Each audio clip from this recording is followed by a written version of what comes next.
Do you love novels, but don't have time to read thousands of chapters?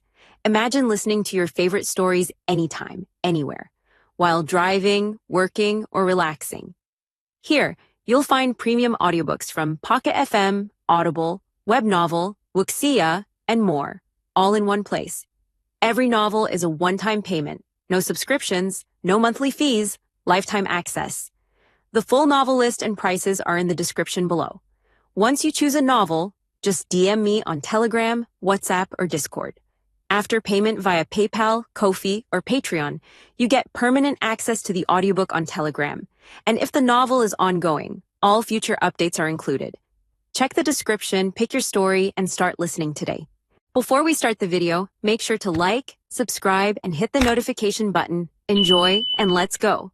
Chapter 4501, The End of the Sky Void. Chapter 4501, Chapter 4501, The End of the Sky Void. Chapter 4501, The End of the Sky Void. The listening beast also left, setting out on his own path. Once, as the Spirit Meow Domain's rulekeeper, he had, like the Candle Dragon, dreamed of overcoming the domain's limits and stepping truly into chaos. The Spirit Meow Domain was once strong, many there barely managed to break through and half-step into chaos, entering its realm. If things had gone as planned, Spirit Meow Domain would have joined chaos as a true domain, and the listening beast's ascension would be inevitable. But they were too timid, understanding how dangerous chaos could be, and so never made the leap. The listening beast got stuck. When Spirit Meow Domain was destroyed, he barely survived, but his longing for chaos never died, only got buried deep. He followed Supreme by Zhong's direction for countless years, waiting for this chance. Now that he'd truly entered chaos, he had fulfilled his long-held dream. Though chaos was perilous and he was afraid of death, nothing could stop his desire to belong there. Now his journey was free to go wherever he could reach. Lin Moya felt the listening beast would go far. Obedience would win him by Zhong's favor. Alright, now it's time for my own matters.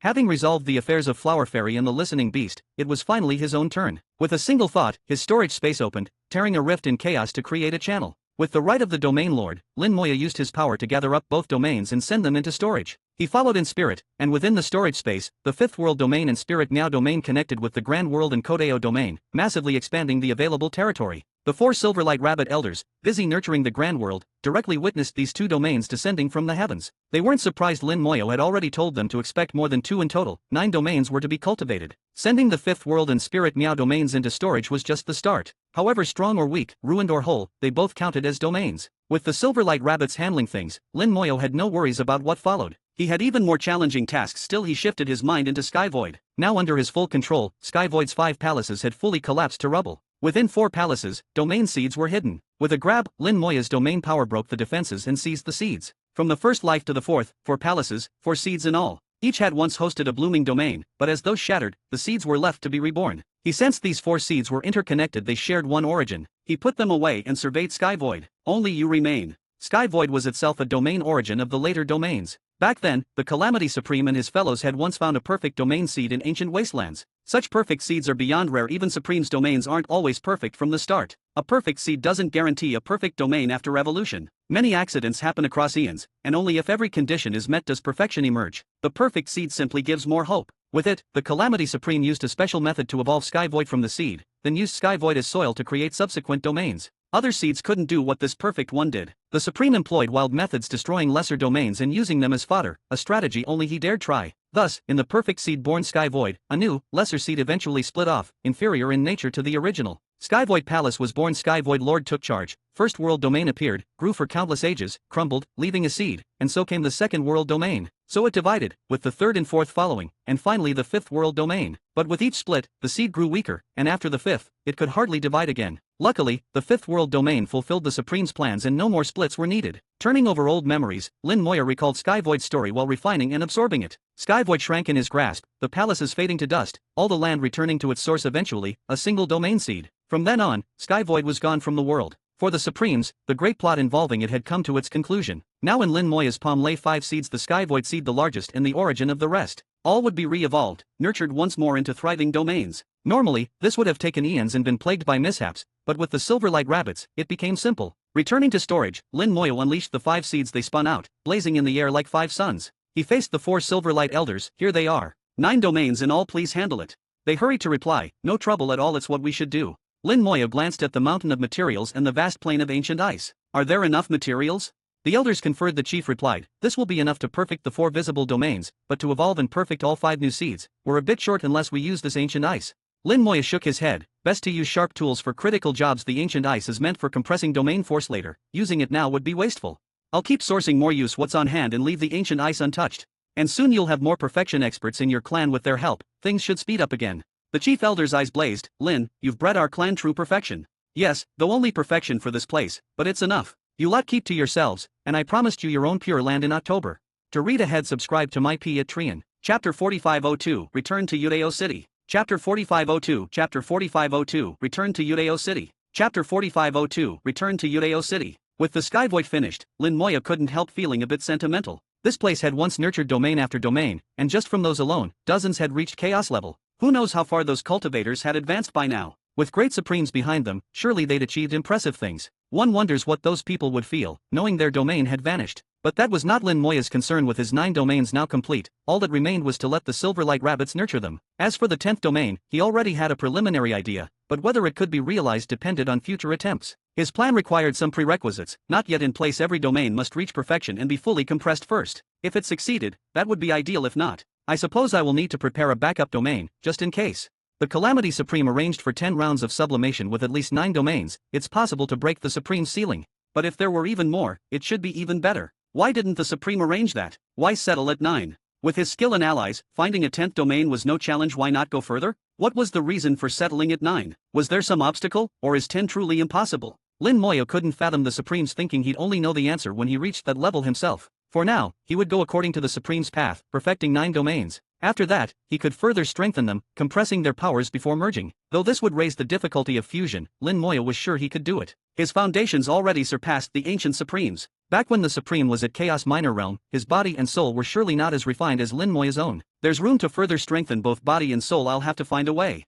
He'd had this thought for a long time, though it was not easy to pull off. To keep enhancing body and soul, he'd have to keep dying, but now, at the peak of perfection, only Supremes could kill him instantly. In all chaos, there seemed to be nowhere left that could instantly kill him, perhaps in the ancient wastelands, but those were hard to find. If it came down to it, he could always call on a Supreme, asking for assistance, as with Antares, who had slain him countless times to build his foundation. After checking the silver grass plain, Lin Moya saw Yinda controlling the array, sending threads of primordial chi into his clansmen. 11 Silverlight Rabbits showed steadily rising power, soon to advance to chaos perfection. Far away, other Silverlight Rabbits sensed the disturbance, hoping to investigate, but an invisible force blocked their way. Since coming here, the pressure on Silverlight Rabbits had eased, and, rather surprisingly, they'd already multiplied by a whole generation. Their remarkable fertility was on full display before Lin Moya for the first time. If they kept reproducing at this pace, it wouldn't take many years before the silver grass plain was full. But there was plenty of space, and Lin Moya would gladly offer more territory as needed. Satisfied with their progress, Lin Moya finally entered his own 5th world domain. After years away, it had changed dramatically.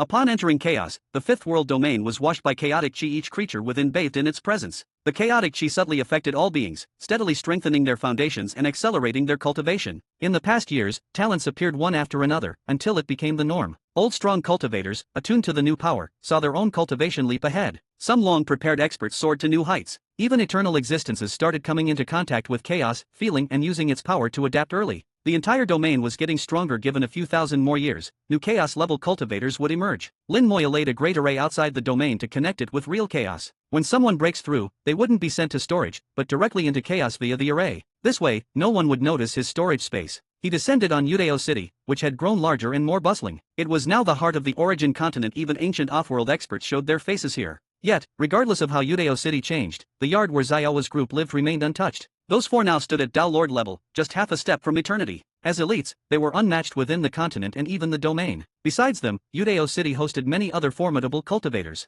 Hao Tianzan and his peers had entered the Dao realm and progressed far, easily suppressing the city. Perhaps thanks to Lin Moya, Udeo City produced the most talents. Their rapid growth and unrivaled combat strength made them nearly unbeatable. Udeo City thus became a sanctuary for cultivation. Countless people migrated here, drawn by its reputation. The city had grown hundreds of times bigger, holding hundreds of millions of people like a world unto itself. Despite the massive population, everyone kept strict order, knowing whose territory it was. Whether he was present or not, anyone breaking the rules would face harsh punishment. Top experts all knew how formidable Lin Moya was, not just city master, but the continent's strongest, and domain lord overall. In his own domain, he was a god. Who would dare provoke him? Strolling through Udeo City, Lin Moya watched the crowds and felt nostalgic. He'd built this city himself, but what he missed was the small world, the one the green-robed elder had taken away. He wondered about its fate. Still, he believed that his friends and teachers in that small world were probably safe. The green robe hadn't harmed them, but must have had other motives. He'd realized that the Green Robe's actions were for their benefit. Lin Moya's own deeds were so dangerous that, if discovered by the Dao, those close to him would die. Taking them away early, in fact, kept them safe. Nevertheless, old grudges remained. It's almost over. Lin Moya sighed to himself as he reached the courtyard. Outside, all was unchanged. This remained Udeo City's core, unchanged for millennia. At the gate, a group of youngsters stood, seemingly waiting for someone. To read ahead, subscribe to my Patreon. Chapter 4503, Dog-Blooded. Chapter 4503, Chapter 4503, Dog-Blooded. Chapter 4503, Dog-Blooded. Seeing these young people, a strange thought suddenly rose in Lin Moya's mind. Don't tell me this is going to turn into some melodramatic scene. These youths were all striking in appearance, standing tall and confident, their cultivations impressive, the cream of the crop, even in this era overflowing with talent. They waited quietly outside the courtyard, not speaking, as if expecting something or someone. Since they weren't breaking Udeo City's rules, no one interfered. As Lin Moya approached, his presence drew immediate attention. They didn't speak, but Lin Moya could see a hint of hostility in their eyes. So it really is going to be melodramatic, Lin Moya chuckled inwardly, coming up to the courtyard gate and knocking. He noticed that just as he raised his hand, ridicule flashed in the eyes of those young men. The knock rang clear, and from the yard came a booming shout. Scram, don't disturb your Grandpa Nyo's sleep, or he'll eat you all. It was little Nyo's voice. Lin Moya had left him here, and judging from his tone, he sounded quite irritable. Lin Moya replied with a smile, Little Nyo, open up, hey. In an instant, the young men's expressions all changed. They knew who lived inside. For someone to call him Little Nyo was sheer recklessness. Bang! The door flung open and Little Nyo appeared, eyes blazing red with agitation. All the gathered youths paled. They sensed trouble. If anyone could break the rules in Udeo City, Little Nyo was one. As Lin Moya's own beast, no one dared pick a fight. Little Nyo's eyes burned as he sized Lin Moya up, but instead of raging, he suddenly burst into tears and dropped to his knees with a thunderous howl. Master, you're finally back.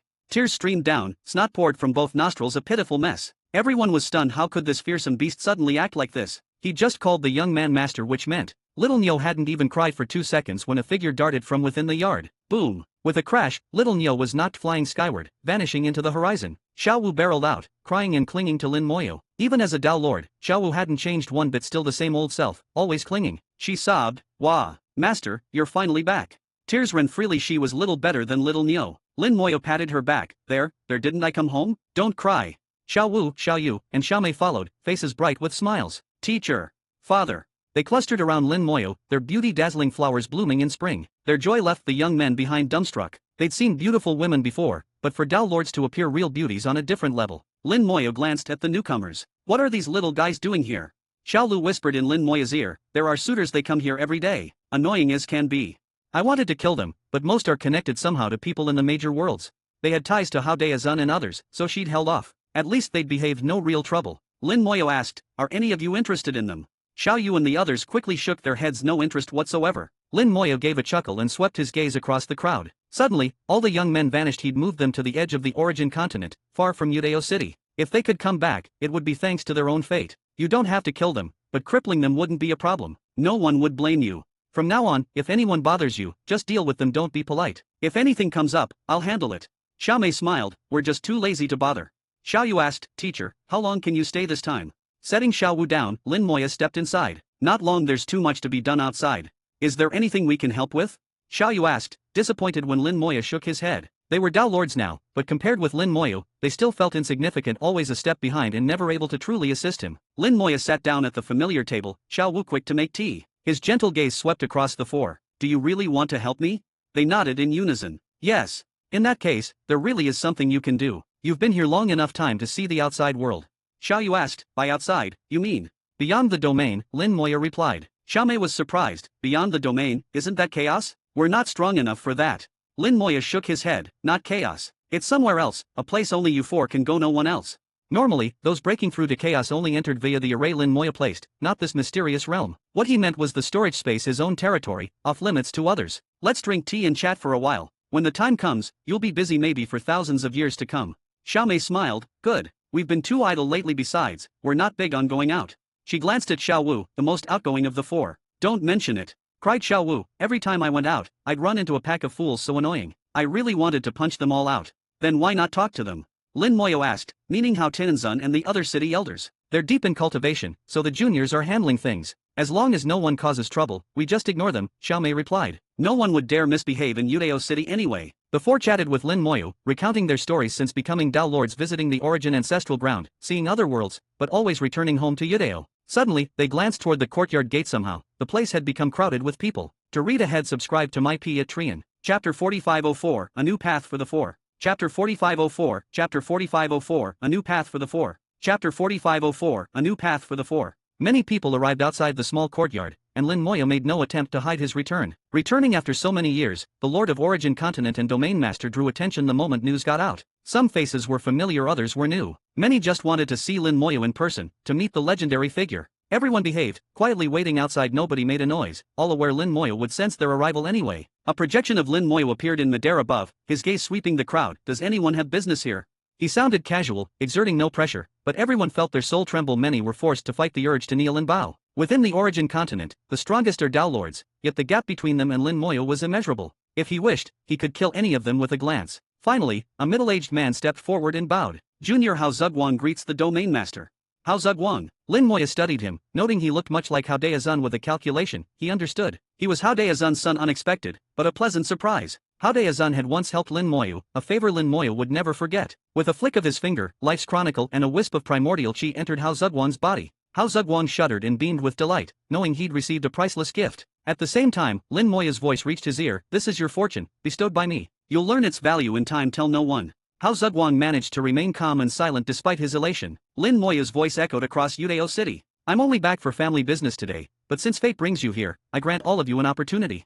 Crack! Thunder cracked overhead, and gentle rain began to fall from the sky. The rain held the power of the domain, the very source of the Tao. All who bathed in it instantly began cultivating. Many broke through or healed old wounds. Joy spread, everyone completely absorbed in the wondrous blessing. By the time they recovered, Lin Moya was gone. A large formation appeared outside the courtyard, shielding it inside. The girls and others had already left. Lin Moya departed the Origin Continent. He glanced back, but did not see Antares. He had no idea where that one had gone. Still, Antares had now married, might even have children. But Lin Moya knew he was safe, and that was enough. He went to find the three ancestors and the Beast Emperor. Their fusion with the world continued. It might last 100,000 years or more, but could not be rushed. Lin Moya could have sped it up, but forcing growth would harm them long term. Now that the fifth world domain was secure, there was no need for haste. Lin Moya then led the four girls through the domain barrier, out into the space beyond. An invisible force shielded them, so nothing outside the domain could harm them. From afar, Xiao Mei sighed. So this is the domain where we lived.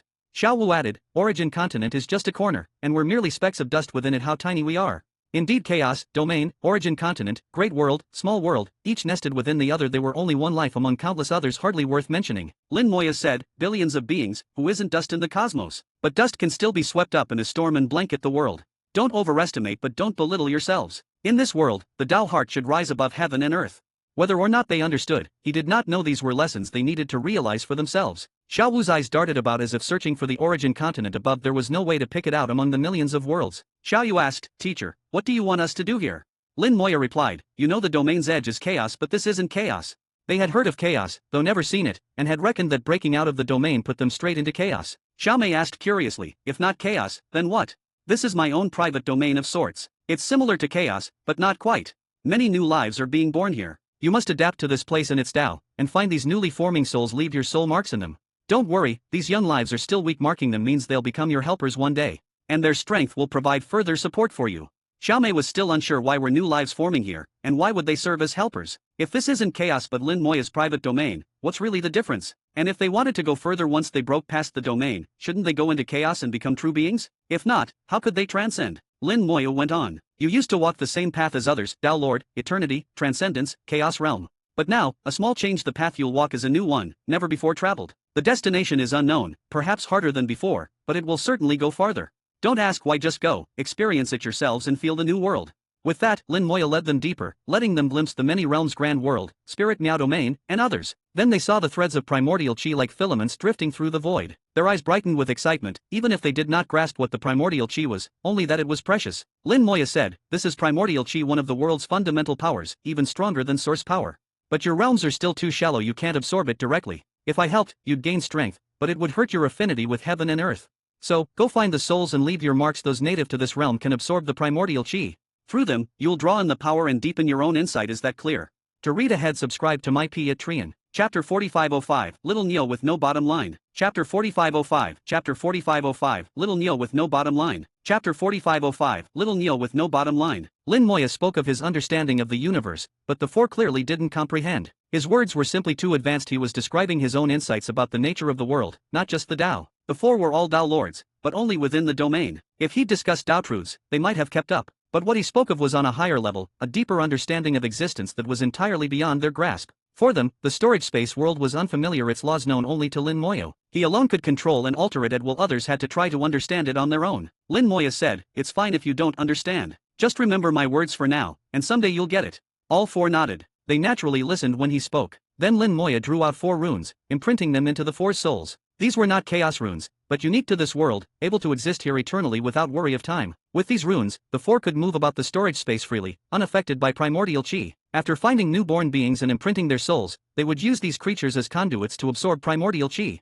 These innate beings could naturally absorb primordial chi, so using them as a relay was no problem. The more soul marks they left, the more primordial chi they would eventually draw to themselves. The total number depended entirely on their own luck. Lin Moyo believed their fortunes would be good, that soon enough they'd gather their own followers. Within this world, they could grow to become supremes, even surpass supremes. As long as Lin Moyo lived in this world survived, they would remain safe. Even the Calamity Supreme could not have imagined Lin Moyo would possess such a realm, not surpassing the ancient Chaos world, but at least matching it, and certainly stronger than Chaos Child's inner universe. This world continued to evolve, its boundaries, powers, and primordial chi increasing, as more resources and materials manifested. Many materials even generated will and consciousness. These, though not true innate beings, were among the first products of the new world, possessing immense strength. Lin Moyo marveled at the process. It resembled the earliest stages of chaos, the inevitable path for any evolving universe. The 4 soon adapted to moving in the storage world, where each inch radiated power. It was clearly more taxing than their native domain. Lin Moyo only told them to seek out the newborns without saying how. They decided to split up and meet again in 10 years, each flying off in a different direction.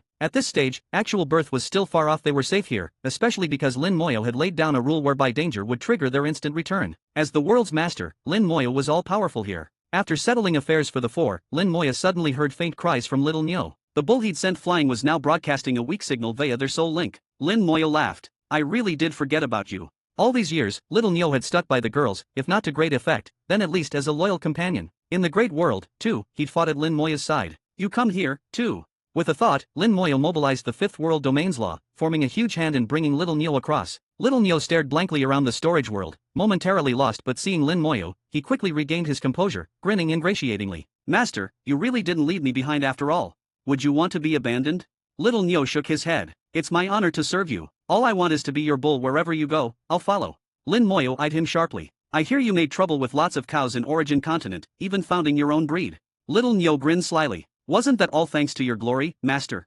In fact, he'd seduced countless cows from all breeds across the continent, producing more offspring than one could count, an entire race of his descendants. On Origin Continent, little Nyo had become a totem. People called him Ancestor Nyo, and his status was enhanced by being known as Lin Moyo's mount. Lin Moyo said, "Suppose I tell you to cut yourself off from all your descendants, would you?" Little Nyo didn't hesitate. "Whatever you say, master. If you asked for barbecue, I'd roast them myself and serve them up." This one had no bottom line at all, but however outrageous, his loyalty was unswerving. "Then here's a chance, in this new world, go leave your soul mark with the newborns." Lin Moyo repeated the instructions he'd given the 4 girls, planted a rune in little Nyo's soul and then punted him into the distance. Little Nyo howled as he flew 1,000,000,000,000 miles, vanishing into the void. Lin Moyo was fiercely protective, treating Xiao Wu and company as his children and kin, bringing them here for safety. As long as he lived, nothing could happen to them here. Even if he died, if they were strong enough and this world endured, they'd be safe. If he could raise them to become the strongest here, he'd have nothing to worry about, whatever happened. He also thought that before facing the Tao himself, it would be best to bring his wives here as well. He had a persistent feeling nowhere was safer than this world. No matter how powerful the Tao, it couldn't intrude. But in primordial chaos, if the Tao truly wanted to probe, his wives might be in danger. This couldn't yet be done. He'd have to become a supreme first. The green-robed and white-robed elders must have their own motives in cultivating his wives. Lin Moyo let those thoughts go. With 9 domains complete and the Silverlight Rabbit clan soon to boast 16 Chaos Perfection Elders, only time and materials were needed now. Sweeping the domains with his mind's eye, he noted some familiar faces: Gu Hanjing, Lu Fenjao, Saint Heart, Hand of Fate. Everyone had their own destiny, he shouldn't interfere. Lastly, he saw Lillian. She was living well in her own world, apparently reclaiming the bearing of her days as Demon Emperor. To read ahead, subscribe to my P at Trian. Chapter 4506, Abnormal Talent. Chapter 4506, Chapter 4506, Abnormal Talent. Chapter 4506, Abnormal Talent. In the chaotic void, the undying flame had long since died down. The previously slain sharp gold beasts were now resurrected, kneeling in orderly rows before Lin Moyo. Only after dealing with his domain did Lin Moyo remember them. From their account, Lin Moyo learned the full story of their people. Sharp gold beasts are a hodgepodge race. Their ancestor, the very first sharp gold beast, was a female beast. She possessed a unique gift: she could give birth to offspring with any living being, regardless of gender, species, or form. At first glance, this ability seemed unremarkable, but her method was different. She didn't need to mate or even make contact. All she needed was for her golden horn to shine on a target. This shining was completely harmless, not even an attack, so few ever guarded against it. In a historic war, she did this in secret and later gave birth to 100 children, all looking different, and with widely varying strength. The strength of the children depended entirely on the power of the ones she illuminated. Stronger parents led to stronger offspring, weaker led to weaker. All offspring shared two traits: they were always beast-bodied, even if the other parent was human, and every single one had a golden horn. However, their horns only worked as attack tools, not as reproductive devices. So the ancestor secretly went around illuminating others, producing countless offspring and continuously multiplying the race's numbers and power. The ability to reproduce existed only in the original ancestor. None of her descendants could breed further. This meant all sharp gold beasts are siblings by their mother. No matter their looks, they are all same mother, different father. Lin Moya found this kind of race rather fascinating. It was his first encounter with something so odd. Chaos Child suddenly remarked, "I feel like I've seen this ability somewhere before." Lin Moya chuckled, thinking of anything. Many races today carry inherited bloodlines from ancient, powerful beings. If the sharp gold ancestor's talent came from some primordial creature, it wouldn't be surprising. Chaos Child mused, "I've heard of it, but it's hazy, not a famous one." Little Tree then spoke up, "It was probably TNMU gold."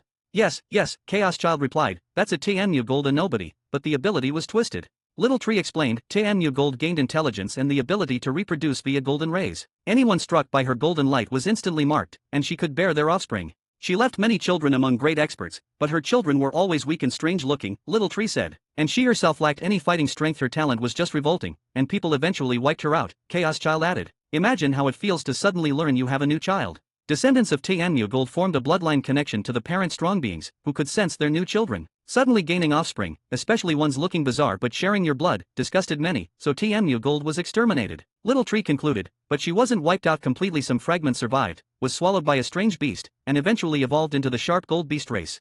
Lin Moya laughed, so all told, sharp gold beasts aren't really a big threat. They're not, Little Tree said. Their clan can never produce top experts, probably not even perfection stage, unless their ancestor ever illuminated a supreme or quasi-supreme. Lin Moya replied, very odd, but interesting. If they keep out of my way, I won't bother with them. With that, he waved and accepted the resurrected beasts. Since they were brought back, there was no harm in keeping them around in case they ever proved useful. In the Chaos Void, Lin Moya rode on Xiaopeng's back, a golden ray slashing through the emptiness at a speed superior to even space-manipulating species, without tearing open spatial fractures. Xiaopeng enveloped himself and Lin Moya in golden light. Lin Moya asked, "Do you want to go there?"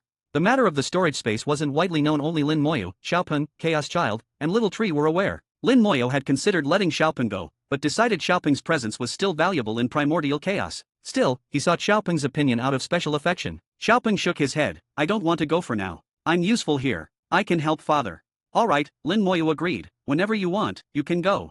Heading toward Guangdong, Lin Moya planned to travel via the teleport array to Wangbei, then to Linbei City, and from there use a cross-domain array to the North Pole. Currently, Linbei City is sealed off, so only 2 teleports remain leading to Wangbei, one from Guangdong, one from the Central Domain God Alliance headquarters. Mu Tins had said the Guangdong array would soon close too. After that, only travel from God Alliance HQ would be possible. The North Pole could move at any time. Central Domain God Alliance had entrusted its defense to the Upper Domain Alliance, so both Wangbei and Linbei were now managed by the Upper Domain Alliance. Such shifts had happened many times before, so the God Alliance trusted their management. Once war ends, the Upper Domain personnel would withdraw quickly, preferring their home environment to the Central Domain. Arriving in Guangdong again, only a month since his last visit, the mood was utterly different. Numerous powerful cultivators filled Guangdong. God Alliance subordinates prepping to head toward the border. Clearly, the God Alliance had news. The Eastern Pole was not looking optimistic. Lin Moya considered that Central Domain's God Alliance was strong enough to handle 2 poles at once. The North Pole was delegated to the Upper Domain. If the West Pole also engaged, the Lower Domain would be called upon. But the Lower Domain cannot be ordered. Whether they'd act was unclear.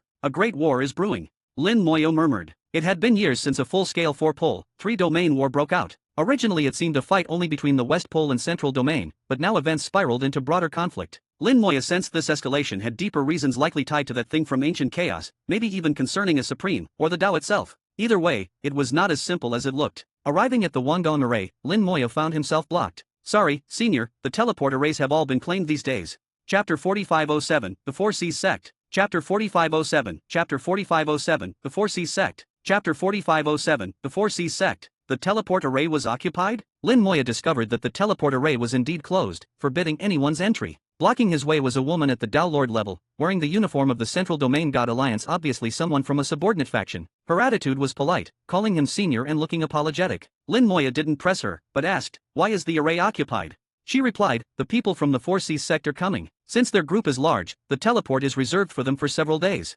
Lin Moya found it odd. If they're coming, why can't others use the teleport in the meantime? A formation like this is meant for continuous use. Arrivals and departures rarely interfere, so occupying it made little sense. Before she could answer, bystanders chimed in. The 4C sect are just that domineering. Their sect leader is an elder in the God Alliance, so they always pull rank. Another said, no choice for all their power, the 4C sect always promises to be the spearhead in any battle with the East Pole. Apparently the sect leader really loves his prestige, and occupying the array makes him feel important. Go ahead and talk now, but once the 4C's people show up, best not say a word. Those folks don't like being crossed. From this chatter, Lin Moyo pieced things together. The 4C sect's master is Pan Sehai, a top perfection powerhouse and a God Alliance elder. He earned his standing with achievements once in a war with the East Pole. He slew one of their leading perfection experts, and so now he stands high in the alliance. Pan is known for his pride, and the 4C sect wields real power, so now and then they pull stunts like monopolizing the teleport array, because it's their people coming through. Many were unhappy, but no one could do a thing about it. Lin Moyo thought it was only right. Power and sacrifice go hand in hand. The 4Cs might be overbearing, but always lead the charge in war and suffer the greatest casualties. Just counting perfection experts, they have lost several. Besides, being a little high-handed for a few days hardly made much difference for cultivators. A few days is no time at all. Lin Moyo had no intention of forcing his way. He wasn't in a rush. Besides, he'd been given authority by Mutins. He could use the cross-domain array at any point, even if war broke out with the North Pole. A few days sooner or later made no real difference. Suddenly, someone called out, enough. The 4Cs are here. Whatever frustration people had was matched by awe. The 4Cs were reasonable, but also ruthless. They didn't take kindly to ill talk. A glow came from the teleport array, and the crowd instantly hushed. The vanguard was a great completion chaos cultivator in a bright red robe, as if encased in flame, though to Lin Moya's eyes, he looked like a blood-soaked man. The instant he arrived, waves of heat erupted, making everyone feel as if standing in a sea of fire. Many winced, uncomfortable but not injured. Those at lower stages found it worse. Some began backing away. However, the woman before Lin Moya showed no reaction. 4C's cultivators only allowed their pressure to affect their peers, never lesser cultivators. Such was the sect's combination of pride and principle. Lin Moya himself was wholly unaffected, standing calm and indifferent, which drew a glance from the newcomer. The cultivator floated silently above, clearly waiting for others to arrive. Nearby, someone whispered, that's a member of the Sea of Fire Hall. They're formidable, even matching my stage. I don't think I'd stand a chance. True, but the other 3 halls are even deadlier. Some would rather fight with the Fire Sea people than ever take on the other 3. Lin Moyo asked the woman before him, do you know what the 4Cs are? She hesitated. Senior, I dare not say. Lin Moya smiled, go ahead, they can't hear you. He sent out soul power, shielding herself and the woman from the outside world. Even a perfection expert couldn't listen in now. She was still uneasy, but Lin Moya pressed, tell me and I'll grant you an opportunity, one you'll find very worthwhile, if you're willing to try your luck. If she refused, Lin Moya could always ask someone else. If she missed out, she'd lose the chance. After a pause, she decided, my name is Qingyu, thank you, senior. Actually, it's no great secret. There are 4 divisions in the 4C sect, the Fire Sea, the Ice Sea, the Spirit Sea, and the Blood Sea. The Fire Sea specializes in offense, burning with fire Dao, truly mighty in battle. The Ice Sea specializes in defense, with water Dao, one touch and you could be frozen for 1,000,000 years, unable to move or even sense a thing. The Spirit Sea is the most terrifying. They cultivate soul Dao, able to torture the soul, making death a mercy. But the Blood Sea is the worst. They wipe out entire races, infamous for their horrendous spells and merciless slaughter. That's all I know, senior. Qingyu's summary covered the basics. As a Dao Lord she didn't know every secret, but Lin Moya was satisfied. He laughed, that's enough, take this pill. Once you consume it, you'll break through to half-step chaos. Qingyu's eyes shone with amazement. Could a single, plain-looking pill truly bring such a breakthrough? Lin Moya smiled, what, don't trust me? She shook her head, never. How could you deceive? You'll know once you take it, but be prepared, it may take time to break through. She stowed the pill and nodded, still glancing furtively about, but no one had noticed, not even the great completion chaos cultivator from the sect. Lin Moya assured her, relax, nothing we do or say is visible to them.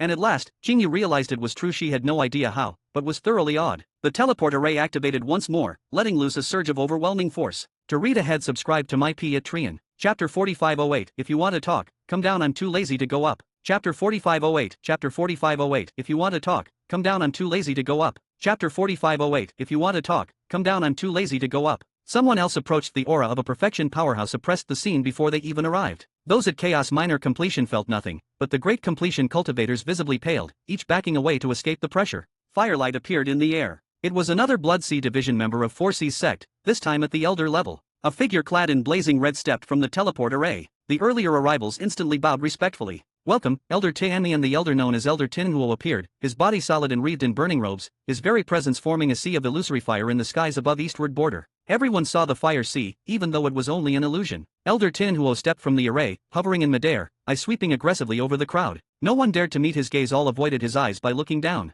He seemed satisfied, but the moment he saw Lin Moyu, he noticed Lin Moyu meeting his gaze, studying him curiously, almost as if observing a rare creature. Elder Tin Huo frowned slightly but did not grow angry. Lin Moyu appeared to him as simply a chaos minor completion youth with a strong Dao heart. Not a bad seed, he thought, seeing a smile in Lin Moyu's eyes and nodding in greeting. But then Tin Huo realized he'd misjudged. Lin Moyu wasn't simply strong-willed, he was outright unconcerned with the elder's status. A chaos minor completion youth, smiling and nodding at a perfection elder as if evaluating his inferior. This left Elder Tin Huo discomfort, but he couldn't complain, as Lin Moyu hadn't said or done anything inappropriate. Lin Moyu, for his part, was simply curious. This 4C sect, Fire Sea Division elder had powerful presence and immense soul force, the mark of a strong combatant. Yet Lin Moyu could see the man's foundation was unstable. His might was thanks to powerful arts, not depth of cultivation. Such a one would struggle to reach greater heights and was likely at his upper limit already. Qing Yu's voice sounded, "Senior, this is Elder Tin Huo from Fire Sea Division, one of 8 elders, ranked in the top 3 there and in the whole sect, top 20 at least." Lin Moyu was surprised. "How do you know this so clearly, right down to the rank?"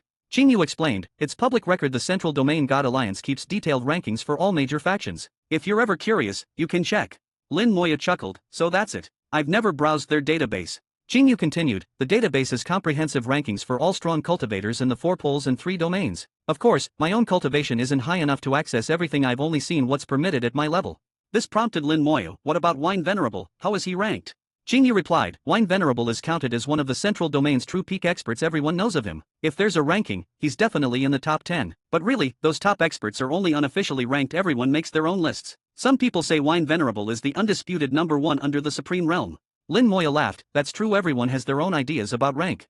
They kept chatting, though Qing Yu belonged to a subordinate force, not the main alliance. She did have access to the records. She often worked odd jobs, including in the archives, allowing her to read nearly everything within her limits. Though only a Dao Lord, she actually knew a lot about the various powers. Meanwhile, Elder Tin Huo saw Lin Moyu and Qing Yu chatting and found himself unable to hear a thing, which should have been impossible given his power. Even soul transmission should not have shielded them. He tried to listen in, but no sound reached him. Frowning even more, he sent a wave of pressure to blanket the pair, but the moment it touched Lin Moyu, it vanished. Lin Moyu and Qing Yu continued their casual conversation, entirely unaffected. Elder Tin Huo's frown deepened. He sensed something off. This kid isn't simple. He felt ignored, his displeasure growing, and released an even greater pressure. The Fire Sea cultivators nearby noticed and stared at Lin Moyu as well, intensifying the oppressive force. Still, Lin Moyu showed no reaction. Elder Tin Huo's pressure grew stronger, now condensed into a fist of force. Under this, even Chaos Great Completion would be forced to the ground. Finally, Lin Moyu responded. He looked up at Elder Tin Huo and moved his lips. Elder Tin Huo shuddered, his pressure evaporating, his expression cycling through embarrassment, disbelief, and finally, utter shock. What he'd heard was simple, Lin Moyu's voice in his mind, resonating like thunder. Enough. The words carried soul power, shaking Tin Huo's very spirit. At last, he realized Lin Moyu wasn't chaos minor completion at all. How could one at that stage have such soul force? Lin Moyu's spiritual depth utterly eclipsed his own. Elder Tin Huo instantly withdrew his arrogance and bowed toward Lin Moyu. "Deist friend, would you come up for a talk?" His attitude was genuinely respectful, devoid of earlier pride. Everyone watched as he addressed a mere chaos minor completion cultivator. Why would an elder treat someone like that? Lin Moyu, however, replied flatly, "If you want to chat, come down. I'm too lazy to go up." This shocked everyone present, such a tone from someone of Lin Moyu's apparent level, to a perfection elder. And yet Tin Huo responded even more astonishingly, "All right," and came down, politely saluting Lin Moyu before all, posture more humble than anyone had seen before. Even the other Fire Sea cultivators stood dumbfounded at the sight. To read ahead, subscribe to my P at Trian. Chapter 4509, This matter is a bit strange. Chapter 4509, Chapter 4509, This matter is a bit strange. Chapter 4509, This matter is a bit strange. Elder Tin Huo abruptly took 2 steps back and respectfully performed a grand salute to Lin Moyu, loudly saying, "Upper grade deacon of the Central Domain God Alliance pays respects to the Grand Elder."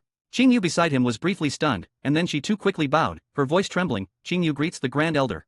Only now did Lin Moyu realize that his identity badge was different than before. The badge was now emanating a purple-gold glow, along with an aura that was distinctly changed. He immediately understood that Mutins must have done something during the earlier moments, recalling how Mutins had fiddled with his ID badge, promising it would grant him unrestricted passage to the North Pole. Unexpectedly, Mutins had made him a Grand Elder of the Central Domain God Alliance. Inside the alliance, aside from the chief and deputy chiefs, the ones with the most authority were the Grand Elders, currently only 8 in total, all top perfection experts akin to the likes of Wine Venerable. Below them were regular elders over 100 in number, each a perfection stage expert. Next were the deacons, who are split into upper, middle, and lower grades, and they too are perfection experts. With so many alliance members and countless subordinate powers, perfection experts were like clouds, but only 100 could be elders, and only 8 could become Grand Elders. For example, Tin Huo, while an elder in 4C's sect, was only an upper-grade deacon in the alliance. Promotion from deacon to elder required rigorous assessments, specifically, one's combat power. Holding a Grand Elder's badge meant Lin Moya's status and battle power were equivalent to a Grand Elder. The chief of 4C's sect was among the 8 Grand Elders, which now placed Lin Moya on the same level as him. As for Lin Moya's cultivation stage, that was easily hidden. Anyone unable to see through the disguise could only blame themselves.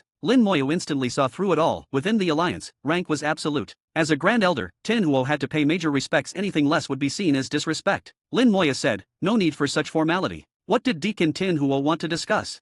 Tin Huo immediately shook his head. Nothing at all.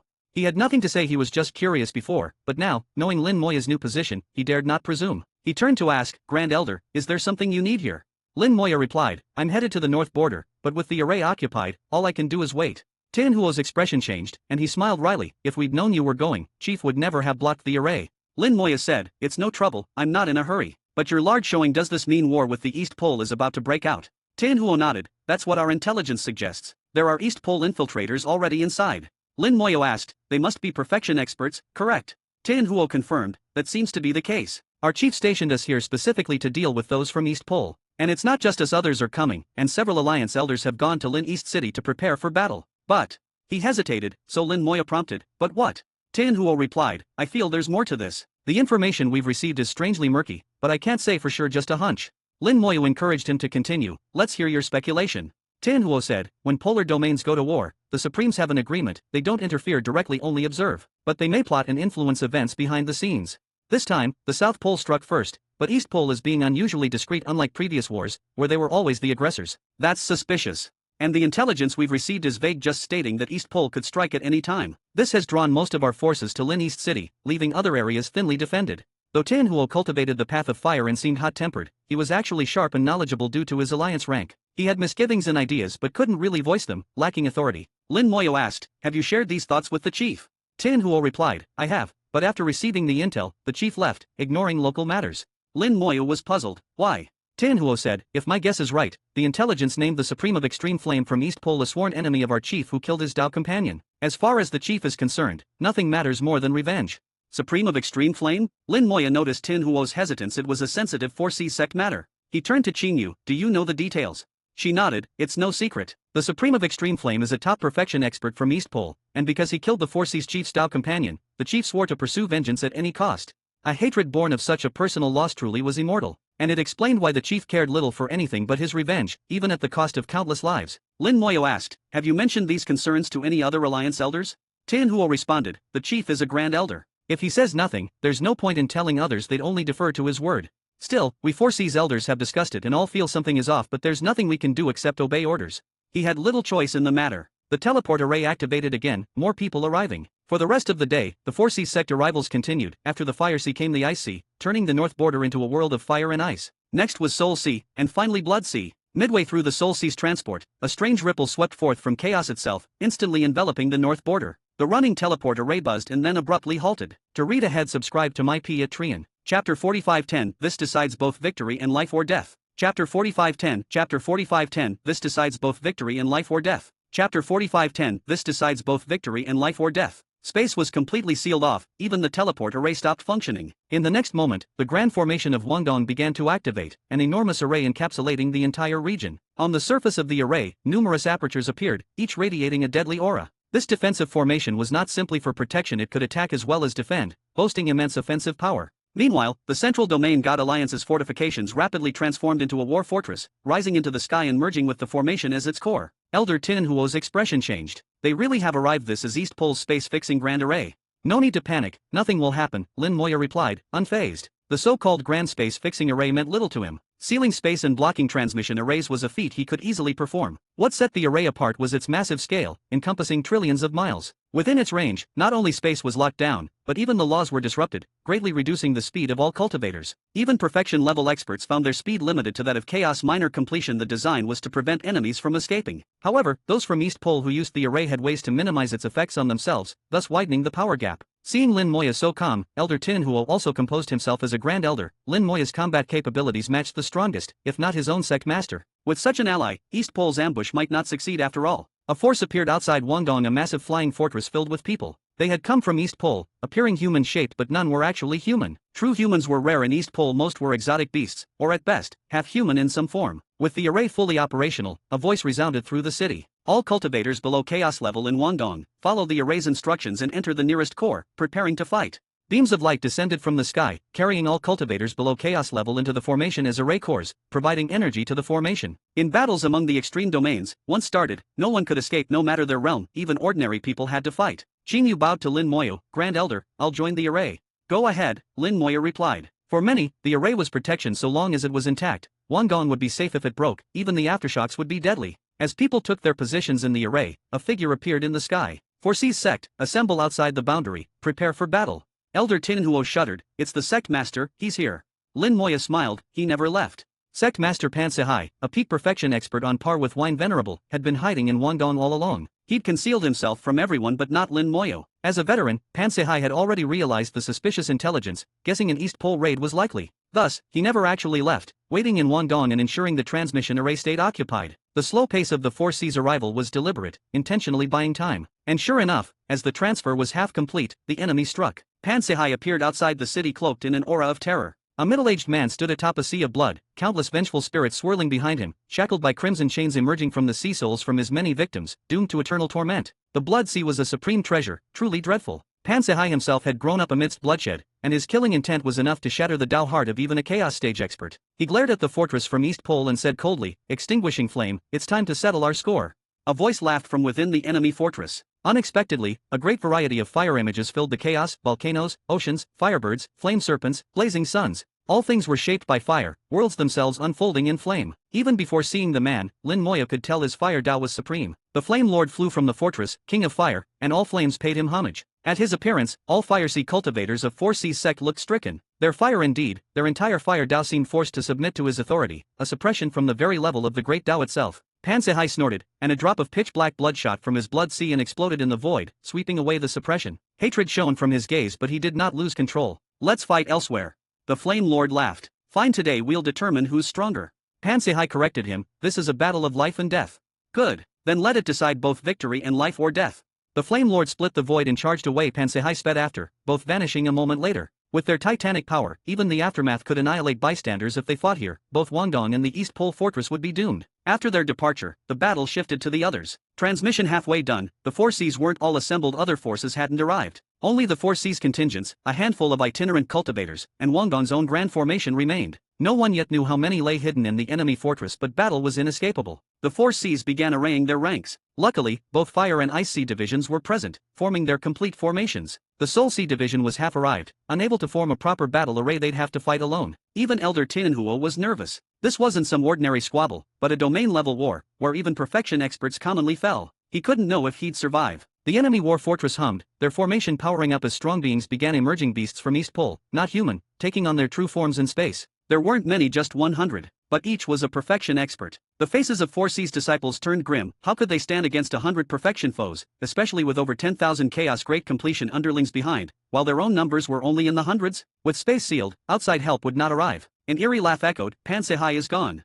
This place is finished. To read ahead, subscribe to my Patreon. Chapter 45:11, Your poison is no match for your mouth. Chapter 45:11, Chapter 45:11, Your poison is no match for your mouth. Chapter 45:11, Your poison is no match for your mouth. Amidst sinister laughter, a beast glowing with blue light soared forward. Its appearance resembled a myriad legworm of the ancient wilderness, but much smaller, under 10,000 meters long, making it a small guy among the immense eastern pole creatures, most of which easily surpassed hundreds of thousands of meters. Yet this small guy was the strongest among the colossal beasts present. The moment it appeared, all the Four Seas sect elders cried out in unison, retract your auras, don't look directly at it. Their voices carried anxiety and fear, as though encountering something extremely dangerous. The Four Seas battle formation even began to retreat, the elders clearly making this decision for everyone's safety. What is that? Elder Tinhuo heard Lin Moya's voice and was briefly overjoyed. He'd forgotten Lin Moyo, a God Alliance Grand Elder, was here. If Lin really possessed such battle power, they had little to fear. He looked down to see Lin Moya calmly drifting out of Guangdong. Elder Tinhuo quickly warned, Elder Lin, be careful. That creature is Dograt ancestor, its whole body is poisonous. Its venom spreads in countless ways, even watching it too long can poison your Dao itself. He's the Dograt clan's chieftain, the top of their line, second only to the sect master in power. Lin Moyo, not at all rattled by the threat, observed Dograt ancestor openly and with interest. The so-called world-poisoning venom piqued him. He was curious what kind of poison could threaten him, given his undying Dao, and long experience dealing with toxic forces. If something could kill him instantly, even better, he'd be eager to study it to see if it could help him die a few thousand times more for cultivation's sake. Don't disappoint me. Lin Moya muttered as he stared Dog Rat Ancestor down. Dog Rat Ancestor let out a sharp laugh. You must have a death wish to dare gaze upon me. Lin Moyo answered, yes, I'm sick of living. Kindly poison me to death. This provocation infuriated Dog Rat Ancestor. Its thin, high-pitched voice became sharper. If you insist, I'll be glad to oblige. Blue light burst from the creature, sweeping through the void so strongly even space itself seemed to smoke. The 4C's forces continued to fall back, fortifying their array for distance and defense. They couldn't leave Guangdong, but the city's main barrier was sturdy enough that, though twisted and smoking under blue light, it didn't shatter. Dog Rat Ancestor alone was not enough to break the array. Lin Moya stood passively in the blue glow, watching. Dog Rat Ancestor's laugh turned quickly to surprise, then panic. Impossible. Why aren't you dying? Lin Moya using only his physical power, not even the undying Dao shrugged off the toxin. His fighting spirit kept his soul shielded, the poison simply refused to enter. Elder Tin Huo breathed a sigh of relief. Grand Elder is still a Grand Elder, nothing can phase him. Several 4C sect elders whispered among themselves, having overheard Tin Huo call Lin Moya Grand Elder. One asked, Tin Huo, you say he's a Grand Elder? What's his name? I don't remember a Grand Elder called Lin. Tin Huo replied, he introduced himself as Lin Moyo. I don't recall the Alliance ever having a Grand Elder by that name, but his badge isn't fake. Maybe he's newly promoted, we're not always notified. And don't ask me for more I don't know. Ask Elder Lin yourself. He shut down their rapid-fire questions with cool authority. Fixing his gaze on the blue glow, Tin Huo felt certain Lin Moya would win. Within the blue glow, Lin Moya looked disappointed. Is that your best? Your poison is weak. Dog Rat Ancestor was crushed by scorn. With a furious howl, he threatened. How dare you belittle me? I'll poison you, your kin, your friends, no mercy. All your souls will rot, your bodies will fester, you'll beg for death and never find it. If you have descendants, I'll see they live like slime forever. Lin Moyo frowned and casually slapped. A terrifyingly huge phantom palm swept millions of miles, blasting through the eastern pole beasts. Screams echoed as vast monsters were all knocked away at once. The palm descended a blow nothing could block, slamming Dog Rat Ancestor tens of thousands of miles off. Your poison is nothing compared to your mouth. I was hoping your venom might be useful to me. Now, it seems there's no point in keeping you. After killing you, I'll find your clan, kill them all, resurrect them, and enslave them forever. Lin Moya's words rang throughout the void, chilling all who heard a curse more venomous than poison. That one slap woke the eastern pole ranks, signaling the true start of battle. However, as they surged forward, they froze. Countless undead thralls flooded the void, each at chaos great completion. They weren't the most powerful, but there were so many their numbers defied belief. So many puppets. Where did Central Domain get so many? There must be tens of billions. How do we even fight that? East Pole combined doesn't even have this many chaos great completions. Lin Moya's aura surged. He had broken through from chaos minor to great completion. His body and soul had reached the peak. With another slap and a shout, kill. His undead minions charged, enacting his will flawlessly. At the same time, the Spacetime Soul Python unleashed its 3 slave perfection experts from the Cold Toad clan. Weak among perfection foes, they still struck terror when fighting to the death. Driven to recklessness by the Python's control, they fought without regard for life or defense. The Python itself was stronger than the average perfection, its phantom tail sweeping the void and leaving Eastern Pole warriors in agony. Those are from the Cold Toad clan. From West Pole, what are they doing here? And that Python, what a monster.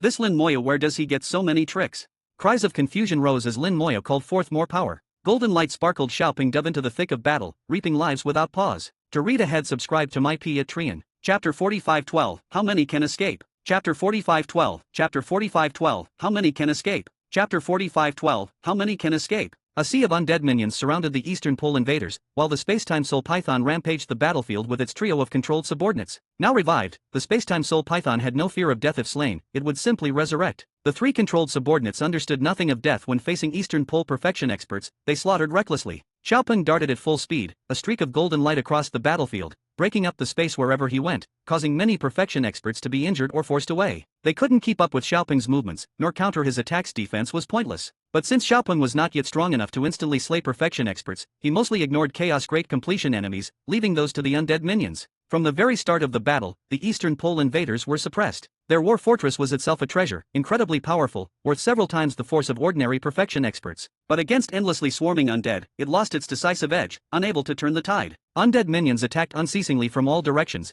burying the fortress beneath their numbers. No matter which way they tried to fly, all they saw were more undead. As with an elephant surrounded by an endless swarm of ants, no matter how mighty, there comes a point when it falls. This was the dilemma facing the Eastern Pole invaders, a tide of undead tens of billions strong. Unless a top perfection expert led a charge to break through, they had little hope. As for Dog Rat Ancestor, his greatest asset was his poison, but poisoning is not suited for besieging an enemy. If he wanted to escape, he'd have struggled, but Lin Moya wasn't about to let him. Standing just outside the battlefield, Lin Moya channeled Little Tree's roots, which ignored spatial ceilings, piercing through space by Lin Moya's will. With each slap, Lin Moya's palm appeared abruptly in front of Dog Rat Ancestor, making escape impossible and beating him senseless. Dog Rat Ancestor's real strength wasn't much above other perfection experts. His terrifying reputation was all due to his poison. But Lin Moya did not fear poison, making all that strength useless. One slap after another hit Dog Rat Ancestor square in the face, each echoing through the void, unable to block, unable to run, his face swelling grotesquely and his head growing several times its usual size, with all dignity lost. He roared in anger, but his mouth had been battered beyond recognition, so all he could do was scream with his soul. Lin Moya's answer was another, fiercer slap. Boom! A burst of powerful energy swept through the void, obliterating numerous undead minions, while several Eastern Pole perfection experts were knocked back, gravely injured. One of the Pythons controlled perfection experts from the Cold Toad clan, in a frenzied attack, was finally slain, self-destructing and wounding many, both friend and foe. The other two soon met fatal attacks and also self-destruct. Even without fear of death, up against 100 perfection opponents, death was inevitable. The space-time soul Python's eyes gleamed, and it selected new targets. Its mysterious power surged, instantly enslaving three mighty Eastern Pole beasts. They instantly turned and attacked their own allies, with suicidal ferocity. The sudden reversal stunned the Eastern Pole perfection experts. Moments before, these beasts had been comrades, now they fought as enemies. With no time to ponder, the only recourse was to fight back. The trio of perfection beasts went berserk. The Eastern Pole forces rallied, using superior numbers to swiftly suppress them. Boom, boom, boom. 3 explosions erupted as each of the newly controlled beasts self-destruct after being cornered, once more blasting the void and sowing chaos. Xiaoping seized the opportunity, charging straight into the enemy ranks and nearly decapitating the most heavily wounded. The Python kept picking new targets as the battle remained unstable. Now, 3 more Eastern Pole perfection experts suddenly turned traitor and attacked their allies, rapidly taking out another wounded member. 3 then continued their suicidal assaults, causing further havoc. How is this happening again? Why are our own suddenly turning on us? I know now, it's the space-time soul Python, from the Western Pole. It can control us. Nearly all perfection experts had heard of the Python, but few expected it to actually show up. At the mention of its name, panic swept through the void. Eyes grew anxious. Run! Cancel the space-fixing array, break out! Hurry, flee! Faced by the Python, their first instinct was flight. Even if killed, that was at least preferable to becoming a soul puppet and never knowing peace. The present horror was that already, several had turned on their companions. Disabling the space-fixing array took a moment, only a few breaths, but enough to decide life and death for many. Lin Moya smiled. Even now, how many of you will truly escape? He kept slapping, and then sent out a formation disk, revealing the wings of chaos behind him. Activating the chaos-disrupting array, space itself became turbulent, filled with little glowing sprites that rendered all escape abilities useless. The space-fixing array immobilized the region, suppressing transmission arrays and spatial techniques to trap everyone at Guangdong and immobilize the central domain's forces. But Lin Moya's method chaos achieved the same, if not greater, effect. By stirring up space itself, he prevented their escape regardless. Array or not, no one could break free. Perfection experts quickly realized the new trap. Space was turbulent, artifacts and techniques failed, every attempt at escape doomed. It's him, he's the one disrupting space. If we kill him, we can escape.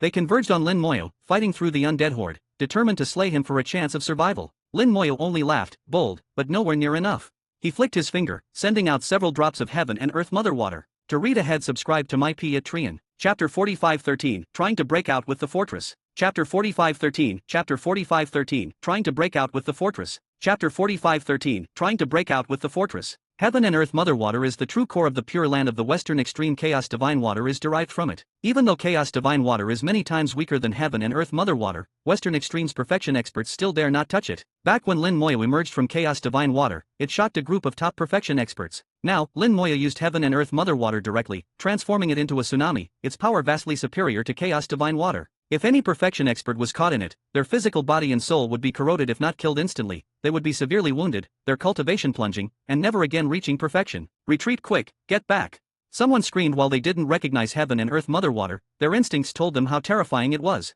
They retreated rapidly, but a few unlucky ones were hit by the waves. With pitiful screams, their tough bodies instantly corroded, their souls shattered, cultivation plummeting. What is this water? How can it be so terrifying? Such corrosive force. Could it be Chaos Divine Water from the Western Pure Land? No, Chaos Divine Water isn't nearly this powerful. This has never been seen before. They were forced back, right into the siege of undead minions. After a wave of tsunamis, Lin Moya drew the Heaven and Earth Mother Water back, transforming it into a water dragon circling his side. He washed his hands in the water, making Eastern Pole's perfection experts shiver with dread. They simply couldn't fathom where this young man came from or why he was so fearsome. The space-time soul Python obviously took orders from him, and the streaking golden light Xiaopeng was so fast, nobody even got a clear look. With that unknown yet hideously deadly water, and those relentless slaps, nothing seemed to stand a chance. The Eastern Pole forces fell into despair. Dog Rat Ancestor, thoroughly battered by Lin Moya's blows, with his head demolished and no intact flesh left, tried to use domain power. A domain phantom appeared behind him, but Lin Moya struck it apart as easily as swatting a fly, leaving Dog Rat Ancestor gravely injured. At this point, Dograt Ancestor seemed to give up, curling into a ball and feigning submission. A perfection expert, pretending to quit? Lin Moya didn't believe it after all. They'd survived endless slaughter, their Dao heart stronger than ordinary cultivators could comprehend. And sure enough, within a dozen seconds, Dograt Ancestor burst out in radiant blue light. A blue beam shot through the undead ranks toward Lin Moya. On the surface it looked like a last-ditch suicide attack, but in truth, it was aimed at the war fortress, his real intent being to escape. At the same moment, Dograt Ancestor's shrill voice echoed through the void. Everyone back to the fortress. Fight your way out with the fortress. This startled the others awake, and all the Eastern Pole forces surged for the fortress. Lin Moya waved his hand, sending the Heaven and Earth Mother Water Dragon after the blue beam. Blue poison was quickly corroded, thick fog rising as even Dograt Ancestor's venom was clearly overmatched. Trying to break out with your fortress? Wishful thinking. The water dragon surged after the blue beam toward the fortress. The blue slowed it, and many did manage to retreat to the fortress. In less than 10 minutes of battle, a third of the 10,000 Eastern Pole Chaos Great Completion beings had died. They started with 100 perfection experts, now over 10 were dead, plus 3 who'd been controlled, making it double digits. This was just a surprise attack, not even a full war, yet the losses were staggering. Perfection experts were not mere cannon fodder, and to lose more than a dozen was disastrous. Inside the fortress, those who had made it began fighting back. Powerful attacks soared out, destroying droves of undead, as the fortress sped toward Eastern Pole territory, aiming to break out. Undead attempted to stop it, but the fortress attacks only slowed them, not stopping them entirely. The space-time soul python and subordinates also attacked, but the fortress grand formations resisted. Xiaopun crashed into the fortress again and again, utterly unable to break through its defenses. The fortress had become a turtle shell, impossible to crack open immediately. Lin Moya was unhurried with a thought. He called the space-time soul python and Xiaopun over. The Heaven and Earth Mother Water followed the blue beam to the fortress, and attacks from within faded into it, vanishing like stones in the sea. The water quickly enveloped the fortress, its external arrays corroded rapidly. Though strong, able to hold Heaven and Earth Mother Water off for a time, they could not last against Lin Moya's power. Xiao Shu! With a low cry, Little Tree split Heaven and Earth, passing through the wards, opening a channel onto the fortress. Lin Moya himself didn't enter, instead sending in a massive world-annihilating flame capable of smelting worlds and burning souls, ignoring bodily defenses. Inside, the flame exploded, engulfing the entire fortress. The pain was so fierce that even perfection experts' souls trembled. No matter what defenses they raised, they couldn't dispel the flame, only desperately defend their souls, hoping to lessen the agony. The hellish screams echoed inside, halting the fortress advance. Heaven and Earth Mother Water finally finished corroding the formation and shrouded the fortress in a layered water curtain, imprisoning it in a watery cage. The fortress's construction was impressive. The Heaven and Earth Mother Water's corrosion had slowed, not halted. Lin Moya praised the materials. It could be taken home to help the Silverlight Rabbit clan strengthen their own domain. From inside the fortress, a few Eastern Pole experts attempted to break out. Indeed, one did, but emerged only as a skeleton. The flesh and soul had been entirely corroded by the Heaven and Earth Mother Water. Only the bones remained, still shining with chaotic power. Lin Moya spoke softly. If you have no other means, die here, then. To read ahead, subscribe to my Patreon. Chapter 45:14, done playing. Chapter 45:14, Chapter 45:14, done playing. Chapter 45:14, done playing. Within mere seconds, the outer layer of the war fortress was heavily corroded. Though constructed from strong materials, even they could not resist the power of the Heaven and Earth Mother Water. As the formation was damaged, the fortress's defensive strength sharply declined, and its speed of breakthrough slowed steadily. At this rate, the fortress would soon collapse, and those trapped inside would be corroded to death by the Heaven and Earth Mother Water. Lin Moya believed they still had other options. It depended on their choice. Everyone watching in Guangdong was stunned, especially the Perfection Elders of the Four Seas sect, who saw the battle most clearly. Though they could not fully comprehend Lin Moya's methods, they understood how terrifying these methods were. For Lin Moya alone to have reduced the enemy to such a state was almost unbelievable. The critical point was Lin Moya barely moved. He simply stood there, waving his hand. His true power remained a mystery. Elder Tinhuo felt even their sect master would find this level hard to reach. A top perfection expert was strong, but facing 100 peers and monsters like Dograt Ancestor would cause any headaches. In his view, his own sect master would ultimately win, but at a cost, and if the enemy escaped, his sect master would be stretched too thin to kill them all. Lin Moya didn't do that, barely moved a muscle, yet they were scattered and defeated. The situation indicated that barring accidents, all these Eastern Pole invaders would fall here. The war fortress fell silent, the formation mostly destroyed, its majesty and power fading quickly. It finally stopped moving through the void. The Eastern Pole forces inside were also quiet, seemingly resigned to their fate. But everyone knew the situation wasn't so simple. Perfection experts cultivated for countless years, each with life-saving tricks and contingency plans. They rarely accepted death passively. Moments later, strange energies began radiating from the fortress. The chaotic space began rapidly stabilizing. Beams of light shot out from it, restoring order wherever they touched. The chaotic array's effects were offset, and the war fortress began rotating rapidly, beaming light out in all directions. Then it suddenly vanished and reappeared a million miles to the south. Lin Moya raised an eyebrow. They do have other tricks. The fortress contained a space-fixing array that could seal and solidify space. They had removed it to escape but hadn't expected Lin Moya to deploy a chaos array, disrupting their retreat.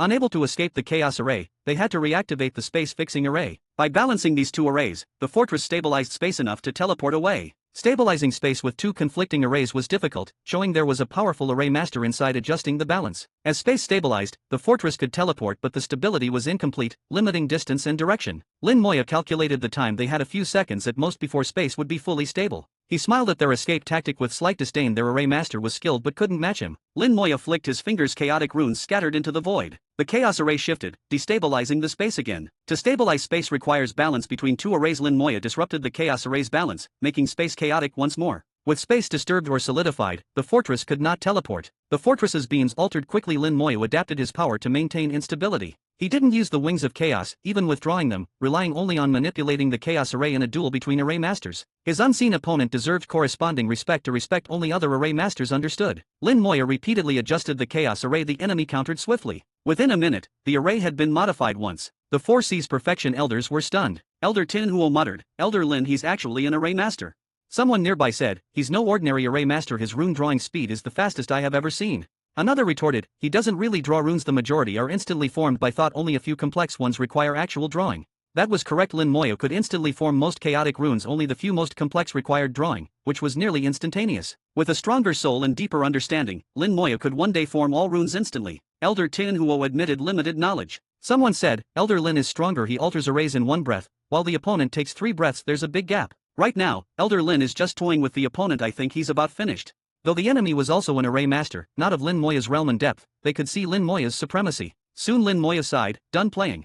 In an instant, thousands of chaotic runes large as raindrops erupted from him. Runes flew as streams of light into the void, instantly turning the space into chaos. Trillions of miles of void were divided into thousands of zones, each with varying levels of chaotic space disturbance. Under such conditions, the war fortress could not teleport. At best, it might teleport within its own confined space, unable to move beyond it. If it wanted to escape, it had to fly. But undead minions, the space-time soul python, and Xiaopun would never allow that. Screams rose repeatedly as the world-annihilating flame continued burning. Many chaos great completion inside the fortress could not hold on, their souls turning to ash. Roars echoed from the fortress, "Do you truly wish to be at eternal war with us?"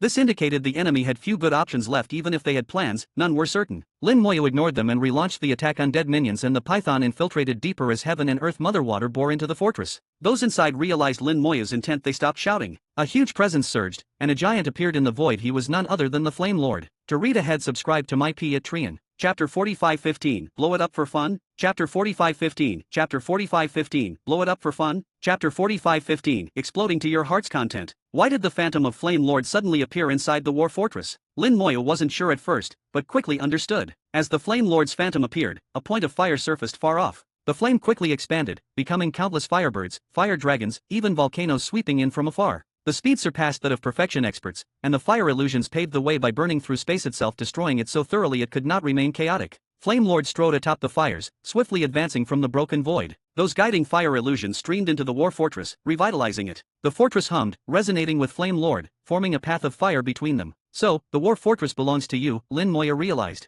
The fortress's phantom was a way to summon the Flame Lord. Only he could fully control it, no one else could. With the fortress failing, they had summoned the Flame Lord. Trailing behind him came the light of Pan Sehai, sect master of 4 seas, full of deadly intent and pursuit. Lin Moya saw both Flame Lord and Pan Sehai bore wounds from their earlier battle, and their souls were equally matched, indicating a stalemate. Then Lin Moya realized Flame Lord would try to escape with the fortress, and Pan Sehai would attempt to stop him, but a direct battle here could destroy Wangdong. It seemed likely that Flame Lord would escape with his people before Pan Sehai could stop him. They had fought to this point, how could Lin Moya let them leave easily? He resolved to make them pay a price. He called to the 4 seas sect, return to Wangdong. Wangdong's defensive array could better withstand the fallout than the 4 seas sect's own ranks. While Lin Moya gave only a courtesy warning, whether they listened was their own affair. Speaking, he waved a massive palm at the incoming Flame Lord, this time striking with full force, much stronger than his attack on Dog Rat Ancestor. Courting death. Flame Lord roared, unleashing 10,000 streaks of fire like arrows to meet the palm. The palm crushed the fire streaks like tofu, slammed into Flame Lord, and sent him flying back 1,000 miles. Pan Sehai, chasing, shouted, "Don't even think about escaping." Lin Moya was amused. Don't even think about escaping when Flame Lord was clearly trying to flee. Without Lin Moya's intervention, Pan Sehai would never have caught up. Lin Moya gave another slap, forcing Flame Lord to parry and giving Pan Sehai an extra tenth of a breath, which was enough for Pan Sehai to catch up and re-engage. Lin Moya called, "Sect Master, keep him occupied while I finish the fortress." Pan Sehai laughed, "Young friend, go ahead, leave him to me." His blood sea rolled, weaving a cage to trap an area Flame Lord was enclosed within. Flame Lord glanced at Lin Moya in anger. He knew that without Lin's 2 slaps, Pan Sehai would never have caught him. Lin Moya ignored him, locking onto the war fortress. On its last legs, Lin Moya commanded the space-time soul python, "Blow it up." The python ordered its 3 minion puppets to latch onto the fortress and self-destruct. Being hit by perfection experts self-destructing at point-blank range, even a top treasure fortress couldn't withstand it, especially since it had already been corroded and weakened by heaven and earth mother water. 3 devastating explosions ripped open giant holes. The fortress was critically damaged, nearly destroyed. In the blast, many Eastern Pole beings were killed, but Lin Moya knew most of the perfection experts survived, yet none dared come out. They knew that with the python's openings, anyone emerging would be turned into a puppet. The python revealed its true form, wrapping the fortress tightly. Its massive body ground against the fortress, which groaned as if about to collapse at any moment. Xiaoping circled outside, watching hungrily but not entering. He didn't know what lurked inside, and it was not truly safe yet. With the python and heaven and earth mother water working together, the fortress's destruction was inevitable. Xiaoping could afford to wait for his chance. The undead rushed into the fortress, causing internal havoc and accelerating its collapse. Through the eyes of undead minions, Lin Moya saw the fortress's interior, full of separate spaces, many already in ruins, strewn with corpses. All the bodies were drawn out, together with those who'd fallen earlier. Thousands of chaos great completions, 5 perfection stage corpses. Xiao Shu, let's blow it up to our heart's content. Little tree extended its roots, breaking through space, reaching the fortress interior. Corpse explosion. Lin Moya chanted softly, pouring his will into the scene until all the corpses exploded to dust. Explosions rocked the fortress, every blast like a perfection expert self-destructing inside. The fortress was rapidly torn apart from within. No matter how many separate spaces existed inside, nothing could withstand the onslaught. Little tree became Lin Moya's eyes, guiding attacks to every corner. Corpses kept evaporating, each detonation shattering more of the fortress. Finally, the once mighty fortress collapsed completely. In this war, it had made no effective contribution and now would never serve again. It became nourishment for Lin Moya's cultivation, disappearing forever. As the fortress collapsed, survivors charged out, over 80 perfection experts among them. They didn't want to leave, but had no choice. Fear and wariness shadowed every face. No one knew if the python would target them next. They had to guard themselves and their comrades. As soon as they escaped, they scattered in all directions. The python fixed its gaze on 3, immediately enslaving them. The 3 promptly turned and attacked their fleeing allies. The lucky ones, not chosen, breathed sighs of relief. At least they hadn't been controlled. But their joy was short-lived. Lin Moya pointed his finger like naming them for death, one after another. Before Lin Moya, perfection experts' corpses turned to dust. Corpse explosion.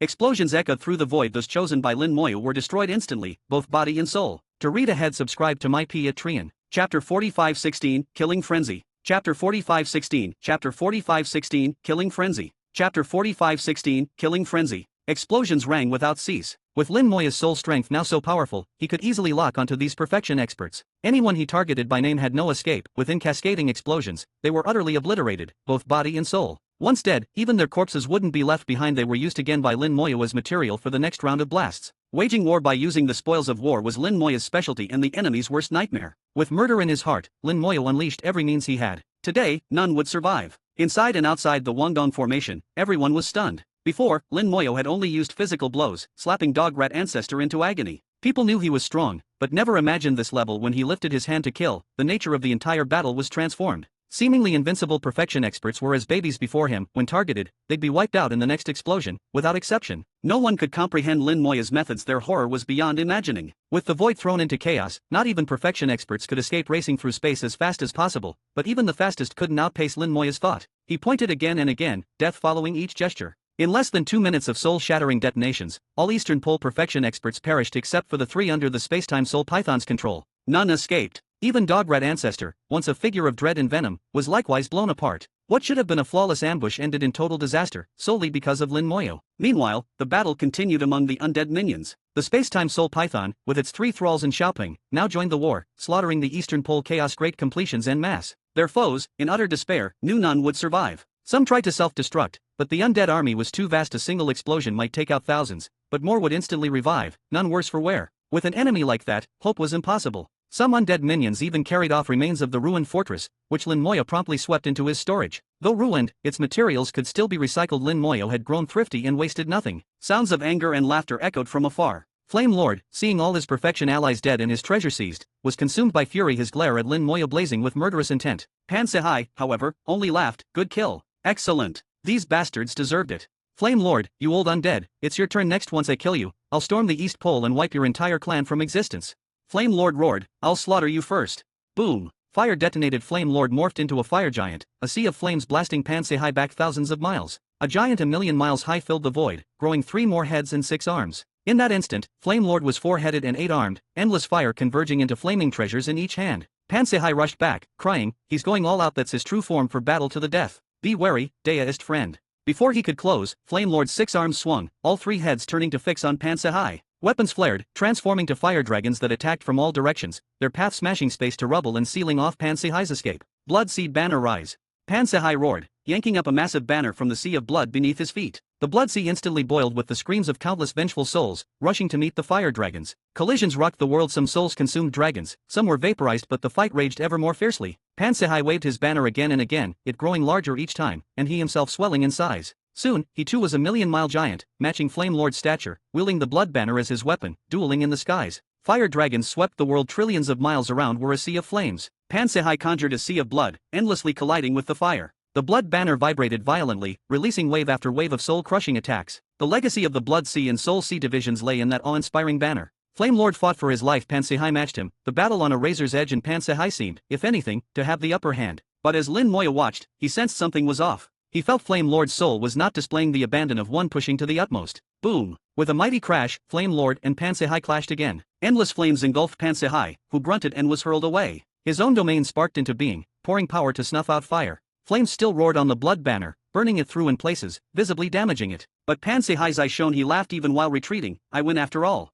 Cracks appeared across Flame Lord's form with a bang, his four-headed, eight-armed body shattered and fell powerless into the fire sea below. At face value, it looked like Flame Lord had lost, but Lin Moya frowned. At the edge of the fire sea, a minuscule thread of fire raced into the void, fleeing far away so faint that almost no one noticed, except Lin Moya. Flame Lord had staged a ruse to escape, explaining Lin Moya's earlier suspicions. With a thought, Lin Moya sent word to Xiaoping, pursue and don't let him get away. Xiaoping shot after the fire line at once, and Lin Moya followed at a measured pace. Pan Se-hi, lost in laughter, paused briefly, then realized the trick. He continued to brandish his damaged blood banner, and blood drowned the fire sea, then his face darkened. He's not dead. He'd been duped by Flame Lord and launched in pursuit as well. The climax of the battle had arrived. The vast majority of Eastern Pole warriors were dead, their corpses adrift in the void, collected by the Undead Legion. Most of these creatures were strange beasts, their bodies harboring valuable materials for cultivating domains, or stashed within storage treasures. Lin Moya, now greedy for riches, missed nothing. The people in Guangdong finally breathed a sigh of relief. They'd not joined the battle, merely witnessed a grand spectacle. Those below the Chaos Realm had seen the true meaning of strength. This battle forged their hearts and taught them new ambitions. Many, having watched, craved new power and for the first time, saw what their goals could be. To read ahead, subscribe to my P at Trian. Chapter 45:17, The Ancestor of Heaven and Earth Fire. Chapter 45:17, Chapter 45:17, The Ancestor of Heaven and Earth Fire. Chapter 45:17, The Ancestor of Heaven and Earth Fire. The Flame Lord escaped quickly upon returning to normal space, the fire line wove through dimensions. Yet Xiaoping was even faster. Despite repeated spatial jumps, the Flame Lord could not shake off Xiaoping's pursuit. After fleeing tens of trillions of miles, Xiaoping finally caught up. Repeated attacks from Xiaoping forced the bloodline to halt, the fire line abruptly transforming back into the Flame Lord. At that moment, his aura was weak and fluctuating far less than before. While his battle with Pan Se-hi had heavily injured Pan, Flame Lord himself was in critical condition, now possessing less than a third of his usual strength. Xiaoping, though not a match for the Flame Lord at full power, could battle him equally in his current state. Following Lin Moya's instructions, Xiaoping harassed and tangled with the Flame Lord, never risking his life, utilizing speed to keep the foe pinned no matter the means. The Flame Lord couldn't break free. More and more desperate, the Flame Lord understood that this was Central Domain, not East Pole. Attracting other top-tier experts would mean certain death. Get lost. Flame Lord roared, forcing back Xiaoping again and again, yet each time Xiaoping returned immediately. No matter what, speed rendered him untouchable. From afar, a powerful aura approached. Lin Moya soared directly through the void. His formidable soul made his speed almost equal. Very soon, he was near. Spotting Lin Moya, the Flame Lord's murderous intent spiked. You still dare chase me? He remembered all those he'd brought. 10,000 Chaos Great Completions, 100 Perfection Experts, Dog-Rat Ancestor, all had died at Lin Moya's hands. Even his hard-won fortress had fallen to Lin Moya. He could not stem his rage, but reason told him now was not the time to fight Lin Moya. He needed to escape. Xiaoping's relentless interference hampered his route, and Lin Moya was closing in. Fed up, the Flame Lord expanded again, transforming into a four-headed, eight-armed giant, summoning a sea of flames to send countless fire dragons flying at Xiaoping, forcing him away. But the transformation was no true battle stance, it was an escape technique. A breeze stirred the Flame Lord, about to depart, hesitated and surprisingly turned to face Lin Moya. I'll kill you. In his eyes gleamed insanity, all eight eyes glowing red, glaring at Lin Moya as if he were a mortal enemy. Rather than flee, the Flame Lord now turned and attacked, waving his arms, driving his treasures so that fire dragons surged from the fire sea straight at Lin Moya. Lin Moya remained cold-faced, countering with heavy punches, shattering the fire dragons. Around Lin Moya appeared the corpses of several Perfection Experts. With a flick of his finger, corpse explosion.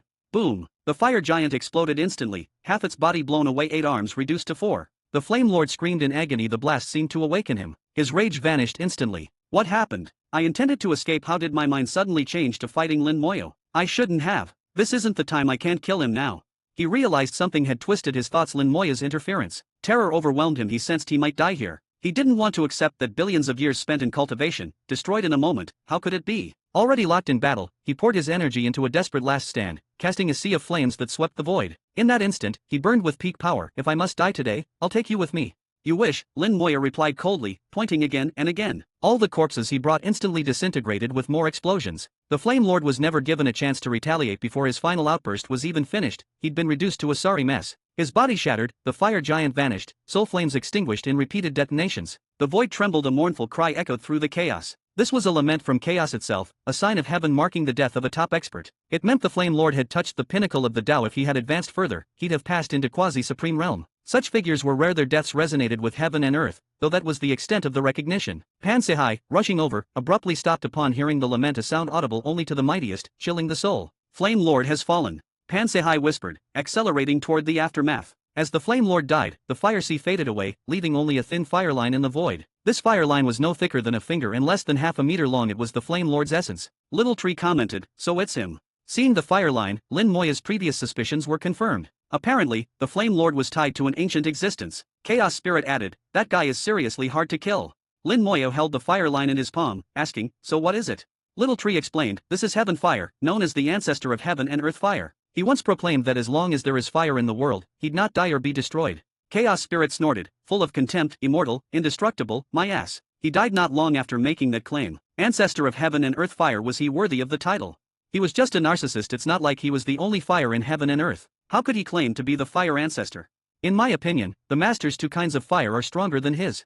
Lin Moya possessed two extraordinary flames, undying fire from the undying Tao and the world-annihilating flame. Once he'd asked Little Tree and Chaos Spirit about their origins. The answer was odd. Their era had many mighty flames, but not even they knew every kind. Some flames became sentient, famous across epochs. Some hid quietly, hardly ever seen but rumored occasionally. Undying fire was such little fame, vanished without a trace. World-annihilating flame was even less known, yet its potency was undoubted. To Chaos Spirit, both flames Lin Moya possessed far outstripped the infamous Heaven Fire. Little Tree recounted that Heaven Fire, once self-proclaimed ancestor of heaven and earth fire, was slain by other powerful beings. Claiming immortality, he didn't truly die. After countless years, he recoalesced from heaven and earth and became the Flame Lord. But in Lin Moya's eyes, the original fire ancestor was long dead. When someone reincarnates with no memory of the past, they're a new being, not the original. Memory defined identity. Without it, there was no continuity. Lin Moya examined the fire in his palm. It seems to contain unique power. Little Tree said, it's a primordial fire from the beginning of the world, one of the original fire seeds, a peak ingredient. If the master absorbs and refines it, he'll never fear flames again. If he blends it into his domain, it can greatly strengthen the foundation. Lin Moya did not hesitate for him. The answer was clear. Absorbing and refining is not my path. It's better used as a material. To read ahead, subscribe to my P at Trian. Chapter 45:18, Lin keeps his word. Chapter 45:18, Chapter 45:18, Lin keeps his word. Chapter 45:18, Lin keeps his word. The true body of the ancestor of heaven and earth fire is a flame naturally evolved from heaven and earth, similar in effect to ancient ice and capable of modifying the foundation of a domain. Once a domain evolves to perfection, its power must be compressed, and these kinds of materials can strengthen its base. Such items are far rarer than ordinary materials. This harvest was considerable. A powerful aura approached from afar. Pan Sehai rode over on a sea of blood. Lin Moya put the true body of the ancestor of heaven and earth fire into his storage space, awaiting Pan Sehai's arrival. Pan Sehai greeted him with a formal bow. Pan Sehai greets my fellow deist. Lin Moya smiled. No need to be so formal, Sect Master Pan. I am Lin Moya, just like you, one of the Central Domain God Alliance. Pan Sehai raised an eyebrow. So you're Elder Lin. My apologies for not recognizing you. Lin Moya was a bit surprised. Sect Master Pan knows me. Pan Sehai replied, of course. You were the one who repaired the cross-domain array from East Pole. Afterward, Chief Mu sent word to us that there's a new Grand Elder in the Alliance, Elder Lin. At the moment, only we old geezers know, but soon the whole Alliance will hear. Lin Moya grinned. So that's how it is. Pan Sehai said, Elder Lin, so young and already at such a level, it's only a matter of time before you reach an even higher realm. He spared no praise in his eyes. Lin Moya's youth was terrifying. With such prowess at this age, who could imagine his future achievements? In all his countless years, Pan Sehai had never seen anyone like him, not any so-called prodigy, monster, or genius. After a few pleasantries, Pan Sehai asked, Elder Lin, did you really kill the Flame Lord? Lin Moya nodded, yes. Sect Master Pan probably sensed the cry of the world. Pan Sehai was puzzled. That guy values life. If he couldn't win, he'd always run. You actually managed to kill him. Realizing his words might be disrespectful, he quickly added, no offense, I'm just curious. We tried to ambush and kill him in 2 previous wars, but every time he escaped once there was danger. He's a slippery one. Lin Moya laughed. I have a little trick that can temporarily influence someone's thoughts.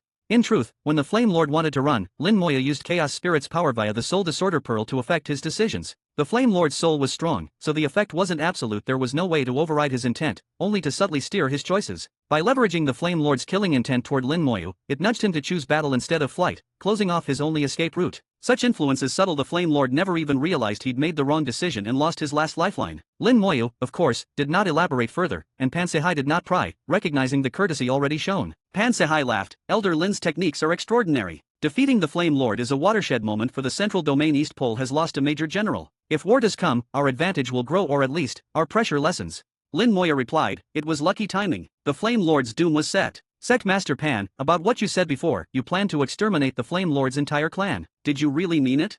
Pan Sehai laughed heartily. I was thinking it, but in practice, impossible. I don't even know where his clan is. Probably only that old guy Juyu from East Pole does.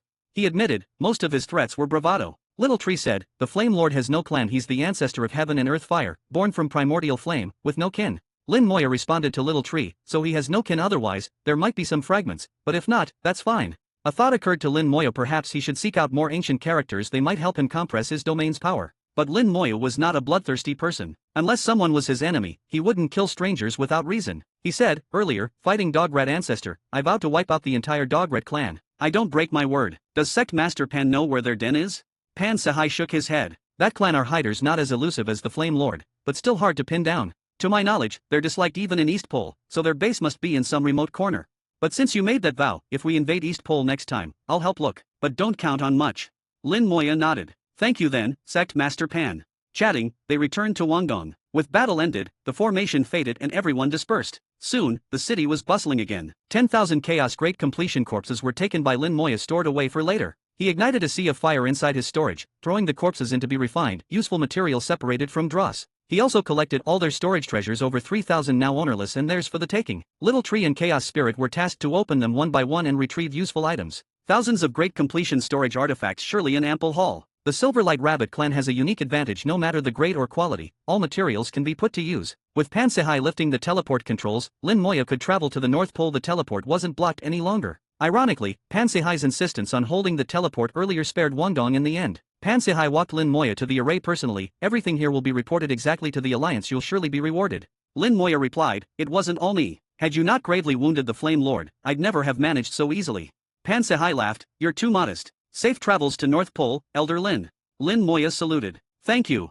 The teleport array glowed and Lin Moya vanished. The disaster looming over Wangdong was lifted. By Lin Moya's unexpected intervention, the Doombringers themselves faced catastrophe. Fate's changes are so unpredictable, who can foresee what's to come? Qingyu clutched her medicine tightly, knowing its value. 2 days later, breakthrough auras filled Wangdong, chaos power tumbling down. It seemed new Dao Lords had been born. To read ahead, subscribe to my P at Trian. Chapter 4519, Arrival at the North Pole. Chapter 4519, Chapter 4519, Arrival at the North Pole. Chapter 4519, Arrival at the North Pole. A pale white layer covered the void. Compared to other places, the chaos in the northern domain was brighter and colder. Here, the chaotic energy sometimes mingled with snow and ice, a scenery unique to the northern domain. As the city neared the North Pole, this phenomenon grew stronger. The cold of the chaotic North Pole affected this area so much that even the wasteland couldn't block all the chill. It's said that the North Pole holds a supreme treasure, endlessly radiating cold, not only blanketing the North Pole itself, but leaking through wastelands to influence parts of the central domain. Some believe the wasteland wasn't always here. Maybe the northern domain's current location once belonged to the North Pole, making the cold perfectly natural. Many accept either theory. Lin Moya thinks both might be true. If the North Pole does contain such a treasure, it must be held by the North Pole's supreme. Lin Moya arrived in the northern domain and saw many people from the upper domain. Though also human, they had obvious differences from the central domain. All had jet black hair without impurity, making it exceptionally striking. Their black hair was unlike that of central domain humans. One could tell at a glance. The rumor is that because their power is so pure, their hair turned jet black. Since upper domain people settled the northern domain, the Central Alliance has agreed handed over partial authority for the northern domain and the city of Linbei. Aside from a few necessary personnel, most central domain people had left. Now the upper domain managed the northern domain. Such changes had happened many times, so local elders found it normal, some even grateful, as the upper domain helped defend the territory, easing pressure and saving lives. Lin Moyo had just left the teleportation array when someone waiting outside greeted him. Elder Lin, I'm Che-Yi. I've been waiting here to take you to Linbei City.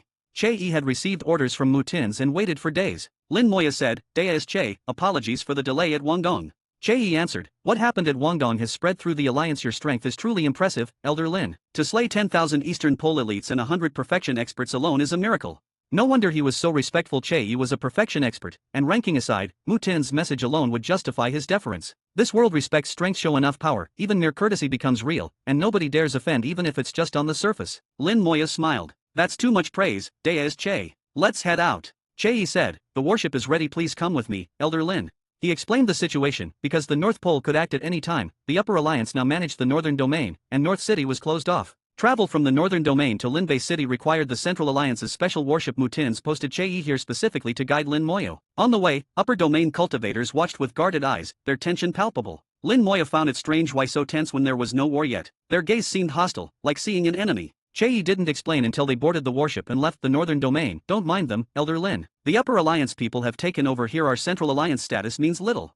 Lin Moya said, I've met a few Upper Alliance people before, they weren't so standoffish. Che said, Upper Alliance folks split in two, some are unfailingly friendly, while others like those you saw are cold and rigid, treating even their own like outsiders and sticking strictly to rules. If not for this warship, not even your rank would get us through to Linbei. Lin Moya laughed quietly. Perhaps the Upper Alliance's purity made their mindset so inflexible. Pure power shaped their Dao heart, making them approach everything in a simple, uncompromising way. Che added, still, it helps do things by the rules and there's no trouble. Lin Moya recalled, didn't someone from the North Pole infiltrate the Northern Domain once and nearly destroy it? Che replied, indeed. The North Pole has its own humans, who snuck in and stole a warship. The North Alliance recognizes ships, not people, so the infiltrators caught them off guard. Afterward, they tightened the rules to recognize both ship and crew. Lin Moya shook his head. The Upper Alliance truly was peculiar. Local ways breed local temperaments, after all. The warship was fast, leaping through the void and quickly reaching Linbei City. Linbei was also inside a cross-domain array, suffused with chaotic energy that dropped the temperature drastically. Every corner was blanketed with a frosty white. There was no actual snowfall, just a snowy sheen, making Linbei look like a piece of fine white jade from a distance. As the warship slowed, Lin Moya saw the encircling cross-domain formation. The principal array was immensely strong, able to defend and retaliate. Even a supreme like Pansahai couldn't damage its core array. Many attributed that strength to the array designs. Only Lin Moya knew the true power lay in the Supreme Calamity's handiwork. The formation core set by the Supreme Calamity was what made it formidable. Subsidiary arrays were weaker, which is why the Eastern Pole's sub-arrays were broken so easily. Yet even those contained Calamity's cores, which meant they could be repaired. Lin Moya was now familiar with cross-domain arrays. The formation here was like those elsewhere. Soon, when he teleported to the North Pole, he would be able to refine the sub-array and, from there, gradually refine the main array. Nobody would notice afterward. As long as he didn't do anything unusual, the array would function as always. After docking, Che handled communication with the Upper Alliance. Lin Moya's identity was checked again and again. After a thorough inspection, he was finally allowed to use the array. Just as Che had promised, the Upper Alliance people were reasonable as long as rules were followed. The formation activated. Lin Moya used icy energy from Linbei to teleport to the North Pole. Passing through the wasteland, the distorted images in transmission let Lin Moya glimpse its shifting landscape. Even the wasteland was affected by the North Pole. Colors during transmission turned monochrome, mostly white. The temperature kept dropping. Approaching the North Pole, the coldness permeated countless spatial layers. At last, the transmission ended, and Lin Moya appeared in the void. Icy energy gathered in his palms to form an array disk. With it, he could return to the sub-array any time. Just as he prepared to leave, Lin Moya sensed a strange wave of cold. Looking up, he saw an ice mountain crashing down from above. To read ahead, subscribe to my P at Trian. Chapter 4520, Where did you go? Chapter 4520, Chapter 4520, Where did you go? Chapter 4520, Where did you go? Lin Moya was surprised to be attacked immediately upon arriving at the North Pole. The ice mountain crashing down had considerable power. Without time to think, he threw a punch to meet it head-on. The ice mountain shattered, but Lin Moya was also blasted 10,000 miles away. As fragments of ice flew, someone rushed out from behind the mountain, holding a shining ice mountain-shaped treasure. Within the void, tens of thousands of ice mountains appeared at once, crashing in from every direction. The ice mountains followed one after another, giving Lin Moya no space to dodge. He could feel himself being locked in. There was no way to escape. He vaguely saw a great Dao. His mysterious attacker stood atop the Dao itself, a top perfection expert. Lin Moya's eyes turned cold. The opponent was a top-level perfection cultivator, their power no less than the Flame Lord at his peak, just a step from quasi-supreme. Such experts are rare even in the North Pole, only a few exist. Why was he ambushed as soon as he arrived? It was hardly a coincidence. Most likely, the attacker had been waiting specifically for him. Punch after punch crushed the ice mountains, but every time he was blasted further away from the teleportation array. The attacker was clearly trying to force him out of that territory. Master, something's wrong with space, Little Tree cried suddenly. Someone tampered with it. You're in a semi-transmission state. Lin Moya sensed something off with space, but not as keenly as Little Tree. By modifying space, the enemy forced him into a state where he seemed to be blasted hundreds of thousands of miles, but actually, he could no longer tell how far he'd gone. In the endless void, returning to the sub-array would be very difficult. Lin Moya realized he had been specifically targeted. The intent wasn't to kill, but to drive him out so he couldn't refine the cross-domain array. Why? He considered one possibility: the attacker was an enemy of Supreme Calamity. Supreme Calamity once said, "Not everyone supports their endeavors." There were fellow travelers, bystanders, and opponents. Lin Moya suspected the attacker was an opponent. But for a top-level perfection expert to know about Supreme Calamity's plans, they must be quasi-supreme or a supreme themselves. Looking more carefully, Lin Moya saw something strange. Though this looked like a top perfection expert, his eyes were lifeless. He had a soul, but not the soul of a true living being. Moreover, the essence of his soul was even stronger than a perfection expert's. This is a clone either of a quasi-supreme or a supreme. Lin Moya deduced it was the avatar of one of the North Pole's quasi-supremes or the only supreme. There were 2 quasi-supremes and 1 supreme in the North Pole, all possible candidates. Regardless, they didn't actually plan to kill him, just prevent him from refining the array, disrupting Supreme Calamity's plans. Since his enemy wasn't trying to kill him, Lin Moya could fight back. An avatar was manageable. As long as he returned to the area by the sub-array, he'd be fine. Fight back. At this thought, Little Tree suddenly shouted, "Master, careful."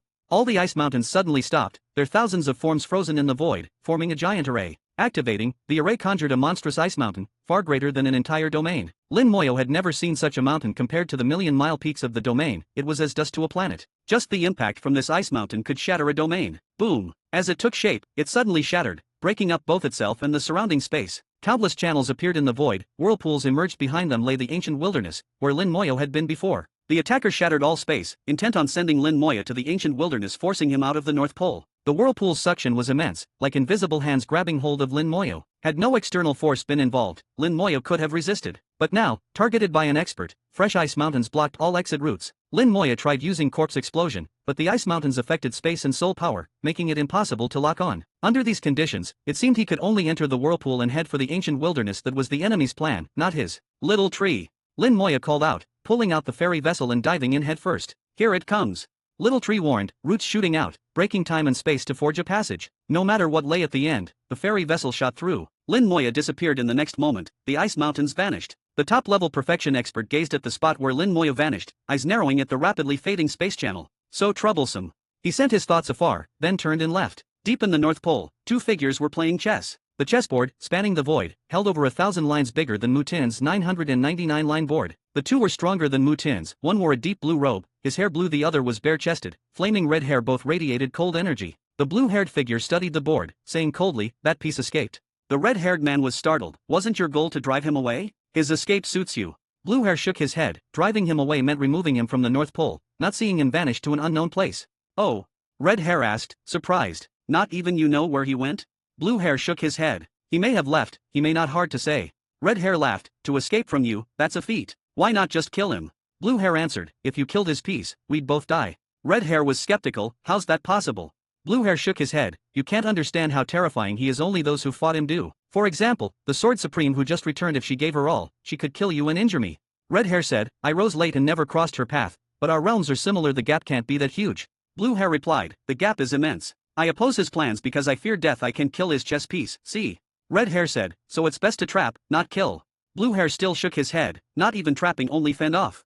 Dropping a piece onto the board, he muttered, "Where did you go?" To read ahead, subscribe to my Patreon. Chapter 4521, Defying Common Sense. Chapter 4521, Chapter 4521, Defying Common Sense. Chapter 4521, Defying Common Sense. Somewhere in the North Pole, chaos mixed with a biting wind blew, cold enough to freeze even a Dowlord to death. This stretch of void was sparsely populated, when a sudden space-time tunnel appeared and the ferry vessel darted out. Lin Moya emerged from the ferry vessel, now wrapped in a peculiar aura that completely masked his presence. This aura, almost indistinguishable from the natural North Pole, meant even regional powerhouses would recognize him as a native. The aura came from the causal-seeking ring. Lin Moya had activated it in the space-time tunnel to cultivate a causal fruit and conceal his presence. He suspected his earlier attacker had been a quasi-supreme or supreme, and no matter which, in the North Pole it would be hard to avoid pursuit without altering his aura. Other means were unreliable. The causal-seeking ring was the safest. He immediately grew a fruit, and emerged from the tunnel with his aura completely altered. Not only was his aura different, even his appearance had changed. He hid his human face, elongating his ears and covering his skin with faint scales, giving him beastly features akin to local North Pole creatures.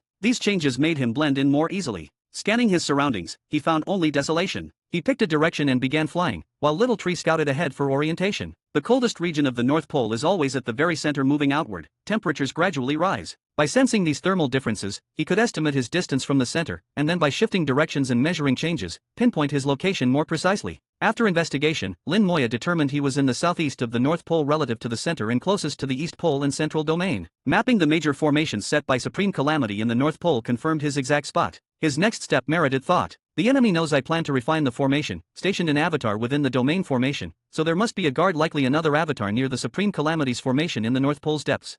They're clearly unwilling to kill me, afraid of Supreme Calamity and company, but they also won't allow me to refine the formation. To break through their blockade, I have only two choices, brute force or stealth. But if he could think of both, the opponent would have prepared for both, so neither would be easy and he had no better options. The formation Supreme Calamity left was close to the pole's center. Lin Moya decided to check it out personally. He'd been caught off guard earlier, now it was his turn to hunt from the shadows, determined and sure he'd prevail, such was his Dao heart. With a flash of golden light, Xiaopeng appeared. Lin Moya rode Xiaopeng, transforming into a golden streak racing toward the pole's center. Xiaopeng's speed rivaled teleportation in moments, they crossed hundreds of millions of miles. Along their path, North Pole's chaos receded in the mind's eye, and Lin Moya sensed the local Great Dao's icy auras pouring into him. Before long they reached a Buddhist pass array. Around the teleportation array, no one was present, it floated lonely in space. Lin Moya had Xiaopeng approach, stopping before the array to examine it. Its structure was simple, with only one function, send those inside the array outward. It was one way only, to a fixed destination. Interesting. Moving on, Xiaopeng soon found another teleportation array again, one way with fixed destination. Along the journey, they passed several such identical arrays. Lin Moya realized they connected to form a one-way path. In the North Pole, to reach anywhere other than by flying, you were forced to follow this single route sequence of arrays. You might have to detour on a loopy path, but there was no other way. Whoever set up these teleporters, Lin Moya thought, was quite lazy. But the North Pole residents seemed unconcerned, never seeking change. There were clear divides between the poles, the North wasn't as developed as the West not as developed as Central, but all were better than the East, where there weren't even teleporters and everyone had to fly except some space-gifted races, leaving most below great completion unable to venture far. If one wanted to, one could pay with Chaos Gold to have a space-gifted race carry them. Perhaps this was a local travel custom amusing in its own way. After many teleportations, with Xiaopeng flying for over 10 days, they neared the pole center. In sight was a gigantic snowflake, as vast as a continent, covered in countless structures. These buildings were rugged, pure white, looking like ice sculptures, very much in keeping with the North Pole's flavor. From a distance, Lin Moya perceived countless soul flames on the snowflake. It seems to be a city, a settlement for a race. Unlike the Central Domain, the North Pole lacked cities, instead they had tribelands, communal living places called ethnic settlements. Because of efforts by the North Pole's supreme, polar creatures were unusually united, any tribe land could be inhabited by outsiders, so over time, these lands became multi-ethnic communities. In any settlement, one might find many different species coexisting in harmony. Lin Moya found this novel even incredible. Let's go check it out. Acting on a spontaneous notion, he headed straight for the snowflake, trusting that at this realm, all impulses were meaningful. Arriving within 1,000,000 miles, he put Xiaopeng away and went on alone. Wrapped in the causal-seeking ring's aura, he truly looked like a native. No one questioned him, at the border travelers were not uncommon, so he drew no suspicion. Inside the snowflake, wind and snow whipped while huge beasts, large and small, lounged in the open, basking in the weather. Others sheltered in houses of all kinds, castles, caves, or simply holes dug in the ground. Various ethnicities lived together with no sign of strife. Lin Moya even observed young ones from different races playing together. This seems contrary to common sense, he muttered as he gazed into the distance and, spotting something odd, slowly furrowed his brow. What is that? To read ahead, subscribe to my Patreon. Chapter 4522, The Quiet Spirit Pearl and Illusory Spirit Pearl. Chapter 4522, Chapter 4522, The Quiet Spirit Pearl and Illusory Spirit Pearl. Chapter 4522, The Quiet Spirit Pearl and Illusory Spirit Pearl. Snowflakes drifted in the air. Lin Moya discovered that a few particular flakes among them were special. Amidst the swirling storm, these snowflakes appeared no different from others, but they never fell nor drifted away. Instead, they spun in a set region. Their concealment was impressive. If not scrutinized closely, their presence would go completely unnoticed. Normally, someone might eventually notice, but these flakes constantly emitted a strange aura that compelled observers to overlook them. Had his soul not been so sharp, Lin Moya might never have noticed either. He asked, "See those snowflakes?" Little Tree shook its head. "Which ones do you mean, Master?" Chaos Spirit was puzzled. "Aren't all snowflakes the same?" They couldn't detect any difference. Their souls were keen, but not as keen as Lin Moya's. Focusing on those snowflakes, Lin Moya directed Little Tree and Chaos Spirit's attention so they could finally spot them. Even then, it took effort before they recognized the peculiar flakes. Chaos Spirit whispered, "These really are different. I can't recall seeing them before, yet they seem strangely familiar." Little Tree agreed. "I feel the same, likely their original appearance was altered. They must have looked different before." That two beings from ancient eras both sensed familiarity meant these snowflakes were connected to an ancient being from their time. Lin Moya grew excited. If these were remnants of a being from that era, it could mean another top-tier material to enhance his domain foundation. To him, the snowflakes seemed to glow with a light only he could see. Their unique aura spread through the storm like invisible smoke, permeating the entire continent. Lin Moya slowly hovered closer, moving so gradually that none noticed anything unusual. He looked for all the world like a traveler admiring the snow. Arriving in front of the special flakes, he reached out. They settled in his palm as if weightless, not cold but subtly warm to the touch. Clearly, these were no ordinary snowflakes. Lin Moya had no doubt. Exerting a thought, he infused soul power into the flakes, soul fire refining them. The flakes morphed as he refined them, transforming into a clear bead the size of a fingernail. Then, with a faint snap, the bead shattered into dust and vanished. At the same time, the storm stopped and Lin Moya's face changed. A wisp of intent touched him at the moment the bead broke incredibly faint, but he grasped it. Its owner was the same as the one who hurled the ice mountains at him. Crap, I've been found. Without hesitation, Lin Moya stepped out beyond the snow continent. Xiaoping sprang forth, shifting him into a streak of golden light. From the bead's break to his departure took less than half a second. As he escaped, Lin Moya instantly took out the causal-seeking ring. Fruit without a cause change my aura, let no one follow me. A backlash swept through him, cracks scarred his body and soul, but neither broke nor perished. Given the current strength of his flesh and soul, unless his causal manipulation was utterly outrageous, he could resist the price. It worked. The force of causality descended, transforming his aura again, totally different from before. As Lin Moya fled into the distance, a commotion broke out on the snow continent. The continent was vast, and there were many such special snowflakes. Lin Moya had only taken a few. The area those flakes influenced was just a small part of the whole. Now, in this one section, the wind and snow stopped. All the creatures that had been resting there awoke. They all turned, spotting the outsider. The once gentle gazes became ferocious, filled with killing intent. Roars erupted, giant beasts began attacking. Chaos broke out instantly, the area plunged into battle, the weak killed on the spot. Elsewhere on the continent, where the snow continued, there was no fighting. Creatures who awoke just glanced around and went back to sleep.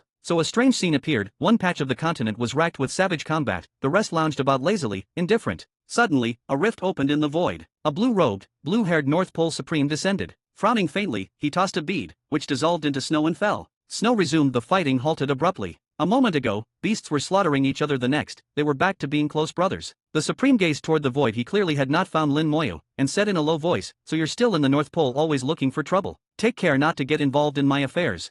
If you do, no matter how dangerous it is, I'll have to send you away." His voice faded as he stepped out and vanished. Gold light coursed on. After flying billions of miles, Lin Moya finally relaxed. He was certain now, the being behind the ice mountain and the one whose intent was in the bead was a Supreme. There was only one Supreme in the North Pole, it must be him making the move. Lin Moya knew full confrontation was futile. He would never break through that blockade, and would be killed if the Supreme tried. But he could not give up on refining the Calamity Supreme's formation. He just needed another plan, which was already forming in his mind. At that moment, Little Tree spoke quietly. "Now I know what that is."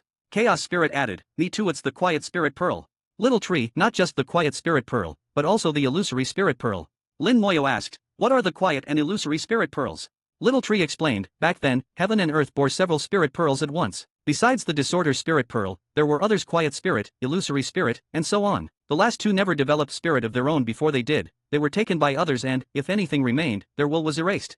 Chaos Spirit said, "I remember, they weren't seized by the same person, but now, both are in the hands of one being." Between the two of them, they covered the Pearl's functions, and Lin Moya finally understood. A chill crept over him. The North Pole Supreme was far more complicated than he'd thought. He even sensed that the Supreme harbored secret motives behind these actions. To read ahead, subscribe to my P at Trian. Chapter 4523, Sacrificing the North Pole? Chapter 4523, Chapter 4523, Sacrificing the North Pole? Chapter 4523, Sacrificing the North Pole? The Quiet Spirit Pearl has the effect of pacifying souls, placing them into a special state of tranquility. In that state, there will be no hate. All that is seen and experienced appears wonderful, but that's only its superficial use. The true function of the Quiet Spirit Pearl is to influence others. With enough exposure, a soul can be entranced by this beautiful state. Ultimately, the one controlling the Quiet Spirit Pearl can manipulate that beauty and direct souls to do their bidding. For example, the controller could persuade affected beings that cultivation is wonderful, and those influenced would practice with total focus and no distracting thoughts, advancing rapidly. The controller could also encourage unity, cooperation, and mutual love, whether for one's own kind, outsiders, or even enemies. The Quiet Spirit Pearl does have a side effect. When its effect abruptly ends, the suppressed emotions surge back with greater intensity. If the space-time soul python's control is an overpowering suppression, the Quiet Spirit Pearl's is a subtle, pervasive influence. Used well, it's divine and can accelerate cultivation dramatically. Used poorly, it becomes a horrific artifact of mind and soul manipulation. A single Quiet Spirit Pearl's influence is limited, but with the Illusory Spirit Pearl as well, everything changes. The Illusory Spirit Pearl can create avatars. These avatars are not mere illusions, but facsimiles of real things. The avatars can exist forever, as long as they're not destroyed. Each avatar can have about 30 to 40% of the original's power. Most crucially, the owner can create endless avatars if their cultivation is high enough. These avatars can transform endlessly, but their effects remain constant regardless of appearance. Either Pearl alone is powerful, together, they are heaven-defying. Now, both are in the North Pole Supreme's hands, and with his cultivation, he could make countless pearls and use the Quiet Spirit Pearl's influence to bind all the beings of the North Pole, making them united and obedient. It finally makes sense why everyone here is so cooperative. Logically, this isn't natural, it's contrary to the rules of heaven and earth, so there had to be a reason, and this is it. The North Pole Supreme is controlling nearly every being here with the Spirit Pearls. But why?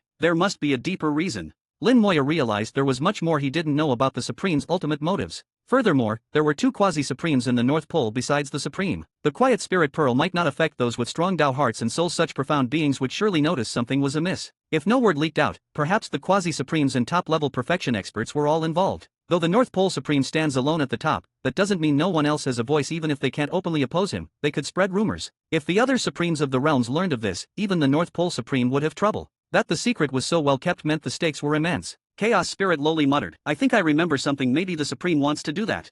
Lin Moya, don't talk in riddles. If you know, spit it out. Chaos Spirit, back in the day, I heard a rumor that the ancient cold beasts always wanted to reach a certain place. Besides the ice crystal key, there's another way. Use the blood and souls of countless beings as a sacrifice. Little Tree interrupted, I heard the same. Offer up flesh and soul as tribute, and maybe the place can be opened. Lin Moya frowned, so you're saying the North Pole Supreme plans to sacrifice the blood and soul of all northern beings, the whole North Pole? Little Tree shook its head. The sacrifice demands a huge amount of flesh and spirit. Most likely, the whole North Pole wouldn't be enough. Chaos Spirit added, not just lots, but top quality too. Back in our era, even when many top beings died in battle, their blood and souls were barely enough. Certainly more than 10 North Poles worth. In my opinion, double the North Pole would still not suffice. In their wars, the beings who died were unimaginably mighty. Any one of them could match the power of an entire race. Endless low-level beings, no matter their numbers, can't compare to one true powerhouse. So if this method works, the sheer numbers needed would be astronomical. Even sacrificing the entire North Pole might be too little. If what you two say is true, then the Supreme's ambitions are vast indeed. Just as this great war erupts, they collect blood and soul. Maybe this is why the North will strike at the Central, to reap casualties and harvest more. I really do wonder what's hidden in that place, to make so many risk everything. Lin Moya knew it must be extraordinary. The ancient cold beasts longed for it, powerful factions all sought it, perhaps even Tao itself tried to reach it. But so far, no one had succeeded. Chaos Spirit said, I heard that anyone who gets near the entrance will do anything for a way in. I never tried myself, but what I heard rings true. Many went insane at the time. Little Tree said, there's a legend in the chaos. This place hides the ancient origin of the desolate chaos. Chaos Spirit snickered, crazy legends are everywhere like that flower everyone killed each other over. Some said it grew from the deepest ancient wilderness, others that it came from this very North Pole. Most believe the flower came from the deeps of the ancient wilderness, but some think the mysterious place links straight to the deepest part. Only by passing through there can one truly reach the core. All other paths end in death. Speculation and stories abounded. No one knew the full truth. Ultimately, that place in the North Pole and the core of the ancient wilderness were the two most mysterious spots in all desolate chaos. If one could uncover their secrets, perhaps it'd be possible to finally unite all of desolate chaos. Tao itself was above the chaos, yet still not united, still stopped short. Sadly, after the Great War, all the ancient powerhouses died out. Nobody was left to probe these secrets, and even Tao seems clueless, hidden and inactive. Lin Moya mused, given the barriers guarding the formation now, it seems I'll have to investigate there first. Little Tree, let's look together.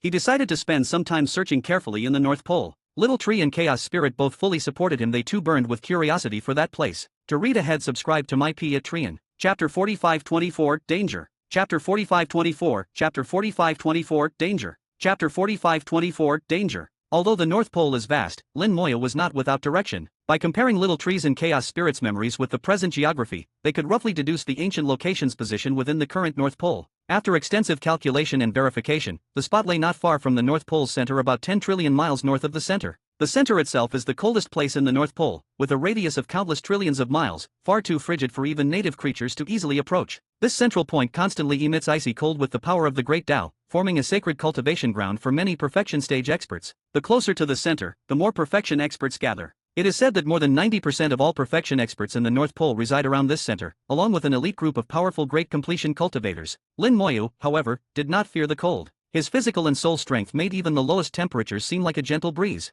If he couldn't withstand the environment, few across the entire desolate chaos could. Once the location was fixed, Xiaoping sped Lin Moya toward their target. Meanwhile, Lin Moya sensed that Supreme Calamity had set his grand formation precisely at the North Pole center. He now understood Supreme Calamity's intent. Each of these formations was placed to attract and absorb high-level power from the chaos. The North Pole formation was designed to absorb the energy radiating from its center. Supreme Calamity would collect, refine, and compress these forces, ultimately turning them into a terrifying attack. This was part of the contest between Supreme Calamity and Tao, and represented Supreme Calamity's deadliest counterattack. Tao is strong, but Supreme Calamity's methods are formidable in their own right. The North Pole is immense even at Xiaoping's speed. It took nearly 100 days to reach the central zone. Starting from relatively nearby, a lesser completion expert would need 10,000 years to cross it and would probably perish along the way. Dangers and chaos exist, though Lin Moya simply ignored them. Suddenly, the temperature plummeted, as if passing through a membrane, and ice flowers appeared in the void. The chaotic energy had frozen into beautiful blossoms swirling in midair. Such temperature extremes altered the very shape of the chaos. This phenomenon signaled their entry into the North Pole's true center. Here, the chaos turned solid, and neither lesser nor greater completion cultivators could practice. It was reserved for perfection experts. Further in, lesser completion experts would simply freeze to death. At the absolute center, even the great Tao itself would freeze. Perfection experts might not survive here. The central area lacked formal boundaries, but its primal forces drew clear distinctions between the strong and the weak. Lin Moyo picked up an ice flower and felt the flow of chaotic energy within. The energy was only superficially frozen, but approaching the core, even the chaotic energy within flowers grew more and more frozen, until finally nothing moved at all. He knew he'd reached a zone that ordinary great completion cultivators could not survive. It was reserved for only a handful of prodigiously gifted great completion cultivators and the perfection stage beings. Still, Lin Moyo felt only slight chill, almost pleasantly cool. His body was so robust that external changes barely mattered. He was now an anomaly, a great completion cultivator blithely rampaging through this deadly zone. Along the way, he met several perfection experts who eyed him curiously but did not intervene. Here, Lin Moyo noticed some unique ice flowers mirages created by the quiet spirit pearl. Their strange waves affected quite a few perfection experts. That even a perfection stage Tao heart could not withstand the quiet spirit pearl showed its terrifying effect. As Little Tree described, the pearl's true terror is in its subtle, gradual influence. North Pole creatures, already naturally calm and passive, were even more quiet under its sway. As penetration deepened, the Supreme could slowly alter their thinking. This gentle shift was like chronic hypnosis. The changes were so smooth the affected did not sense anything unnatural. If pushed further, the Supreme could manipulate their minds. How far this process had advanced, Lin Moyo didn't know, but suspected the effects ran deep. The Supreme had clearly possessed the pearls for ages. The groundwork was certainly ready. He'd strike when he chose. Given the scale and timing of the realm-wide war, this was a rare opportunity to collect enough flesh and soul for the final sacrifice. Guided by Little Tree and Chaos Spirit, Xiaoping searched the indicated area. That place is unusual. It's not in surface space, but there'll be a channel leading to it. The space there is stable but not extensive. Once inside, you'll sense it. The ice flowers there may be colder than elsewhere, just a bit, but enough to notice with care. They gave Xiaoping every requirement, and he searched carefully. It couldn't be found by eye or soul power, only by sensing changes in chaos space and natural forces. Everyone joined the search, and after dozens of days, something finally appeared. A region less than 100 meters across had tighter, more stable space than its surroundings. Each area of chaos differs, but this spot was special. Ice flowers drifted through it, and, as predicted, became even colder and moved more slowly here, affected by invisible forces stabilizing the space. Xiaoping shrank down and approached the area. At its heart, Lin Moyo saw an ice flower, an illusion formed by the quiet spirit pearl. It radiated strange fluctuations, warning all to keep away, so no one else was there. Lin Moyo removed the special ice flower to reveal a fingernail-sized channel in space. Little Tree said, "Finally found it, just touch it and you'll enter." Just as Lin Moyo prepared to touch it, he suddenly stopped, a warning of danger echoing from deep within his soul. To read ahead, subscribe to my Patreon. Chapter 4525, Ambush. Chapter 4525, Chapter 4525, Ambush. Chapter 4525, Ambush. The warning from Lin Moyo's soul made him pause. Xiaoping, puzzled, asked, "Father, is something wrong?" Lin Moyo carefully sensed his soul. The warning was present, but not intense. In other words, there was danger inside, but not fatal. What a pity. Lin Moyo sighed. If the danger had been deadly, he could have tried to exploit it, but as it wasn't of much interest. Little Tree and Chaos Spirit had said there shouldn't be much danger in that mysterious place, so the threat didn't originate from the location itself, but from something else, most likely a clone of the North Pole Supreme or one of the Quasi-Supremes, just like when he had first arrived in the North Pole. Lin Moyo shook his head. It's fine, there might be someone waiting inside. He put Xiaoping into his soul world and reached out to touch the vortex. He was instantly sucked into the tiny whirlpool, passing through a unique space-time channel, emerging from the other end. Before his vision recovered, he felt a powerful force crash into him. His body was sent flying, but he didn't panic. The force was strong enough to seriously injure a perfection expert, but for him, it was only a flesh wound. His physical strength was such that even top perfection experts would struggle to kill him without powerful treasures. As he was knocked away, his vision returned, and he saw several cold beams explode before his eyes. Lin Moyo couldn't be bothered to dodge, letting the attacks hit him. He was jostled, but didn't even feel pain. Instead, he used the opportunity to observe the area and his attacker. It was an Iceman, seemingly made of ice, human-shaped but not part of the human race. Lin Moyo didn't know whose clone it was, North Pole Supreme or Quasi-Supreme, but it didn't matter. The Iceman exuded top perfection level pressure, but his soul wasn't as powerful. Dealing with him wouldn't be difficult with enough time. The world-annihilating fire could burn him to death. The only complication, if he died, his master would probably know. If a Quasi-Supreme or Supreme showed up, that would be a problem. Little Tree said, "This place is cut off from the outside. No matter what happens here, nobody will know." Chaos Spirit added, "Only he could know what happens here." Lin Moyo understood they were saying that no Supreme or Quasi-Supreme could perceive events here. Even if their avatars died here, they wouldn't find out. So he resolved to kill them. As his body stabilized, more attacks came flying. A massive fist appeared, crashing into Lin Moyo again before he saw it, sending him flying like a meteor. There was more than one enemy here. Still calm, Lin Moyo turned and saw a phantom. The shadow had no fixed form, shifting constantly, then transformed into wind and disappeared. Seems my suspicion was correct. The North Pole's top entities all keep an eye on this place. They each left clones here, serving as mutual checks, and to ward off outsiders. Even an expert like Winelord would be suppressed here. If a Supreme or Quasi-Supreme physically came, outsiders would be blocked. There's one Supreme and two Quasi-Supremes in the North Pole, there must be a third one here. At that moment, the space beside him twisted, and the wind-turned phantom appeared again, punching hard. This time Lin Moya retaliated, throwing his own punch. As the fists met, the opponent's punch vaporized, traversed past Lin Moya's fist, then reformed and struck him again, whereas Lin Moya's fist hit nothing. His enemy's body had vaporized at the same time. Lin Moya was thrown aside again, his expression frosty interesting. His opponent's body was only superficially vaporized. The root lay in his mastery of transitions between reality and illusion. Clearly, his grasp of the Tao of manifest illusion was advanced. Lin Moya noted, he's probably a Quasi-Supreme, made his mark with the manifest illusion Tao. If he showed up in person, he'd be tough. But as a mere avatar. At that moment, another cold beam appeared and Lin Moya scattered it with a punch, again sent flying without control. This space was vast, he couldn't recall how far he'd been blasted, yet still hadn't reached the boundary. More vapor rose, his opponent switched back to physical form, preparing another attack. With a thought, Lin Moya unleashed the world-annihilating fire, turning the area into a blazing sea. The just-condensed enemy gave a muffled grunt, vaporizing once again. It mattered little, world-annihilating fire burned all, solid or vapor. In the fire sea, Lin Moya stabilized his position with a cold snort. Now it's my turn. He pointed at the Iceman, producing a corpse of a perfection expert, which instantly dissolved into ash. Corpse explosion. Boom. The Iceman was pulverized, body shattered and soul extinguished. Instant kill, no surprise to Lin Moya. His foe was a clone formidable, but a shadow of a true top perfection expert's soul. Against corpse explosion, his body may endure, but his soul couldn't. His attack power was at the top perfection level, but his defense fell short. After a single strike, the avatar perished. Lin Moya smiled, and drew out another perfection corpse. After the previous battles, he had a dozen on hand, truly wealthy. Though his enemy was now in vapor form, Lin Moya didn't care, his soul had locked on. Corpse explosion worked regardless of form. He pointed, corpse explosion. Boom. Another loud blast as his foe vaporized fully and dispersed. If he wanted to be vapor, let him be vapor, never to return. In just 2 moves, Lin Moya wiped out 2 avatars. He studied the space quite large. Where's the last guy? Eye sharp, his necromancer's sight zeroed on another entity. This one was farther away, soul flame burning much brighter, a cut above the previous 2. Lin Moya guessed, this must be the North Pole Supreme's avatar. The earlier 2 were likely from the Quasi-Supremes. Supremes and Quasi-Supremes bear similar titles, but their paths differ. Who's stronger is debatable, but Supremes are more flawless, lacking any obvious weaknesses. Except for unusually powerful Quasi-Supremes, most lack the soul perfection of a true Supreme. Quasi-Supremes are also known as flawed Supremes. Flying over, Lin Moya saw his opponent, a figure in blue robes, his face indistinct, the blue robe distinctly familiar. To read ahead, subscribe to my P at Trian. Chapter 4526, Battling the Supreme's Clone. Chapter 4526, Chapter 4526, Battling the Supreme's Clone. Chapter 4526, Battling the Supreme's Clone. Blue robe, green robe, white robe. The color of the robe differed, but the shape and patterns were exactly the same. Lin Moya couldn't help wondering if there was a connection among these. The green robe belonged to the Central Domain Supreme, the white robe to the Upper Domain Supreme, and this blue-robed figure was the North Pole Supreme. Could it be that all 8 Supremes were the same style, just in different colors? If so, there must be some symbolism after all. Each Supreme was from a different race, with vastly different tastes. Why would they choose matching attire? Lost in thought, Lin Moya felt the gaze of the blue-robed figure on him. Though the face was indistinct, Lin Moya could feel himself being watched. The next instant, a wave of cold swept through his soul, and his whole soul world began to freeze. Fire!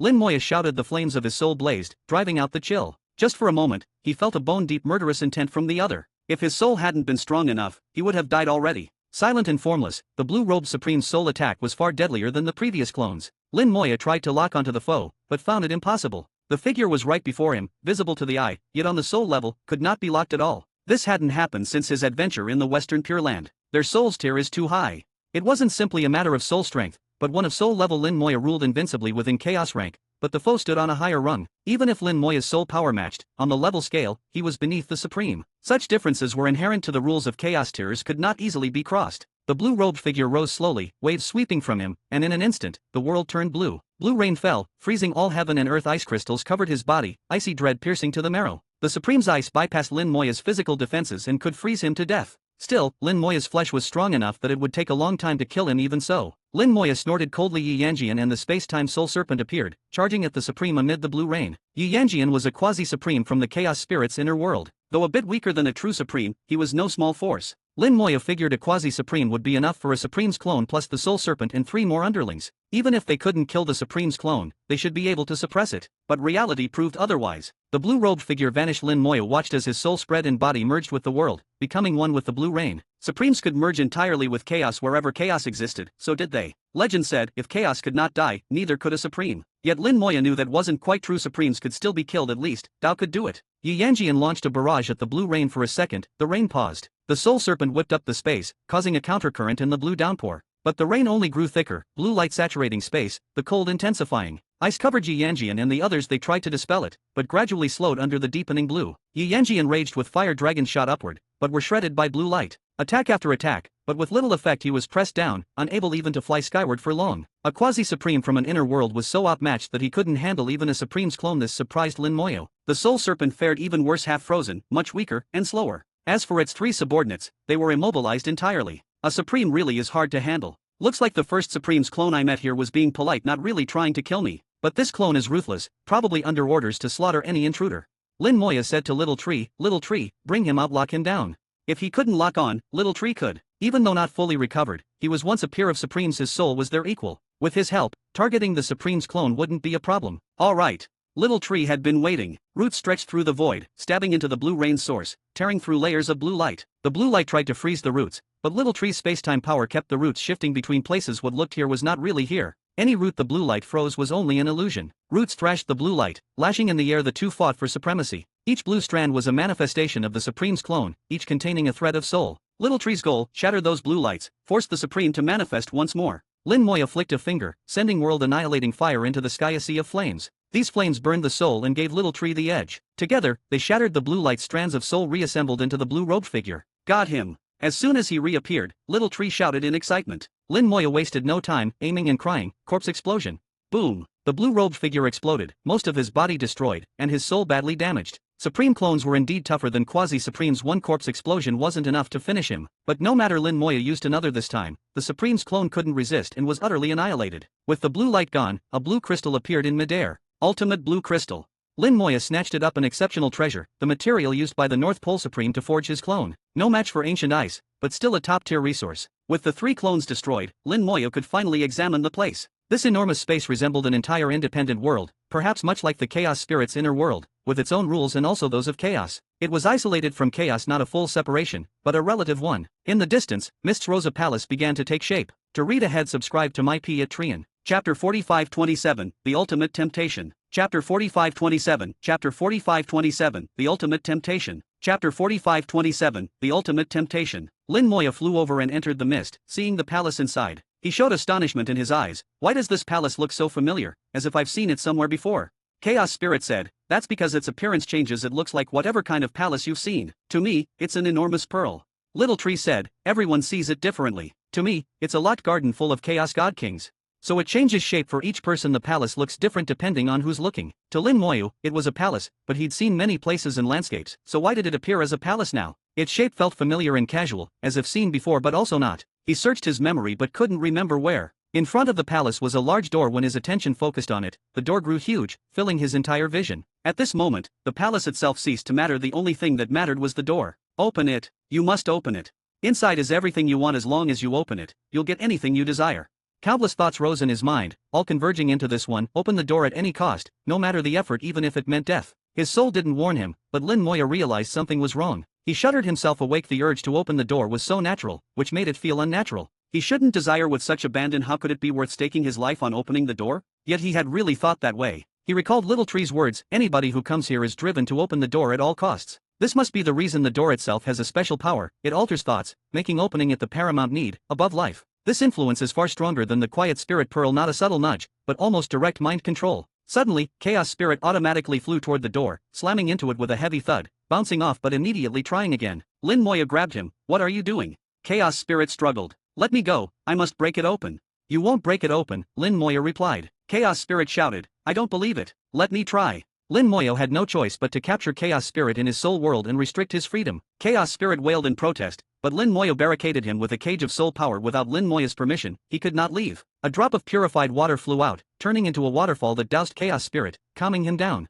Thunderous crashes sounded hundreds in an instant. Countless tree roots crazily pounded the door as if trying to smash it to bits. As soon as Chaos Spirit finished his frenzy, Little Tree followed, leaving Lin Moya clutching his head, helpless. Before he could subdue Little Tree, Yi Yanjian and Spacetime Soul Serpent also charged at the door. Regardless of what they saw, they all attempted to force the door open, using the utmost of their strength. They were easier to handle. He recalled them to his soul world, and poured purifying water on Little Tree, finally quieting him down. Little Tree, shaken, murmured, "Too terrifying, so those old beings were like this."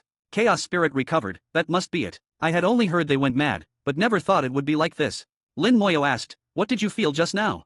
Little Tree thought and shook his head. "Can't really remember, just that I had a thought. I absolutely had to open that door. What was behind it was more important than life." Chaos Spirit said, "I saw an independent world behind the door. If I could refine it, I might be able to create a second chaos." No, a third chaos. Even Lin Moya's storage space counted as a second. It seemed everyone perceived what they most deeply desired. This door was truly extraordinary, capable of swaying even revivers. I wonder if undead servants would be affected. Lin Moya sent out an undead servant, letting it face the heavenly gate. After some time, the undead showed no reaction. He confirmed that undead were immune. Only intelligent beings with self-derived thought fell under its influence. No wonder the blue-robed man sat with his back to the door, avoiding its gaze. Little Tree said, "Master, try using the ice crystal, it might open the door." Lin Moya nodded, "Okay." He took out the ice crystal at once. The gate shone, light falling onto the crystal, which flew automatically toward the gate. It worked. Lin Moya rejoiced. Though he was struggling against the urge, he still greatly wished to open the door. The crystal's effect made him happy. The ice crystal reached the gate and merged with it. With a soft sound, the gate opened a small crack enough for only Lin Moyo. A peculiar aura burst from beyond the door, and Lin Moya's suppressed desire surged again. Its attraction skyrocketed. He felt compelled to rush in, but fiercely restrained himself, remaining motionless in the void. He also broke the soul world's connection to the outside, so Little Tree and Chaos Spirit couldn't witness any changes, keeping them stable. The door only opened a slit just wide enough for Lin Moyo alone. He approached, peering through, but could see nothing inside. Instead of entering, he sent an undead servant ahead. As soon as it entered, he lost contact. No death, just lost connection. This had only ever happened at low cultivation levels. Since becoming chaotic, he had always maintained strong links with his undead, no matter the distance. For contact to break now meant the realm behind the door was truly extraordinary. Could it really be another chaos? Lin Moya reached for the door. His soul gave no warning, so he finally stepped through. He had come this far and opened the door. There was no turning back. After he entered, the door closed. A day later, a blue figure appeared before the door. The North Pole Supreme, dressed in blue, looked grim and dark. Someone got in. How did they get in? Who was it? Time reversal. He reversed time, but Little Tree had already wiped all spatial traces, so nothing could be discerned. The North Pole Supreme's expression grew even more sour. To read ahead, subscribe to my Patreon. Chapter 4528, One of the Origins of Life. Chapter 4528, Chapter 4528, One of the Origins of Life. Chapter 4528, One of the Origins of Life. A strange space. Its unfamiliarity stemmed from its laws, rules, and aura. Lin Moya realized, just as expected, this was an independent world. It was not a second chaos, but truly independent from the chaos. Unlike chaos, it wasn't so vast. Lin Moya could see its edge at a glance. It was even smaller than Chaos Spirit's inner world, yet its laws, its great Tao, and its aura were entirely unique. The undead servant that entered earlier was waiting at the boundary. Nothing dangerous had happened to it, and upon Lin Moya's arrival, contact was restored. This place is completely isolated from the outside. I can no longer sense Supreme Calamity's formations.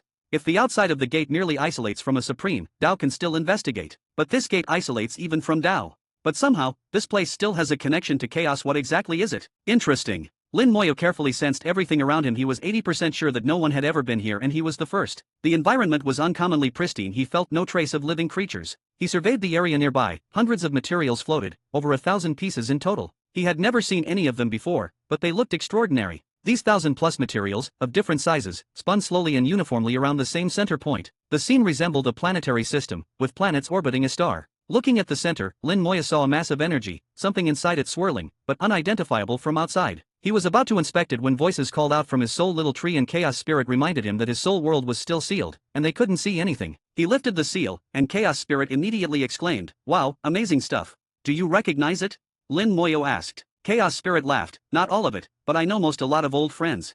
"Old friends?" Little Tree explained, "Back in the primordial days, a whole group of beings were born like us, some with their core based on some primordial spiritual material. For example, the ancient cold beast or the disorder spirit pearl. Only a few lacked a specific origin." Lin Moya's heart stirred. "So these materials are the original bodies?" Little Tree shook his head. "No, these are just the materials. They were not given birth by heaven and earth." Chaos Spirit interjected, "But before those entities were born, they looked like this. Take that ancient ice, for instance. It's even bigger than yours." Looking in the direction indicated, Lin Moya saw a piece of ancient ice. From afar it seemed small, but it was in fact gigantic, compressed by some kind of force. The ancient ice continent that Lin Moya possessed, if compressed, might be fist-sized, but this one was at least 10 times larger. According to Chaos Spirit, the ancient cold beast's body was once the size, but later shattered. The two chattered about the materials and their histories, noting which had become powerful beings. With no doubt a spy on them here, they were free to converse openly. Piecing together what he heard, Lin Moya deduced a possibility. At the dawn of time, many materials left this place and entered chaos. Back then, chaos was nurturing living beings, filled with primordial energy. These materials absorbed the primordial energy, found themselves in chaos, and gradually became the strongest ancient living beings. The ancient cold beast came from here, possessing the very ice crystal that serves as the key to this place. But since the ice crystal itself became a sentient being, its function as a key was temporarily lost. Nonetheless, the beast still wants to return. That longing is a deep, primal impulse. So, this location is truly one of the origins of countless life-world beings in the chaos. Reflecting on his own experience, Lin Moya surmised even better possibilities. Each primordial being's body came from here, while the primordial energy came from the deepest ancient wilderness. Combined, they created the initial landscape of the chaos. It's like Lin Moya's storage space now, filled with primordial energy but lacking any material. The energy incubates many souls, but without a material body, they aren't like the ancient beings of chaos. He hadn't understood this before. Now he knew his storage space lacked these top-level materials. If it had them, they could become strong vital bodies, making it even richer. Having understood, Lin Moya resolved to collect the materials. He flew to the nearest one heaven redstone, a material that once gave rise to a powerful beast. Bang! Without warning, Lin Moya crashed into an invisible wall. Fortunately, he wasn't flying fast, or he'd have been flung hard. The wall was invisible but tangible, totally transparent. He knocked on it. It was sturdy. He summoned fire. It vanished instantly upon contact, unable to persist. That fire bore a thread of great Dao power. Its inability to linger meant great Dao power could not remain on the wall. This place is utterly detached from chaos. External great Dao cannot be used, only internal strength. Using his power, Lin Moya discovered even his undying Dao was affected, something that had never happened, not in any isolated space, ancient formation, chaos spirit's inner world, or his own storage. The undying Dao always worked. It was ingrained in his very being. Here, every great Dao was diminished, yielding only a tenth of their usual power. The undying Dao was a bit better, but still only half as effective. He cast the power of death like a net onto the wall, trying to dissolve it. No effect at all. With the final attempt, he brought out the heaven and earth mother water. Its dissolving ability was even greater, but here, it too was hampered, quickly sliding off with no effect. Chaos Spirit tried purified water, dousing the wall. It didn't react. This totally see-through wall barred all passage. Lin Moya sent out masses of undead, flying around the perimeter, missing no spot, searching for flaws. But after circling the space in all directions, nothing was found. Little Tree tried his space-time powers, usually unfailing, but here, they too were useless. Left with no options, Lin Moya simply tried smashing it with his fist. To read ahead, subscribe to my Patreon. Chapter 4529, The Unbreakable Wall. Chapter 4529, Chapter 4529, The Unbreakable Wall. Chapter 4529, The Unbreakable Wall. There was a continuous sound of pounding, but this completely transparent, invisible wall of unknown thickness did not react at all under Lin Moya's frenzied attacks. After a while, Lin Moya had no choice but to give up. It simply could not be broken, no matter how hard he punched. Little Tree and Chaos Spirit both tried various methods as well, to the same effect. Lin Moya also used the world-annihilating fire and other means, but still failed to break through this invisible wall. The wall was impervious, standing firm and refusing entry to anyone. With all other methods failing, Lin Moya had to try his two trump cards, the Causal Ring and the Calamity Scepter. He infused his soul power into the Causal Ring. If there's effect without cause, I want to break through this wall. The Causal Ring shone, but there was no backlash. After a moment, its glow faded away as if nothing had happened. Lin Moya realized he had planted a fruit for nothing. The Causal Ring had failed, something that had never happened before. He had always assumed even if it cost hundreds or thousands of deaths, he would ultimately succeed and use the opportunity to strengthen his own body and soul. He had never thought actual failure was possible. This meant the wall's existence was independent of causality. Once more, he surged his soul power, this time planting a fruit to obtain the nearest heaven redstone. But after glowing for a dozen seconds, the ring dimmed again. A second failure. Amazed and shocked, Lin Moya examined the Causal Ring and found that even it was impacted in this place, unable to use its full strength. The ring's power came from Chaos's Causal Dao, but as its main body surpassed the Causal Dao, it could enact miracles in chaos. Here, outside of chaos, its influence was severely diminished. Lin Moya reasoned, maybe the ring's true body was originally from here. Looking at the ring, he thought it quite likely. But after leaving here, it had been transformed by the chaos, just like the ice crystal, and so its connection to this place was weak. With the Causal Ring useless, only the Calamity Scepter was left. The Calamity Scepter was extraordinarily tough, effective for breaking anything physical or spiritual. Yet Lin Moya still wasn't confident. He could only give it a try. He raised the Calamity Scepter and struck down hard. Boom! With an immense noise, the invisible wall suddenly became visible, and a tremendous force rebounded through the scepter, sending Lin Moya flying. Cracks covered his hand, and then the flesh burst apart, his bones shattering to bits. The recoil shattered his hand, spreading up his arm, then destroyed half his body, flesh and blood flying everywhere. But for Lin Moya, this was trivial. He had been smashed to bits countless times. Losing half his body was nothing special. He willed the undying fire to blaze, golden radiance surged, and his fragmented flesh flew back to him, rapidly rebuilding his body. With a gesture, the Calamity Scepter flew back to his hand. Even my body couldn't withstand the rebound. This force is unusual. Looking at the invisible wall, under the scepter's blow, it briefly became visible like a crystal, thin as a membrane, a gigantic sphere guarding the area, unbreakable. But even the Calamity Scepter had left it unharmed. The wall vanished again, invisible but untouchable. He could accept the Causal Ring's failure, but that the Calamity Scepter also failed was hard to stomach. In Calamity Supreme's description, the scepter was 5th-tier power among the highest in all the desolate chaos. Lin Moyo had once thought that if the ice crystal couldn't open the gate, he'd smash his way in with the scepter. Now he realized he'd been wrong. He'd underestimated this place's mystery. The crystal-like wall here could not be broken even with the scepter. Furthermore, most of the power he unleashed had rebounded through the scepter, causing him to lose half his body. He returned before the wall and knocked it lightly with the scepter this time, using no force, making a clear, crisp sound. With each tap, Lin Moyo felt the feedback recoil through the scepter. At least 90% of his strength was returned each time. Gradually, he increased the force, up to his limit. No effect, and the wall didn't even appear any longer. He realized only when enough force was used did the wall display itself, but it still couldn't be broken. Suddenly, an annoyed voice came from the scepter. "Stop knocking, it's annoying. Can't you let someone sleep?" The central primal gem glimmered. The voice was coming from it. Each of the 5 gems had some consciousness, but only this last primal gem could speak. Lin Moya said, "I'm conducting an experiment. Didn't expect there'd be anything you can't break." The primal gem retorted, "You're useless, don't blame me." Lin Moya replied, "How am I useless? I just smashed it with all my strength, but it didn't break. I'll try again to prove it." The primal gem snorted, "No need to try, this is the wall of heaven and earth. At your current level, breaking it is a pipe dream." Lin Moyo asked, "What is the wall of heaven and earth? How strong do I have to be to smash it?" The primal gem said, "When you surpass the supreme level, then you can break it. And why break it anyway? Did it offend you?" Lin Moya said, "It didn't, I just want what's inside." The primal gem gave a sly chuckle, "People die for wealth and birds for food. Why are you so desperate?" Lin Moya pressed, "Be clear for once." The primal gem said, "If you want to know what's behind the wall, just remember, the instant you smash it, you will die. I won't bother explaining further, just know, right now you're not qualified, nor do you deserve what's inside." Lin Moyo believed the primal gem. Even if its speech was unpleasant, it never lied. He thought for a moment. "A long time ago, many things emerged from inside to enter chaos. How do you explain that?" The primal gem replied, "That's simple, then was then, now is now. Back then, heaven and earth wanted to birth new beings, so it spit out all the primordial treasures from inside. Now, with no new beings to birth, it doesn't release anything." Lin Moyo asked, "But what if heaven and earth need to nurture life again?" To read ahead, subscribe to my Patreon. Chapter 4530, The Only Heaven and Earth? Chapter 4530, Chapter 4530, The Only Heaven and Earth? Chapter 4530, The Only Heaven and Earth? Upon hearing Lin Moya's words, the primal gem immediately let out a series of mocking laughs. "Are you kidding? How could heaven and earth nurture life a second time? That opportunity comes only once, never a second time. Even if heaven and earth wanted to, where would you get primordial energy? And heaven and earth won't even have that thought. It doesn't have consciousness, only rules. If heaven and earth had a master, maybe that could be considered, but only as a thought. Don't talk nonsense about things you don't understand. People will laugh at you." Lin Moyo ignored the mockery. He'd asked deliberately, just to extract some information from the primal gem, which knew much, but rarely spoke and spent most of its time dormant. If Lin Moyo hadn't used all his strength to strike the wall of heaven and earth, the primal gem would never have woken up, let alone responded. Lin Moyo said, "I didn't mean here. My own space is filled with primordial energy and nurturing life. They're all rootless spirits, but now there are materials here, so I was thinking of using those to let my heaven and earth nurture some beings with true bodies." "What?"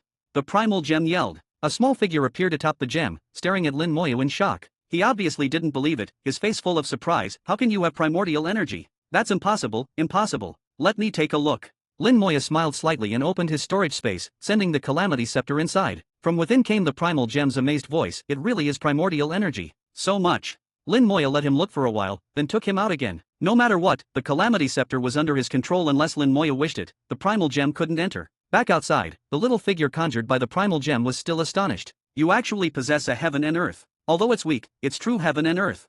He marveled for a while, then floated in front of Lin Moyo, complicated amazement in his gaze. "Who are you, really? How do you have heaven and earth? That's not normal." Lin Moyo asked, "Could you explain in detail?"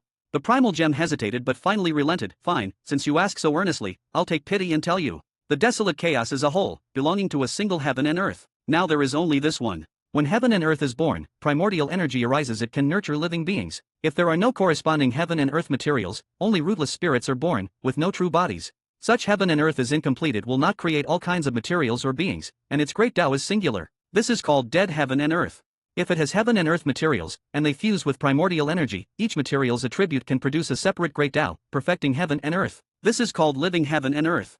Dead heaven, living heaven." What the primal gem said completely transcended the scope of desolate chaos. He was describing a higher, more profound reality. Lin Moyo asked, "So there used to be many heavens and earths?" "Of course, but you said used to. There were, but not anymore. All those dead and living heavens are gone. This desolate chaos is the last, the only one." Then, the primal gem suddenly corrected itself. "No, now it's not the only one. You also have a heaven and earth, still lifeless for now, but maybe someday it will become living heaven and earth." Lin Moyo said, "If I take a realm from chaos and put it inside, can that make it a living heaven?" The primal gem rejected the idea outright. No, only heaven and earth materials can do it. What are heaven and earth materials? They're things that can fuse with primordial energy, evolve great Tao, and birth living beings. Even after death, their power continues. The primal gem explained at length. Since going into the storage space, its attitude softened. It was less arrogant and actually willing to elaborate. From this, Lin Moya finally understood his prior understanding had been backward. At the start, heaven and earth had no great Tao, only primordial energy, one of the roots of all things. When primordial energy met heaven and earth material, they fused, and each material's property would give birth to new beings. These beings are the great Tao. They can be seen as the personification of the Tao. When they matured, their respective great Tao also matured. Their extinction did not harm the Tao but actually helped it after death. Their essence merges into the Tao, creating new materials, which circulate endlessly. Desolate chaos had once nurtured countless beings, leading to countless great Tao in a living, eternal heaven and earth. Eventually, desolate chaos spawned infinite materials and beings, making everything flourish forever. So that's how it is. Lin Moya's world became much clearer. Probably only the primal gem knew these truths. Now, Little Tree, Chaos Spirit, and Xiaoping also knew silently. They listened knowledge that might prove vital in the future. Lin Moyo asked, since realms from chaos can't make my heaven and earth living, only materials from behind the wall can. Is there any way to obtain them? The primal gem sneered, wishful thinking. Do you even know where this is? He'd asked before and never received an answer, but now wasn't the time to press. Lin Moyo feigned humility, please teach me. The primal gem said, the wall of heaven and earth pertains to every heaven and earth. Whether a heaven and earth becomes living depends on whether it was given heaven and earth materials at the start of its evolution.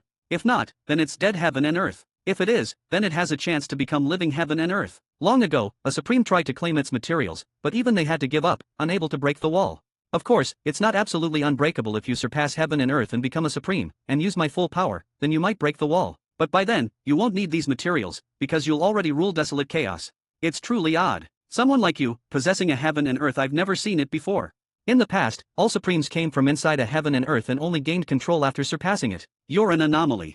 To read ahead, subscribe to my P at Trian. Chapter 4531, for the sake of you being my master. Chapter 4531, Chapter 4531, for the sake of you being my master. Chapter 4531, for the sake of you being my master. What happened to Lin Moya completely overturned the primal gem's understanding. The reason for its arrogance was thinking itself omniscient, understanding the fundamental laws and history of all heavens and earth. But the heaven and earth owned by Lin Moya shattered that conceit. Lin Moya said, so is there any way to make my heaven and earth a living heaven? No way. The primal gem denied flatly, not a single method. Lin Moya sighed, even you can't do it. Seems it can't be done after all. I always thought the Calamity Scepter was omnipotent. The primal gem's face darkened, feeling insulted. What do you mean I can't? If you were a supreme, of course you could break the wall. Lin Moya said, but if I became a supreme, why would I still want these primordial materials? Wouldn't I have my own heaven and earth by then? The primal gem was momentarily at a loss. A taste of its own logic turned against itself. Lin Moya continued, so there really is no way. Those heaven and earth materials can only be looked at and never acquired.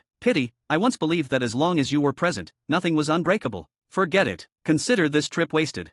Lin Moya watched the heaven and earth materials inside the barrier, disappointment all over his face, not just at his own loss, but also at the Calamity Scepter. As the primal gem saw Lin Moya's expression, it looked as if it had lost face too and suddenly said, if you actually get a piece of heaven and earth material, it's not entirely impossible. Lin Moya's heart leapt, but his face remained calm. Even if it's possible, it sounds difficult. The primal gem replied, it is difficult, but you can try. First, you need to go to the ancient wilderness to find the ancient wilderness wrought spirit. Chaos and the wilderness are two sides of the same heaven and earth. Chaos is yang, the wilderness is yin. The ancient wilderness wrought spirit is the ultimate corruptive force of this heaven and earth. It can't break the wall, but it can soften it. Once the wall is softened, I'll try to make a tiny hole, then you send primordial energy inside. With luck, your primordial energy will resonate with the world wall and it'll actively send some heaven and earth materials into your world. That is the only method worth trying. Nowadays, with all other heavens perished, only this one remains, and after delivering the last wave of materials, the wall has sealed itself, never to give again. Whether it can be awakened depends on your luck. But the ancient wilderness wrought spirit isn't easy to find and the process is dangerous, so be careful. Lin Moyo asked, what does the wrought spirit look like? The primal gem then detailed the nature of the ancient wilderness wrought spirit. It has no fixed form. Its true name is wrought spirit, but it's called ancient wilderness wrought spirit because it was born in the ancient wilderness. In other heavens, it'd have another name. The wrought spirit is similar to a primordial material, the ultimate force of decay in a heaven and earth capable of corroding anything inside, including artifacts, souls, and more. Unlike the heaven-earth jellyfish, which dissolves by destroying structure, while also bearing a trace of life and being able to nurture living things, the wrought spirit is pure death, no trace of life at all. Even a supreme could perish if infected by wrought spirit unless they surpassed the heaven and earth. They can't resist it. Yet even such a terrifying thing can only soften the wall, needing the Calamity Scepter's help to make a pinhole. With the method revealed, Lin Moya resolved to set out for the ancient wilderness to seek the wrought spirit. Since he remained within this heaven and earth, he trusted he could find it, because he possessed the causal ring. The primal gem said, "Since you are my master, I'll help you again." At those proud words, the primal gem glowed, and the realm gem began to shine too. The primal gem manipulated the realm gem's power, forming two sigils. One flew into Lin Moya's hand, the other lodged in the wall of the world. With this sigil, wherever you are, you can open a passage to this place, but only once, so use it wisely. And when you leave this place, you'll be teleported to a random part of the world. Your destination depends on luck. Good luck. Despite being Lin Moya's artifact, the primal gem spoke and acted with arrogance, but Lin Moya didn't mind. As long as the thing listened and stayed in his control, he had no complaints. Lin Moya gave one last regretful look at the abundant, tempting heaven and earth materials behind the barrier before leaving. But he knew he couldn't obtain them now. He could only follow the primal gem's method to seize even a sliver of hope for making his heaven living. He vaguely sensed that once his world became living, he himself would benefit immensely. At the very least, when facing the Tao, even if overpowered, he'd at least have a way of escape. His safety would rise dramatically, giving him a built-in fallback before battle. Just as he'd always prepared before any fight, he put his wives in storage space, so if he died, they'd survive. Lin Moya flew toward the exit, a space-time tunnel leading to an unknown destination. Just as he neared the exit, Little Tree suddenly called, "Master, wait." Lin Moya stopped. "What is it?" Little Tree said, "I sense many remnants of space-time tunnels here." Lin Moya realized what this meant. Perhaps many heavens existed in the past, and these are traces left by their supremes. He did not know how many heavens there were, only that, as the primal gem said, many. In some, supremes had emerged and reached this place, leaving space-time tunnels as they did. Those supremes must have coveted the materials behind the world wall, but none ever succeeded. There were only two ways to enter this place: pass through a door left in the wall, either with a key or by brute force after becoming a supreme. Most supremes burst through by force. They were powerful, proud, and had their own ways of doing things. As for legends in chaos, that coming here brought great fortune, Lin Moya alone knew the truth. There was no treasure here. If there was any value, it was merely to gain insight, to glimpse the primal materials and then drool over them. Little Tree said, "I wonder, can these space-time tunnels be restored?" Restore the tunnels? Lin Moya was surprised. This was a bold idea. If the tunnels could be restored, could that mean traveling to other heavens? But those heavens no longer existed. Where would the tunnels go? And what dangers might lie ahead? Lin Moya said, "Try it. I'll ask the primal gem." To read ahead, subscribe to my Patreon. Chapter 4532, Is there truly such a thing as transcendence? Chapter 4532, Chapter 4532, Is there truly such a thing as transcendence? Chapter 4532, Is there truly such a thing as transcendence? Little Tree acted upon his sudden inspiration, stretching out thousands of roots to reach the remnants of ancient space-time tunnels and carefully sensed the lingering information from long ago. These space-time tunnels were so ancient their origins were untraceable, and Little Tree had no confidence he could succeed, only trying each one in turn. Every time-space tunnel remnant represented an existence that had surpassed heaven and earth as supreme. Some may have already mastered heaven and earth, some may not, but they had all made it here, an undeniable fact. It could be said they had probed the final ultimate secrets of heaven and earth. They must have sought something by coming here, but what they wanted was already buried by time. Lin Moya approached the primal gem again. There are many traces of old time-space tunnels here. The primal gem, now treating Lin Moya better than before but still arrogant, replied, "Yes, a lot of people have come here in the past." Lin Moya promptly asked, "Where are they now?" The primal gem said, "They're all dead. Heaven and earth no longer exist, so how could these people be still alive?" Lin Moya's heart trembled slightly, but didn't these supreme beings already transcend heaven and earth?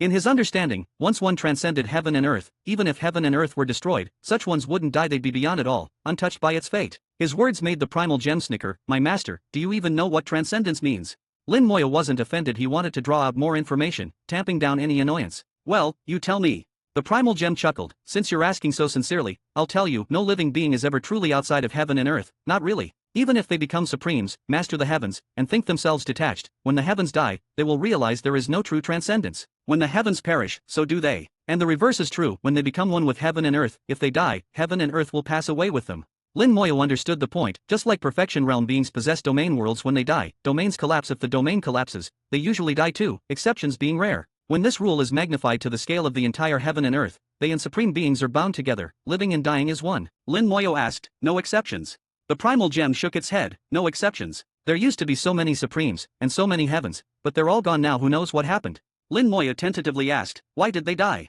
The primal gem said, "It seems they wanted something, but I'm not sure what. In the end, people die for treasure and birds for food. This principle holds everywhere, at every level. No matter how high you go, you can't escape it." Lin Moya felt a faint sadness. If even all those supremes died, what was the point of cultivating at all? Was it for something that could truly allow escape? In chaos, many top beings fell for a single flower, trying to break past chaos itself. Having done so, they still perished for something further. It felt as if the rules of existence and fate had never changed. From tiny worlds to all of heaven and earth, the iron law remained. Was it possible to break this law? Lin Moya resolved to try. Having coaxed out some information, Lin Moya switched topics. One more thing, after these heavens collapse, what do they become? The primal gem laughed, a bit chillingly. That tree wants to restore the time-space tunnels, right? After a heaven collapses, what's left are its ruins. What those ruins look like, nobody can say. Every heaven is different. Lin Moya admitted frankly, is it dangerous in there? The primal gem said, maybe only by going in will you know. Are you thinking of going in? Lin Moya nodded, I want to see. The primal gem said, go take a look, it's no big deal if you die in there. Actually, it's nothing. Lin Moya was speechless. No big deal if you die. If he died in another heaven, would the primal gem perish too? The primal gem read his thoughts, don't look at me like that, master. If you really died there, nothing would happen to me. I'm fine wherever I am. Just what kind of artifact is this? Who's the real master? Lin Moya wanted to curse, but held back, remembering the help he'd gotten from the gem before. Still, he was frustrated. After acquiring the primal gem, the Calamity Scepter never really felt like it was his anymore. Lin Moya asked, which heaven are you from? He suspected the Calamity Scepter must have belonged to some supreme from another heaven, surely not from the current chaos, as no such figure existed here. The primal gem giggled, can you guess, master? Guess? Yeah, right. Lin Moya snorted, you probably don't know yourself. Clap. The primal gem clapped its tiny hands, right, you guessed it, I really don't know. Lin Moya was even more exasperated. He could see the primal gem was telling the truth. It genuinely didn't know its own origins. Still, this didn't diminish its arrogance. It remained haughty, never seeing anything as worthy. While Little Tree continued investigating the time-space tunnels, Lin Moya pressed on with more questions. So what are you actually good for? He already knew the use of the other 4 gems. Soul, balance, element, all had been put to work. The realm gem had yet to be used, but Lin Moya could guess it would be useful in the future. But the primal gem, the most unique of the 5 possessing true intelligence, he had no idea what it was actually for. From its power to command the other gems, he figured the primal gem had to be the Calamity Scepter's core, akin to an artifact soul. The primal gem smiled, I'm extremely useful, but I can't say exactly how. Lin Moya didn't buy it. You won't say? Or you just don't know at all? The primal gem glared, you may be my master, but I could still get mad and turn on you. But the threat sounded weak, almost embarrassed, so unlike before. From his reaction, Lin Moya knew he was right. The primal gem didn't know its own origin or true use. Lin Moya thought it over, then pressed quietly, as your master, I have the right to know what are your real abilities. To read ahead, subscribe to my Patreon. Chapter 4533, Rebuilding Spacetime Passages. Chapter 4533, Chapter 4533, Rebuilding Spacetime Passages. Chapter 4533, Rebuilding Spacetime Passages. Lin Moya was, after all, the master when he got serious. The primal gem grew more obedient. But the primal gem struggled, its little face twisting up before finally admitting hesitantly, I can help you better control the Calamity Scepter and fully unleash its power. But that depends on your level of power. If your power isn't enough, you can't activate the scepter's full strength. Part of my own ability is also sealed, requiring some special conditions to unseal. Finally, it started talking sense. Lin Moya knew if he set proper rules, the primal gem would behave, at least around him, if not always in general. He pressed further, what strength must I reach to truly use the Calamity Scepter's full power, and what special conditions can unseal your ability? The primal gem replied, it's not about rank, it's about pure power. If you had to measure it with realms, you'd need to be at least a supreme to activate some of the scepter's power. To release its entire power, you must surpass the supreme on the level of pure strength. As for unsealing my ability, I'm not clear on what exact conditions are needed. You'll have to discover them for yourself, but they likely relate to strength as well. It comes down to power, not just level, but raw strength, both physical and spiritual. These 2 forms of power are the purest, not relying on any Tao, any heaven or earth, just yourself. Rank means little in the face of true power. For example, with just minor attainment in the Chaos rank, Lin Moya could finish off full Chaos rank experts and suppress ordinary perfected powerhouses. That's the power of pure strength, and after his rebirth, he had broken through to a new level of direct strength. This new level not only made him mighty, it had also triggered changes deep within the ancient wilderness, transforming his storage space into another heaven. Alright, got it. Go rest for now, I'll call if I need you, Lin Moya said. With a swish, the primal gem retreated. It seemed a bit upset, as though Lin Moya's will had stifled its pride. That was just what Lin Moya wanted, to make clear who the real master was. How's it going, Little Tree? Little Tree was still busy, with tens of thousands of roots probing the void, digging out each remnant left by the old spacetime passages. A sweep across the area revealed 68 traces in total, scattered like stars across the void. 68 meant 68 supremes. The actual number was surely greater, but only these left marks behind. Little Tree said, almost there, just need one more step to see if I can rebuild a passage. Professional matters belong to professionals, so Lin Moya didn't interfere. You all heard what was said. If you want to go, decide for yourselves. He hadn't kept the conversation with the primal gem secret from Little Tree. They'd all listened together. Little Tree said, I don't know if I should go, but I have a feeling I need to. Chaos Spirit added, I want to go, too. That's heaven and earth. No matter if it's just a corpse, there's always some good stuff. This grasping nature suited Chaos Spirit perfectly. Ultimately, the choice was Lin Moya's. The others only advised. After a moment's thought, he said, if a passage can be rebuilt, let's check another heaven and earth. Maybe there really is something to gain. But before going, Little Tree, explore as much as you can to assess the danger. Will do, said Little Tree. Suddenly bang! A trace of space-time passage broke, turning to dust and disappearing. This meant Little Tree had failed to restore the channel. Perhaps it was just too ancient, or perhaps the other side had changed. These marks were so old, older than the chaos wilderness itself. Little Tree could only attempt them with extreme caution. He searched for paths, then tried to rebuild them, but success wasn't guaranteed. Bang, bang, traces kept breaking, one after another, all failing. Soon, over half were lost, all attempts in vain. Little Tree didn't get discouraged. He was steady, calmly continuing his efforts. Lin Moya watched quietly, barely able to follow the flow of space-time energy at this level. The traces kept vanishing. Soon fewer than 20 remained. At last, one gave off a faint glow. A space-time channel successfully rebuilt. Finally, one worked. Lin Moya felt some joy. Even one justified the effort. The success gave Little Tree confidence. He kept at it, though no other remnants succeeded until the very last, which worked too. So out of 68 ancient traces, only 2 passages were restored. It seemed a small number, but Lin Moya was satisfied with such ancient things. Only Little Tree could manage even this. With the passages rebuilt, it was time for exploration. Little Tree's roots became his eyes, tracing along the channels to their ends. Another job only he could do. The 2 channels were not the same, one large, one small. The small entrance was round, about 5 meters in diameter. The larger was irregular, with the broadest part over 100 meters wide. The channel shapes reflected what had once come through, and Little Tree hadn't altered them, so the entering beings' sizes had varied. "I'm in," Little Tree suddenly announced. His roots reached the ends of both channels, entering the remains of 2 heavens and earth. He grunted. A mass of roots retracted from the round channel, their ends cleanly severed as if by a sharp blade. Given Little Tree's current strength, only a perfected powerhouse with a sharp treasure could normally cut his roots. "Did you encounter a living being?" Lin Moyo asked. Little Tree shook his head. "I can't be sure. I saw no living things, just got cut as soon as I probed in."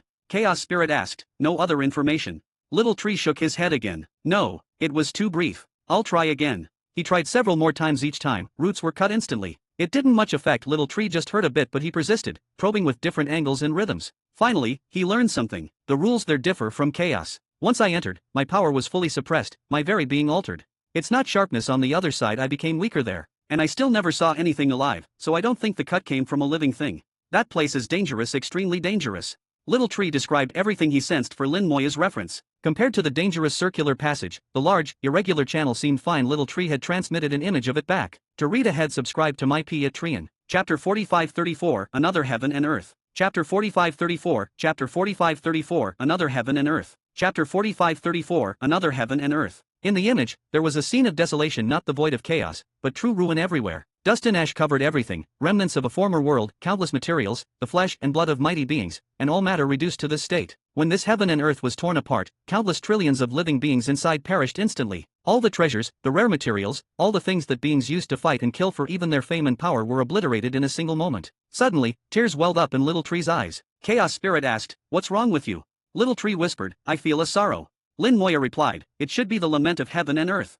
He was Little Tree's master, so whatever Little Tree felt, he could sense as well. Though he could not fully empathize, he understood Little Tree enough. Indeed, this world was saturated with sadness, the cry of a destroyed universe, and faint echoes of the wails of uncounted souls. Little Tree's body trembled, unable to bear the weight of despair. Not even after surviving the wildest wars and witnessing brutal death could he withstand the impact of a world's grief and the loss of all living things. The circular channel led to a dangerous universe. The irregular channel led only to distance. Lin Moya made up his mind, "Little Tree, we're going to this sorrowful world. There's no need to explore the other." Little Tree nodded and stopped searching the dangerous one. His roots began regenerating quickly, soon restored. They took out the crossing calamity boat and entered, flying into the channel. The journey through the space-time passage was both long and short. Time became chaotic, distorting perception. Little Tree withdrew his roots, no longer probing. The grief of this world was too much, and even he could not endure for long. Over time, he felt he might lose his mind and sink into sorrow for good. Lin Moya understood that every emotion is a kind of power, and when taken to the extreme, it becomes terrifying. When sadness becomes ultimate, it can affect and even overwhelm others. Little Tree possessed tremendous willpower, but even so, he could barely withstand it. As for Lin Moya, he trusted himself to cope. He saw extreme emotion as a whetstone to sharpen his own mental resolve, and believed it could temper his Tao heart. The crossing calamity boat emerged from the channel. Strange energy entered, like a breeze swirling through every part of it. Instantly, the boat creaked and convulsed with strong vibrations. Lin Moya quickly stowed the boat away. This was a different world, and the boat no longer conformed to its rules. Its defense now greatly weakened, no longer indestructible. The crossing calamity boat belonged to the chaos wilderness. Only within it was the boat truly indestructible.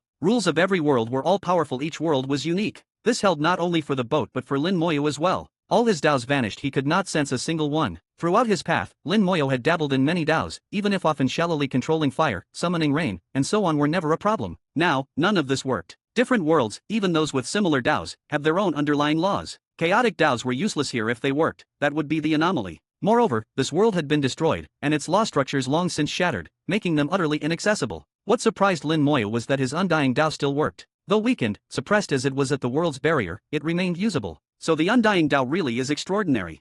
He did not react outwardly. Inside he was clear-headed. He had long known just how unique his undying Tao was, and that uniqueness persisted through his whole cultivation journey. Even now, in a new world, it continued to give him power. But compared to the undying Tao, his physical body and soul fared even better. Both body and soul retained all the power they held in the chaos wilderness. That was pure personal strength unbound by any world, simply absolute, not relative. This was exactly the pure strength the primal gem had spoken about. A world with no Taos and no laws gave Lin Moya new insight into power itself. My power is mostly gone now. This is another world. Energy attributes are different. Here, our power is less than 30%. What a mournful world. I feel like crying. Stop crying, aren't you grown up? Crying is undignified. Chaos Spirit and Little Tree chatted while hiding in the soul world, unwilling to come out. This place was unfriendly, full of grief and danger. Better to hide, lest their Tao heart be damaged. Lin Moya called forth undead servants and the spacetime soul python. He found that storage space still worked here, and he could summon his undead legions. Their power, like the undying Tao, was halved. The spacetime soul python had it worst here. Its strength was less than 1/5 of normal, only its physical power remained effective. Then came Xiaoping. Upon appearing, he shrank rapidly, eventually becoming just palm-sized and unable to grow. The mighty golden-winged rock was now a golden-winged chick. Its power originated from its bloodline. Without it, Xiaopeng was reduced to one of Lin Moya's 10 weakest summons. Perched on Lin Moya's hand, Xiaopeng cried, "Father, it's so uncomfortable here." As he spoke, tears rolled uncontrollably down his face. Not only was his strength suppressed, but he was also affected by the world's soul-wrenching grief, causing sad memories and regrets to flood his mind, weakening his soul. A little longer and his Tao heart would have been at risk. Lin Moya had only summoned Xiaopeng as a test. As expected, the restrictions and changes fitted his predictions. He returned Xiaopeng to the soul world and began to survey this ruined universe in earnest. The sadness of the universe and its living beings was everywhere, blending with the wind and the dust. Waves of energy rose from Lin Moya and shielded him from the ash and dust, but could not block out the sorrow. His will was strong enough that though he did feel it, he could resist. At the end of the space-time tunnel, Lin Moya left a marker, and then flew forward. Dense as fog, the dust obscured all vision. This dust might once have been priceless treasures, or the corpses of mighty cultivators, all now shattered along with this world. Always vigilant, Lin Moya kept the eye of the undead open. Any danger could lurk in such an alien universe. It seemed endless. He flew for ages and still saw nothing but dust. Meanwhile, he had released a huge horde of undead, but they too found only endless dust. Time and space themselves felt warped here after the collapse. The world's fall had damaged them both. Lin Moya couldn't even estimate how long he'd been here or how far he'd gone. Luckily, the marker he'd left remained visible, otherwise, he could have become lost. But just as he felt fortunate, the sense of connection to his marker suddenly broke. To read ahead, subscribe to my Patreon. Chapter 4535, Dying here would be the end of it. Chapter 4535, Chapter 4535, Dying here would be the end of it. Chapter 4535, Dying here would be the end of it. Whatever one fears comes to pass. Lin Moya had a sinking feeling of bad luck. For no reason at all, his marker simply vanished. No warning, nothing unusual beforehand. Ever since entering this world, he had lost track of time, not knowing how much had passed, but up to now he hadn't encountered danger. He thought there would be no harm, yet suddenly, the marker was gone. This foreshadowed that danger was present. But where was it? He still couldn't tell. Suddenly, several undead servants disappeared. Just like with the marker, they vanished for no reason, without the slightest movement beforehand, just gone. He lost contact and found that their positions in the storage space were empty, meaning those undead servants were truly dead, with not even a chance of resurrection. Unnoticed, the danger had arrived. The most troublesome part was not knowing where it came from. With a thought, Lin Moya summoned the Calamity Scepter to his hand. Here, whether it was the crossing calamity boat or the causal ring, everything else had lost its function. The undead servants clearly couldn't resist the threat, so Lin Moya's greatest reliance was, besides his own strength, the Calamity Scepter. Thankfully, the Calamity Scepter wasn't suppressed here. Its grade was exceptionally high after all. It was a tool that could punch holes in the wall of heaven and earth. By that standard, its grade was perhaps even higher than those supremes. The primal gem lit up, manifesting a tiny figure. So you really did come pretty gutsy. Over time, the gem had regained its arrogant demeanor, forgetting who the master was. Lin Moya didn't mind. There's danger in these heaven and earth ruins. The primal gem said, of course there's danger. Which heaven and earth ruins don't have danger, one way or another? Some dangers are obvious, some are hidden. The obvious ones are actually easier to deal with. Lin Moya asked, so I picked the wrong world? The primal gem said, there's no right or wrong. Your cultivation is low, but in other worlds, realm is meaningless. Your power isn't weak, so maybe you can handle this danger. I remember that in the past, every supreme would train their own team, specifically to search for treasures in the ruins of heaven and earth. Lin Moya frowned. Why didn't you say so before? The primal gem snorted, you never asked, and I didn't think you'd really go. I thought you were joking. Lin Moya, they went into the ruins to find what kind of treasures? Treasures from a different world were usually useless in another world no matter how great they were here, elsewhere they might be junk. The primal gem said, of course there are good things, treasures that appear only in the ruins of heaven and earth. Since you know nothing, I'll explain. Every world has a central source called the heavenly origin. The primordial energy that emerges at the birth of a world. The heavenly origin energy comes from the heavenly origin core. After heaven and earth collapse, two situations occur. If a world is utterly destroyed, not even ruins remain, there's truly nothing left. But that's rare. More often, when a world falls apart, it leaves behind wreckage, filled with the grievances of countless dead beings, of the world itself, and of the supreme who ruled it. Over many ages, these grudges condense and evolve into various dangers. Some dangers are blatant, the whole ruin is like a deadly zone, entering means facing danger every moment. Others are hidden on the surface, everything seems calm, but no one can predict when the threat will strike. It might be after ages, or the next second. In ruins with obvious dangers, the threats are dispersed and balanced. If you can block the danger, you're fine. But in ruins with hidden dangers, it's the opposite. The perils are concentrated and powerful, and their timing unpredictable. In this sense, hidden dangers are even trickier. The Supremes of old would organize their people to search ruined worlds for heavenly origin cores to strengthen their own worlds. They'd pay any price, even risk war with other Supremes for it. But that's all in the past now. All worlds are shattered. What's left are only ruins nowadays. There are only two worlds, the Chaos Wilderness where you live, and your own world. Lin Moyo asked, do you know why all the worlds ended? The primal gem was a little annoyed. Didn't you already ask that? I don't know. Lin Moyo pretended ignorance. Did I? I forgot. The primal gem snorted, well, forget it, but next time don't repeat yourself. Otherwise, you seem stupid. Now, just figure out how to find the heavenly origin core. Lin Moyo asked, and if I can't find it?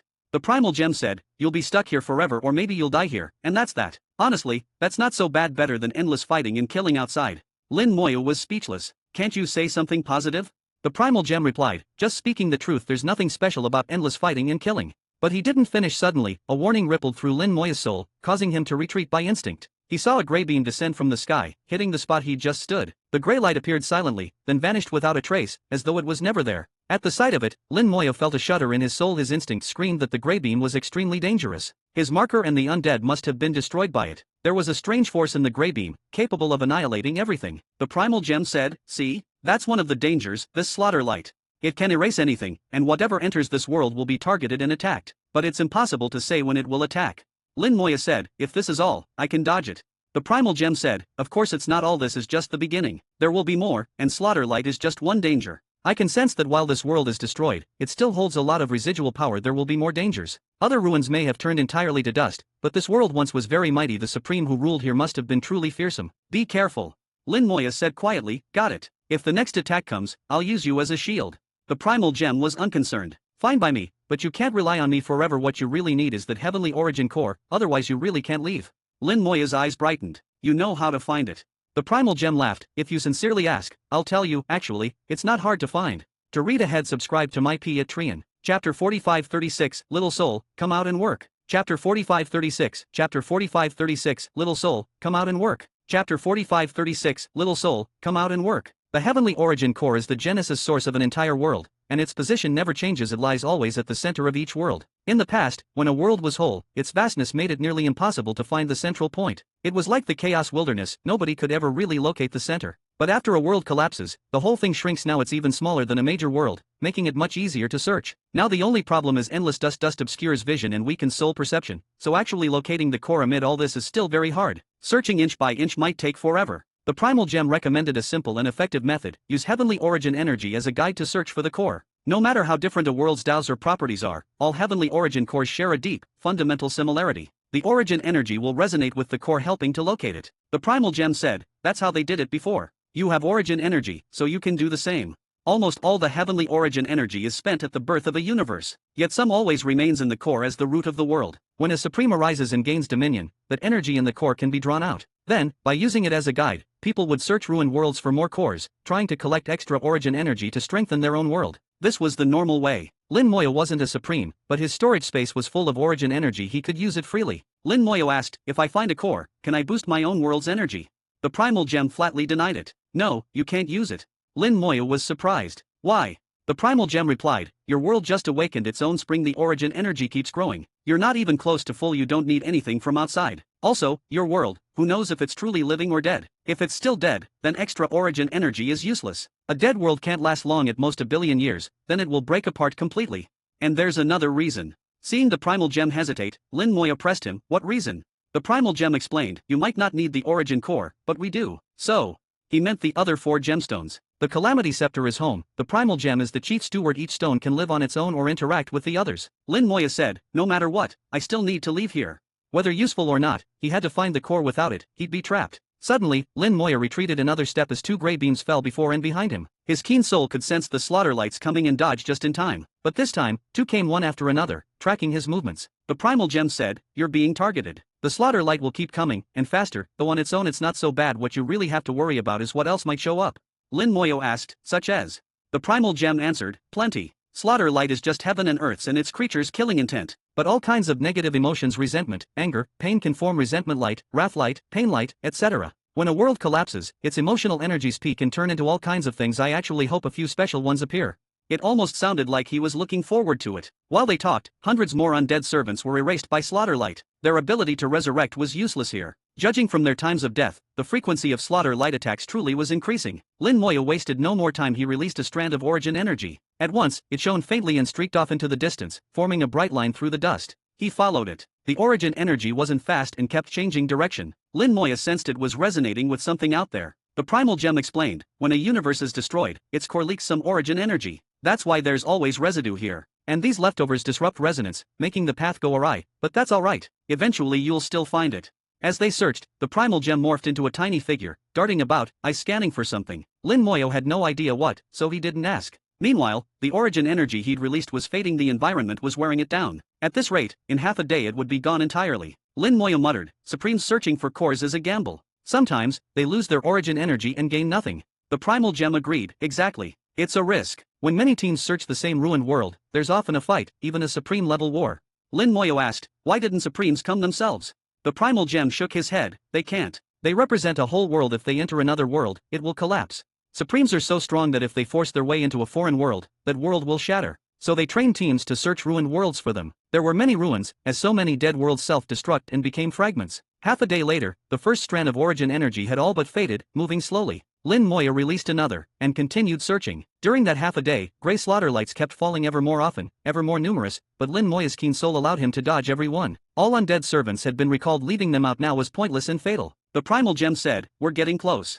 This ruined world wasn't big, so after half a day, they had to be near the target. Suddenly, a trace of rainbow light flashed before Lin Moyo. His mind shook, visions filled his senses. Not good. Lin Moyo forced the hallucinations away and dashed aside. As he fled, slaughter lights rained down after every step. A split second slower, and he'd be hit live or die, who could say? Even his rebirth ability might not work here, and he wasn't about to risk it. Under the rainbow light, the illusions grew stronger, harder to shake. The primal gem suddenly cheered, it's illusion light. Little soul, come out and do your job.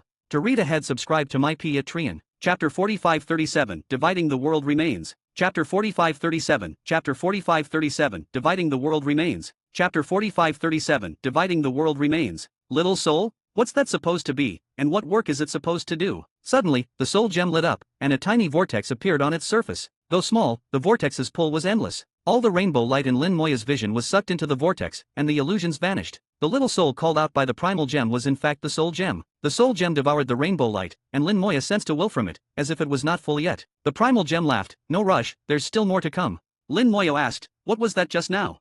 The primal gem replied, that was illusion light like the slaughter light, but mainly designed to create hallucinations. It's formed from all the thoughts and memories of a world and its beings at the moment of death. After many, many years, these thoughts grow powerful and pure, becoming an absolute delicacy for the soul gem. Lin Moya recalled that the soul gem had consumed souls before more than once but stopped for some unknown reason. He had thought the soul gem was fully restored and simply didn't need more, but now it seemed that it was just picky. After eating an illusion light, the soul gem's brightness clearly increased a bit, proving it had gained power. The primal gem seemed pleased. Just give it a little more, let little soul eat until it's full.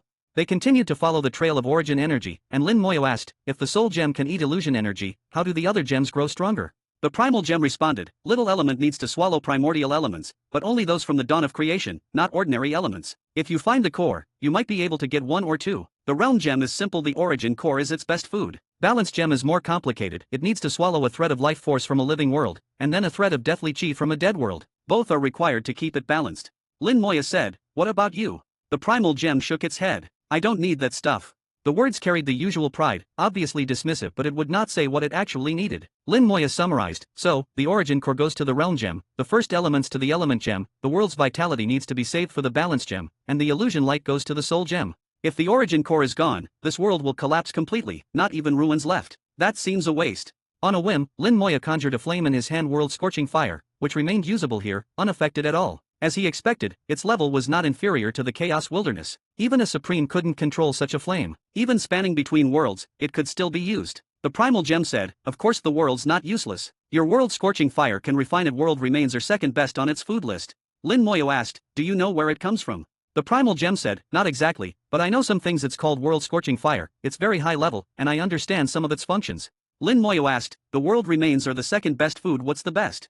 The primal gem replied, a fully living world, of course. That's the best food, but it's a shame, those worlds don't exist anymore. Eating even a single ruin now is very fortunate. So, the world's value was now shared, with everyone having their share, no need for fighting. Again, rainbow lights flickered, illusion light returned, and just as the illusion appeared, the soul gem's vortex whirled up and devoured it instantly. The illusion didn't even last 1,000th of a second. Still, Lin Moya began dodging whether illusion light took effect or not, because slaughter light would follow as always. Faced with its power of erasure, all Lin Moya could do was dodge. After another half-day, flames glowed nearby, tinting the haze around him red. Lin Moya suddenly felt bouts of agitation, as if infinite anger was about to burst out. He wanted a life or death battle with someone, anyone, even himself. But with no foe, he had thoughts of fighting himself. The primal gem whispered, Wrathlight has come. Wrathlight forms from all the fury of the world and its creatures, countless souls destroyed, their overwhelming rage fusing into a new entity. Wrathlight can shake a creature's will, drowning them in endless anger and turning them into puppets who know only battle. The soul gem's vortex spun rapidly, immediately sucking up the Wrathlight before it could do harm. The red in the surroundings quickly vanished, and Lin Moya's emotions calmed. After swallowing the Wrathlight, the soul gem radiated satisfaction, clearly enjoying the meal and wanting more. The primal gem laughed, no worries, there's more. Just eat your fill. As they drew closer to the origin core, dangers grew ever more frequent and intense. The most common were slaughter lights, which Lin Moya managed to dodge thanks to his keen soul. Any illusion or wrathlight was instantly devoured by the soul gem before it could do anything. Then came sadness light, which could plunge beings into deep despair, but for Lin Moyu, it only made him sad for a split second. Anything related to the soul could almost always be eaten by the soul gem. Why didn't it eat slaughter light? Because it was picky. The slaughter light was too impure. Lin Moyo could only smile at this and accept it. Finally, after 3 days, the resonance with origin energy reached its peak. They found the origin core. The origin core floated in midair, surrounded by a clean, dust-free space a kilometer wide. Lin Moya sensed the origin energy. It was 80% similar to his own, though less pure. The origin core appeared as an irregular sphere with flowing water, burning fire, blowing wind. Every facet showed an element in motion. Inside, huge stores of origin energy could be felt, pulse with vitality. If he hadn't known this was a ruined world, he might have thought it still alive. The primal gem said, that thread of vitality is the primordial life of a living world. Even after destruction, its vitality doesn't fade. In a dead world, that would turn to death chi after collapse. Lin Moyo frowned. So living world's vitality won't change. Does that mean the world could be revived? The primal gem answered, theoretically possible, but in practice, nobody's done it. Don't get greedy, you have your own world. Cultivating that is quite enough. Lin Moya chuckled. He knew not to be too ambitious. Now, the element gem got to work, absorbing every trace of primordial elements clinging to the origin core. Then the realm gem absorbed the core itself. The balance gem extracted the 10 strands of vitality as the realm gem refined the core. For now, he set the life force aside, intending to use it with death chi for the balance gem. Holding the strand of life, Lin Moyo felt faint amusement. To read ahead, subscribe to my P at Trian. Chapter 4538, The World Scorching Fire Gives Back. Chapter 4538, Chapter 4538, The World Scorching Fire Gives Back. Chapter 4538, The World Scorching Fire Gives Back. That trace of vitality from the origin core was the primal vitality of all creation, vast and mighty. It was the foundation for the evolution of life within the world. Without it, living things would never develop. Lin Moya gazed at the vitality in his hand and felt it was so similar to the life force in his undying Tao. But this vitality was even more vast and powerful, yet in essence, it was identical to the energy of life in the undying Tao. How can this be? Lin Moya was puzzled. All kinds of colorful lights flickered, bathing the surroundings in a dazzling brilliance. Slaughter light, wrath light, illusion light, despair light. Dangers formed from all manner of emotions descended at once. The origin core had been threatened, and the entire world began to react. All the rays of danger poured down together like a storm. In this situation, dodging was almost impossible. But the primal gem snorted coldly, "Don't disturb us while we're eating." Waving his little hand, the calamity scepter erupted with an overwhelming aura, blocking the slaughter light. The soul gem immediately swallowed all the other rays, illusion, wrath, despair, leaving none behind. Lin Moya simply watched silently. He knew how powerful the primal gem was. It just depended on whether it wanted to act. When Lin Moya was in danger, it never bothered, but the moment their family dinner was interrupted, it acted decisively. Lin Moya was speechless at this, but let the little fellow be. The primal gem knew its limits. Echoes of countless voices rang in Lin Moya's ears. Grievance light had been devoured by the soul gem, but some of the resentment still leaked out. Not just resentment, but also grief, anger, and other emotions exploded all at once. Lin Moyo heard the screams of countless living beings, those whose deaths belonged to this world, their helplessness and their final moments echoing in his soul. When the world collapsed and everything shattered, even Supremes could not escape, they perished just the same. If even the strongest Supremes could die, what hope did anyone else have? But why did all these heavens meet ruin? What truly happened? Those realms, once so powerful, the Supremes who wielded unrivaled power, why did they all fall? This was a terrifying secret. No one had ever uncovered it through all the ages. Just like how no one in the Chaos Wilderness had ever breached the wall of heaven and earth. Now the Chaos Wilderness was the only living heaven left, and Lin Moyo the only one to know this secret. Amid the surging tide of emotion, Lin Moyo's Dao heart became like a lone boat braving the waves. The relentless waves of emotion sharpened his Dao heart, making it ever stronger. His gaze grew more determined. His heart grew like stone, unmoved by anything. No telling how much time passed before the primal gem finally said, "It's your turn, master." The origin core had been completely devoured. Now only an empty shell of this ruined world remained. It would not be long before it also collapsed into dust. The soul gem, element gem, and realm gem were all full, especially the realm gem, which had eaten the entire origin core and now glittered with intricate lines, like arcane runes Lin Moyo couldn't identify but knew must be important. With a wave, he cast out the world-scorching fire, which spread quickly to engulf the entire world. Earlier, with the origin core intact, this fire would have been useless. Now, with the core gone, the world-scorching fire could finally refine the world. Eat well, Lin Moyo murmured on his path of cultivation. The world-scorching fire had contributed much, but rarely had the chance to feed properly. Now it could at last feast. He wondered if, after refining this world remnant, the world-scorching fire would become stronger. Would it evolve even further? Unfortunately, there were no complete living worlds left to feed it. Attaining its peak now would be difficult. Unless, one day, he gave it the Chaos Wilderness to refine, but even thinking such thoughts was fantasy. He was born of the Chaos Wilderness. Even though he had his own world now, he could not deny his heritage. If he ever let the fire devour the Chaos Wilderness, he too would perish. The world-scorching fire refining a complete living world was next to impossible. Now, the entire world was engulfed by the fire, and Lin Moyo sensed the fire was transforming. This was more than a feast, it was a metamorphic meal for the world-scorching fire. Once the change was finished, the fire would be much stronger, and Lin Moyo's power would rise too. His strength kept climbing, though his cultivation level remained unchanged still at the early Chaos Realm. When I return, it will be time to break through, Lin Moyo murmured. He had lingered at early Chaos Realm long enough, it was time to make progress. The primal gem said, "Realm is not important, strength is what matters." Lin Moyo replied, "That may be, but sometimes realm really is needed for certain things." The primal gem pondered, "True, sometimes you do need the cultivation to support things. But if you can boost your power while your realm is low, that's even better. A low realm is best for laying foundations. The stronger your base, the higher you can go. Raising strength at low realm is not easy."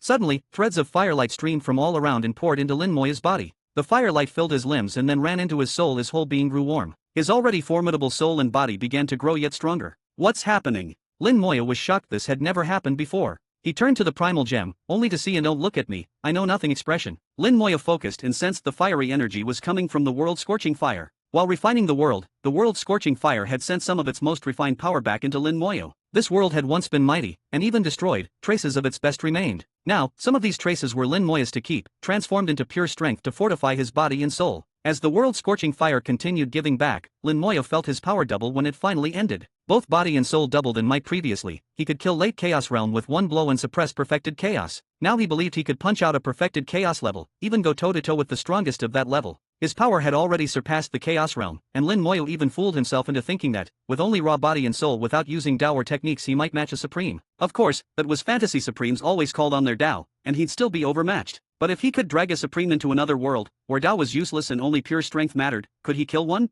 Lin Moyo's thoughts ran wild, but he soon shook it off. He was overthinking again. No one knows how long the fire refined the world, but finally the task was done. A space-time passage appeared before him. The primal gem cried out, "Quick, go through, this whole world will collapse any second." To read ahead, subscribe to my Patreon. Chapter 4539, Encountering the System Again. Chapter 4539, Chapter 4539, Encountering the System Again. Chapter 4539, Encountering the System Again. The transformation of the world into dust means that not even the remains or fragments of that world are left. It completely disintegrates into dust, dispersed and annihilated. If any living beings remain in the world at the time it turns to dust, they will also be reduced to nothing along with the world, without any chance of survival. Even if one could somehow survive the destruction, where they would end up is unknown to everyone. According to the primal gem, no one has ever survived the dusting of a world. Yet before a world turns to dust, a space-time passage appears. This is the world's final lifeline. Such a passage allows those within to escape. Because Lin Moyo carries the imprint of the Chaos Wilderness, he will return there. The space-time passage rebuilt by Little Tree was erased at the very beginning by death itself.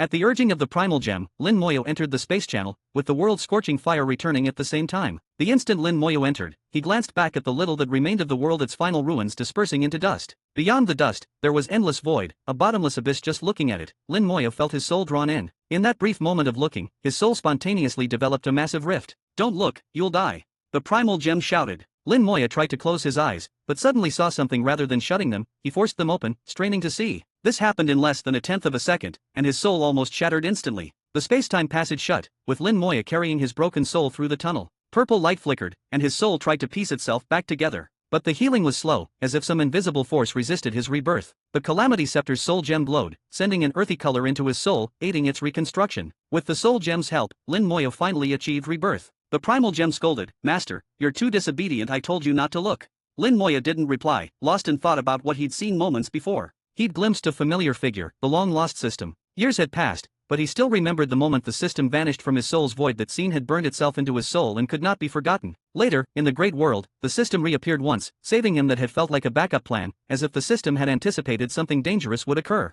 After that, the system disappeared again, leaving no trace or news. But Lin Moyo was certain that his journey from that world to this smaller one, his awakening of a godlike talent, was all connected to the system. Never did he expect to see it again here. No mistake, it's really him. He actually appeared here. He really came here. This place was absolutely uninhabitable, a forbidden zone for life, yet the system showed up here. The system's level far exceeded what Lin Moyo had imagined. The primal gem's voice, tinged with anger, rang in his ears. "Were you even listening? I've never known a master so disobedient. That's a forbidden zone of life, even supremes can't survive there. Anyone else who looks at it dies instantly. Master, do you think your unique gift means you can do anything you want? What if your talent doesn't work? Then you really will die." Lin Moyo caught the crucial point. Even supremes couldn't survive there, but the system could. That meant the system's existence surpassed even supremes. What exactly was the system, and why did it follow Lin Moyo? And what was he, truly? He interrupted the primal gem's complaints. "What exactly is the forbidden zone of life?" The primal gem stared at him as though he were mad. A forbidden zone of life is exactly what it sounds like, a place where life is forbidden. Lin Moyo pressed, "Every place has an origin. Forbidden zone is just a label. Where did it come from?" The primal gem replied, "How should I know?" Lin Moyo pursued, "Then how do you know it so well?" From the primal gem's earlier reactions, Lin Moyo sensed more than was said. The primal gem acted as if he were very familiar with the forbidden zone. Lin Moyo was almost certain the primal gem had been there himself and stayed a long time. Pressed by Lin Moyo's questioning, the primal gem fell silent, not answering. His silence only confirmed Lin Moyo's suspicions. Lin Moyo spoke calmly, "Tell me, did you see anything while you were in there?" After a struggle, the primal gem finally admitted, "Well, since you ask so sincerely, I'll say a little, but really I shouldn't. The karmic consequences are too big, it could bring trouble." Lin Moyo replied, "Speak. I'll endure any karma." Long ago, Lin Moyo might have let it go, but after seeing the system here again, he had to know. Whatever karma there was, it wasn't linked to the Chaos Wilderness. So long as he didn't return there, karma couldn't touch him. Once he was strong enough to enter the so-called forbidden zone, he'd have no need to fear karma anyway. The system definitely didn't show up here for no reason. Its appearance must have a purpose. Lin Moyo suspected that everything the system did was for a reason. The primal gem recounted some of his experiences. He really had ended up drifting into the forbidden zone of life. Why, he didn't know. Drifting there, he couldn't control his direction, just aimlessly floated. He wandered for ages, losing all sense of time. There was no space in the forbidden zone of life, no sense of direction. During this drifting, he saw many things, witnessed the world turn to dust, the extinction of living beings, the fall of great powers. Once, a supreme detected him and tried to capture him, yet before even approaching, the supreme was annihilated by the forbidden zone. He named it the forbidden zone of life because not even supremes could survive there. At that time, there were still some worlds in the forbidden zone, but over time, they were all destroyed. Some turned to dust, others became remnants, but none escaped destruction. Supremes tried to escape the world, some lesser beings tried too, but the instant they entered the forbidden zone, they died, no body left behind, reduced to ash. The forbidden zone is not somewhere one can enter or even look at. If you were a supreme, you might barely be able to gaze on it. Most of what the primal gem knew came from drifting in the forbidden zone, hearing and seeing but never able to interfere, much like the mythical Diting beast, who could only listen and witness. So he knew a great deal, but it was also tragic. He had no freedom, able only to sense, not to act. Lin Moyo asked, "Was there anything else in the forbidden zone besides you?" The primal gem said, "There were worlds, nothing else. Though maybe the wall of heaven and earth is in there too, but I have no proof." "Master, did you see something just now?"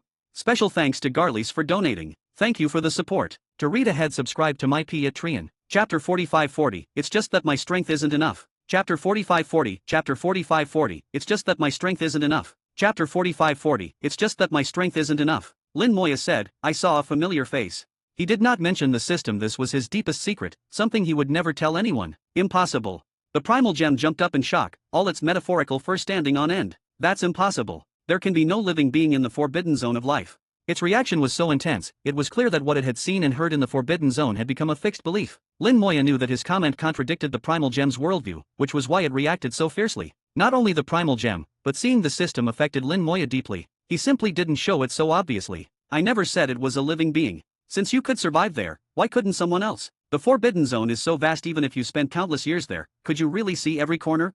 And you don't even know how you entered. Isn't it possible someone entered after you left? Lin Moya's words made the primal gem freeze on the spot. Right, Lin Moya just said he saw an acquaintance, not necessarily a living being. The primal gem quickly calmed down. Master is correct. Maybe someone, like me, can survive in the forbidden zone. It said this, but clearly didn't fully believe it. Lin Moya suddenly thought, were you thinking you were the only one? That no one else could survive there? The primal gem replied, I never said that. Although it didn't say so, that's what it thought. Lin Moya didn't argue further. The primal gem had its fixed perceptions, while Lin Moya was certain he had seen the system. What the system really was, whether or not it was a living thing, it was at least the same type of being as the primal gem or perhaps something even higher. As for the so-called forbidden zone, Lin Moya didn't entirely agree with that definition. In his own view, the so-called forbidden zone was just a matter of lacking strength. It was like when he had been weaker, some dangerous secret realms would have meant certain death for him, and some lands were forbidden zones for him, entering would have been death. But now, for places he once feared, it was like a walk in his own garden. Threats of the past, for him now, had become as gentle as a spring breeze.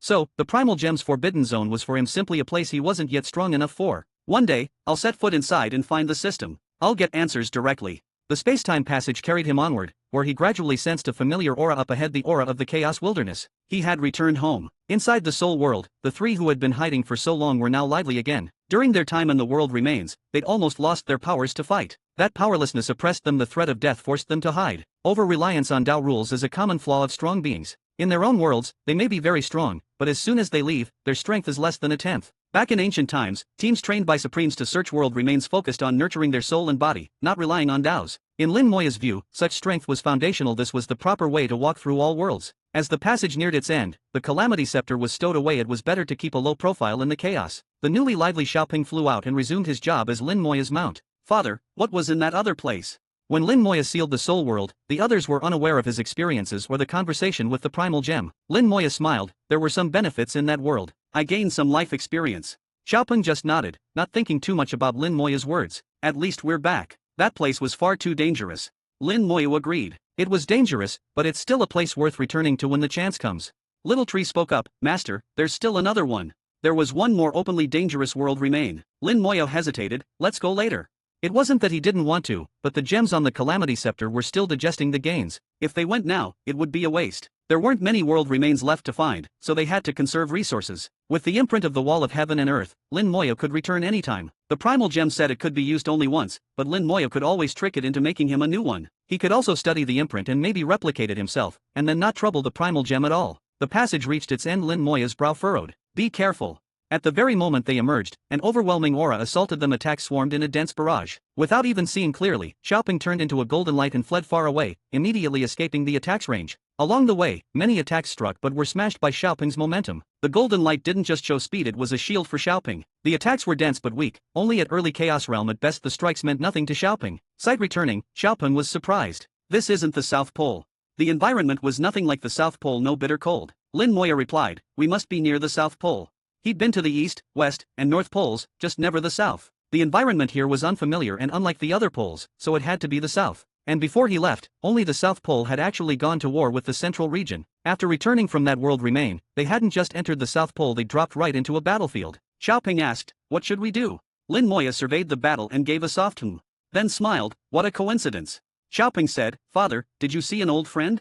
Lin Moya looked at the battlefield. I did. Been a long time, let's go say hello. On the battlefield, Zhulong was putting on a display of power, fighting against several others. Not seen for years, Zhulong had now reached early Chaos Realm and had walked very far along that road. From Lin Moya's perspective, Zhulong wasn't far from mastering the stage. That Zhulong had advanced so quickly was likely related to the old man in the green robe. Lin Moya knew that after breaking free, Zhulong had become the old man's subordinate. Servants of a supreme always received some privileges, but Zhulong's situation wasn't good right now. Several other early Chaos Realm experts were ganging up on him. Individually, they were weaker, but together they could match him. Zhulong had tried repeatedly to break through, but each time failed. It wasn't critical yet, but if the fight went on, things could get ugly. Lin Moya believed Zhulong must have some trump card. No servant of a supreme would die so easily. A flash of golden light and 3 of Zhulong's attackers lost their heads in an instant, killed on the spot. To read ahead, subscribe to my P at Trian. Chapter 45-41, is the Supreme afraid of his wife? Chapter 45-41, Chapter 45-41, is the Supreme afraid of his wife? Chapter 45-41, is the Supreme afraid of his wife?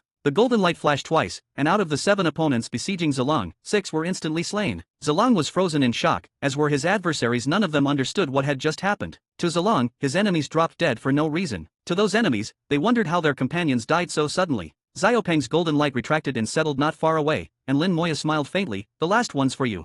Seeing Lin Moya, Zilong snapped out of it and, giving a dragon's roar, shouted excitedly, "All right." He unleashed his full power, assaulting his remaining enemy with relentless attacks like a life and death struggle. By the time his foe reacted, he no longer had any strength to fight back. Lin Moya saw that Zilong's claws wore a pair of golden treasures, blazing with gold fire. They were clearly supreme treasures, far superior to standard chaos level ones. With them, Zilong could walk the realm of lesser chaos unchallenged. "Looks like the old man in the green robe is quite generous to him," Lin Moya thought to himself. In just a moment, Zilong shredded his enemy, then transformed into human form and flew over. He hadn't yet spoken when, from the distance, there was a wrathful cry, "Die!" A grey cloud exploded in the void, unleashing an oceanic wave of attacks. Zilong's expression changed. Late Chaos Realm careful. Lin Moya was unfazed. "Xiaopeng, let me chat with Zilong. Don't let anyone disturb us." Xiaopeng responded at once, transformed into golden light, and dashed out. Golden light flooded the sky, forcibly swallowing all the incoming attacks and even surging upstream against them. Zilong was stunned. "That's strong." Lin Moya smiled. "Ignore him. Just a late Chaos Realm. It'll be over in a few moves. Now tell me, why are you here?" Zilong replied, "My master sent me. He said that after so many years acting as a rules manager, breaking through by cultivation alone would take too long, so battle was needed for progress. With a war breaking out at the South Pole, he sent me here." Lin Moya asked, "That old man wasn't worried you'd die here?" Zilong said, "Master gave me something for protection. I shouldn't die." The old man in the green robe is quite partial to his subordinates. If he takes someone under his wing, he'll protect them and rarely let them die needlessly. Lin Moya chuckled. "I can tell. You're about to break into late Chaos Realm. Your speed's amazing. He must have given you quite a few benefits."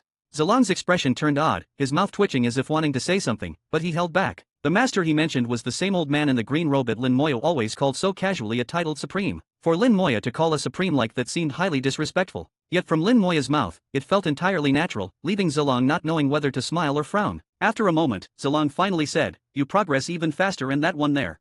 Lin Moya said, "He's special. Ignore him. I have matters to ask you." Between old friends, Lin Moya cut straight to the point. "You know I have a few wives. In these years under the green-robed old man, have you ever seen them?" Zilong thought for a moment. "Over the years I've seen many people with my master, but never your wives." Lin Moya pressed, "Then what about the green-robed old man's partner? Have you seen her?" Zilong said, "No, only heard about her." "Tell me what you know," urged Lin Moya. Not seeing his own wives was expected. Lin Moya had guessed long ago that they were likely with the green-robed old man's partner. Who was she, and was she also a Supreme? He didn't know, but maybe he could get some clues from Zilong. Zilong hesitated. "It isn't really my place to talk about my master's personal affairs." Lin Moya said, "Don't worry, he won't do anything to you. If he blames you, just say I forced you. If that's not enough, we'll stage a show. I'll beat you half to death. You'll have no choice but to talk, then I'll heal you." Zilong was dumbstruck. Was that really possible? That was basically saying, "You're talking no matter what." Seeing Xiaopeng slaughtering in the distance, Zilong decided, "I'll talk. Though I never saw the mistress, I did overhear some things when my master was playing chess with a friend. Apparently, the mistress is up to something very important and mysterious, but I don't know the details. I did hear her mentioned as having several female disciples. If I'm right, that would be your wives. Other than that, I met someone else, your elder sister." Lin Mohan, his elder sister, was once the great sword sovereign, a top figure among proto-supremes, not weaker than a supreme. She was a natural acquaintance of the old man in the green robe and his circle. Lin Moya continued, "Do you know what level my master's partner is?" Zilong shook his head. "No, but she must be powerful. Master sounds quite respectful when he talks about her." "Respect, huh?" Lin Moya sneered softly, "Sounds more like fear." Zilong startled and quickly shook his head. "I know nothing. I didn't hear anything." Some things Lin Moya could say, but Zilong dared not. Lin Moya pressed, "Did my sister and the old man chat about anything?" Zilong said, "A lot, but I didn't hear much. Back then, your sister sealed the space with her sword intent. If I'd even twitched, it would have meant instant death." Just thinking of that scene, Zilong was a mess of snot and tears. He hadn't wanted to eavesdrop anyway. No need for a death sentence. With tens of thousands of swords aimed at him, blades digging into his skin, he'd have been skewered in an instant. That was an unforgettable sensation. Lin Mohan behaving that way totally in character. Lin Moya consoled, "Don't worry, my sister is reasonable. As long as you behave, she won't harm you." "Anything else you know?" Zilong shook his head. "Not really. I never spent much time around Master. He's always busy, always off somewhere. If he has time for chess, it's just with friends." Lin Moya asked, "And was the chess companion the white-robed one?"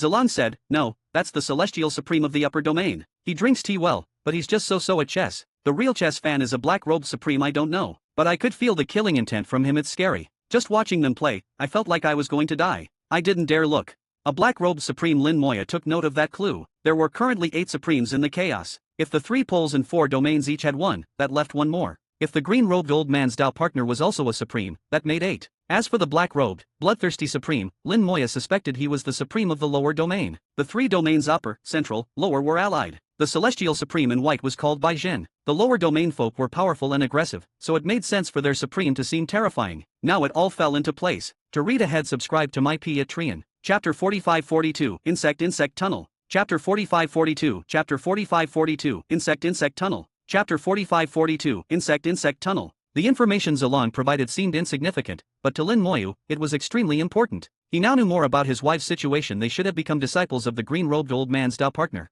He remembered hearing this Dao partner's voice before. Her manner was domineering. In the chaos, only someone with true strength can be overbearing. She must be strong. Likely, she was also a supreme. This meant the green-robed old man's side now had 4 supremes, taking up half that circle. The other 4 likely came from the 4 extremes, and even if they weren't aligned with the first group, they weren't all enemies. Some were probably neutral. Besides the supremes, there were many quasi-supremes. Lin Moya felt confident that the green-robed old man's faction was also strong in that regard. With such an alliance, the Calamity Supreme's plans could proceed smoothly. Everything depends on power. The most crucial thing in Zilong's account was what the green-robed old man's Dao partner was doing. She was engaged in something extremely important, though Zilong didn't know what. She'd once remarked her great formation still lacked people. Obviously, such an array was for something truly necessary. If so, hopefully there would be no danger for Lin Moya's wives. If something did happen to them, the very thought caused a surge of killing intent to rise from Lin Moyo. Over the years, his murderous aura had grown so cold it could chill the heart. Zilong called out, "Hey, what were you thinking just now?"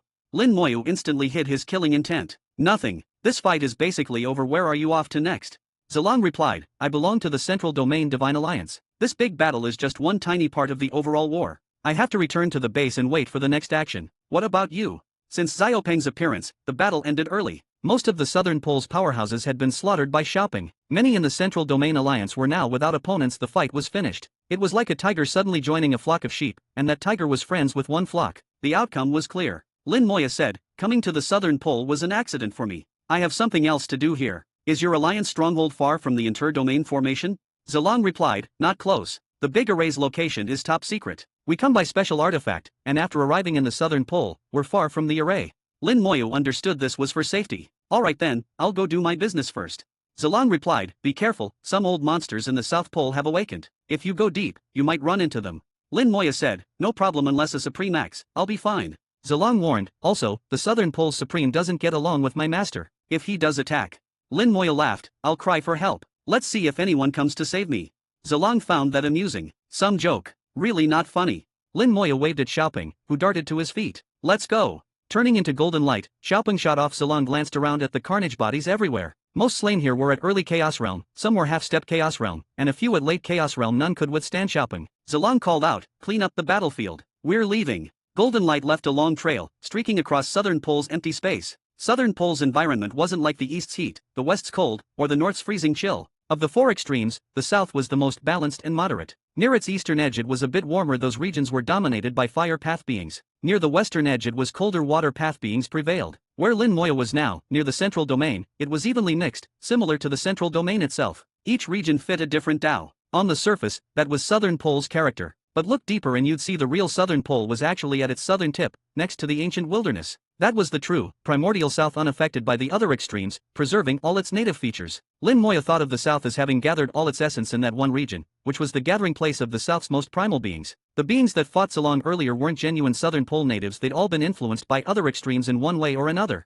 To real Southern Pole natives, such beings were just cannon fodder. The true natives fell into 2 categories. First were the insect race, a vast group of various insect creatures, held in much higher regard than others here. The other were the spirit bug people, masters of the South, equivalent to how humans ruled the central domain. Spirit bug people were a special race, a mix of human bloodline with all sorts of insects. They were half human, half insect, born with human form and, like humans with a natural Tao body, had amazing cultivation speed and limitless potential, unshackled by bloodline. Because of their insect blood, they weren't innately weak like humans. Many spirit bug people were born strong, with powerful cultivation, saving thousands or even tens of thousands of years compared to humans. Most importantly, they were extremely intelligent. Depending on their bloodlines, some could even control insect beasts. Surrounding them, masses of bugs gathered, making them the South's mightiest force. Spirit bug people were the true rulers here. Lin Moya's goal was to go to the south's furthest tip, near the ancient wilderness. He sensed that the Calamity Supreme placed a formation there. He'd read Mutin's reports before those included notes about the southern pole. The south had a monument that served as the origin of all insect life in the region, possessing magical power that could birth new creatures. Lin Moya guessed the Calamity Supreme's formation was set by this insect steel.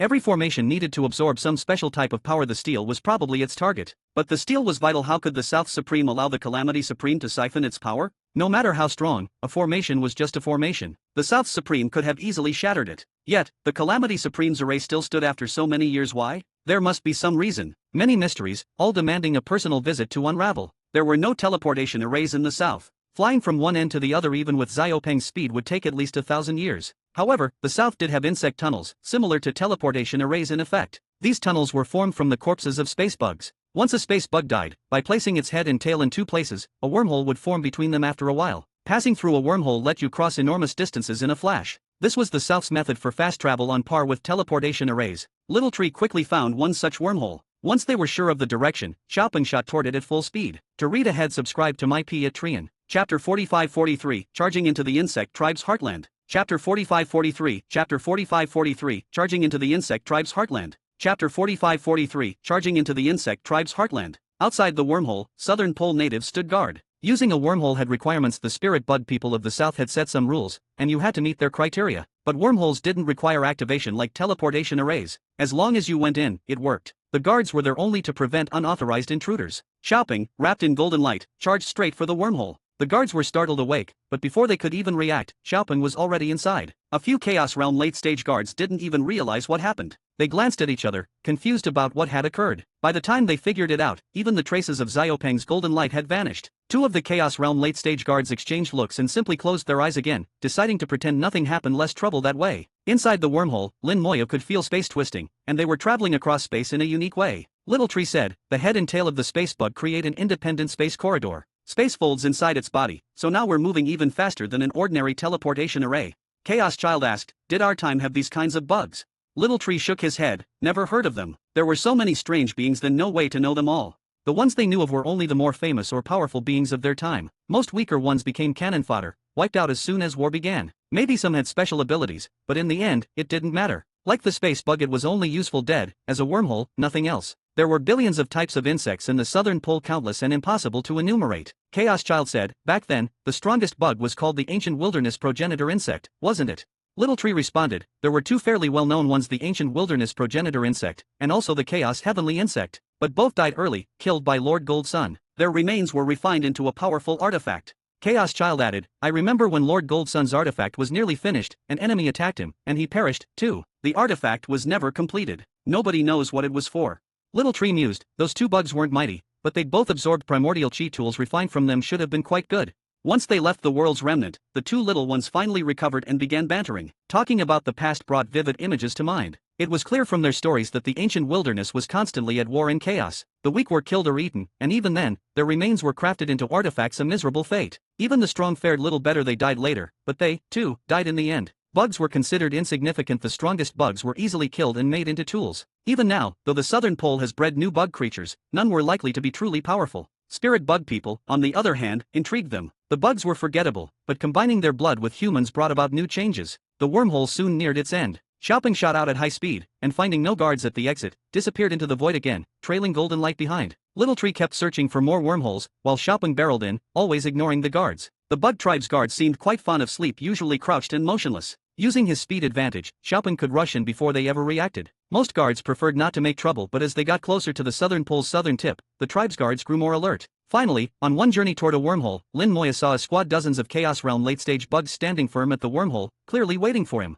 His keen soul detected something strange. There was a unique aura rippling across the void, a kind only souls could sense, traveling at unimaginable speed. This is the bug tribe's way to send messages. Amazing. In Mutin's files, the southern bugs were said to have a unique communication method, able to broadcast across vast distances instantly. This was something humans couldn't replicate. The messages contained signals only the bug tribe could comprehend. Break through. Under Lin Moya's command, Xiaopeng instantly accelerated, speed several times faster than before. The golden light swept the bugs aside and dove into the wormhole. This was a wormhole's flaw, it couldn't lock out intruders as a teleport array could. In an emergency, a teleport core could be shut down, but a wormhole could not. There was only one way to halt an invader: destroy the entrance or exit. While zipping along inside, the space began trembling. Lin Moyo frowned. They're going to destroy the exit. Little tree. The only way to close a wormhole was to wreck one end of the space bug. The wormhole would collapse, and everything inside would be cast into chaos, whereabouts unknown. Little Tree was ready when Lin Moyo barked his order, roots thrust out, piercing space and forcibly opening a channel within the wormhole. Lin Moyo shot through. The wormhole collapsed, triggering a spatial storm that scattered everything inside. But Lin Moyo had entered the new passage a heartbeat earlier and emerged at the other end. Guided by the formation's sense, Lin Moyo pointed, and Xiaoping sped away once more.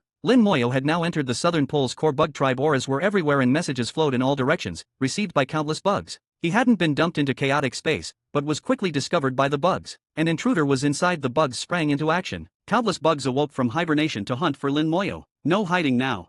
Lin Moyo felt a headache coming on. The bug tribe's powers exceeded his expectations. All about, he saw tiny soul flames. Most were tiny, the weakest only at true god level, body as small as a fingernail, yet able to spy on vast void and report his location. These small bugs were previously totally dormant, even their soul flames extinguished, body fused into the void. He hadn't noticed a thing. Now that they were awakened, he found himself surrounded. He was now deep inside the bug's nest. If exposed, he'd be surrounded within moments. He wasn't afraid, but it would be a headache. He came for the Great Formation, not to fight the entire bug tribe, especially given their backing from Supremes and Quasi-Supremes. Chaos Child, it's your turn. Chaos Child appeared in his hand, releasing a hazy glow. The power of the disordered spirit pearl activated. Countless illusions sprang up. All at once, communication among the bugs was disrupted. To read ahead, subscribe to my Patreon. Chapter 4544, Gold Sun Lord isn't dead? Chapter 4544, Chapter 4544, Gold Sun Lord isn't dead? Chapter 4544, Golden Sun Sovereign is not dead? In the core of the southern pole, the heartland of the insect tribe, messages from all directions traversed the soul network of the bugs.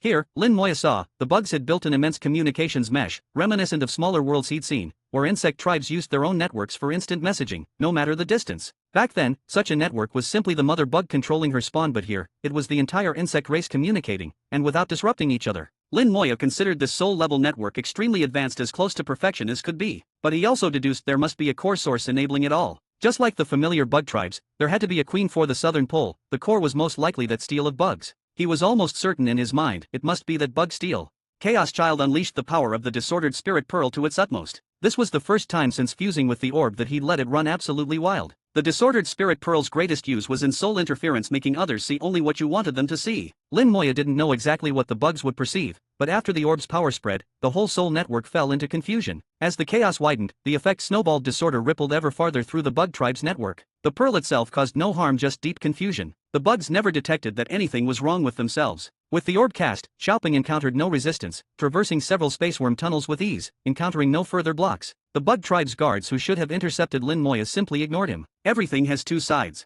A soul network like this is convenient, but also leaves openings for clever exploiters, Lin Moyo thought. He sensed the formation was getting closer. Hopefully this mission will go smoothly and the Southern Pole's Supreme won't interfere. It seemed Supremes had their own agreements, even checks and balances amongst each other. Normally, a Supreme would not attack ordinary practitioners unless provoked or in case of rules broken. If a Supreme did act, a justifiable reason was required, nothing that would create new karmic entanglements. But if a Supreme didn't care about karma or reputation, there was nothing stopping them from acting. In the end, it was luck that mattered. Lin Moyo hoped his held out. Passing through nearly 100 worm tunnels, Lin Moyo drew near the Calamity Supreme's great formation. From afar, he saw a colossal steel, the bug steel. Its material was unknown, smooth as jade, gleaming, with liquids flowing within. It was truly gigantic, comparable to a domain-sized world, visible from billions of miles away. Lin Moyo thought it was the largest structure he'd ever seen. Even Xiaoping, traveling from its base to the top, would need several days. Xiaoping could reach tens of millions of miles per second at full speed. He recalled in his old world, the speed of light was 300,000 kilometers per second. But Xiaoping was 100 times faster than light, and could go even faster with other techniques. He could even use secret arts to multiply his top speed. On the bug steel, countless patterns were engraved. Every species existing in the southern pole bug tribe was depicted there. Thus, the bugs revered the steel as their origin and sacred relic, believing they were born from it and seeing it as untouchable. Ironically, the true rulers of the south were not the bug tribe, but the spirit bug people, their bloodline a mix of bugs and humans, and they were nowhere to be seen on the steel. Yet these spirit bug people held power, commanded the bug steel, and controlled the entire bug tribe with it. It was said there'd once been great strife between the spirit bug people and the insects, but in the end, the spirit bug people won and permanently took control. Upon seeing the bug steel, Lin Moyo instantly understood the soul network's origin. All messages must run through the steel. Without it, there would be no network. Suddenly, Chaos Child exclaimed, "That bug steel is exactly what Golden Sun Sovereign was refining." Little Tree joined in, "That's right, Golden Sun Sovereign killed the ancient wilderness progenitor bug and Chaos Heavenly Bug, refining their corpses into this steel. But before he finished, he was killed. Chaos Child said, he died, but the artifact survived. Little Tree disagreed, not so simple. Golden Sun Sovereign was a top expert, it wouldn't be so easy to kill him. Look at what's inside the steel, doesn't it remind you of something? Chaos Child pondered, come to think of it, Golden Sun Sovereign's true form, wasn't it an egg? Little Tree, yes, and what's inside an egg? Chaos Child blurted, just yolk and egg white, right? Then realization struck. You mean, the entity in the steel is Golden Sun Sovereign himself? Little Tree, exactly. He really was killed, but not completely. He abandoned his outer shell and moved inside the steel, escaped with it. Chaos Child finally understood, so the half-finished artifact vanished back then for this reason. That era was too chaotic, and nobody kept digging. The being who killed Golden Sun Sovereign never finished him off, and the Sovereign escaped death after all. If Golden Sun Sovereign survived, could he still be alive even now? Would the Tao allow such a being to keep living? Lin Moya listened to the exchange, his face turning serious. He focused on the bug steel, simultaneously sensing the Great Formation's location. It was right behind the steel, closely linked to it. He thought there'd be some distance between them, but was stunned at the steel's vastness. Xiaoping flew toward the steel for half a day, but the distance barely shrank. It was like a person seeing a mountain far away. Drawing closer took ages. Fortunately, the disordered spirit pearl still worked, so the bugs left him be. 2 more days passed. Eventually, more perfected tier bugs began to appear. The orb still worked, just less effectively. They sometimes looked his way, suspicious, but didn't attack. This close, the patterns on the steel became clearer, and Lin Moya could sense its unique current. 3 days in, Lin Moya said, Xiaoping, stop for a moment. To read ahead, subscribe to my P at Trian. Chapter 4545, Golden Supreme. Chapter 4545, Chapter 4545, Golden Supreme. Chapter 4545, Golden Supreme. Xiaoping obediently stopped immediately. Father, what's wrong? Lin Moya ignored him, raising his head to look at the bug steel. Xiaoping followed Lin Moya's gaze, looking at the vivid, countless bugs on the steel, and then he saw the top of the steel. There's someone up there.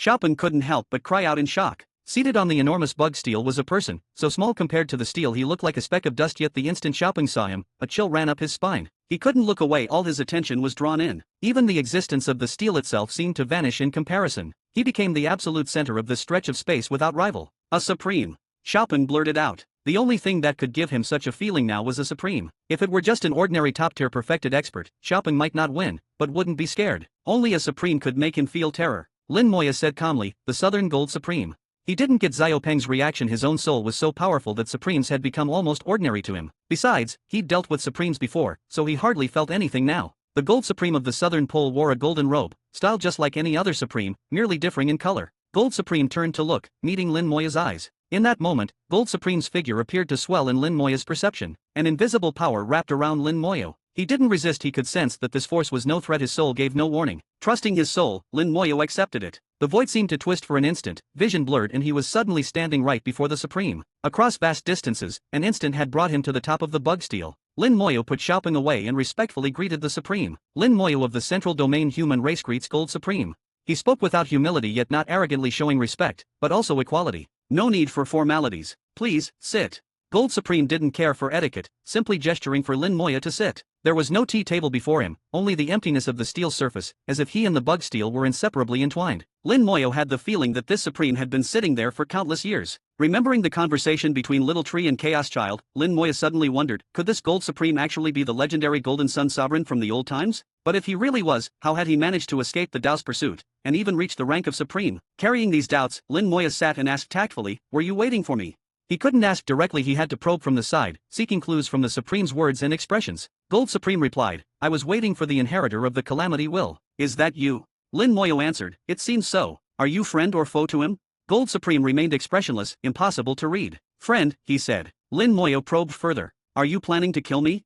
Gold Supreme responded, his setup is complete. Killing you would change nothing, another would come. Besides, I need you for something. If you do it, I will be neither friend nor foe to him. Fail, and I'll kill you.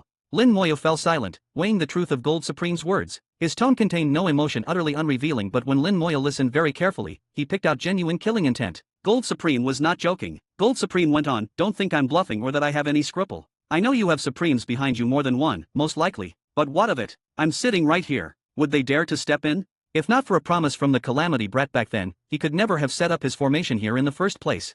Finally, a thread of feeling showed in Gold Supreme's voice, though slight. Lin Moya caught it at once. This was telling. Gold Supreme harbored no real respect for the Calamity Supreme. Even if Calamity was a top-tier Supreme, Gold Supreme's attitude was dismissive. Most noteworthy, Gold Supreme called Calamity Supreme Calamity Brat. Supremes normally addressed each other as equals even if one had been a Supreme earlier. Honorifics were standard. Gold Supreme's casual term showed he was the senior, not just longer lived, but from an older epoch. It was like how Little Tree and Chaos Child treated Xiaopeng cordial, but always as a junior, until Xiaopeng awakened the Golden Winged Peng bloodline and became their peer by origin, not strength. Gold Supreme was like that too. A casual remark gave much away. After a moment, Lin Moyo asked tentatively, "Sovereign?" Gold Supreme's aura surged, and the void filled with ear-piercing insect cries. Lin Moya's soul warned him, this person was dangerous. So Gold Supreme was indeed the Golden Sun Sovereign as Lin Moya now knew for certain. Suppressing his shock, Lin Moya maintained a calm tone. "There's no need for such a reaction. Are you afraid?" Gold Supreme's expression flickered, his eyes crawling with shifting patterns, as if countless insects swarmed within. He was a spirit bug person, half human, half insect, master of the bug steel and the entire bug tribe, the true lord of the southern pole.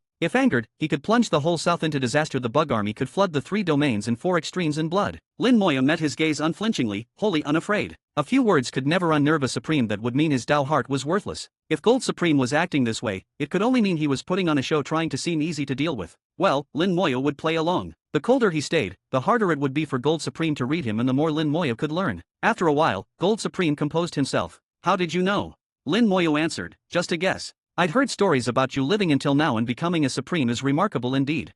Gold Supreme replied, "You don't understand the price I paid." Lin Moya said, "Though the price was great, what you gained was even greater. So, what do you want from me? And I'd like to know what promise did Calamity Supreme make you in the past?" Gold Supreme said, "You're truly the inheritor of Calamity Bratswill. He's strong, but not worthy of my admiration. I've seen stronger ones. What I really respect is his schemes, his resolve, his command of the game. He told me there would be a will inheritor sent here one day, and that person would be me. To read ahead, subscribe to my P at Trian. Chapter 45-46, I Want Freedom. Chapter 45-46, Chapter 45-46, I Want Freedom. Chapter 45-46, I Want Freedom. The Golden Supreme recounted the events of the past with the Calamity Supreme and explained what he wanted Lin Moya to do, making everything clear to him. The Golden Supreme was incredibly powerful, an ancient powerhouse from ages past, master of the bug steel, and not weaker than the Calamity Supreme himself. Had he not permitted it, the Calamity Supreme never could have set up a great array here, nor could he have connected the formation to the steel. But the Golden Supreme was bound. As Golden Sun Sovereign in ancient times, he'd killed the ancient wilderness progenitor bug and the Chaos Heavenly bug, fusing their bloodlines and corpses to craft an artifact. This treasure's function was to base itself on those 2 bloodlines, mix in rare artifacts and his own blood, and thus evolve the bug race, creating a new lineage of beings, a power to sweep through the ancient chaos if successful.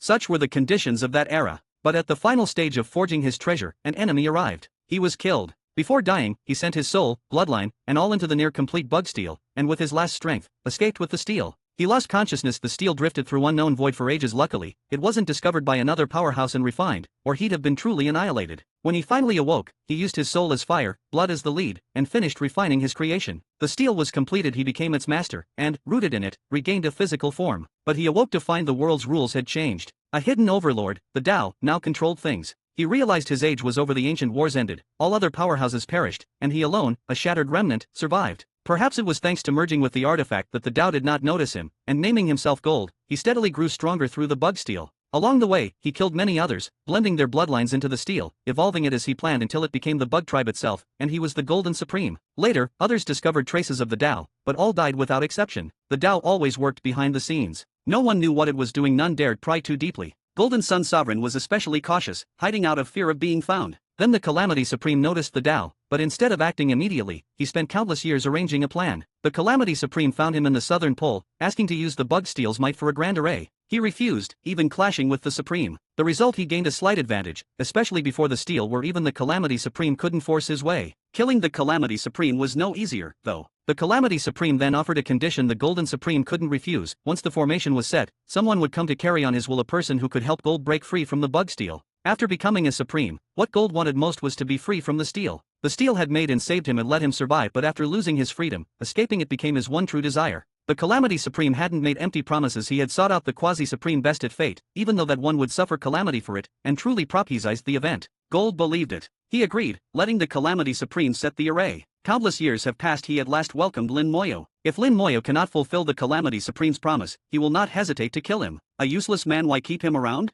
That was Gold's honest thought, though he hadn't expected Lin Moyo to see through his identity. For a moment, he did panic a bit, but he was steadier than he seemed. He pretended otherwise, wanting to see how Lin Moyo would react to his killing intent. Had Lin Moyo flinched, Gold would have gained the upper hand. But Lin Moyo had no reaction at all, rendering all his efforts meaningless. Lin Moyo asked, "Did he ever say how you'd be freed from the steel?"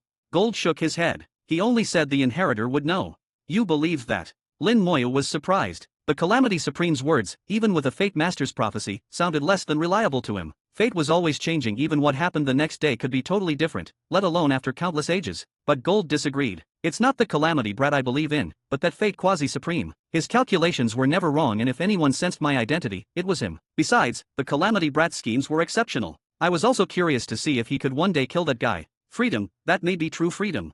Freedom has many forms. Escaping the steel is one, but the Tao's presence is a sword hanging overhead. Only if the Tao perishes is there true freedom. That's what Gold really wants, which is why he agreed to set up the Grand Array. Gold said, "This is what I can tell you now. If you can help me break free, whether you knew my identity or not, I will spare your life. If you cannot, I'll still kill you. Only the dead can keep secrets." Lin Moyo thought a little. "Let me take a look." Gold agreed with a grunt. "Go ahead." He slapped the bug steel, which emitted a gentle radiance as the markings upon it lit up then faded. All the steel's aura withdrew. It seemed to fall into a slumber, and the void fell completely still. All sound ceased, and even the bug's soul communication stopped. Even the bugs at the front line in combat froze, unmoving, allowing themselves to be killed but not fighting back. The steel was the bug tribe's heart. Stopping it stilled them all. "Control the steel, control the tribe." Gold said, "Take a look, let's see what you can find."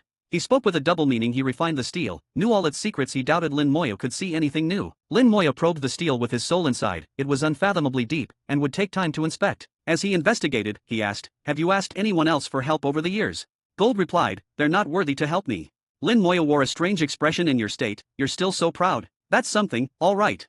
His soul delved deeper, and Lin Moyo suddenly discovered something. To read ahead, subscribe to my Patreon. Chapter 45-47, The Old-Fashioned Little Fellows. Chapter 45-47, Chapter 45-47, The Old-Fashioned Little Fellows. Chapter 45-47, The Old-Fashioned Little Fellows. The bug steel was gigantic. As Lin Moyo's soul force probed ever deeper, it required considerable time. At this moment, though the steel had temporarily halted all motion, the energy within it had not fully died down. Lin Moyo witnessed countless golden supremes wandering inside the steel, all over the place, quantities without end. Both power and will have taken form. Lin Moyo understood that these were manifestations of Golden Supreme's strength and will. Whether power or will, both had already taken shape. Each of these Golden Supremes carried a portion of the true body's force and will, serving as avatars. Golden Supreme ordinarily sat here and did not go out, but when he needed to, these avatars acted in his place. His true body remained stationary. The area immediately around the bug steel was a forbidden zone. No bugs dared enter. Further out, untold numbers of bugs stood guard. Golden Supreme sat atop the steel year after year, not out of unwillingness, but because he simply could not leave. The bug steel was so massive that moving it would trigger an all-out effort from Golden Supreme. In all these ages, aside from his one battle with Calamity Supreme, he'd never fully exerted himself. Of the 8 current Supremes, 7 were his juniors. They knew little of this mysterious senior figure. Passing through countless avatars, Lin Moyo delved deeper into the steel's core. Then he saw endless bugs, each with a strange appearance, being gestated within. The steel could breed bugs. Aside from those reproducing on their own, all-powerful ancestor bugs in the southern pole came from it. To bugs, being gestated by the steel was the highest honor. All steel-born new bugs emerged as Tao Lords, and when grown, would definitely be of the Chaos Realm, immense power and potential above ordinary bugs. Beyond the breeding zones, Lin Moyo saw a boiling sea, pale yellow, exuding an indescribable stench. He could feel waves of nausea through his soul force. Bug eggs would rise from this yellow sea and ascend into the gestation area. So the true source of bug eggs is this sea, Lin Moyo realized. His soul force delved farther, into the yellow sea to see inside. Within, innumerable formations absorbed chaos energy from outside, mingling and recombining it in all sorts of patterns. Combinations were random, sometimes successful, sometimes failing. When successful, the merged power generated new energy. A drop of blood would fly across the yellow sea, merging within to form a bug egg. The blood came from the various corpses within the sea, endless different giant beast bodies. These corpses endlessly provided blood, each type unique. The chaos energy drawn in was split and fused, and after a successful mix, added to blood, generated ever new bug eggs.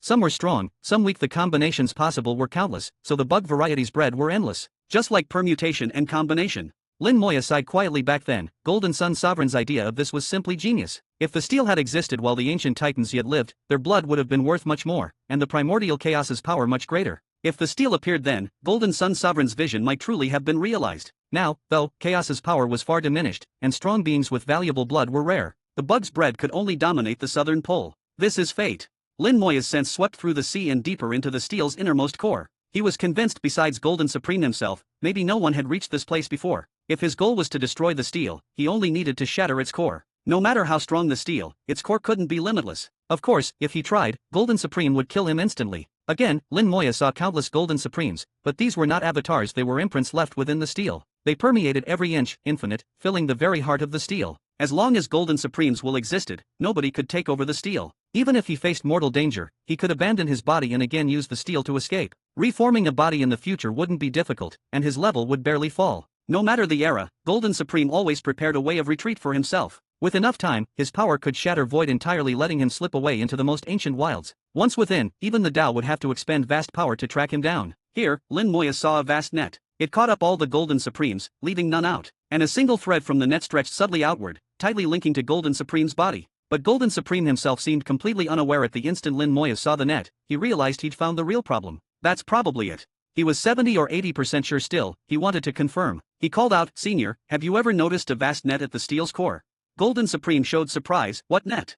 So, he truly didn't know. He was caught in the net, yet saw nothing. Thought he was simply bound to the steel by his own refinement. Given he'd lost his body at the time, then forged the steel after barely surviving, it was only natural he misunderstood. If this was the root cause, a Supreme should have found a solution in all these years. If not, there must be another reason. Now, Lin Moya felt certain that net was the source of it all. He described what he'd seen to Golden Supreme, who was skeptical. He was a Supreme if he couldn't see it. How could Lin Moya? Lin Moya didn't know either, but it was plain to his senses. There was no need to tinker yet. If that net could seal Golden Supreme's will and deceive his senses, there must be something extraordinary about it. And if Lin Moya got careless, who knows what disaster he might stir up. He sent a message about the net to Little Tree and Chaos Child. Chaos Child wasn't sure. Is this the web of the spider god? Little Tree stared for a while, still unsure. After Lin Moya shared information about Golden Supreme, Chaos Child said, "That doesn't fit. The spider god's web can hold souls, but there's no way it's undetectable."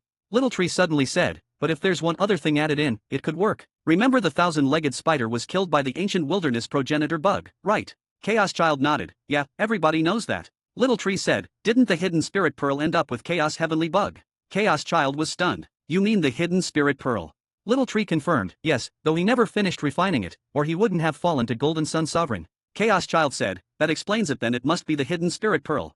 Lin Moya laughed. Having one old resourceful elder was priceless. Having two was even better. To read ahead, subscribe to my P at Trian. Chapter 45-48, Master, you must find it. Chapter 45-48, Chapter 45-48, Master, you must find it. Chapter 45-48, Master, you must find it. Little Tree and Chaos Child, these two fellows, survived until nearly the end during that ancient chaos. They knew a great deal about what had happened. Back then, information flow wasn't so restricted, and divisions in the primal chaos wilderness weren't so stark. News spread quickly. Especially Little Tree. His roots then covered most of the chaos, and the information he gathered was astonishing. From their words, Lin Moya was able to sketch out a rough panorama of the ancient chaos. The first to die were the weak. Those with greater strength survived longer. Lin Moya thought this perfectly fit the rules of heaven and earth. Little Tree and Chaos Child lived long only because of their power. Chaos Child was not good at combat, but his inner world produced 9 Supremes and 9 Quasi-Supremes. Though inferior to the extreme top powerhouses, their numbers gave Chaos Child a solid foundation for survival. Still, as time wore on, the survivors became fewer and stronger, but in the end, fate caught up to everyone. Between them, Little Tree and Chaos Child described the Golden Supreme situation in all clarity. Golden Supreme was once the Golden Sun Sovereign, not weak, but not strong enough by their standards, so he died sooner. Many things the Supremes didn't know. The primal chaos progenitor bug once killed a strange species called 1,000-legged spider, refining it into a spider god web. This web could bind souls, preventing escape, handy for the progenitor bug's hunting. Few knew this fact, but both Chaos Child and Little Tree did. Back then, the primal chaos wilderness birthed spirit pearls, each with different effects, like disordered spirit pearl, Azura spirit pearl, etc. One was called hidden spirit pearl. It did not develop sentience and had only one power, concealment. Whether soul or body, it could hide them using the pearl, nigh impossible for others to detect. It had no fighting power and was not much valued until obtained by Chaos Heavenly Bug. With the hidden spirit pearl, Chaos Heavenly Bug successfully ambushed several strong figures, but hurried too much and never fully refined it. Refining was difficult and time-consuming. In the end, Chaos Heavenly Bug was still slain by Golden Sun Sovereign, but both the hidden spirit pearl and the spider god web ended up merged into the bodies of Chaos Heavenly Bug and Progenitor Bug, respectively. The Golden Sun Sovereign then refined them both into the bug steel, so hidden spirit pearl and spider god web became part of the steel. Had Golden Sun Sovereign finished refining the steel, it would have combined their abilities: concealment, binding, creation, evolution, incalculable powers in one. But he was killed as well, giving up his body and fleeing with the incomplete steel. He survived, but the refinement was interrupted, leaving both him and the steel incomplete. At that point, his soul was snared by the spider god web, inextricably bound to the steel. After countless years, he awoke and finished the steel's refining, re-emerging in physical form through it. He never realized that he was trapped by the spider god web, nor thanks to the hidden spirit pearl could he even perceive the net, let alone guess the reason. Those in the midst of events are often confused, while bystanders see clearly. Lin Moya fully understood the cause at last. Now, resolving it was actually not hard. The hidden spirit pearl and the spider god web were both in the steel but not fully fused. All he had to do was find the hidden spirit pearl and refine it. The web would be exposed, and Golden Sun Sovereign would perceive it at last. With his power, once he saw the web, he could easily deal with it. Little Tree said, "Actually, the hidden spirit pearl is extremely useful, but most people don't know the right way to use it." "Master, you must get it." Lin Moya asked. "With it, can one avoid its detection?" Little Tree answered, so long as you merge the hidden spirit pearl into your soul world, it can't probe your soul world at all.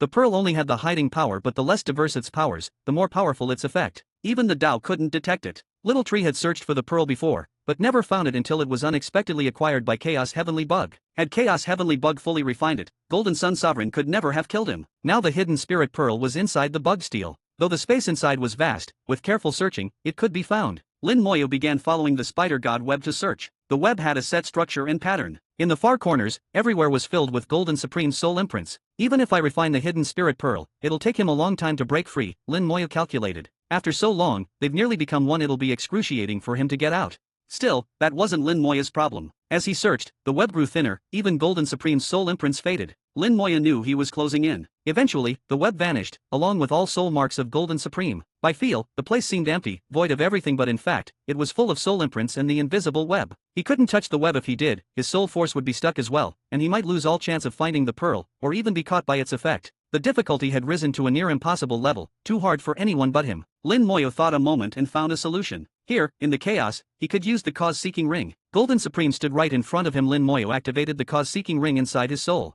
Effect without a cause. He started planting the result, letting himself find the hidden spirit pearl without touching the spider god web. A torrent of backlash hit far stronger than Lin Moyo had imagined. His body and soul cracked all over. After several seconds of this, he exploded, body and soul annihilated. Golden Supreme was stunned. He'd never seen anything like it, and had no idea what to do. He stayed still, waiting to see what would happen. A moment later, purple light flashed, flesh and blood reformed, and Lin Moyo was back as if nothing had happened. Though still covered in cracks, he was alive. Now, Lin Moyo's body and soul were tough. Such violent backlash only killed him once. In the past, it would have killed him dozens of times. The hidden spirit pearl's power exceeded all expectation. It could even shield portions of causality itself. Otherwise, finding the effect without the cause would not have killed him even once. Golden Supreme asked in disbelief, "Are you alright?" To read ahead, subscribe to my Patreon. Chapter 45-49, I keep my promises. Chapter 45-49, Chapter 45-49, I keep my promises. Chapter 45-49, I keep my promises. Lin Moya smiled and said, "It's nothing, just a small problem, I can handle it." Golden Supreme nodded, "As long as you're fine. Be careful though, even though I've stopped the bug steel, there's still danger inside." Lin Moyo understood that over the years, the Golden Supreme must have tried many times, but every attempt had failed. The danger inside the bug steel came from the unseen spider god web, something he simply could not overcome. Golden Supreme was not expressing concern for Lin Moyo out of care, but because if Lin Moyo failed, he himself would still be trapped and unable to get free. Lin Moyo said, "I'll be careful, but I should let you know in advance, your soul may get a bit scorched, it'll hurt some, so please bear with it." Alright. As long as it could solve the problem, Golden Supreme considered a little pain to be nothing at all. With the cause-seeking ring already having produced the effect, Lin Moya continued to boldly explore. He trusted the ring. No matter how he went about things, he wouldn't touch the spider god web, and he was confident he'd find the hidden spirit pearl. This artifact once stood atop the grand path of causality itself. In the primal chaos wilderness, the cause-seeking ring was practically a defiant artifact. As long as he could bear the price, he could accomplish almost anything. As Lin Moyo explored the bug steel, he began to feel he was getting closer to the hidden spirit pearl. Inside the bug steel, it looked like there was nothing, but his keen soul let him know he'd encountered many soul imprints left by Golden Supreme along his path. Each of these carried a trace of Golden Supreme's aura and could be sensed upon contact. Suddenly, Lin Moyo felt an urge to stop. A message from the grand path of causality itself. He'd arrived before the hidden spirit pearl. Lin Moyo gathered his soul power in this spot, sweeping his gaze all around him, but there was nothing visible, nor any sensation of anything in perception. The cause-seeking ring would not mistake this. It's definitely here. With a wave of his hand, wisps of world-scouring fire streamed forth, splitting into countless fiery threads, lashing out in every direction. Wherever the fire passed, it illuminated the soul imprints of Golden Supreme. The world-scouring fire affected these soul imprints a bit, but Lin Moyo controlled it carefully to avoid too much impact. However, it had no effect whatsoever on the spider god web. The fire thread would pass through without even making it visible. Outside the bug steel, Golden Supreme frowned slightly. The passing of the world-scouring fire over his soul imprints caused a slight sting. Not pleasant, but not intolerable. Since Lin Moyo had warned him, Golden Supreme endured it. The sweep of the fire covered more and more ground, growing ever denser until, finally, in a nondescript corner, the flame twisted. Something stopped it. From the way the fire twisted, Lin Moyo deduced this object must be the hidden spirit pearl. The pearl couldn't be sensed or seen, but it was physically real and could be touched. With the fire striking it, its outline became clear at once. Lin Moya's soul rushed forward, stopping before the hidden spirit pearl. Being invisible, he did not just reach out. He knew the spider god web had to surround it. If he touched the web, things would get troublesome. The hidden spirit pearl and the spider god web had fused into one. It would not be easy to separate them. After a short thought, Lin Moyo produced a drop of celestial jellyfish. Golden Supreme, upon seeing it, instinctively felt it was dangerous. He took a closer look, old memories surfacing. "That's a jellyfish." Lin Moyo nodded. "Senior is quite perceptive." Golden Supreme chuckled, "Of course I know it. That stuff is valuable, but very rare. Getting your hands on some is no small fortune. Its waters, the Chaos Divine Water, has driven perfected beings of the Western Pole wild for eons. But now, its use was to dissolve the spider god web. Lin Moya sent the jellyfish into the bug steel, guiding it soulfully to the hidden spirit pearl. The jellyfish enveloped the pearl. The web around it quickly melted away. The connection between the hidden spirit pearl and the spider god web was instantly broken. Suddenly webs began appearing all around. Without the hidden spirit pearl, the spider god web couldn't hide. Webs filled the area densely, but there was only one way through. Lin Moya had found it blind, but it was the only true path, courtesy of the cause-seeking ring. Once you plant the right result, the outcome is inevitable. With the spider god web exposed, Golden Supreme could finally sense it. He murmured, "Is this what's been trapping me?" Lin Moya said, "The spider god web. You must have heard of it." Golden Supreme whispered, "So that's it. No wonder I couldn't feel anything before." "Because of the hidden spirit pearl," Lin Moya answered. Recognition dawned on Golden Supreme and he muttered, "I never thought it would be these. Now I see why, for all these years, I couldn't sense a thing." Lin Moya ignored his sentiment. "I'm going to refine the hidden spirit pearl now. Once I do, you should be able to deal with the spider god web. You don't want the web, but I must have the hidden spirit pearl. No negotiating." Golden Supreme could refine the hidden spirit pearl, but the process would take him much longer. Meanwhile, the web would reconnect with the pearl, ruining all his effort. He knew this, so he generously said, "Go ahead, take it out of here." In his eyes, the pearl was of little use. Regaining his freedom was all that mattered. Carefully Lin Moya wrapped the pearl in celestial jellyfish, then poured soul power into it to leave his imprint, his preliminary refinement. This went smoothly. Lin Moya's soul was strong, and soon the hidden spirit pearl bore his mark. He realized the pearl was unclaimed chaos heavenly bug, who once refined it, was long dead, and Golden Supreme never even knew it existed, let alone refined it. This made his work faster. Within half a day the preliminary refinement was done. Full refinement could wait. Now was not the time. When complete, Lin Moya saw the true face of the hidden spirit pearl, a nearly transparent orb covered inside and out with intricate, natural markings. He took the pearl from the bug steel. He could see it clearly, but Golden Supreme could not. Once it was out, Lin Moya promptly put it away and told the Supreme, "You can now refine the spider god web. Once you do, not only will you have a supreme treasure, but you'll be able to escape the bug steel and regain your freedom." For the first time, joy flashed in Golden Supreme's eyes, but his tone remained calm. "The Calamity Brat did not deceive me. I keep my word. I won't trouble you or ever oppose the Calamity Brat in the future. The Calamity Brat's grand array is there. Go and refine it." With that, Golden Supreme eagerly set to refining the spider god web, ignoring Lin Moya completely. After being trapped for eons, freedom was now his only, greatest wish. To read ahead, subscribe to my Patreon. Chapter 4550, The Residual Chi of Primordial Heaven. Chapter 4550, Chapter 4550, The Residual Chi of Primordial Heaven. Chapter 4550, The Residual Chi of Primordial Heaven. At this point, Lin Moya finally breathed a sigh of relief. Facing Golden Supreme, the uncertainty of the outcome before was mentally exhausting. If he couldn't solve the Golden Supreme's problem and a fight broke out, Lin Moya knew he likely wouldn't be his match. He was confident in surviving, but he could end up trapped at the South Pole, unable to escape, let alone refine the Grand Array. Fortunately, the matter was resolved, and he also gained some benefits. The hidden spirit pearl was extremely useful to him. With it, even the Tao would basically have no idea what he was doing, as long as the Tao wasn't intentionally targeting him. His safety improved dramatically, and he could act freely in certain matters. Moreover, the days of Little Tree and Chaos Child having to stay so shrouded in concealment were over.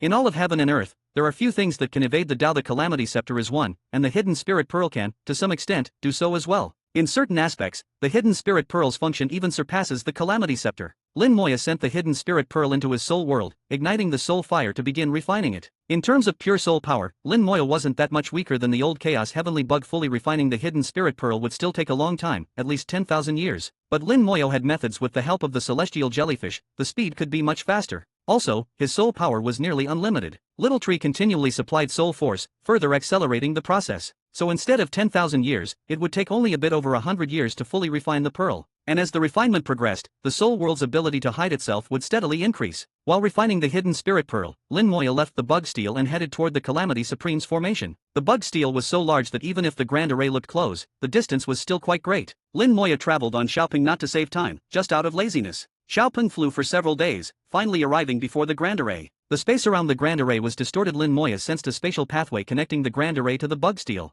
Using this path, the array continually drew power from the bug steel. The bug steel's strength came from the Chaos Heavenly Bug, the Primal Chaos Primitive Bug, and the Golden Sun Sovereign. Although powerful, it remained at the third tier, not enough to truly matter to Calamity Supreme, who was after the Tao and required a much greater power. But since Calamity Supreme did it this way, he must have his reasons. Given his personality, he was not one to settle for second best. Perhaps I'll find out by going in, Lin Moya thought. He drew out symbols, smoothly opened the array, and stepped into it. Structurally, the array was much like those he'd seen before. Lin Moya found the center and entered the array's core region. At the center stood a faceless statue. As Lin Moya approached, the statue emitted a familiar voice. "My inheritor, you've finally arrived." Lin Moya replied unkindly, "Drop the act, you know." The familiar voice sounded a bit embarrassed. "Just kidding, don't be so serious." The Calamity Supreme's will in the statue was very strong. Through this will, he connected to all the statues in the formation and knew Lin Moya would come. Still keeping up the act, Lin Moya scorned him internally. Lin Moya asked, "Do you have something important to say, or is this just a greeting?" Calamity Supreme said, "There are some things to discuss.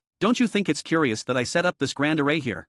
Lin Moya nodded. "It is a bit strange." Calamity Supreme continued, "Actually, it's perfectly logical. In that era, there was a force called Primordial Heaven Chi." Lin Moya was taken aback. Why mention Primordial Heaven Chi? Was there some link between the array and Primordial Heaven Chi? But that chi was long depleted by the time of Calamity Supreme. None existed in the world by then. Without giving him time to ponder, Calamity Supreme went on, "Primordial Heaven Chi is the most fundamental essence of heaven and earth. Regrettably, we were born too late. None remained by our time. However, I found a trace of it inside the bug steel. So I exhausted every means to construct a grand array here, simply to absorb that ounce of Primordial Heaven Chi." Calamity Supreme finished explaining why he set up the grand array, surprising Lin Moya. How could any Primordial Heaven Chi still be left, and how did he find it? Lin Moya asked, "How did you know it was Primordial Heaven Chi?"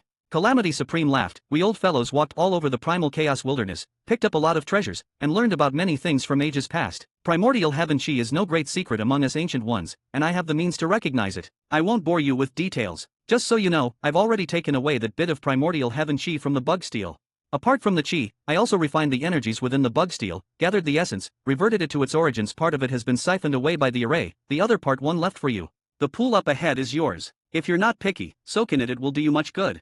That's it, I'm leaving. We'll meet again." A spatial portal appeared, and the statue dove in, vanishing. Calamity Supreme's will went out of his way to tell Lin Moya these things, making Lin Moya feel a little strange. Why tell him about the Primordial Heaven Chi? Was he explaining his motives? Given his personality, that seemed unlikely. Then perhaps it was to hint at something else. There must be more Primordial Heaven Chi left somewhere in the primal chaos wilderness. He could recognize and obtain such chi, which meant he had truly seen it. Lin Moya's mind whirred. It's not in the chaos, it should be in the primal wilderness. He once saw Primordial Heaven Chi there. But if he had seen it in the primal wilderness, why go to all this trouble with the bug steel instead of harvesting it directly? Maybe what he saw in the primal wilderness was simply a projection through time and space. Both possibilities were valid. Lin Moya thought Calamity Supreme was actually nudging him, "Go take a walk in the primal wilderness, deep into it, for there are secrets there." That's why he mentioned having traveled all across the primal chaos wilderness, and repeated it today clearly. It held more meaning. But why would Primordial Heaven Chi remain inside the bug steel? Lin Moya put the question to Little Tree, and Little Tree's answer was simple. The hidden spirit pearl absorbed a measure of Primordial Heaven Chi but never took full form, so it couldn't process all the energy, thus leaving some behind. Calamity Supreme found out and drew it off. That means, even if he didn't know it was the hidden spirit pearl, he knew there was something special there. If he solved this matter, he'd deal with the Golden Supreme's predicament. Thus, he dared arrange the array and left the opportunity for Lin Moya himself. This was a deep game. Lin Moya sighed emotionally, looking ahead at the pool. After countless years, the formation had drawn inconceivable power from the bug steel, refining and purifying it to leave only the most essential essence. Part was reserved for the future, the rest was left for him. To read ahead, subscribe to my P at Trian. Chapter 4551, Chaos Realm Completion.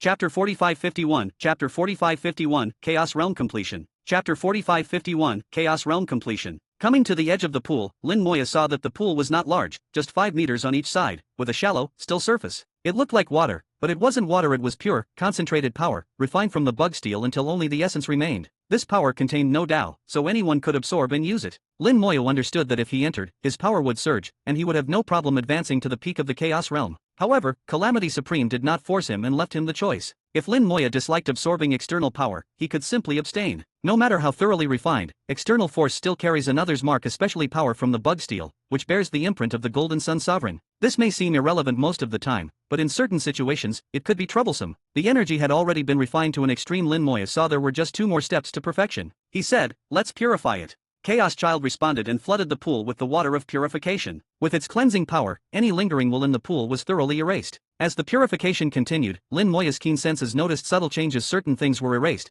but the difference was slight and anyone else wouldn't perceive it. The pool's level seemed to drop by perhaps 1,000th, just the bit that had been purged. Now the water was even purer, the very essence of essence. But that wasn't enough. After the water of purification, Lin Moya brought out the celestial jellyfish, using its divine water to flush the pool once more, dissolving all surplus impurities. In terms of purity, nothing matches the celestial jellyfish, and now the pool shrank further, to about 80% of its former volume. The remaining liquid no longer looked clear, but shone with a faint golden light, seemingly reaching some pinnacle. Lin Moya could faintly feel a kind of ancient, primordial power. This is true essence, Lin Moya muttered. Little Tree said, that's the origin chi of heaven and earth, second only to primordial heaven chi. Chaos Child added, after we absorbed primordial heaven chi long ago, the power left in the chaos primal wilderness was heaven and earth's origin chi. Back then, the primal chaos power was pure, not full of countless different Tao like today. In this age, perhaps only Master can condense heaven and earth's origin chi, Chaos Child said, still flattering him, while Little Tree expressed nothing but disdain. Lin Moya said, since it's heaven and earth's origin chi, let's absorb it together.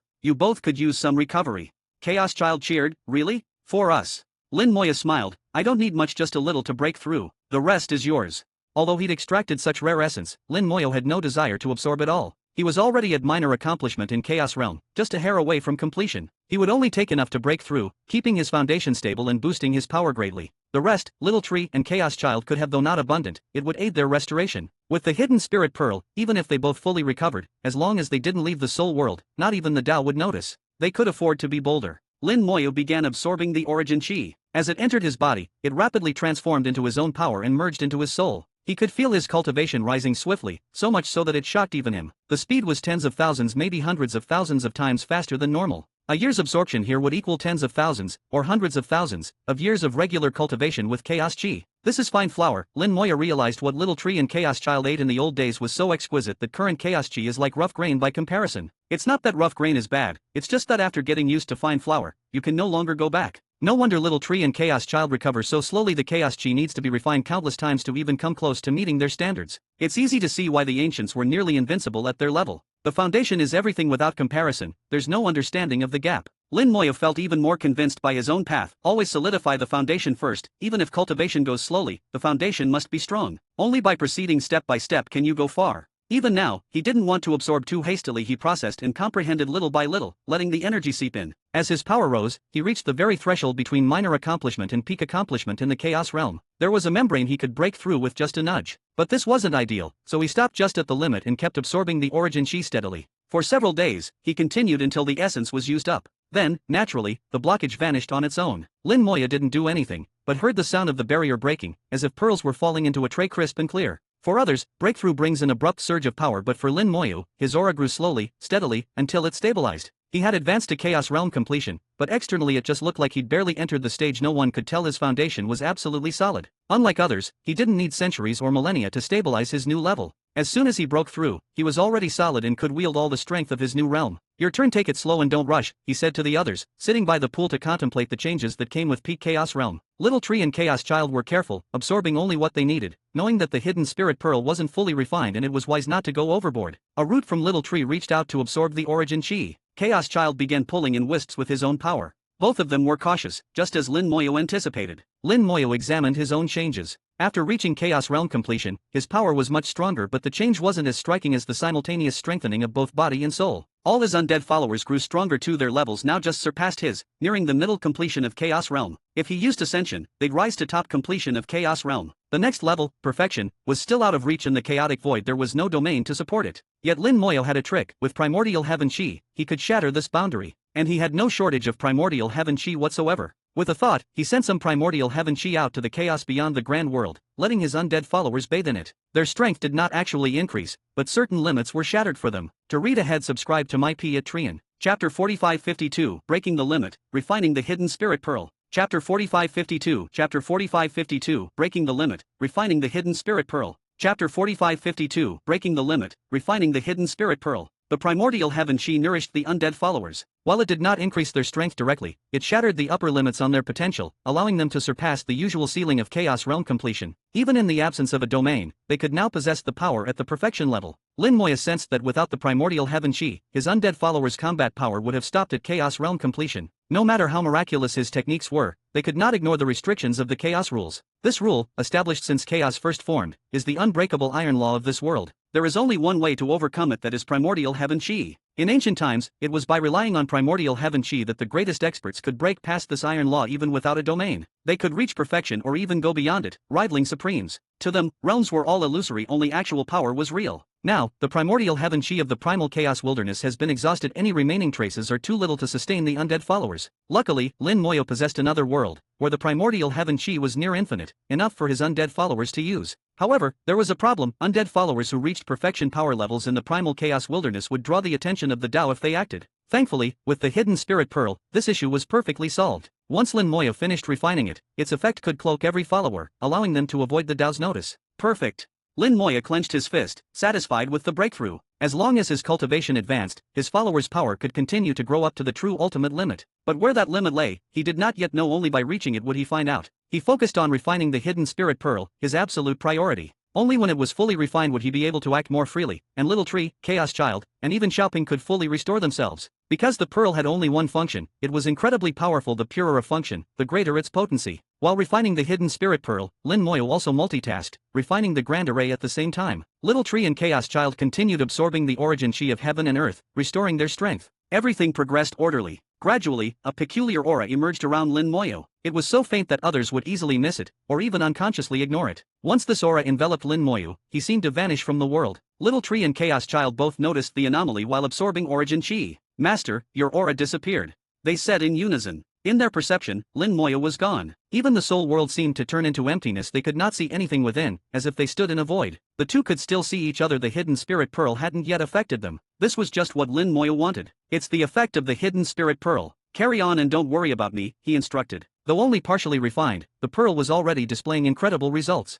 Atop the bug steel, Golden Supreme noticed as he worked on the spider god web. Why did his aura disappear? Odd. For years the Grand Array had been right in front of him. As a Supreme, how could he not study it? Though the Calamity Supreme's array skills were high, not even a Supreme could easily break it. However, perseverance pays off. Besides, the array was connected to the bug steel, his own true body, giving him an opportunity. He knew if he forced things, the array would collapse, so he was always cautious. After countless years of effort, his power had seeped into the array, even touching its core. Yet that was the limit. In the core dwelled Calamity Supreme's will, and he could not bypass it. He could sense roughly what happened in the array's core, such as Lin Moyo's arrival. But now, Lin Moyo's aura had vanished, which puzzled him. Lin Moyo hadn't left the array, so how could he just disappear? A moment later, his aura reappeared, confusing him further. Soon a wave of power swept from the core, evicting Golden Supreme's will from the array like swatting a fly. The array belonged to a new master. Now all foreign wills were expelled. Golden Supreme knew he'd been discovered but wasn't embarrassed. Nothing wrong in what he'd done. If he didn't feel awkward, it was someone else's problem, not his. He was sure Lin Moyo wouldn't be so simple-minded as to confront him, so he just acted as though nothing had happened.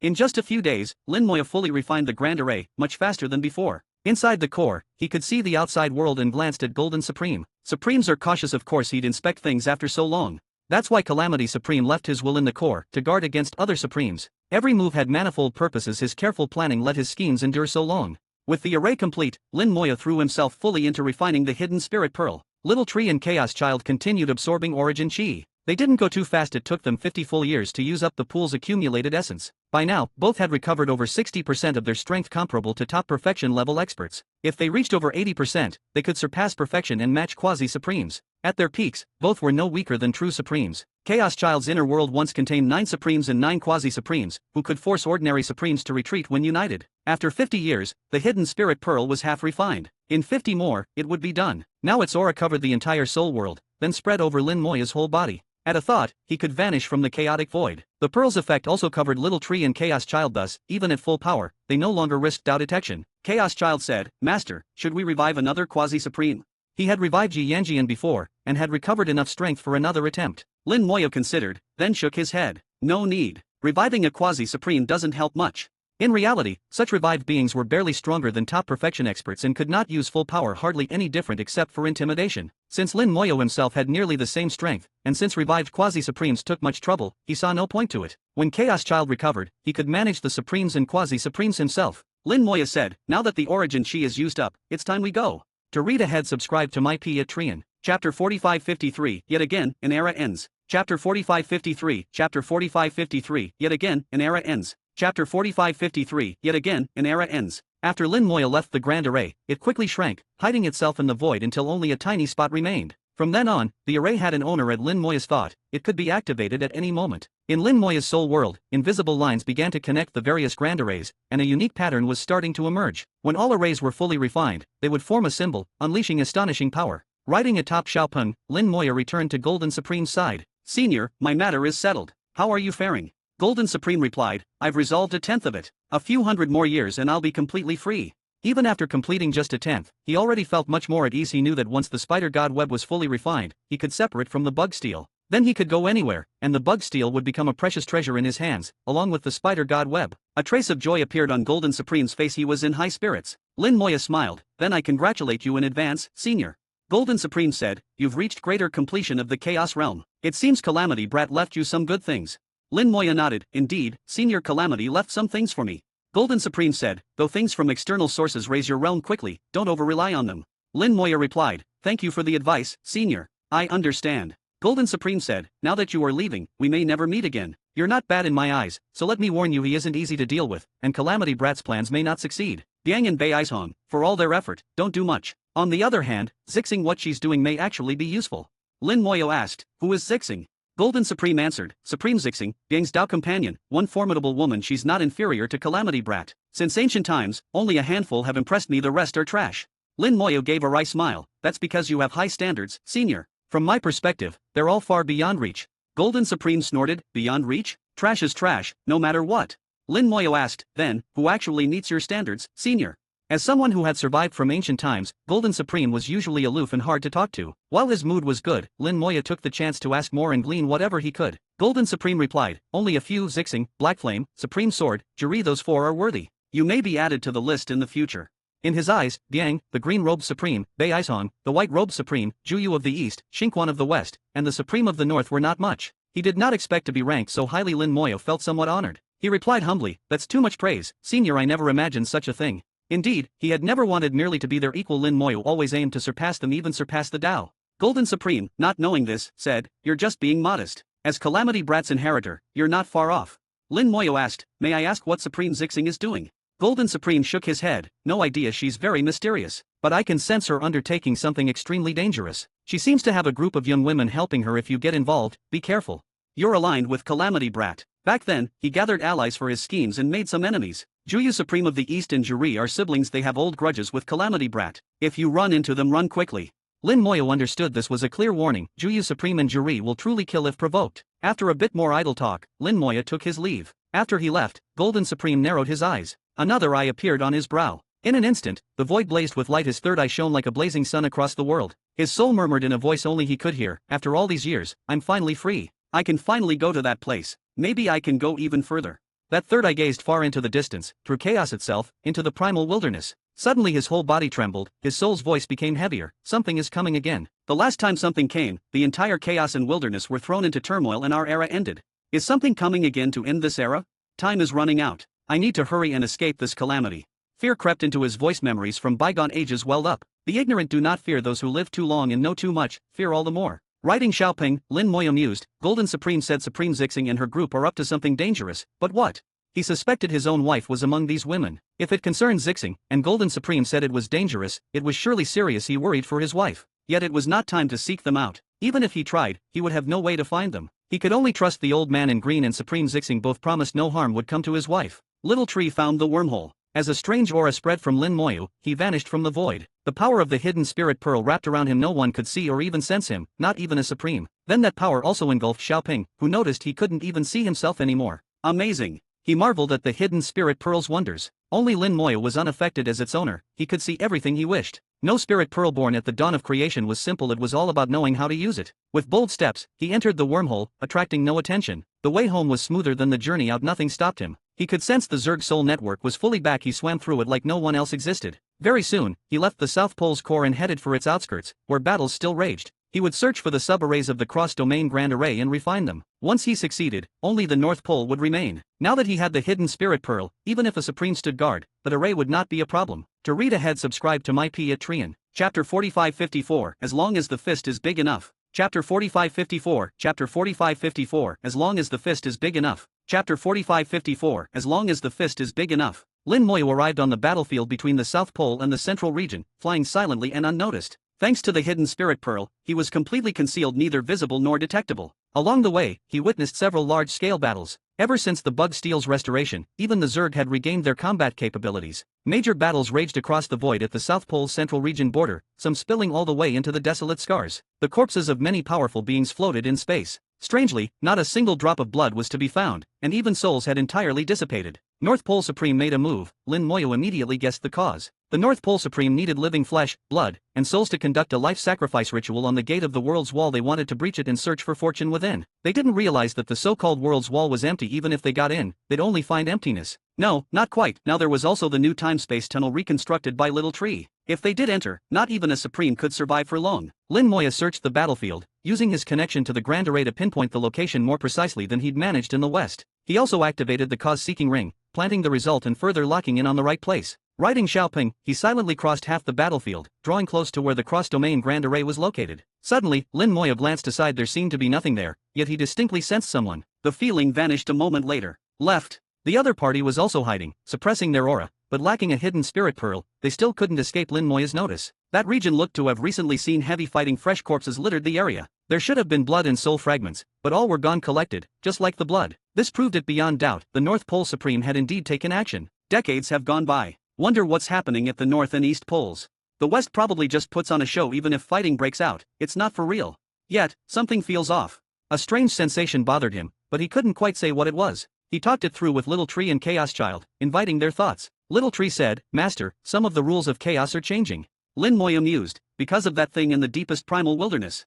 Little Tree replied, "Most likely. That thing is approaching chaos, and its influence is growing. You must have noticed the people of the Central Region are fighting with more aggression than ever. Central Region folk are unafraid of battle and death, but not usually warlike. Their energy is balanced and calm. Even amid chaos and violence, their Dao hearts bring this composure. Yet now, something was subtly shifting that, nudging them toward aggression. The change was so subtle even they didn't notice. Lin Moya saw many more battles and confirmed the transformation. Chaos Child reflected, "Little Tree, don't you remember, didn't something similar happen in our era?" Little Tree answered, "I was thinking the same. Didn't realize then, but looking back now, even the non-belligerent ones became warlike, not just the warriors.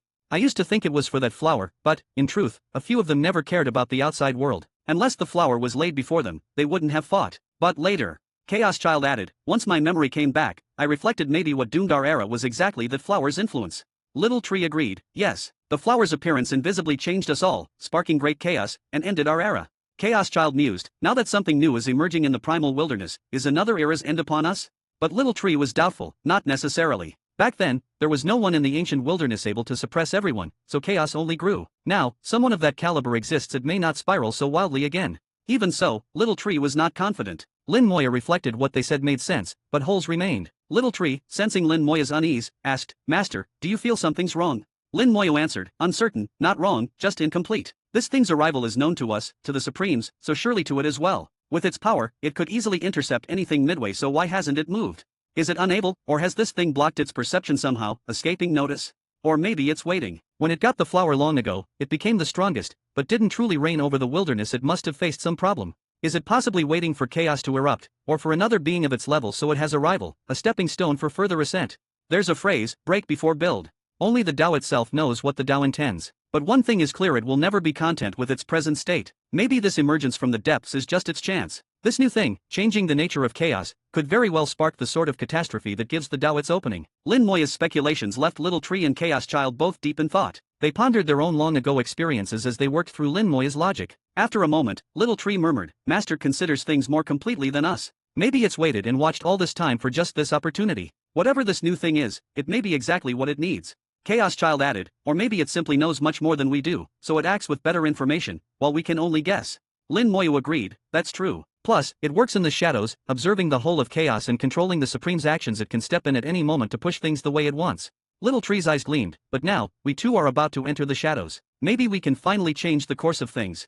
Lin Moya shook his head, "No, not until we're truly strong enough. No matter what happens in the primal wilderness, we must stay out of it for now. We just handle our own matters. As long as our fists are big enough, there's nothing we can't solve." Didn't realize I didn't post here. To read ahead, subscribe to my P at Trian. Chapter 4555, to be discovered, impressive indeed. Chapter 4555, Chapter 4555, to be discovered, impressive indeed. Chapter 4555, to be discovered, impressive indeed. Lin Moya's thinking was simple, there was no point in concerning himself with what might happen to the chaotic wilderness even if it was to be destroyed in the next moment, it would be beyond his control or ability to intervene. If he wanted to intervene, only one thing mattered, getting stronger. As long as his strength was great enough, even if the chaotic wilderness was destroyed, he could survive. If he became even stronger, he could protect his own family and friends. He thought of the Forbidden Zone system, and the primordial gemstone that wandered for countless years inside it proved the Forbidden Zone wasn't completely inaccessible. Plus, Lin Moyo had a storage space, an independent world all its own. He always had backup plans, so all he needed was to strengthen himself step by step to the absolute limit. Everything could be solved. Sometimes that's all it takes. The more complicated things seem, the simpler the solution must be. Little Tree and Chaos Child agreed.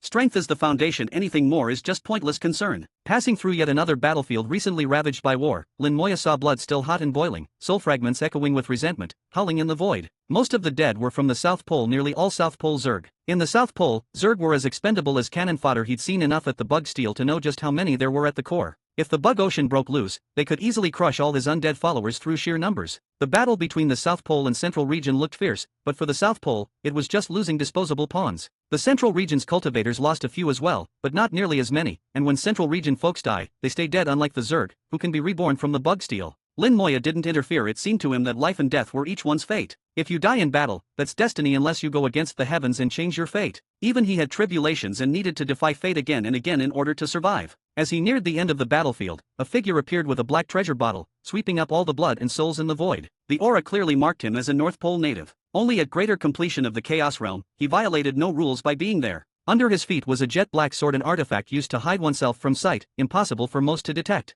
Thanks to the hidden spirit pearl, Lin Moyo could approach unnoticed, observing from up close. Little Tree asked, "Master, should we intervene?" Lin Moya shook his head slightly. "No, let's see how they react when they get to the world's wall and find it empty. That place, which so many have wanted to enter for ages, ends up being nothing at all. Odds are, everyone will be devastated." A certain mischievous pleasure sprang up inside him as he watched the man collect flesh and souls, then signaled Xiaoping to leave. He wasn't interested so long as the man didn't bother him, he wouldn't get involved. After a few more days' flight, huge fortresses came into view, unmistakably those of the Central Region Divine Alliance, built as warforts with great power. An army was stationed there. It was the Divine Alliance's base in the South Pole. After clearing out the South Pole's invaders, the Alliance struck back using the cross-domain array and built this stronghold. Most stationed here were human cultivators, with some other races from the free region mixed in. There were so many strong beings here, Lin Moya sensed at least 1,000 perfection level auras alone. He also detected Candle Dragon's aura, although only at early Chaos Realm. Candle Dragon mixed among several perfection levels, a perk of being the green-robed old man's man, enjoying some special privileges. Lin Moya ignored the outer warding arrays, drawing a rune that, under the hidden spirit pearl's effect, became invisible. The rune opened a passage for Lin Moya. None of the Alliance's alarm arrays could detect him. The stronghold was vast. The cross-domain grand array was located at the very back. Here the hidden spirit pearl's power was in full effect. Nobody noticed Lin Moya at all. He soon found the exact site of the grand array. Little Tree reached through folds of space, locking onto its core. When a rune fell, Lin Moya entered the array. "Who's there?" A sharp bark cracked through the air. Lin Moya turned to see a shirtless middle-aged man eyeing him warily. Upon entry, Lin Moyo had put away the hidden spirit pearl. He hadn't expected anyone inside the array. Normally, nobody would be present. Those sent by transportation would be outside. The man was a perfection level expert, one of the top. Lin Moya said, "Central Region Divine Alliance Grand Elder, Lin Moyo. Who might you be?" "You're the Grand Elder." The man sounded skeptical. "Show your identity token." Lin Moyo produced his token of purple gold radiance, unmistakable proof of Grand Elder status. Satisfied, the man drew his own token, also purple gold. "I am Central Region Divine Alliance Grand Elder Firechinze. Greetings, Elder Lin." Lin Moyo asked, "Why are you here, Deist Fire?" Firechinze replied, "By order, defending this array." "What is Elder Lin's purpose here?" Lin Moyo answered, "I have business here, but it's not convenient to say."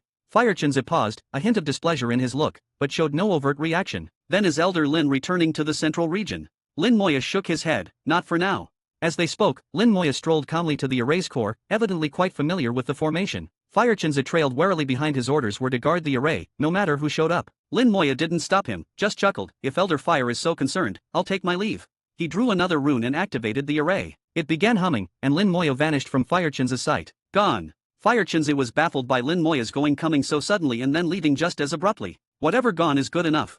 Unable to figure it out, he returned to his meditation post, keeping watch. Lin Moya hadn't left. He just briefly activated the array, hidden himself using the hidden spirit pearl, and entered the array's true core with another rune, so it seemed he'd teleported out. Inside the array's core, there was yet another statue, just like before. The statue slowly turned toward Lin Moya and spoke in a deep voice, "Show yourself."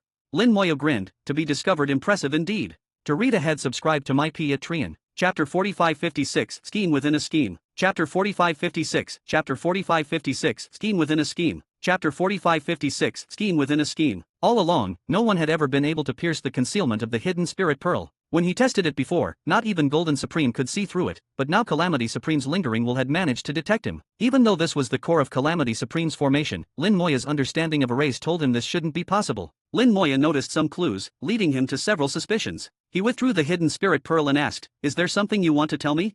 Sensing Lin Moya's aura, the statue of Calamity Supreme slowly turned away and replied, "No, you already know everything. I have nothing more to say." As he finished speaking, the void began to twist and a spacetime tunnel started to manifest. Lin Moya smiled, "Even if you have nothing to say, I still have questions." The twisting void came to a halt. Calamity Supreme asked in a low voice, "What do you want to ask?" He remained with his back to Lin Moya, as though ready to leave at any time. For some reason, Lin Moya sensed that Calamity Supreme had some urgent matter and was only lingering for Lin Moya's sake. Now that Lin Moya had arrived, he was ready to go. Hiding his odd feeling, Lin Moya maintained his calm. "Your will should be concentrated in the primal wilderness, right? Calamity Supreme did not hide this, only making a quiet noise in reply. Lin Moya said, "In the very depths of the primal wilderness." He paused here, clearly noticing some tiny fluctuation in the will within the statue. He hid it well, only Lin Moya sensed it, not Little Tree or Chaos Child. Lin Moya continued, "Something from the depths of the primal wilderness has emerged and is heading for the chaos. You can sense that, can't you?" After a few breaths, Calamity Supreme gave another MHM, and Lin Moya heard a trace of relief in his tone. Lin Moya pressed on, "Do you know what that thing is?" "I don't." "Do you know what it will bring?" "I don't." "Do you know its exact location?" "I don't." The answers were all the same, "I don't know." Lin Moya sighed, "All right, then go. I have nothing more." "Fine." The void split open, a spacetime channel appeared, and he seemed to burrow inside. Once he left, Lin Moya began refining the grand array as the hidden spirit pearl's power enveloped the soul world. His soul glowed faintly, thoughtful. This Calamity Supreme seemed different from before. What tipped him off was Calamity Supreme seeing through the hidden spirit pearl. Even within his own domain and from close range, Calamity Supreme's lingering will should not outmatch Golden Supreme. If even Golden Supreme couldn't see through the pearl, how did he? If he had stood before the Tao and was discovered, that would make sense. But this wasn't the Tao, it was merely the will Calamity Supreme left behind. Such an anomaly made it hard not to suspect Calamity Supreme's cultivation had surpassed the supreme level. According to what Lin Moya knew, Calamity Supreme had fallen, leaving only a grand plan and some fragments of will. But did he truly perish? Lin Moya had never fully believed that. Calamity Supreme appeared to enter the game with his life, but could there be a scheme beyond the scheme? How could he be so confident his plan, spun over countless years, would succeed just because of trust in his companions? Lin Moya did not think Calamity Supreme was this kind of person. They shared one trait, greater faith in themselves than in others, not out of distrust, but a tendency to do crucial things themselves. So in that moment, a suspicion was born, Calamity Supreme's scheme might be even deeper, he might not have died at all. But the Tao did indeed slay him. Faking his own death to deceive the Tao would be extremely difficult unless he possessed some treasure, or found a place beyond the Tao's perception. Right now, only the very depths of the primal wilderness seemed likely to fit that description. So when he deliberately mentioned the depths of the primal wilderness, Calamity Supreme's reaction confirmed the abnormality. Before, his scattered wills weren't connected, each fragment unaware of the whole. He even hid himself from himself. Now with the wills merging, he's revealed some subtle flaws. Lin Moya could not be absolutely certain, but he was over 70% confident in his judgment. Calamity Supreme likely did not truly fall. Not only is he alive, but perhaps he has already broken through the supreme boundary. No, he must have already reached a level equal to the Tao itself. All of this very likely relates to the primal wilderness's depths. There, he encountered the primordial chi of heaven and earth, and from it gained leftover first chi. His scheme targets not just the Tao, but all of the chaotic wilderness. The more Lin Moya thought, the more plausible it seemed. Calamity Supreme's machinations surpassed his imagination. Perhaps even he and the other elders were being manipulated all along. After gathering his thoughts, Lin Moya summoned the Primal Jewel, Little Tree, Chaos Child, and Xiaoping to discuss it. He was reasonably confident, but pooling ideas might yield even better answers. Little Tree and the rest listened and agreed with Lin Moya's reasoning, though, in comparison to Calamity Supreme's planning, they all felt like children. How could one man imagine so far ahead? The Primal Jewel yawned. What's the use in guessing? One day you'll see for yourself at the origin core of heaven and earth. Lin Moya asked, what is the origin core of heaven and earth? The Primal Jewel replied, it's actually the depths of the primal wilderness itself. Every world has an origin core, the source of everything. This world's origin is that place. 17. What you said isn't wrong. The origin core indeed contains mysterious possibilities, but it's also very dangerous. Most who go never return. Lin Moya asked, what exactly is in there? The Primal Jewel said, I'm too lazy to describe it, and anyway I couldn't clarify it. See for yourself someday. Lin Moya understood if even the Primal Jewel couldn't say, it must truly be beyond description. Origin core, the primal wilderness's depths, the origin of this world. After hearing from the Primal Jewel, Lin Moya believed his theory was even more likely. Calamity Supreme may have hidden there, feigned death, and gained a fortuitous encounter, then broke through the Supreme boundary. It would have been fraught with peril, but knowing Calamity Supreme's nature, he would do it. To reach his goal, he didn't shrink from danger. Now, after all these years, Lin Moyo had appeared, the great game was unfolding, and Calamity Supreme's wills converged. Softly, Lin Moyo murmured, "The chaotic wilderness is truly about to fall into chaos." To read ahead, subscribe to my Patreon. Chapter 4557, Even Supremes are just pawns. Chapter 4557, Chapter 4557, Even Supremes are just pawns. Chapter 4557, Even Supremes are just pawns. The cross-domain grand array was refined in total silence. Even Firechinze, who was in the formation, did not realize that the array had changed hands. Lin Moyo was adept at this process. There was no difficulty at all.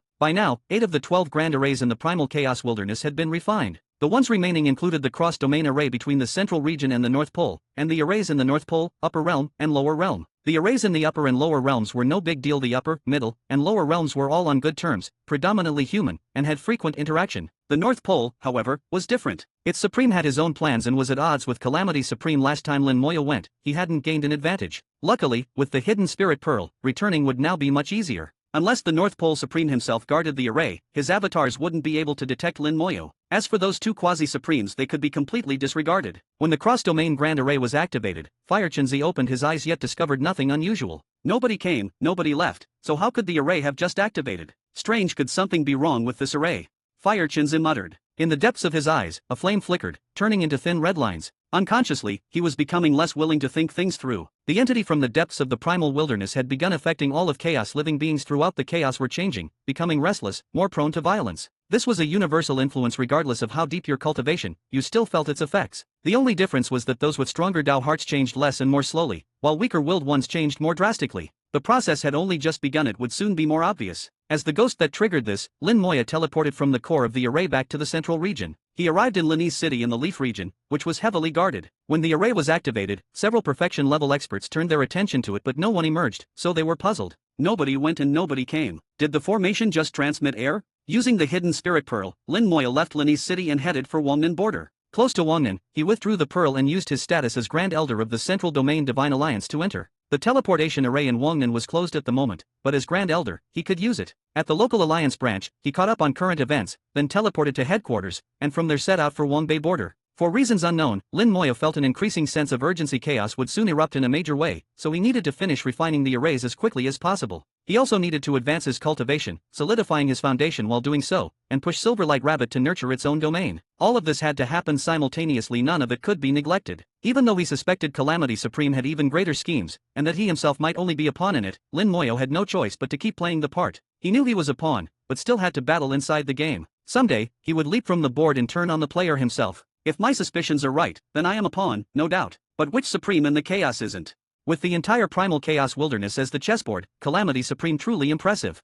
He gave a cold inward chuckle, considering the current state of chaos. The North Pole had gone to war, not with the central region, but with the Upper Realm Divine Alliance. The fighting was intense. The Upper Realm side wasn't adept at combat and couldn't match the savagery of the North Pole's natives. But their teamwork was strong. After a long fight, they dragged the front line deep into the North Pole. Without a cross-domain array, the North Pole would struggle to counterattack. Lin Moyo thought all this fighting was merely small-scale skirmishing. If the war kept escalating, it would ultimately come down to the Supremes themselves. When a Supreme took the initiative, every previous effort was overturned. Their victories and losses would directly determine the fate of each domain. Still, Supremes almost never fought to the death. At most, a few symbolic exchanges. Only some quasi-Supremes had true life and death duels, even resulting in actual deaths. When they fought, even just the aftermath claimed countless lives. If a Supreme went all out, it would be much worse. That's why top-level power like the Supremes or quasi-Supremes almost never truly clashed. That was the history of chaos, but this time, Lin Moyo sensed something different. Something from the depths of the primal wilderness might change what was once unthinkable. The North Pole acted. The East Pole was restless and, by present trends, would soon move too. Eastern Supreme Juyu and Quasi-Supreme Juri, the sibling pair, were at odds with both Calamity Supreme and the Old Man in Green, so they wouldn't stand idly by. They were only waiting for their chance. West Pole hadn't moved, remaining on guard. The Central Region returned the caution. Lin Moyo teleported to Central Region headquarters and, upon exiting the formation, saw Mutin's waiting for him. The scene almost exactly the same as last time. Mutin's aura was even more steady than before. He was now only a step from becoming Quasi-Supreme. Alliance leader Mu, waiting for me again. Lin Moyo greeted him. Mutin smiled, indeed, waiting for Elder Lin as always. Lin Moyo asked, what for this time? Mutin's replied, didn't you go to the North Pole? How come you returned from the south? He'd used the central domain's array. The hidden spirit pearl might conceal his aura, but his ID would still be logged. He couldn't hide it from Mutins, who could check exactly when and where he traveled. Lin Moya said, "There was a mishap in the North Pole. I was diverted through a spacetime tunnel straight to the south and got held up before returning." "How long were you in the south? Did you notice anything?" Mutins asked. Lin Moya hesitated. "What do you mean?" Mutins explained, "We've been fighting the South Pole for decades and noticed something strange. Someone has been collecting blood and soul fragments from the battlefields." "So that was it," Lin Moya said. "I know what that is. Some North Pole folks are responsible." Mutins raised an eyebrow. "And why would they do that?" Lin Moya asked, "Have you heard of the North Pole's ancient mysterious place, the one many want to enter?" Mutins nodded. "I've heard a little, but only supremely powerful and quasi-supreme beings know the details. My status just barely lets me over here." Lin Moya said, "Several up north want to use the blood and flesh of living beings as a sacrifice to open that place." Mutins was visibly taken aback. "So they're collecting blood and souls, but who knows what's inside there?"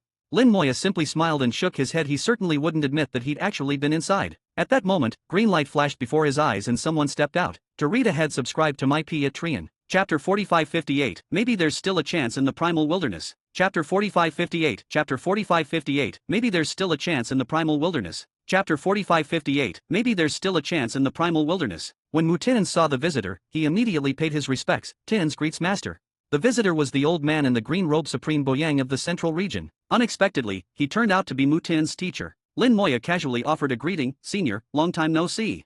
He owed a lot to the green-robed old man, but the latter had also done many things that irritated him. Calling him senior was already keeping it courteous. Lin Moya's attitude startled Mutins. Supreme Boyang, however, paid no heed, simply laughing. "Lin, my young friend, long time no see." Lin Moya shook his head. "It's one thing for me to say that, not for you. I don't believe for a second you haven't been monitoring me. In fact, since our first meeting in that small world, you've always been paying attention to me." Supreme Boyang showed no anger, addressing Mutins instead. "Tins, I have matters to discuss with Lin." "Is there anything else you need?" Mutins quickly shook his head. "There's nothing, master." With that, he withdrew, and only after he was gone did Lin Moya comment, "So the alliance leader is actually your disciple?" Supreme Boyang replied, "Nothing strange about that. All the grand elders of the Central Domain Divine Alliance know. After all, with everyone's strength being close, how could Tins have become vice leader otherwise? Being a Supreme's disciple settles the question." Lin Moya said, "Let's cut to the chase. Why did you come looking for me?" With a wave of his hand, Supreme Boyang cast an array that enveloped the two of them, releasing a dense oppressive force that isolated them from the void and created an independent space. Lin Moya asked, "Why be so careful? You think someone in the chaos can eavesdrop on you?" Supreme Boyang smiled. "Do you remember I once said, walls have ears?" He had indeed said so in the origin continent. Lin Moya was curious. "Then I'd like to know who is capable of this." Supreme Boyang replied, "The Eastern Pole siblings, Juri and Juyu. Quasi-Supreme Juri can listen in on the chaos, while Supreme Juyu can watch over most of it. Few things escape their attention when they cooperate." Lin Moya said, "That's an impressive power, but if someone investigates you specifically, you'd definitely notice." Supreme Boyang replied, "Of course. But if they only investigate you, I wouldn't know, and you'd also find it hard to detect."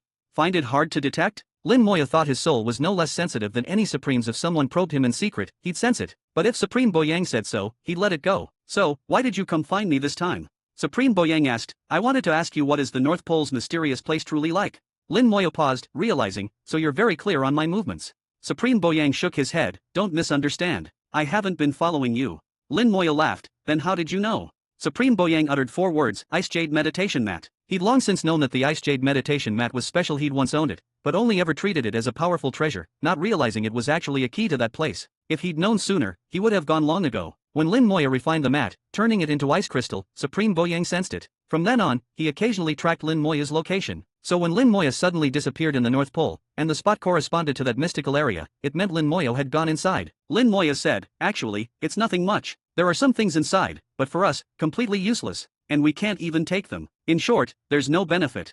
Supreme Boyang seemed skeptical, but trusted Lin Moya wouldn't lie. "So what exactly is inside?" Lin Moya answered, "It's related to the secret of the world's origin, and there is also a passage to another world." Hearing this, Supreme Boyang's breathing became heavy. He knew exactly what this meant. The secret of the world's origin at his cultivation level, that was the only meaningful pursuit left. Cultivation no longer mattered, insight did. All current Supremes knew that the secret of the world's origin was most likely hidden in the deepest primal wilderness, but none of them wanted to risk it. It was too dangerous. Unexpectedly, the North Pole's mysterious site also concealed this secret. Before he could get too excited, Lin Moya doused him with cold water. "Don't overthink it. That secret is only what's on the surface. Even if you see it, you won't comprehend anything. If you want to understand, you need to witness the process of the world's origin and derive the true meaning from it. As for the specifics, if you really want to know, I can tell you, but you'll have to give me something in exchange." Supreme Boyang studied Lin Moya, then softly said, "All right. Lin Moya didn't pursue the matter of what to exchange. He trusted Supreme Boyang understood what he wanted. He then recounted the situation inside the world's wall to Supreme Boyang, who listened intently, afraid of missing a word. As Lin Moya described, after hearing it all, Supreme Boyang realized that just knowing the result was of little value. What mattered was the process. For example, seeing how the world's wall produced origin treasures, how the origin treasure and the primordial breath fused, and how life began to be nurtured. That was the real secret of the world's origin. Observing this process might let someone grasp a higher realm, but hearing about it now was pointless. After a moment's thought, Supreme Boyang asked, "So, after all this, nobody can ever uncover the secret of the world's origin again?" Since the world's wall no longer produced origin treasures, and primordial breath had disappeared, that secret couldn't be explored further. But that wasn't entirely true. Lin Moya knew there were still methods, but he wouldn't reveal them, especially while issues regarding Calamity Supreme remained. He smiled, maybe there's still a chance, in the deepest primal wilderness. Supreme Boyang paused, then laughed bitterly. So after all these years, that old guy in the North Pole ends up with nothing. If he really went in, what would he feel? Probably want to cough up blood from the loss. Lin Moya shook his head. If he really went in, he might die there. There's a space-time passage inside leading to the remnants of another world. If he just charges in blindly, he might never come back. Supreme Boyang sighed, then it'll depend on his luck. Lin Moya's eyes flickered with new meaning. Supreme Boyang seemed familiar with the world remnants. Could he know of them? That shouldn't be. Supreme shouldn't know about the world remnants. Without revealing his thoughts, Lin Moya said, "Now it's your turn. To read ahead, subscribe to my Patreon." Chapter 4559, You Misjudged Calamity Supreme. Chapter 4559, Chapter 4559, You Misjudged Calamity Supreme. Chapter 4559, You Misjudged Calamity Supreme. What he took out was information. Supreme Boyang did the same. The exchange was not some random treasure. Unless it was an artifact on par with the cause-seeking ring, Lin Moya would have felt insulted. Supreme Boyang did not disappoint. He produced a jade token, inscribed the message within, and handed it to Lin Moya. "It's too complicated to say. Take a look for yourself." Lin Moya swept it with his sole sense. There was quite a bit of information inside, and it was indeed exactly what he'd hoped for. The first thing it covered was his wives. All of them were safe, having been taken as disciples by Supreme Zixing. Now, each had cultivated to the peak of perfection. Together, the 8 of them could rival a Supreme. Currently, they were busy with a task for Supreme Zixing. The jade didn't specify the details, though it was certainly no simple matter. Supreme Jean of the South Pole seemed aware, but only mentioned it was dangerous. From Supreme Boyang's tone, there should be no real threat. Supreme Boyang said, "Rest assured they'll be fine." The jade dissolved to dust in Lin Moya's hand. He asked, "Which world are you all exploring?" Supreme Boyang's expression changed. He was about to reply when Lin Moya cut him off. "No need to explain, I've already guessed. Even if you get primordial breath from that world, it's still hard to go any further unless you have something else in hand." He said it with certainty, giving Supreme Boyang no chance to respond. Supreme Boyang reflected on their conversation and suddenly laughed. "You little fox, you." Lin Moya said, "You have to be careful with this. If it ever gets exposed, it will descend on you at once." Supreme Boyang said, "We've always been careful and so have you. You used to have someone protecting you, but now that person has gone their own way. Even I might not be able to help next time." Lin Moya shook his head. "I don't need your protection. Everyone just focus on their own business." Supreme Boyang smiled, "All right. By the way, did you handle everything in the South Pole?" Lin Moya said, "Handled. The promise Calamity Supreme made back then is fulfilled. In a few hundred years, Supreme Jean will be free again." Supreme Boyang said, "Good, one less enemy." Calamity, after all, had a good eye.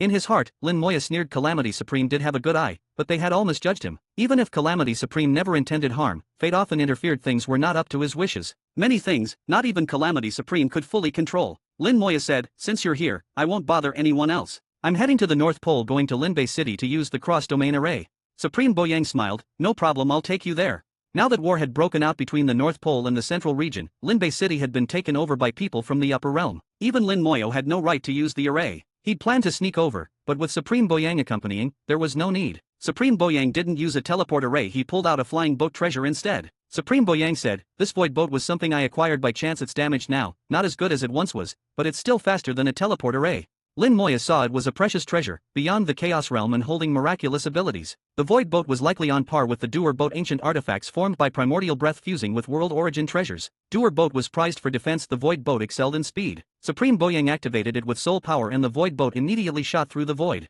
In an instant, they arrived at Linbei City. Lin Moya was startled, so fast.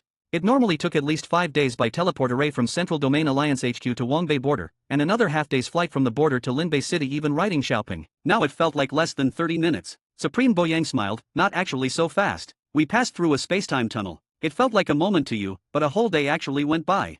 Thinking back, Lin Moya realized time really had gotten muddled. Still, even a day was incredibly fast. Supreme Boyang smiled, "All right, I'll see you off." With Supreme Boyang's guidance, they entered Linbei City. Alliance rules meant nothing before a Supreme Lin Moya easily accessed the cross-domain array and departed for the North Pole. During transmission, Lin Moya used the hidden spirit pearl to cloak himself. In his soul world, he asked, "Do you know about the void boat?" Little Tree said, "That wasn't a void boat, it was called a spacetime boat. It can travel through spacetime." Chaos Child said, "Back in the day, the only thing as fast as a golden winged rock was one of those." Little Tree said, "Speed wasn't even its strongest point. It could attack from the past, striking unexpectedly. It could also distort time, causing confusion and loss of control."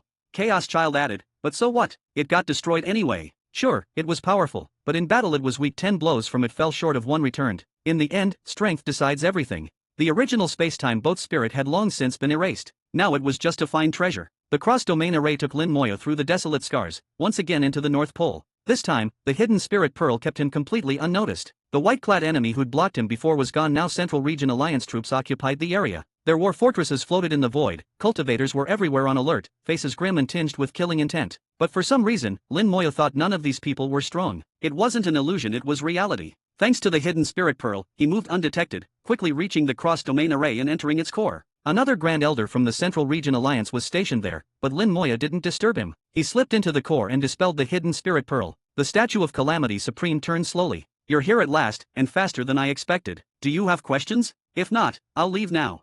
Lin Moya asked, "Can you tell me once the arrays are all ready, when do you plan to act?" Calamity Supreme was silent for a while, then slowly said, "That's up to you, not me."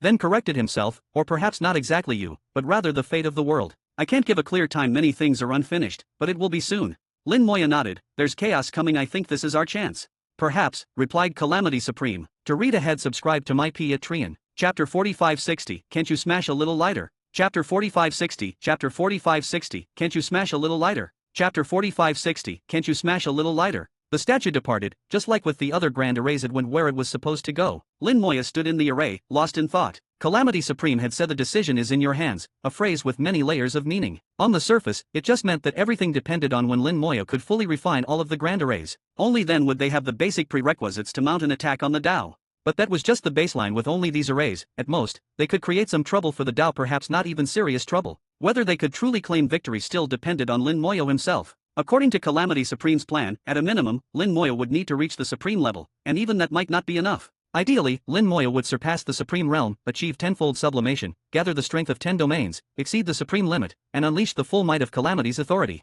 Back in the day, Calamity Supreme had achieved ninefold sublimation, fighting Tao at the limit of the Tao Sovereign Realm, but was ultimately defeated and wounded. So that still wasn't enough, he'd have to go further. Until now, Lin Moya had always followed Calamity Supreme's scheme, but put his own changes into it without altering the core. Yet now he'd discovered something unusual about Calamity Supreme. If Calamity Supreme hadn't truly perished and had hidden all these years in the deepest reaches of the wilderness, maybe he'd found something there to break through his previous limit. Otherwise, how could he have seen through the hidden spirit pearl and discovered Lin Moya's secrets? But what was Calamity Supreme's true ultimate goal in this plan? Was it good or bad? Calamity Supreme is probably the deepest schemer since ancient times, Lin Moya murmured. Little Tree shook his head. If what you think is true, then they are the same kind of person. He meant Calamity Supreme and the Tao. The Great War back then was nearly over by the time Tao appeared. So many great powers had died or been injured. Tao wasn't the Oriole, nor merely lurking in the background, it was the hidden hand behind the hunter. Lin Moya smiled quietly, improve our strength. In one thing he's right, chaos is about to erupt, and maybe that's our chance. His words had a double meaning. The opportunity ahead belonged to himself and Little Tree, not to Calamity Supreme. Though they were still pawns, soon this pawn would leap off the board and strike at the player. While refining the array, Lin Moya used sub-arrays to reverse refine the main array. He was already experienced. Within days, the refinement was done. At this point, he controlled all 4 cross-domain grand arrays. With a thought, he could make all 4 cease functioning. After refining the 4, Lin Moya found they'd begun to link together, merging into one structure.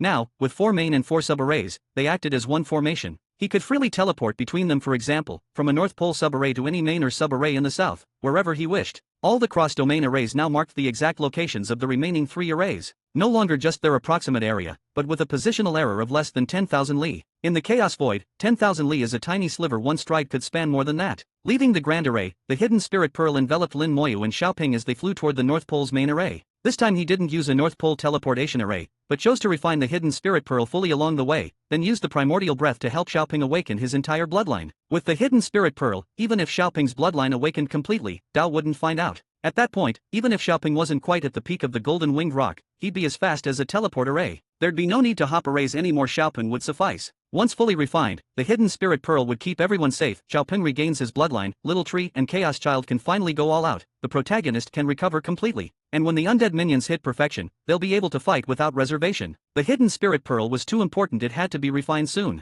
Along the way, Lin Moya witnessed one war after another. The North and Upper Realms were at open war now, slaughter was fierce, casualties uncountable. He saw the North Supreme's avatar scooping up fresh blood and souls on the battlefield, using a special treasure. Rumor had it the East would attack soon, and the North Supreme would be involved as well. Xiaoping traveled vast distances through the void toward the North's center, flying for decades. The refinement of the hidden spirit pearl was nearly complete, just a little more effort. But that final step eluded him. There seemed to be a wall blocking his soul force from the core. Puzzled, Lin Moya tried every method, but couldn't pierce the core. Little Tree said, back then even Chaos Skyswarm couldn't fully refine the hidden spirit pearl. Looks like it's not that he didn't want to, but that he couldn't.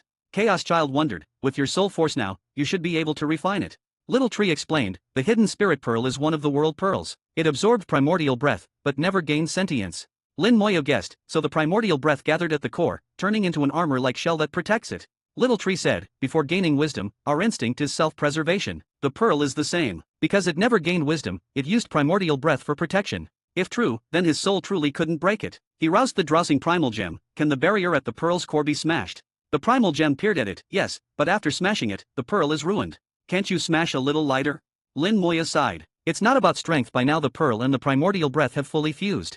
The armor wasn't just protection, it was part of the pearl now. Once destroyed, the pearl itself would shatter. Lin Moya frowned, is there any other way? The primal gem answered, of course, what's impossible for others is simple for you. He brightened. Primordial breath. To read ahead, subscribe to my Patreon. Chapter 4561, Recovery. Chapter 4561, Chapter 4561, Recovery. Chapter 4561, Recovery. Since the armor was made of primordial chi, the best way to break it was with primordial chi itself. The primal gem murmured assent and went back to dozing. Lin Moya drew a thread of primordial chi, using his soul fire as its vessel, and continued refining the hidden spirit pearl. Sure enough, the previously indestructible formless armor even the world mother jellyfish couldn't break now began to loosen. Lin Moya sensed that the armor protecting the core of the hidden spirit pearl was softening. It wasn't being violently destroyed but was gradually yielding, allowing his soul fire to enter the core itself. This process was slow. Lin Moya was patient, slowly increasing the amount of primordial chi and speeding up the refinement. Gradually, Lin Moya finally made contact with the pearl's core and began refining it in earnest.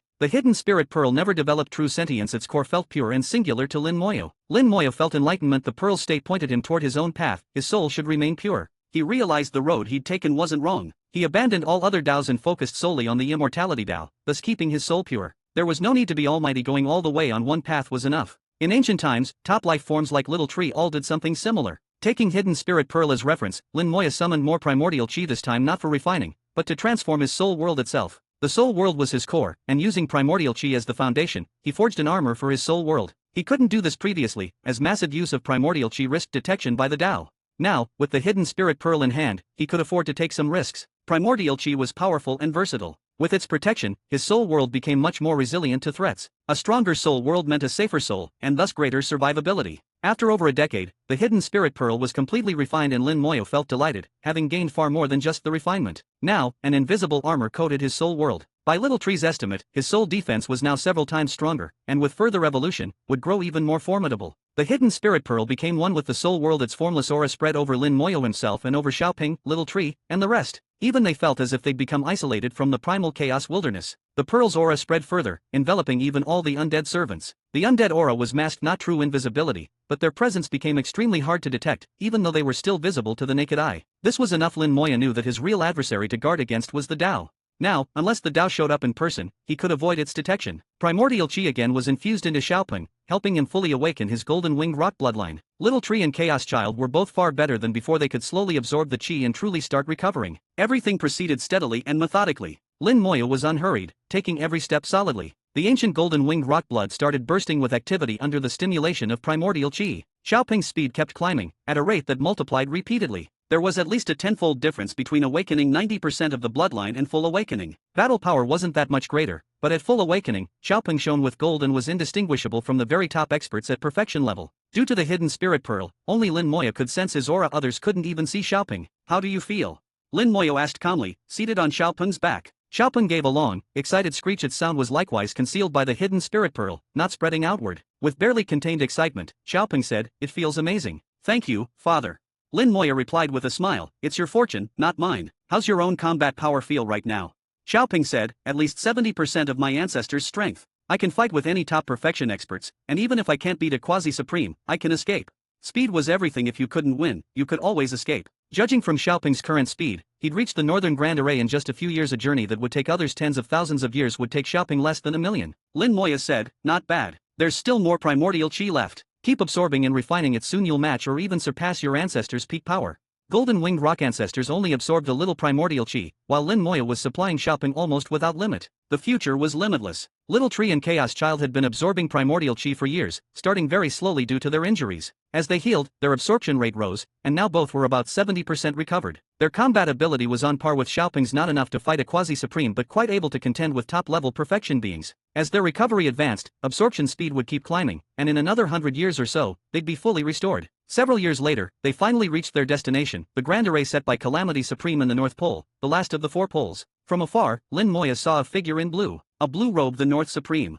No, not the real body, just an avatar. The true body's outside the world's wall. Even faced only with the Supreme's avatar, Lin Moya preferred not to engage. His goal was to refine the array, not fight. The avatar hadn't noticed Lin Moya, simply sitting in the void. Nearby, the Grand Array lay hidden in a spatial fissure compressed so small it appeared only as a tiny point to outsiders. Only when activated would the array's true structure appear. Lin Moya flew over, eyes narrowing. Outside Calamity Supreme's array, the North Supreme had set up 3 more arrays, 1 killing array, and 2 alarms that would signal if anyone intruded. The North Supreme understood formations, but not well. Lin Moya found his traps naive and laughable. He crafted 3 runes and, using the hidden spirit pearl, cast them silently into the 3 arrays. Nothing appeared to change, but inside, the arrays had already stopped functioning. Xiaoping flew past the North Supreme's avatar at a range of 1,000 meters, yet the avatar didn't sense anything, relieving Lin Moya completely. Enter the array. Hey readers, thanks for reading. We're moving back to a 3-day schedule until we close the 40-chapter gap. Like I said before, that should be it, but who knows how things will go later. Now, for the annoying fucks on here: Michael Bantayan, Evil Otaku, and the rest of you miserable pieces of shit who don't like how I do things, fuck off. I'll post or not post whenever the fuck I want. You don't like it? Go read your alternatives. Don't come here to bitch like a whining child. Seriously, for fuck's sake, stop crying. The way I run things has never been a secret. If you'd rather read somewhere else, go ahead. There's a reason people still read here, and obviously, that reason includes you too. So if you don't like it anymore, why the fuck are you still here? You idiots ruin it for everyone else with your constant whining. I swear, I've half a mind to move everything behind a paywall, delete it here, and just make the 3 to 4 free releases P at Tray 0 and exclusives on a free tier, so the people who aren't annoying pieces of shit can still read their daily releases without paying, and actually enjoy them without crying about the gap. Don't test me, you bored, useless, egotistical garbage. To read ahead, subscribe to my P at Trian. Chapter 4562, The Supreme Like a Clown. Chapter 4562, Chapter 4562, The Supreme Like a Clown. Chapter 4562, The Supreme Like a Clown. The 3 formations set up by the North Pole Supreme were nothing to Lin Moya. When Lin Moya activated the Calamity Supreme's Grand Array, the North Pole Supreme's 3 formations were simply swept away by the sudden expansion of the larger array. His level of formation mastery was child's play in front of Calamity Supreme. The North Pole Supreme's avatar was startled awake, shocked by the sudden activation of the Great Array, but saw no one and had no idea what was happening. As he was startled, Lin Moya had already entered the array, heading straight into its core, seeing the familiar scene. Just before entering the core, he dispelled the hidden spirit pearl.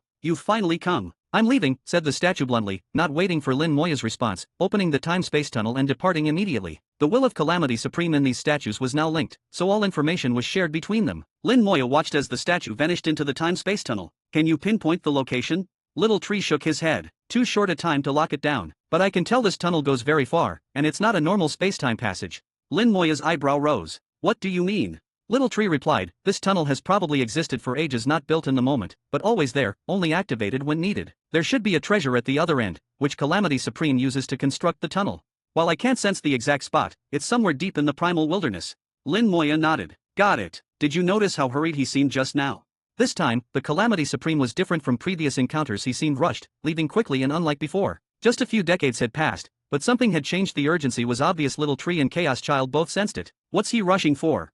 If he's in a hurry, something must be up. What's he doing in the depths of the primal wilderness? Little Tree said, "It's not just urgency." His aura was unstable, possibly related to whatever is coming from the deepest part of the primal wilderness. Lin Moya nodded slightly. Maybe so. Years had passed almost entirely in seclusion under the hidden spirit pearl. They were virtually isolated from the outside world. In these decades, who knew where that thing had reached, or how much its influence over chaos had grown? It came from the very depths of the primal wilderness, traversing space in ways ordinary cultivators couldn't fathom. While its speed wasn't fast, the repercussions had already stretched across all of chaos. A bigger effect was even felt in the wilderness. With Calamity Supreme and others residing there, their exposure was greater, possibly explaining his anxiety. They'd have to wait until leaving and lowering the hidden spirit pearl to sense for themselves. He began refining the array with this one. Only the upper and lower realm arrays would remain out of 12. The upper realm's array wouldn't be an issue. The central and upper regions were always on good terms. He could enter easily and the position was clear, so finding the array would be no problem. The lower realm, however, would be more difficult. Few even knew its state, and there was nothing on it even in Mutin's data. It was shrouded in mystery, only discoverable upon arrival. As Lin Moya refined the array, the North Pole Supreme's true body clad in blue robes and blue hair arrived outside, with his avatar merging back into him. The North Pole Supreme's gaze was sharp as lightning as he stared at the activated array, but in his eyes it was empty.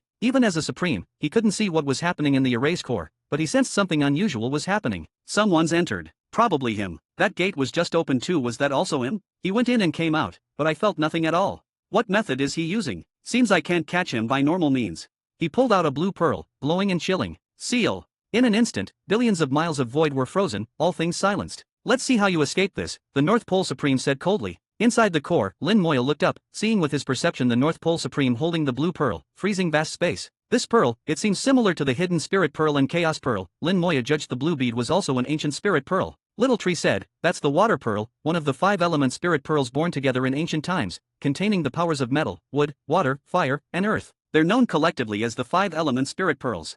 Later, these 5 pearls merged to form the Chaos 5-element Supreme. Chaos Child scoffed. Just a nice name, but honestly worthless. He died quickly. Little Tree chuckled. True, he wasn't strong, was slain quickly, and split again into the 5 pearls, which scattered. That's one of them. Chaos Child grumbled. Even merged they were weak. After splitting, even weaker.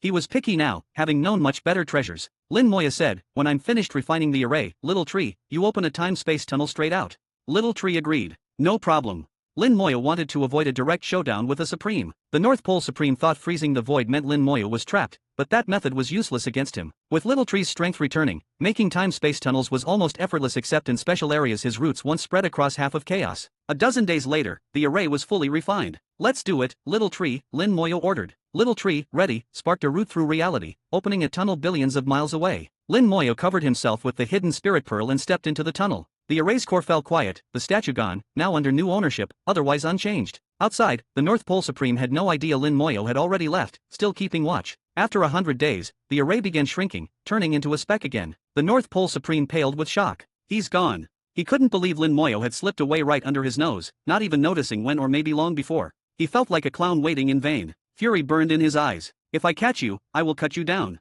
Unaware, even his way of the heart was no longer the same, growing impatient and restless. To read ahead, subscribe to my P at Trian. Chapter 4563, Still Have to Walk Your Own Path. Chapter 4563, Chapter 4563, Still Have to Walk Your Own Path. Chapter 4563, Still Have to Walk Your Own Path. The hidden spirit pearl concealed Lin Moya's group as Xiaoping sped through the void at an astonishing pace. He squinted and joked, the North Pole Supreme must be furious right now. Lin Moya replied, I guess he wants to kill me. Xiaoping said, when I get stronger, he'll never catch me. Lin Moya replied, if you recover your peak, your strength shouldn't be inferior to his.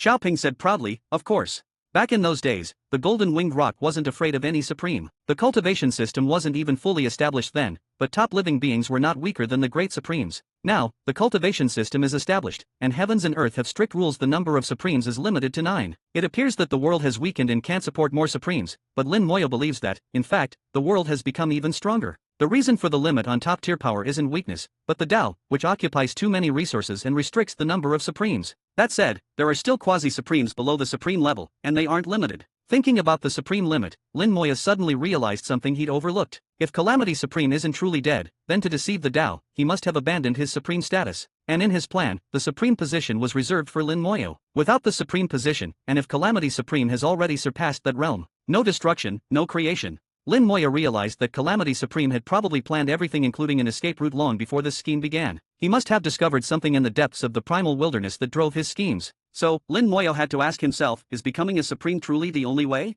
On the surface, it seems like the only path, but Calamity Supreme's actions prove otherwise. The road of the Supreme isn't the only choice. No destruction, no creation. Lin Moya mulled over those 4 characters, realizing he'd fallen into a trap. To create something new, you must first destroy, but only after you have. In other words, he'd need to become a Supreme, then abandon that position to break and then stand anew. This is the path Calamity Supreme took, and so far, he succeeded. But Lin Moya's foundation is far stronger. Perhaps he can stand without breaking surpass the Supreme directly from that basis. Besides, he has a storage space and limitless primordial chi advantages unique to himself. With these, he can blaze a road all his own, as he always did in the Great World and Origin Continent, walk where no one else has. The world limits Supremes to 9. Besides the Dao hoarding resources, there must be other reasons. When I become Supreme, the secret will likely reveal itself. That's a rule of heaven and earth. Some mysteries only open up at the right realm. On their way out, Xiaoping had taken decades to fly. The return took under 10 years, a several-fold speed increase. They passed silently through the battlefield, through the upper realm's army camp, and confidently entered the cross-domain array unnoticed. Xiaoping asked, "Master, are we going to the upper realm?" Lin Moya shook his head. "No, we're going to the lower realm." Xiaoping was surprised. "Isn't the upper realm easier?" Lin Moya said, "Because it's easy, we'll leave it for last."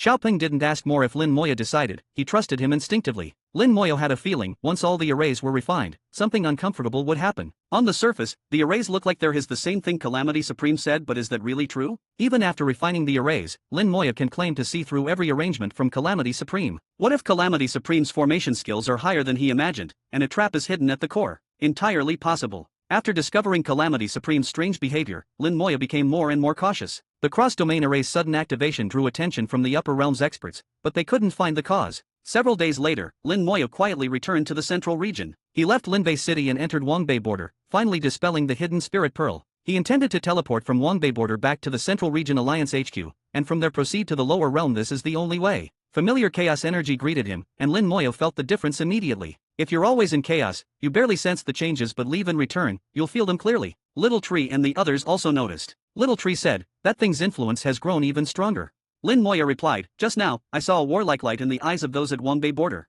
Little Tree said, "Yes, they've lost their absolute calmness. The thing from the deepest primal wilderness, for reasons unknown, first erases creatures' absolute calm. It impacts their Dao hearts, making them impulsive and hot-headed. This influence is silent and gradual. No matter how high your cultivation, you can't avoid it." Before, Lin Moya's soul was pure, so he was barely affected. Now, with a layer of primordial chi armor outside his soul world, he is shielded even further. No matter how high the origin of that thing, it can't surpass primordial chi. Lin Moya remained absolutely calm, able to weigh all things dispassionately. Entering Wangbei border, which was under martial law, his status as a Central Region Alliance Grand Elder still allowed him to use the teleportation array back to HQ. At the headquarters, Lin Moya sent Mu Tins a message, saying he needed to meet. Mu Tins soon arrived. "Elder Lin, what brings you here?" He was even more respectful than before. Seeing how Lin Moya had spoken with Supreme Boyang last time, Mu Tins knew their relationship was special. He'd never seen anyone speak to a Supreme like that before. Lin Moya asked, "Anything strange in the primal chaos wilderness lately?" Mu Tins, who tracked all Alliance affairs, would know. Mu Tins thought for a bit. The North, South, and East Supremes have all acted already. Only the West defends, seemingly uninterested in action. Other than that, nothing odd in chaos, but the wilderness has been different. Some beings from the wilderness entered the desolate scars and clashed with the inhabitants. Rarely happens. Lin Moya knew the influence was greater in the wilderness. "Has the old man in the green robe ever told you chaos will soon descend into chaos?" Lin Moya pressed. Mu Tins replied, "He did. Chaos between the extremes is already in total upheaval." Lin Moya shook his head. "That's not real chaos." Mu Tins' expression changed. "You mean it'll get worse?" Lin Moya responded, "Yeah, the leader may wish to carefully observe. Aren't human cultivators becoming more combative?" To read ahead, subscribe to my Patreon. Chapter 4564, The World Shading Beast. Chapter 4564, Chapter 4564, The World Shading Beast. Chapter 4564, The World Shading Beast. Lin Moya's question made Mu Tins fall silent, as he recalled recent events, everyone he'd encountered, their moods and words, and all sorts of matters within the Central Region Divine Alliance. After a moment, Mu Tins said in a low voice, "Internal disputes in the Alliance have increased lately. A lot of people have opposing views, and where once they just argue, now they start fighting at the slightest disagreement. It didn't used to feel like much, but thinking back, there's definitely something wrong." Lin Moya said, "Soon, the living beings from the primal wilderness will cross the desolate scar and enter the chaos. At that point, it won't just be a war between the extreme domains, but a conflict between the wilderness and chaos." Mu Tins was clearly startled. The desolate scar not only separated the extreme domains, but also divided the chaos from the primal wilderness. Beings from the wilderness generally never crossed the desolate scar. On the contrary, it was usually the cultivators and beings of chaos who entered the wilderness in search of opportunity. The wilderness was enormous, even larger than chaos, and inhabited by all sorts of living things far more numerous than those in chaos. These beings lacked rulers and lived independently. Most didn't even possess sentience. Add the barrier of the desolate scar, and their existence didn't threaten chaos. But if they were to charge en masse into chaos, then trouble would truly begin. War was inevitable, and it might last for years. Mu Tins took this very seriously. He knew that if this came to pass, it would be a huge crisis for all of chaos. He asked quietly, do you know why this is happening? Lin Moya responded, the reason is simple, but it's inconvenient for me to explain every supreme knows. If you wish to know, you can ask them yourself.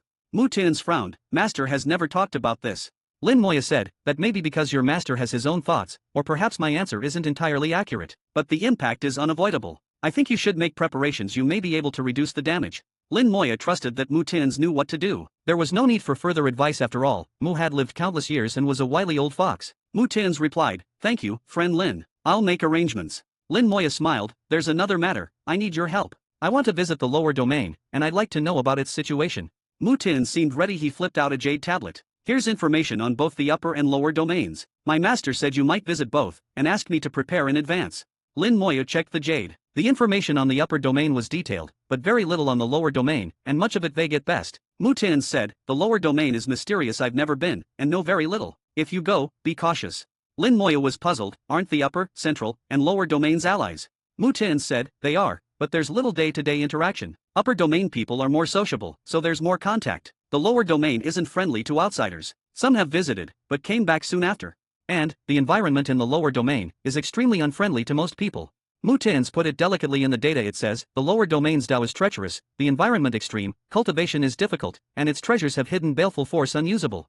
That alone would turn most cultivators away. Why even go to the lower domain? For opportunity materials or treasures unavailable elsewhere, or perhaps for cultivation or profit. But if neither goal can be reached, why bother risking it? Only the treachery of the Tao remained unclear to Lin Moya. He understood the rest. He said, I'll be going now. Mu Tian's replied, allow me to escort you. He led Lin Moya to a great formation in the Alliance HQ, which had two passages, one to the upper domain, the other to the lower. Mu Tian's personally opened the tunnel to the lower domain and watched Lin Moya depart. Looking a bit somber, he was taking Lin's earlier words very seriously, knowing he had to be ready for the worst. Between the central and lower domains there was no desolate scar, only a space barrier. Without this, the central and lower domains would be basically one. By Little Tree and Chaos Child's account, in their era there was no concept of extreme domains, just chaos and wilderness. Chaos was a single whole, without scars or divisions. The desolate scar appeared later, after Little Tree and Chaos Child had perished, so they didn't know the details. As the passage pierced the barrier, Lin Moya sensed the definite presence of artifice. This was a man-made division. Could someone really have split the world into upper, central, and lower domains?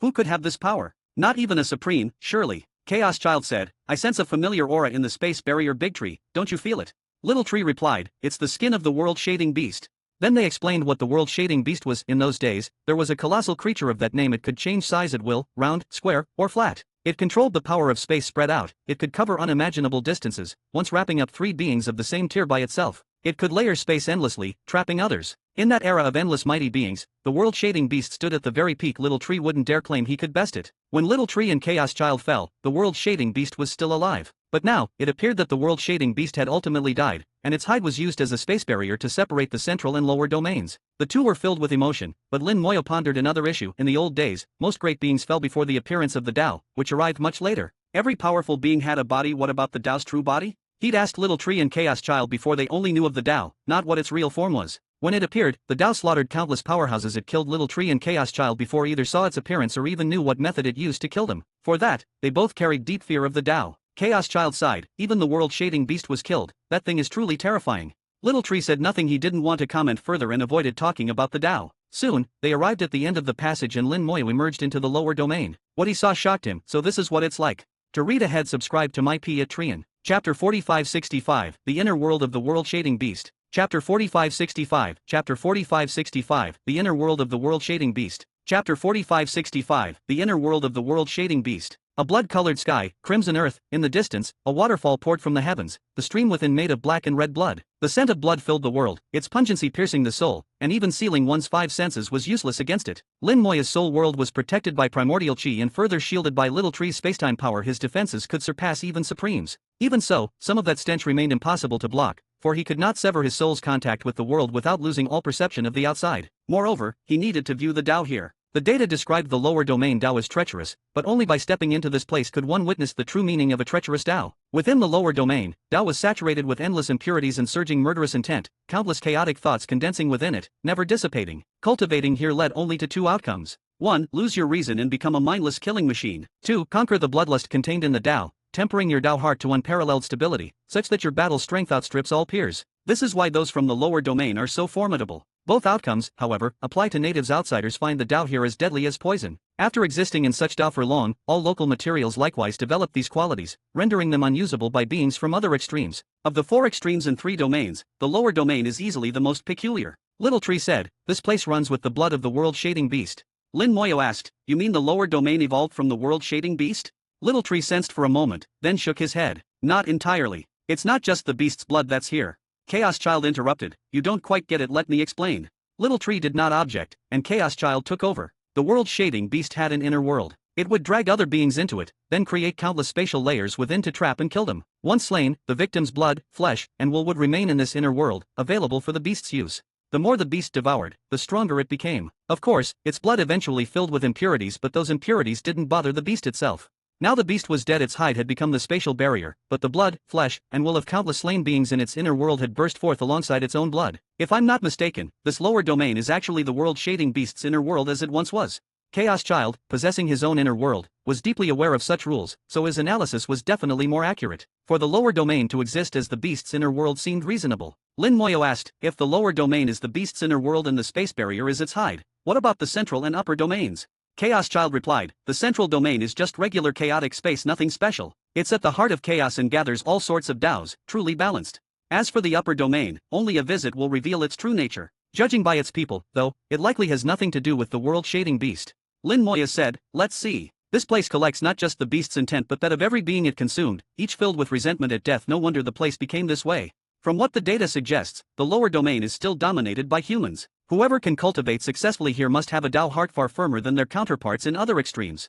The formation laid by Calamity Supreme is at the center of the lower domain. In such a chaotic environment, what energy could his Grand Array hope to absorb, and what sort of energy is it?" Lin Moya was curious. Every Grand Array absorbed a type of energy, but the lower domain's power was wildly disordered. He didn't know what power Calamity Supreme wanted here. Chaos Child answered, "It must be spatial power. The world-shading beast's core was a spatial divine mountain, the true body of the space beast. That divine mountain was the source of all spatial power in primal chaos. The spatial Dao originated from here. In ancient times, some lifeforms stood above the Dao. Some Daos even formed only after their deaths. The world-shading beast's true body is the spatial divine mountain, the source of all spatial power. Little Tree also possesses spatial power, yet the two are distinct. Little Tree's spatial ability focuses more on penetrating space, while the world-shading beast's is all-encompassing, penetrating, creating, expanding, compressing, and more. Everything Little Tree can do, the beast can as well, but not vice versa. "Let's move," Lin Moya said, gazing at spirit flames in the distance as someone approached a quasi-supreme, no less. He activated the hidden spirit pearl, vanishing into the void 1,000 miles away. Only 10 breaths later, a man in black arrived. He wore black clothes, black hair, bore a strong aura, and his gaze was as sharp as a blade. He scanned the area but found nothing, his brow furrowing. "Gone." He waved his hand and time reversed. The past rapidly replayed itself. Lin Moya was surprised. He hadn't expected this and hadn't erased his traces from time. As time reversed, Lin Moya's image flashed into sight. Luckily, all he'd done was stand for a while, then vanish with the hidden spirit pearl. Time reversal methods couldn't break the hidden spirit pearl's effect, so the man found nothing further. "A human from the central domain at peak chaos realm. Looks like he's from the central domain." His tone eased a little. The alliance between central and lower domains is decent, and a central domain visitor is not strange. Knowing Lin Moya's origin, the man relaxed, turned, and left. Lin Moya whispered, "The lower domain's on high alert." He'd barely arrived when a quasi-supreme was dispatched. Such power is not sent out lightly. Clearly, something must have happened here for vigilance to be raised so high. Buzz. Ripples suddenly spread through space, visible as waves spreading quickly across the land. Lin Moya frowned. "What's that?" Little Tree said, "It's the world-shading beast spatial power trouble at the spatial divine mountain, but I don't know what."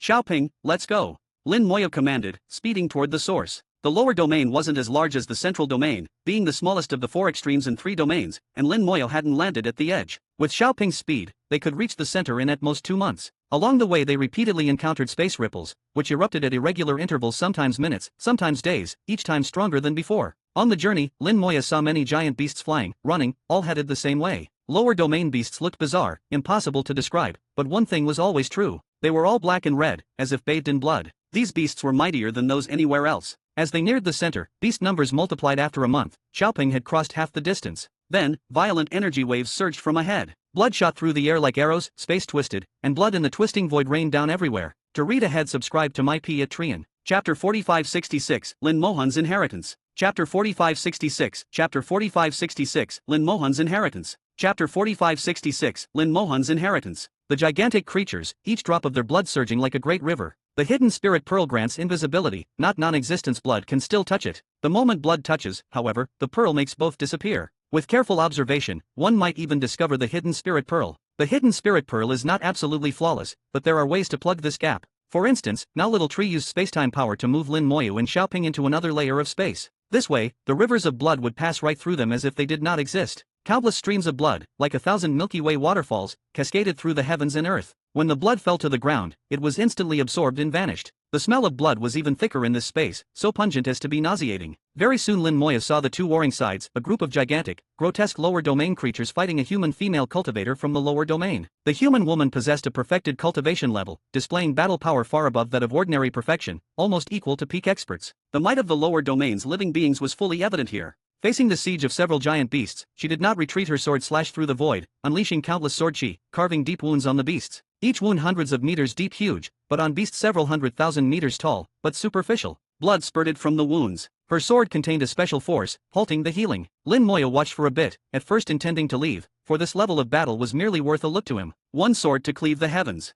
A fierce shout rang. A terrifying illusionary sword appeared in the sky, as if to split heaven and earth. Before the real sword even fell, the land cracked open, and the sword chi shattered the giant beasts besieging her. This move is related to my elder sister, or is the lower domain's inheritance itself linked to her? That sword technique was clearly Lin Mohan's, and yet far more authentic than the sword previously shown by the Wine Elder. It felt like a true transmission from Lin Mohan. The Wine Elder's sword seemed strong, but that was only because the Elder himself was strong. Certainly, the Wine Elder understood some true meaning of the sword, but compared to this woman, he fell short. It was as if the Elder had learned by imitation, and this lower domain woman possessed the complete inheritance. If Lin Mohan once left her legacy in the lower domain, it would not be impossible. Originally intending to leave, Lin Moya now felt some interest. The beasts shattered, their corpses raining from the sky. Blood turned into a downpour and the woman bathed in blood, radiating a blood glow. All the blood that touched her was absorbed and refined. At the same time, red vapor drifted from her body, drawn from the blood as impurities. Only the essence was absorbed. So much blood upon the land, that she could not absorb it all. It pooled into a sea. She tossed her sword straight into the blood sea, refined. At her shout, the blood sea boiled, rolling and surging as her sword drew in the blood. Her soul force poured into the sword, resonating with it, and for a moment the blood rushed skyward, shrouding the world. Within the boundless blood, a bloody divine sword took form, humming and shivering, growing sharper by the second. She's refining the sword with blood fast, but an outside method. Looks like Big Sis's inheritance is incomplete. He knew well what Lin Mohan was like. By her nature, Lin Mohan would never approve of using outside abilities like him. She sought only her own power. Especially since Lin Mohan's Tao was the sword, her pursuit was ultimate purity. If she saw this, she'd surely slay the girl on the spot to keep her sword's path untainted. Lin Moya didn't interfere. This wasn't the first time, and the woman was practiced at refining her blood sword. Intervening now would mean little. He thought back to what the old green-cloaked men once said, soon there would be no one left to protect you. At the time, he wondered when had anyone ever protected him, but later realized he'd always been protected, first by the system, then by Lin Mohan. Even if Lin Mohan seldom intervened, at any crucial moment she would appear. It always seemed a coincidence, but never truly was. Now, knowing Lin Mohan's true identity, he could be certain their sibling bond was not accidental, but inevitable. But what mattered was their bond as siblings before, now, and always. The woman finally finished refining the blood sea. The sword intent grew subdued, all the essence drained, only dregs left behind. She sheathed her sword to depart, when Lin Moya's voice suddenly sounded, "Your method is wrong." "Who?" she shouted, head snapping around, great soul force stirring the void and sending blood rising from the earth. Yet after searching, she found no one. Again, the voice, "No need to panic, I mean you no harm." Lin Moya released the hidden spirit pearl and revealed himself. He stood nearby, just 1,000 meters away, nearly face to face. She pointed her sword at him. "Are you from the Central Domain?" "I am Lin Moyo, Grand Elder of the Central Domain Divine Alliance." "Greetings." "You don't strike a friendly face," so Lin Moya remained courteous. She could not well take offense, and his identity commanded respect. She glanced at his badge and confirmed he was honest. With a return gesture, she answered, "I'm Yu Kuei from the Lower Domain." "Greetings." Lin Moya said, "I did not mean to pry, Yu Kuei, but your method of refining sword intent has problems." Yu Kuei frowned. "You know the sword?" Lin Moya shook his head. "No, I do not." She stared. "If you don't, why say I'm wrong?" Lin Moya said, "Though I don't know the sword, I know the Great Sword Sovereign well." She scoffed, "You a mere late Chaos Realm, how did you become a Grand Elder, and you claim to know the Great Sword Sovereign? That's laughable." Lin Moya just smiled. "I speak only the truth, believe as you like. I wager your inheritance was incomplete, and the method for refining sword intent you devised yourselves, it wasn't part of the legacy." Yu Kuei's brow furrowed tighter. He'd hit the mark. Seeing her expression, Lin Moya knew he'd guessed right. "I have some connection to the Great Sword Sovereign, so I wanted to offer a word. If you'd rather not hear it, I'll take my leave." As he turned to go, Yu Kuei instinctively called out, "Wait, Elder Lin, please advise me." Whether right or wrong, she would lose nothing. She wanted to hear him out. Lin Moyo paused. One thing about the Great Sword Sovereign, she used no external force, sought nothing but her true self, in all things. To read ahead, subscribe to my Patreon. Chapter 4567, The Spatial Divine Mountain. Chapter 4567, Chapter 4567, The Spatial Divine Mountain. Chapter 4567, The Spatial Divine Mountain. In truth, it was only because of Lin Mohan that Lin Moya was willing to offer a few more words. He did not want Lin Mohan's legacy to be distorted or sullied. Unfortunately, Yukue was not appreciative. Though she claimed she wanted guidance, her expression and tone were tinged with skepticism and disdain. After all, she was at the perfection stage, and he was only in the great completion of the chaos realm. In a world where strength is paramount, even a small difference in realm marked a big gap in status. Even his status as Grand Elder of the Central Domain Divine Alliance held little sway here. Lin Moya lost all interest. After finishing his advice, he brought his fingers together and lightly slashed the air. A sharp sword shadow appeared in the void, cleaving into the earth exactly the heaven-cleaving sword that Yukue had just used. Lin Moya's heaven-cleaving sword was not powerful, far weaker than Yukue's, but the sword intent revealed moved her to her core. His sword fell upon the ground, and though the surface seemed unchanged at first, after several breaths a thin crack appeared, endlessly stretching downward and forward, forming a slender, deep sword mark with no visible end. Not only that, a crack opened in the sky as well, as if the entire heavens had been split in two. Yukue stood in shock, recalling her own heaven-cleaving sword. Though its destructive power was immense, in pure sword intent she lost to Lin Moya. It was as if Lin Moya's sword was the real thing, and she merely wielded a copy. That difference was all in the sword intent. Lin Moya's sword intent was several times more refined than hers, and yet he claimed he did not understand the sword. If he did not understand the sword, what did that make her? Friend Lin. Yukue suddenly awakened from her daze, only to find Lin Moya had vanished. She searched all around, but there was no sign of him, as if he had never appeared. Helpless, she turned Lin Moya's words over in her mind. Use nothing external, seek only the self. Could it be that our method truly is wrong? With a sigh, Yukue turned and left, by coincidence heading in the same direction as Lin Moya. To Lin Moya, Yukue's episode was a mere interlude. He forgot about it once it was over. A month later, Xiaopeng reached their destination. Far off, Lin Moya saw a great mountain. This mountain floated in the void, twisting and distorting in midair, at times high, at times low. Powerful spatial fluctuations spread from within the many spatial ripples encountered on the way. All originated from this mountain. Chaos Child said, "That's the spatial divine mountain, the world-shading beast's true body." Above the spatial divine mountain, Lin Moya spotted the grand array set by Calamity Supreme and was preparing to approach, when a warning surged from his soul, danger ahead. At the same time, Little Tree called out, "Wait, there's something wrong with the space in front." No sooner had he spoken than a hum vibrated the air. The spatial divine mountain trembled and unleashed a massive spatial ripple. In an instant, the space ahead underwent a dramatic change. Countless auras appeared, soul flames dancing wildly before their eyes. The territory surrounding the spatial divine mountain, millions of miles across, suddenly burst forth with people and creatures. Lower domain giant beasts, as well as cultivators, erupted into battle. The number of giant beasts, seemingly without end, attacked the human cultivators fiercely. The human cultivators formed ranks, rebuffing the assault. The giant beasts' attacks were relentless and overwhelming with their sheer numbers. The defenders had great difficulty holding them back. Many of the beasts were at peak perfection, just a step below true supremes and quasi-supremes. The strongest among the human side were but ordinary perfection cultivators, defending with superior talent and skill, but the situation looked grim. Lin Moya observed the great war, but did not interfere. He saw that despite the pressure, the defenders' strength was more than enough to hold on for the time being. But the giant beasts, each one attacking in berserk madness, drew his attention. Their eyes. Lin Moya realized these beasts' eyes glowed blue, yet otherwise were almost lifeless. It hit him, these monsters were not merely crazed, but were being influenced by something else. That something was, of course, the thing that came from the primal wilderness. The lower domain was full of the world-shading beasts' lingering impurities. These mindless beasts were also full of that dross. The impurities were dregs, resentment, the agitated wills of many departed powerhouses. It was these messy wills that made the lower domain's beasts first to be affected, warlike, bloodthirsty, stripped of their calm. Now, inexplicably, they had gathered to storm the spatial divine mountain, this wave already vast, the next still to come, with no end in sight. Xiaopeng murmured, "But why are these people from the lower domain getting more excited the more they fight? Facing so many monsters, they should be under crushing pressure," yet the cultivator's eyes gleamed with excitement. That was not simple battle, lest something else was at work. Watching for a while, Lin Moya chuckled, realizing, these people are using the beasts for practice. Exactly right, the lower domain's perfection powerhouses were using the tide of beasts to hone themselves. These people were born to fight, and through battle grew stronger, breaking through in the midst of blood and death. Every great battle was an opportunity for them. Boom! The spatial divine mountain trembled again, unleashing another massive spatial ripple. The world shifted. Lin Moya discovered that his surroundings had changed and that he'd entered another space entirely. The lower domain ground vanished, the heavens became void. He now stood within chaotic emptiness. The battle still raged, and on a much grander scale. Far more giant beasts appeared, many wars broke out on every side, far more than the one he first saw. The spatial divine mountain was not nearly as small as he thought at first, either. The black red earth had not vanished, but could be seen far off. Each region was its own independent space. Only now did Lin Moya realize that this was the true lower domain. What he'd witnessed before was only an independent space created by ripples from the spatial divine mountain real, but only a part. As he drew near the mountain, the ripples grew more frequent, and at last he experienced the genuine lower domain. From the scale of these battles, the fighting here was no less than that among the other domains. At minimum, there were 1,000 battlefields, each separate and independent. Tens of millions of lower domain cultivators fought, with over 100,000 at the perfection stage alone. Thanks to the hidden spirit pearl, no one noticed Lin Moya's presence.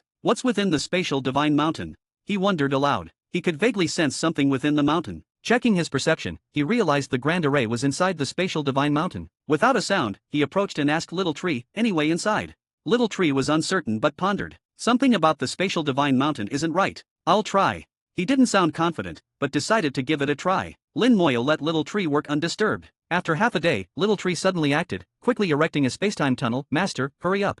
To read ahead, subscribe to my P at Trian." Chapter 4568, I Know Who You Are. Chapter 4568, Chapter 4568, I Know Who You Are. Chapter 4568, I Know Who You Are Now. As soon as Little Tree gave the cue, Lin Moya charged into the spacetime tunnel. He trusted Little Tree completely. No matter what was at the other end of the tunnel, he would not hesitate to go through. The spacetime tunnel was much longer than expected. Though Lin Moya had been close to the spatial divine mountain, the tunnel kept extending for quite a while. Little Tree said, "The spatial divine mountain we're seeing isn't in the same place as its real position. In reality, it's always hiding in an independent space, overlapped with other spaces, and its location constantly shifts. Finding it isn't easy."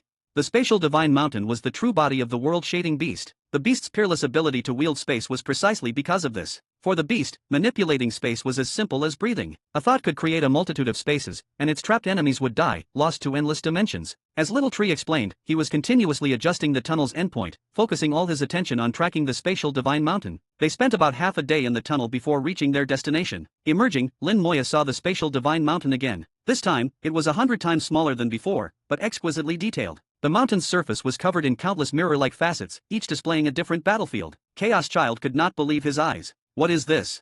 Little Tree said, "This is the real body of the spatial divine mountain. What we saw before was just what it wanted us to see." Chaos Child was shocked. "So everything I saw earlier was fake?" Little Tree shook his head. "Not fake, just a projection, but still real. If I wasn't also skilled in spatial powers, and if you hadn't asked to come in, I would never have found this place." Lin Moya asked, "If this is the true spatial divine mountain, then what is inside the projection all those beasts are trying to enter?"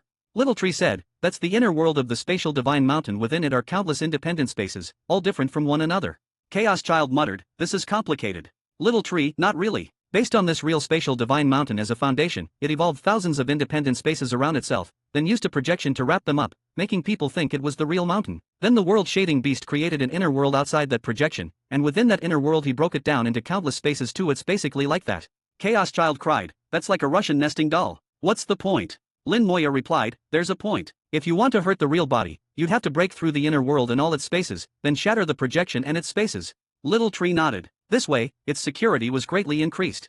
Chaos Child snorted, "It still died in the end." Little Tree, "That's different. Even if it were you or me, we'd do the same." Chaos Child said nothing, admitting Little Tree was right. Lin Moya approached the mountain, suddenly alert. The mountain was not that large, not towering to the skies, but still vast. It glittered with jewel-like faces, each mirroring various battles from across independent spaces. All those spaces originated from the spatial divine mountain. Even dead, it still protects itself the same way. Lin Moya muttered, probing for Calamity Supreme's great array, but could not sense it here. Earlier, he could locate the exact position of the array. It was within the spatial divine mountain. But now, his perception faltered. The array was not here, but rather inside one of the independent spaces created by the mountain. Any independent space could be viewed in the mirrors, but there were so many that even Lin Moya had to search for hours. At last, he found the grand array on one mirror showing a battlefield without fighting. "How do I get into that space?" he asked. Little Tree said, "I can try to find it, but accuracy isn't certain. If we get the wrong space, it's hard to retrace our steps. Or you could refine the spatial divine mountain to control all spaces." Lin Moya agreed, prepared his soul flame in his palm and began to refine the mountain. Suddenly, his soul flame flickered and went out on its own, and a flood of warnings erupted in his soul. "Danger! Danger!" He retracted his hand. His soul's warnings had saved him many times, and this kind of alert never proved wrong. But why, here at the spatial divine mountain, did his soul react so violently, even his soul flame extinguishing itself? He could not understand. His soul clearly implored him not to refine the spatial divine mountain. Why? He could not fathom it and asked, "Is the world-shading beast really dead?" Little Tree answered, "Should be, otherwise the spatial divine mountain couldn't be here. If the beast wasn't dead, how could its body remain here? But if it was dead, where was the danger coming from? Did I overlook something?" Lin Moya said to Little Tree and Chaos Child, Tell me everything you know about the world-shading beast, everything, don't leave out a detail. They realized the gravity of the request and revealed everything they could recall. Lin Moyo compared that with his own knowledge, organizing and analyzing all the information over and over. His eyes narrowed dangerously, his expression grew intense, and a faint smile appeared rare for him, only when he found something both risky and intriguing. After much pondering, he reached a conclusion: not absolute certainty, but over 90%. He seldom claimed a guarantee, there's always an escape, nothing is absolute. But 90% was enough. I finally know who you are. He blurted, not loudly but with conviction. Chaos Child asked, Master, who do you mean? Lin Moyo shook his head. I'll explain later. Little Tree, let's focus on finding Calamity Supreme's formation. At the same time, he took out the path-seeking ring to help Little Tree and ensure he could succeed. To read ahead, subscribe to my P at Trian. Chapter 4569, You really are both skillful and bold. Chapter 4569, Chapter 4569, You really are both skillful and bold. Chapter 4569, You really are both skillful and bold. The process of planting the fruit was smooth, the backlash from the causality ring was mild, and Lin Moyo handled it with ease. With the help of the causality ring, Little Tree found the location of the formation quickly. In less than half an hour he had locked onto the right space. Only a supreme artifact like the causality ring could accurately pinpoint the formation space among tens of thousands of independent spaces. Tree roots pierced the space, opening up a spacetime tunnel.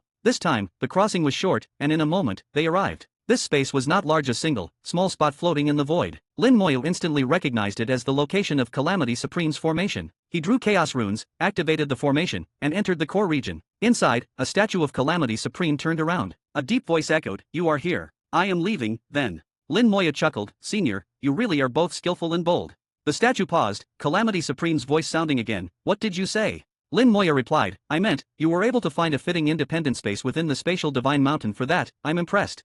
Calamity Supreme replied quietly, It was done of necessity, don't admire me. For you to locate this place shows your understanding of space and formations is no less than my own. Lin Moyo said, You posed the riddle, I merely solved it. The challenge is not the same. Calamity Supreme asked, Is there anything else?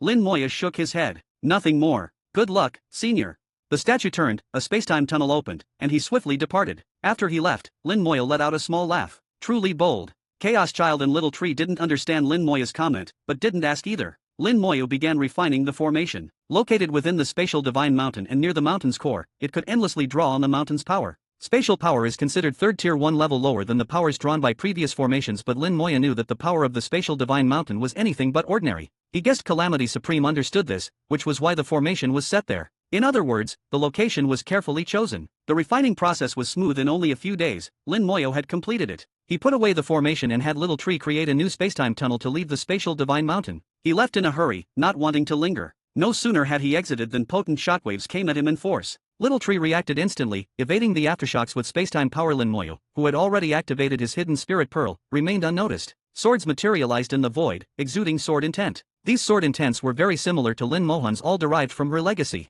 The lower domain battle still raged, with more and bigger battles than before. Lin Moyo watched for a while and saw that nearly every sword wielder here inherited Lin Mohan's sword intent. Sadly, they'd all gone astray, the sword intent now polluted and inauthentic. The human cultivators of the lower domain held back the giant beasts, barring their way into the spatial divine mountain. Earlier, Little Tree said even if the beasts got in, they would be trapped and die inside the independent spaces. But now Lin Moyo knew Little Tree had been half wrong. If the beasts entered, it wouldn't be a good thing at all. The lower domain's true supremes and Calamity Supreme were allies on Calamity Supreme's orders. They guarded the spatial divine mountain, repelling the beasts. Though this wasn't fully confirmed, it would be easy to verify by speaking to the lower domain's true supreme. Lin Moyo was also curious about why Lin Mohan's legacy was here. He knew she wasn't one to leave inheritances carelessly. With a thought, he dispatched a horde of undead minions. The spatial divine mountain split the region into tens of thousands of spaces, and the lower domain cultivators rushed from space to space to fight the beasts. Yet there were far more giant beasts than cultivators. Eventually, something would have to give. A few beasts entered unchecked spaces and were drawing nearer to the mountain. Lin Moyo sent his first wave of undead minions against them, intercepting the beasts. Some beasts were tough, but even if not slain, the undead blocked their path to the mountain. Serving as a commander, Lin Moyo continually dispatched forces to various spaces, blocking and destroying beasts. The giant beasts of the lower domain seemed endless. This was almost literally true. When slain, their blood mingled with the earth, soon raising new giants. Their strength hardly diminished. This was tied to the world-shading beast after all. The lower domain was its inner world. Lin Moyo could do little about this. Suddenly, several spaces shattered, and the cultivators and beasts inside burst out together. They had fought so fiercely as to break the spaces themselves. On both sides were peak perfection experts. The moment they emerged, battle broke out again, wildly fierce. One shockwave after another swept the void. Sword intents writhed in the air. There were 10 beasts, only 3 human cultivators nearly evenly matched, but in numbers, the cultivators were overwhelmed. Lin Moya did not intervene. There was no need. Surely, the lower domain Divine Alliance had protocols. Sure enough, one cultivator's sword intent exploded, rumbling far and wide. Within moments, someone broke the void and arrived. One sword to sever the Tao. A savage sword intent fell, slaying 2 top beasts instantly. The newcomer was an elite perfection expert, almost at the level of a quasi-supreme wielding Lin Mohan's sword intent, though still lacking in purity. Upon arrival, he commanded, "Leave this to me, aid the other battlefields." Understood. The 3 departed without delay. He fought 1 against 8, utterly fearless, and within minutes slew all 8 beasts. As he was about to depart, Lin Moya called out, "Wait a moment, friend." He turned and saw Lin Moyo. His brow creased. Who was this intruder near the spatial divine mountain so close to the lower domain's core, and how had nobody noticed? He soon spotted Lin Moya's badge, recognizing the central domain's Grand Elder. "You are the Grand Elder of the central domain. I don't recall anyone like you in the Alliance." He was polite, though the title still counted. Lin Moyo gave a small bow. "A recent appointment, Lin Moyo, and you are?" The other returned the courtesy. "Lower domain, Yuling. Elder Lin, what brings you here?" He spoke directly, without preamble. Lin Moya smiled. "On an errand for another. Please don't take offense. As for who sent me, feel free to ask the lower domain's true supreme. They know." To read ahead, subscribe to my Patreon. Chapter 4570, No Room for Rebuttal. Chapter 4570, Chapter 4570, No Room for Rebuttal. Chapter 4570, No Room for Rebuttal. Stirring up authority was something Lin Moya could also do. He directly invoked the lower domain's supreme, even though he had never truly met him. He knew, however, that the lower domain supreme and the calamity supreme were allied, so it was only natural they would know why he was there. Sure enough, Yuling's expression changed noticeably. He did not totally trust Lin Moya. It was just that Lin Moya's manner was so natural, as if it really was the case. Besides, Lin Moya's status as the central domain's Grand Elder was legitimate. Someone of this level would not lie without reason. Moreover, there were no rules barring people from the central domain Divine Alliance from coming here. At that moment, Lin Moya sent a thought and dispatched an undead minion into one of the independent spaces where a giant beast had already entered, but there were no lower domain cultivators to stop it. Yuling's eyes shifted, his demeanor changing quickly. "So those puppets are yours, Elder Lin. Many thanks for your help." Lin Moya replied, "It was nothing. You've been holding the beasts back from the spatial divine mountain all this time. It can't have been easy." Yuling said, "This is our mission. It wasn't difficult before, but this time something has made these beasts go mad." Lin Moyo explained, "Something happened in the primal wilderness that affected the chaos. These mindless beasts took the brunt and were most deeply influenced." Yuling, "So that's why. No matter. Once the Supreme returns, these creatures will stand no chance." Lin Moya's heart stirred. So the lower domain Supreme wasn't here, and needed time to return, meaning he must have gone far. Primal wilderness. Only if he went deep into the primal wilderness would he be unable to return at once. Also, Yuling's comment about their mission matched Lin Moya's own deductions. Lin Moya continued, "Yuling, your sword legacy comes from the great sword sovereign, but I think you may have gone a bit astray." Yuling's expression changed. "Why would Elder Lin say such a thing?" Lin Moya replied, "I have some connection with the sword sovereign and know her sword intent intimately. Her sword intent is pure and fierce, never borrowing outside power. Yours is not the same. If I'm right, your inheritance is incomplete." Yuling sighed, "We did lose a part of our legacy when a traitor among us once caused a disaster. This method may be flawed, but we had little choice." With that, Lin Moyo got the answer he was after. "When I see her, I'll ask her to pass on another legacy to you." Yuling was doubtful. "Do you truly know the sword sovereign?" Lin Moyo casually pointed. "One sword breaks the heavens. A pure, fierce sword intent split space. Its force was not overwhelming, but Yuling immediately recognized the quality of the intent. It was exactly what he sought. He instantly believed Lin Moyo. "You really are a divine figure, Elder Lin. Then, I entrust it to you." Lin Moya replied, "As is right. Her legacy shouldn't be lost. My own power is limited. All I can do is catch a few that slip through. The bulk will be up to you." Yuling said, "Your help is more than enough. A few getting through now and then is no great problem." Lin Moya nodded. "Understood." More sword cries echoed from a distance. Yuling immediately said, "That's another call for help. I'll go support them." Turning into a streak of sword light, he sped off to assist his kin. Lin Moyo, having gotten what he wanted, continued to dispatch undead minions to help block the beasts. What was shaping up to be a hard-fought battle of attrition grew easier thanks to his intervention. Soon they stabilized the lines, got reinforcements, and at the right moment Lin Moyo withdrew his minions, activated the hidden spirit pearl, and quietly slipped away. He left in haste, and in just 2 days was out of the lower domain core, unable to sense the spatial divine mountain at all. Only now did Lin Moyo finally relax. His fist remained clenched, his heart a little excited, not because of a new cultivation level, but from unraveling certain truths. From Yuling's information, he learned that the lower domain Divine Alliance's mission was to guard the area, keeping giant beasts out of the spatial divine mountain. The lower domain was originally the world-shading beast's inner world, full of the blood, flesh, and will of countless powerful creatures, a chaotic place. The humans who managed to endure became stronger by tempering their Tao heart in the chaotic will. Those who failed to withstand it transformed into the bizarre giant beasts. All these beasts shared a common instinct to enter the spatial divine mountain. Normally, this urge was weak and only occasionally drove them to attack the mountain. But this time, something from the primal wilderness had agitated them, triggering a mass frenzy and catching the human cultivators unprepared. As to why the mountain was being attacked, it likely had to do with Calamity Supreme's grand array. Once Lin Moyo had calmed down, Chaos Child asked, "Master, can you tell us now?" Lin Moyo replied, "Yes, but don't be shocked. These are only my deductions, don't ask for proofs or reasons."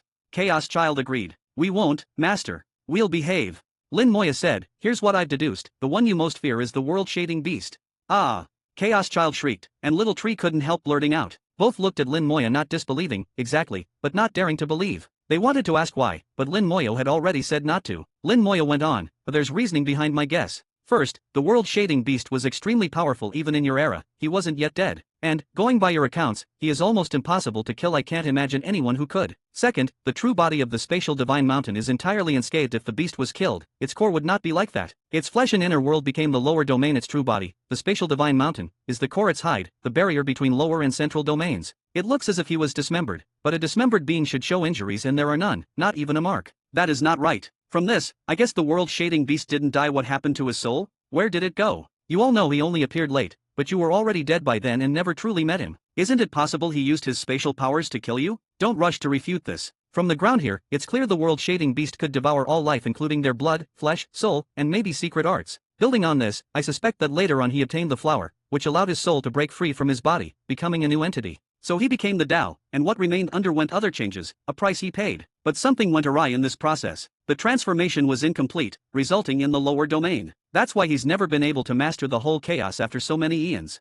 This time is his chance. He wants to fix what went wrong, and as his true body, the spatial divine mountain is key. He has to regain it. But for certain reasons or rules, reclaiming the spatial divine mountain isn't easy. He's subject to restrictions, maybe left over from that long ago incident. That's my deduction. Little Tree and Chaos Child listened carefully, and their eyes grew strange. They had to admit, Lin Moya's logic was sound. To read ahead, subscribe to my P at Trian. Chapter 4571, The Most Deeply Scheming Person. Chapter 4571, Chapter 4571, The Most Deeply Scheming Person. Chapter 4571, The Most Deeply Scheming Person. Believe it or not, Lin Moyo believed his own conclusion. It was rare for him to be stubborn about something, but for this he had simulated and reviewed the possible explanations countless times, repeatedly looking for any point of doubt, and only then did he arrive at his answer. With over 90% certainty, he was convinced his deduction was correct. To this end, Lin Moyo had Little Tree and Chaos Child list all the powerful beings of that era, even ranking them by their own understanding. Little Tree placed himself about 30th, and Chaos Child somewhere beyond 50th. Chaos Child put himself at 40th, with Little Tree at 25th. Their rankings varied a bit, but not too much. Both of their lists agreed on the top three. The most powerful was called Hun Tian Huanglong, a divine dragon born of the power of primordial chaos, acknowledged as the ancestor of all dragons to follow. He had almost no flaws whether in defense, attack, or physical might. He was unchallenged. Only his soul was a little weaker by comparison, but still surpassed the second-ranked Jishin Beast. The Jishin Beast ranked second, as both agreed. Before hearing their rankings, Lin Moyo had already known how strong the Jishin Beast was, but hadn't expected it to be this powerful. He wasn't just proficient in spatial power, he had mastered it, able to wield space as easily as moving his own hands. None who were devoured by him survived. Like Chaos Child, he possessed an inner world. Legend said his inner world not only raised countless strong warriors, but far outstripped Chaos Child's own world. The third was the ancient primordial bull, a being who had pushed defense to its absolute peak. While its attack wasn't remarkable, its defense stunned all who faced it. It had faced Hun Tian Huanglong before. While the dragon struck repeatedly, the bull remained unmoved and unscathed. It had also once been swallowed by the Jishin Beast, but after a while was spat out, also unharmed. If not for its limited attack, it could have ranked even higher. From their descriptions, the ancient primordial bull likely was ancestor to what later became the Chaos Bull. At the time of Little Tree and Chaos Child's demise, all three of these were no longer alive. They noticed upon recovering their memories in their era all these powers had fallen, replaced by the reign of the Tao, nearly none surviving. Once the Jishin Beast obtained that unique flower, its soul left its original body and became the Tao. There was a chance Hun Tian Huanglong was killed by him. As for the ancient primordial bull, famous for its defense, every living thing has a weakness, the only issue is locating it. In Lin Moya's view, with enough patience, even the unbreakable bull could be killed. Little Tree asked, "If it's like you deduced, what do we do next?" Lin Moya responded, "He must be bound by some rules and unable to approach his true body, but if he wants to go further, he must regain it. Earlier, the timing wasn't right, but now something from the deepest part of the primal wilderness has arrived, bringing chaos throughout the primordial world. This is his opportunity, so he won't let it go. He's likely waiting for the most chaotic moment to act. As for Calamity Supreme, he's likely waiting for that moment too. In the core of the Grand Array, Lin Moyo had remarked that Calamity Supreme was skillful and daring. At the time, Calamity Supreme missed the hidden meaning, but observing his reaction, Lin Moyo deduced that Calamity Supreme likely knew the spatial divine mountain was the Tao's true body. By establishing his array here and continuously absorbing power from the true body, was he not truly daring? Little Tree was taken aback. Isn't Calamity Supreme just courting death by doing this? Lin Moyo smiled. Not at all. He must have some assurance he understands the Tao's current state and knows he's safe, only then would he dare. For depth of scheming, Lin Moyo ranked Calamity Supreme the third deepest he had ever met. The ancient powers were mighty, but by depth of mind, still fell short. He must have a hidden ace, though nobody knows what it is. In the very depths of the primal wilderness, he must have found something that gave him real confidence. All his arrangements may seem uncertain, but he already calculated everything. Both us and the Tao have been made into pawns. Lin Moyo's own eyes brightened at the clarity. He was merely a chess piece, but now he could see the whole game in the unseen hand. The counterattack was drawing near. Chaos Child asked, "That thing from the depths of the primal wilderness, do you plan to go after it?" Lin Moyo smiled, his eyes shining with growing confidence. "My path is different from theirs. No matter what comes from that place, let them fight over it, ideally until only one is left standing. I don't borrow external strength, I rely on my own power to break through myself. Otherwise, even if one surpasses heaven and earth, becoming the strongest, it's still impossible to escape the fate of annihilation when it all ends."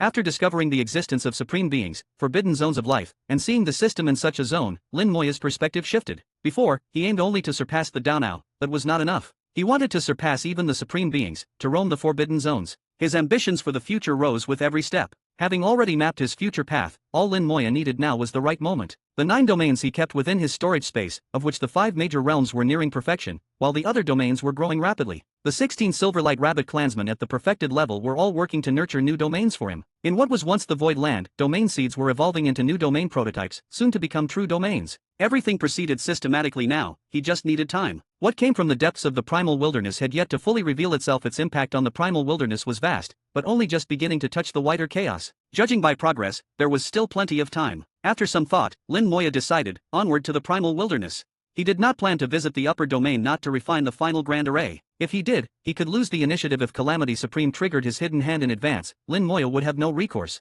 What he needed was enough strength. Only with true power could he adapt to any situation. Returning by the lower domain spatial tunnel to the Central Domain Alliance headquarters, he then headed for the upper domain. There were several paths to the primal wilderness besides the 4 extreme directions. One could also enter from the upper domain. He went to the upper domain not to refine the last array, but simply as a shortcut to the primal wilderness. The atmosphere was tense in the 4 poles, but the upper domain was calm by comparison. To read ahead, subscribe to my P at Trian. Chapter 4572, Endless Battles. Chapter 4572, Chapter 4572, Endless Battles. Chapter 4572, Endless Battles. Lin Moyo's position as the Central Domain Divine Alliance's Grand Elder gave him plenty of conveniences. He had special privileges, such as being able to travel freely to either the upper or lower domains without anyone's approval. Unlike the barrier that separated the lower and central domains, the upper and central domains were not divided by any obstacle. In some sense, the upper and central domains could be seen as a single whole, only distinguished by different Tao attributes. Because of this, relations between the upper and central domains were good, with frequent exchanges. People from the Central Domain Divine Alliance often visited the upper domain and vice versa.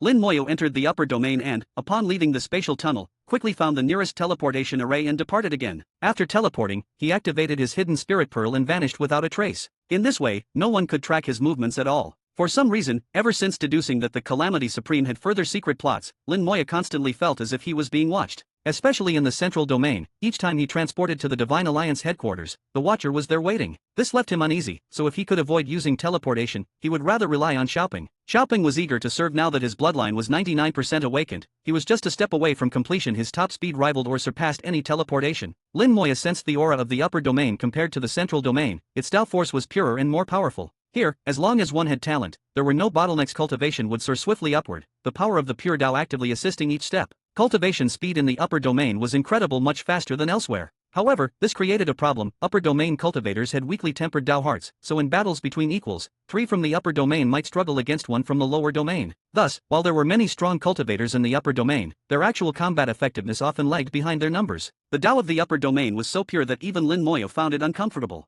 Like the proverb about water being too clear for fish, an environment that is too pure cannot produce a dragon leaping the gate. The upper domain was much larger than the central domain. Xiaoping spent half a year flying to its border. Beyond the edge, Lin Moyo saw wild wastelands. Just across them lay the primal wilderness. "It's going to be a long journey from here, Xiaoshu, it's up to you." Xiaoshu was ready. The surrounding void twisted as countless roots emerged. "Don't worry, master, leave it to me. Lin Moya nodded, took out the crossing calamity boat, brought Xiaopeng aboard, and entrusted control to Xiaoshu. Within the wilderness trace, they had to travel by time-space rift. Xiaopeng's speed, though great in open space, was less suited here, but the calamity boat excelled. With Xiaoshu piloting, the boat dove into the wilderness trace and began searching for rifts. Having recovered much, Xiaoshu's skill at finding time-space rifts was now far superior to before. Some rifts weren't peaceful, there were bugs within, but these could not affect the calamity boat or the time-space power of Xiaoshu. The boat shuttled continually through the rifts, moving steadily toward the primal wilderness. With the hidden spirit pearl, nobody noticed Lin Moya and his party along the way. However, due to the mysterious influence, many primal wilderness creatures rushed into the wilderness trace, launching fierce battles.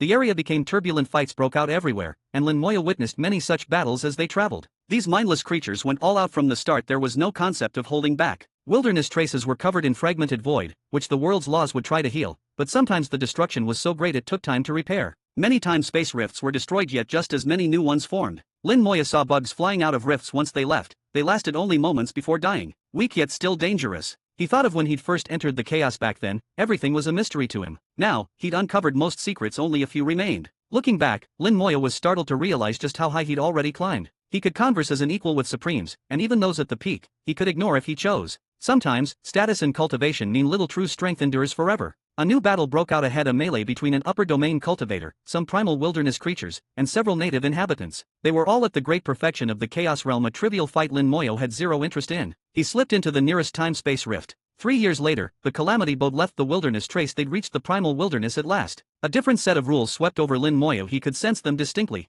He put away the boat and let Xiaopeng carry them onward. In 3 years, Xiaopeng had advanced a bit more, now just a hair from complete bloodline awakening. The primal wilderness was enormous, much larger than the chaos. At Xiaopeng's top speed, it would take over a century to reach the deepest parts. But Lin Moya was in no hurry on the way. He carefully observed the primal wilderness and its changes. That thing, whatever it was, had penetrated even further, transforming the primal wilderness's nature profoundly. The once peaceful primal wilderness Tao was restless and agitated now, affecting both the souls of living things and the Tao itself. Even those with steadfast Tao hearts would be subtly changed if their cultivated Tao was influenced. The worst part was how few noticed the change. Only supremes and those of near supreme stature who stood above the Tao with a perfectly honed heart might remain unaffected. Even then, the effect could be hard to avoid as the influence grew. Lin Moya reflected, perhaps only they and I are truly immune. They referred to the Tao and Calamity Supreme for Lin Moya. It was because of his connection to the primordial chi of creation. Violent battles raged throughout the primal wilderness. Its creatures were restless and kept fighting. Without the hidden spirit pearl, he would have been dragged into countless senseless battles. Xiaopeng soared soundlessly toward the primal wilderness's depths.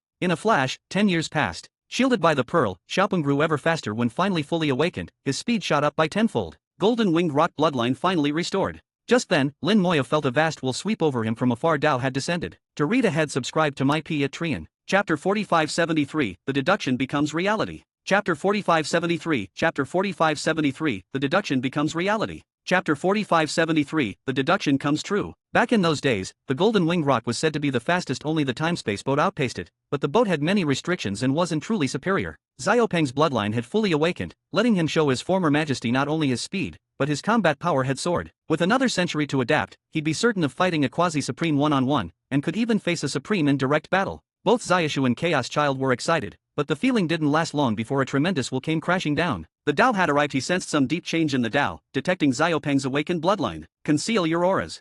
Lin Moya barked, activating the hidden spirit pearl to its peak. This was not the chaos realm, but the primal wilderness far from chaos. The Tao's power here was not so strong, so even if he noticed, there might not be much he could do to them. Besides, with the hidden spirit pearl and caution, there was every chance of avoiding detection. The group retracted their auras. Xiaopeng stopped running his bloodline and slowed drastically. Xiaoshu refrained from using spacetime powers against the Tao. The best method was to do as little as possible, otherwise it might backfire. Since the Tao was likely just the Jishin beast, extraordinarily sensitive to spatial changes, even subtle shifts could be noticed. Staying still was best. The powerful will swept down, turning the surrounding billions of miles of void into a cage, hunting back and forth. But the hidden spirit pearl did its job, and no matter how the Tao searched, he found nothing. After a short while, the Tao's will withdrew, yielding no result. Xiaopeng sighed in relief, finally gone. He'd been very nervous. If discovered, there would be no escape. But they had hidden well. With the Tao gone, they were safe. After such a noisy awakening, as long as they stayed cautious, there should be no more problems. Just as he relaxed, Lin Moya said, "Don't let up yet, keep your auras hidden, and keep watching." More. Xiaopeng froze. Suddenly, another mighty will descended, no less potent than the Tao and even stronger in some ways. Like before, this new will scoured the void for billions of miles. In the end, it too found nothing and departed. Xiaopeng muttered, "Who was that?" Lin Moya answered, "Who else? The Calamity Supreme."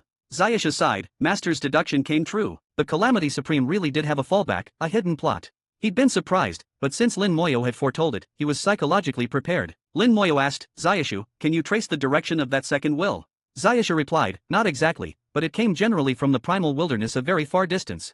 Lin Moya nodded. That's enough. Calamity Supreme really is hiding in the primal wilderness and has reached the Tao's level. The Tao and Calamity Supreme, one in chaos, one in the primal wilderness, are equals. They have surpassed the Supreme, but not fully, and still fall short of the truly invincible. What matters is that the descent of this will confirm my deduction. The location and timing of Xiaopeng's bloodline awakening, deep in the primal wilderness, had actually been Lin Moya's plan all along. He had known the moment Xiaopeng fully awakened, the Tao would descend. He was confident of eluding the Tao, but wanted to see if any other will would appear. If anyone did, it could only be Calamity Supreme. If so, his reasoning would be confirmed. A thought occurred to Lin Moyo. He roused the Primal Chaos Stone. Wake up, I need you. The Primal Chaos Stone yawned. Master, this is unkind. You'll get your comeuppance. Lin Moyo was exasperated. You're just a stone, why do you sleep? I need to ask, if someone surpasses the Supreme but falls short of the invincible, what are they called? The stone replied, there's no special realm. Call them whatever. Half-step Supreme, failed breakthrough, it doesn't matter. So long as people understand you. Truly casual, but not wrong. Realms are just labels, you understand. Lin Moyo asked, then what happens if someone fails to break through to the invincible level? The stone, ancient and experienced, said, two things, either their body and Tao perish and they die completely, not even reincarnating, or, on the complicated side, they survive and gain power just below the Supreme, but face myriad restrictions from world rules. Because they fail to transcend the world's laws, they're trapped by those laws. Movement grows hard, can't fight freely, can't kill wantonly, can't show themselves easily, and so on. Each failure varies, so do the restrictions, but there are many like this. Supremes are rare, one per world. But failed breakouts abound, all stuck for various reasons, surviving but constrained by the rules. Can those who fail ever break through again? The stone answered, of course, as long as there is life, hope remains. I've seen people fail, but after eons of silence, get a heaven-defying chance and finally break through. But when that happens, they will always be the weakest of the invincibles, falling quickly to stronger rivals. Clearly proud, the stone even looked down on the invincibles. But Lin Moyo made no comment. Having survived in a life-forbidden zone, the stone had earned that arrogance. Lin Moyo went on, a world can have only one invincible. Right now this world has two failed breakouts. What do you think will happen? The stone said, hold on, master, let me check. He stretched out a tiny hand, rubbed his eyes, and the soul and domain gems on the Calamity Scepter lit up, sending strange energy into the void. The soul gem infused the world's insubstantial side, the domain gem entered the real side. Combining, the two gems let the stone take in the situation at a glance, not details, but the big picture. Lin Moyo felt this was an unbelievable power. What would take him endless guessing, the stone had found out in an instant. A moment later, the stone said, there are actually 3 failed breakouts in this realm. Some people keep posting spoilers in the comments. I delete them as best I can, but I can't control everyone. I also can't stop others from reporting those who post the spoilers, which could end up getting them banned. I wonder. To read ahead, subscribe to my Patreon. Chapter 4574, no use, can't smash to death. Chapter 4574, Chapter 4574, no use, can't smash to death. Chapter 4574, no use, can't smash to death. 3. Lin Moyo was surprised and gave a strange look. How could there be 3? The Primal Chaos Stone gave an don't ask me gesture. How should I know why there are 3? But it's 3 for sure. No mistake. Lin Moyo asked, can you tell their details? The Primal Chaos Stone shook his head. No, that's all I can do unless you become an invincible. Only then can I unleash my full power. He was a tool spirit, but without someone to wield him, he couldn't display the full power of the Calamity Scepter. The Primal Chaos Stone continued, I can't tell specifics, but I can sense 2 of the 3 are extremely ancient, while 1 isn't as old. Those 2 old ones, they're so old they're nearly dead. But it feels like the great tribulation of this world is rising again. No idea which of them can survive it or become an invincible. If they can't get through, the 2 old ones will die. The other might last a bit longer, but not enough to see the next great tribulation. As he spoke, Lin Moya's mind was whirling with information. 3 too ancient, including the Tao. Who is the other? As old as the Tao means a being from the same era. Back then, Tao seized the miraculous flower and managed to break through, but how did the other do it? That's a mystery. The third is obviously Calamity Supreme, who isn't so ancient. Lin Moyo asked, will they age and die? The Primal Chaos Stone answered definitively, yes. They failed their breakthrough, they're bound by the rules of the world, and one limitation is time. After failing, they can live only one great tribulation's worth. Those 2 ancient ones likely broke through last tribulation, so this is their final chance. The other broke through later, but this tribulation is also his last shot. He won't make it to another. The stone delivered a new message. Lin Moya calmly asked, what is a great tribulation? The Primal Chaos Stone explained, all worlds have tribulations, it's destiny. Worlds are born and die by tribulation. If you want details, here goes. From the moment any world is born, it faces its own great tribulation. This decides if it'll become a living or a dead world. That first catastrophe is called the initial tribulation, a life-death judgment for heaven and earth. If it's a dead world, that's it, nothing follows. It'll perish at the next tribulation, either shattered completely or left as ruins for powerful treasure hunters. But if the world survives the first tribulation, it becomes a living world, capable of nurturing myriad beings. As beings grow stronger, the world perfects itself.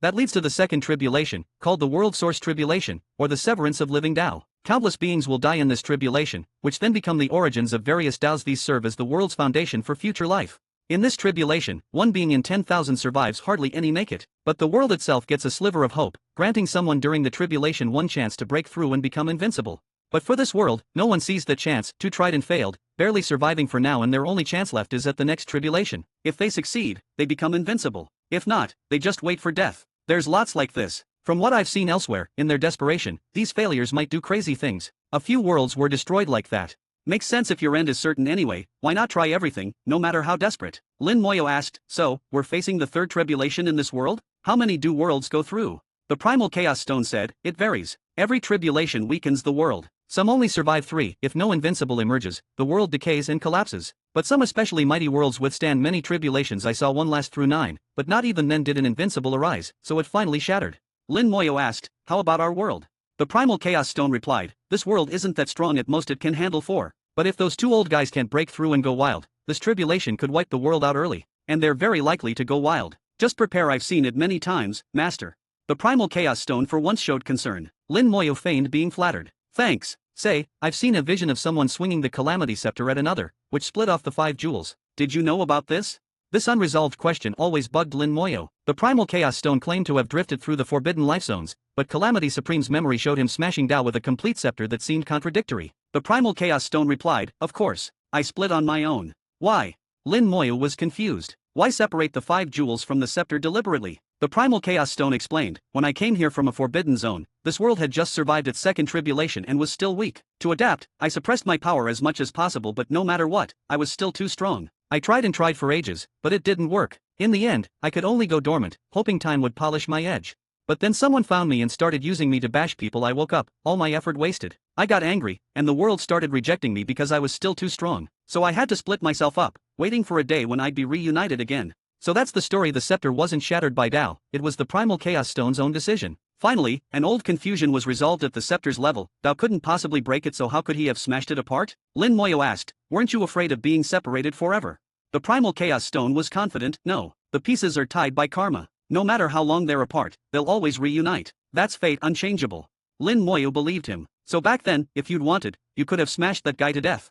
The Primal Chaos Stone replied emphatically, no, not possible. To read ahead, subscribe to my P at Trian. Chapter 4575, Find a Dangerous Place and Die Happily. Chapter 4575, Chapter 4575, Find a Dangerous Place and Die Happily. Chapter 4575, Find a Dangerous Place and Die Happily. The Primal Chaos Stone explained why it was impossible to smash someone to death. He was indeed very powerful. Anything in the world, be it soul or flesh, he could smash to pieces, even an invincible, as long as that person stood still and let him strike. However, invincibles would run, and without a master controlling him, he simply couldn't kill one. The same was true for those who failed at breakthrough. Although they were restricted by the world's laws, they could also merge with them, so without a master, he just couldn't do it. Calamity Supreme was not really his master, just a user. The difference was immense. Lin Moyo asked, did you injure him at the time? The Primal Chaos Stone replied, yes, because he underestimated me. But the injury wasn't serious. Lin Moyo found this strange. From what I know, he was badly hurt. The stone disagreed, no, it wasn't serious. He was most likely pretending. At the time, I sensed another guy lurking behind, waiting to make a move. Lin Moyo suddenly understood the Tao wasn't really badly injured, at least not as badly as Calamity Supreme thought. The so-called grievous injury Calamity Supreme saw was just acting. There was another hunter behind the Tao. That hunter wanted to kill, the Tao wanted to counter-kill, and so Calamity Supreme got the wrong impression. None of them expected Calamity Supreme to have a fallback. While he appeared to have been killed by the Tao, he survived and completed a breakthrough. Now it all made sense. None of them were easy to deal with. Everyone was scheming. But who exactly was the one hiding all the time, and during the Great World Source Tribulation? Who besides the world-shading beast survived that step? Whoever they are, none of the 3 can survive the 4th tribulation, making this coming tribulation their last chance. Lin Moyo asked, when the Great Tribulation starts, will all living beings in the world die? The stone replied, that depends. If an invincible appears, the tribulation can be dispelled and the living can be saved. If not, nearly all will die. Very few will survive. In most cases, invincibles emerge late in the tribulation, when nearly everybody else has died. There are hardly any left alive. He'd seen it too often to care. Life and death meant nothing to him. Lin Moyo wasn't that detached. If I move people into a world of my own during the tribulation, can they escape it? The stone said, of course. That's a great method. Lin Moyo was happy. This meant there was a way out. Whether or not it would be needed was another thing, but having an option was crucial, especially regarding the lives of friends and loved ones. He wasn't afraid of dying himself but wouldn't want those close to him, especially his wives, to perish. So before the tribulation broke out, he would have to put his wives into the storage space for safety. But his strength was still lacking now. Fortunately, the tribulation wasn't ready to erupt and would take more time to brew. Lin Moyo asked, "Do you know what's in the deepest part of the primal wilderness?" The stone replied, "That's the source of the world, where everything evolved from, and where the original chi of creation comes from, also known as the beginning of the world. Every world has 2 points, the beginning, and the place linked to the world's boundary. The beginning represents the start, the boundary represents the end.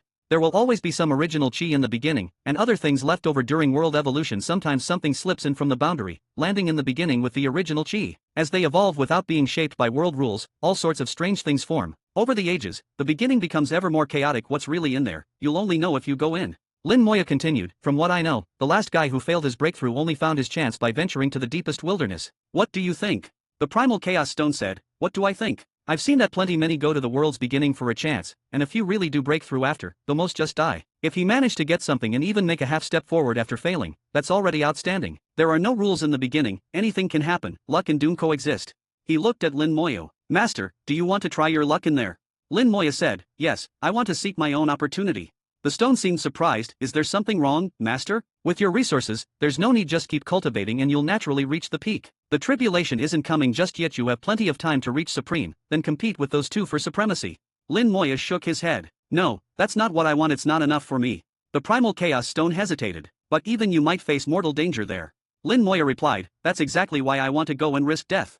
"Ha!" Suddenly, Lin Moya realized the stone knew nothing about his rebirth talent. No wonder, he'd been napping the whole time. Lin Moyo explained, and the stone frowned, amazed. "Master's talent is truly miraculous." A warm current shot out from the stone and swept through Lin Moya's body. The stone cried out, "It's true, his flesh and soul have both reached the chaos realm limit. Dual peak body and soul, no one has ever done it before. If Master can keep going, maybe he'll hit the limit of the world, or even surpass it."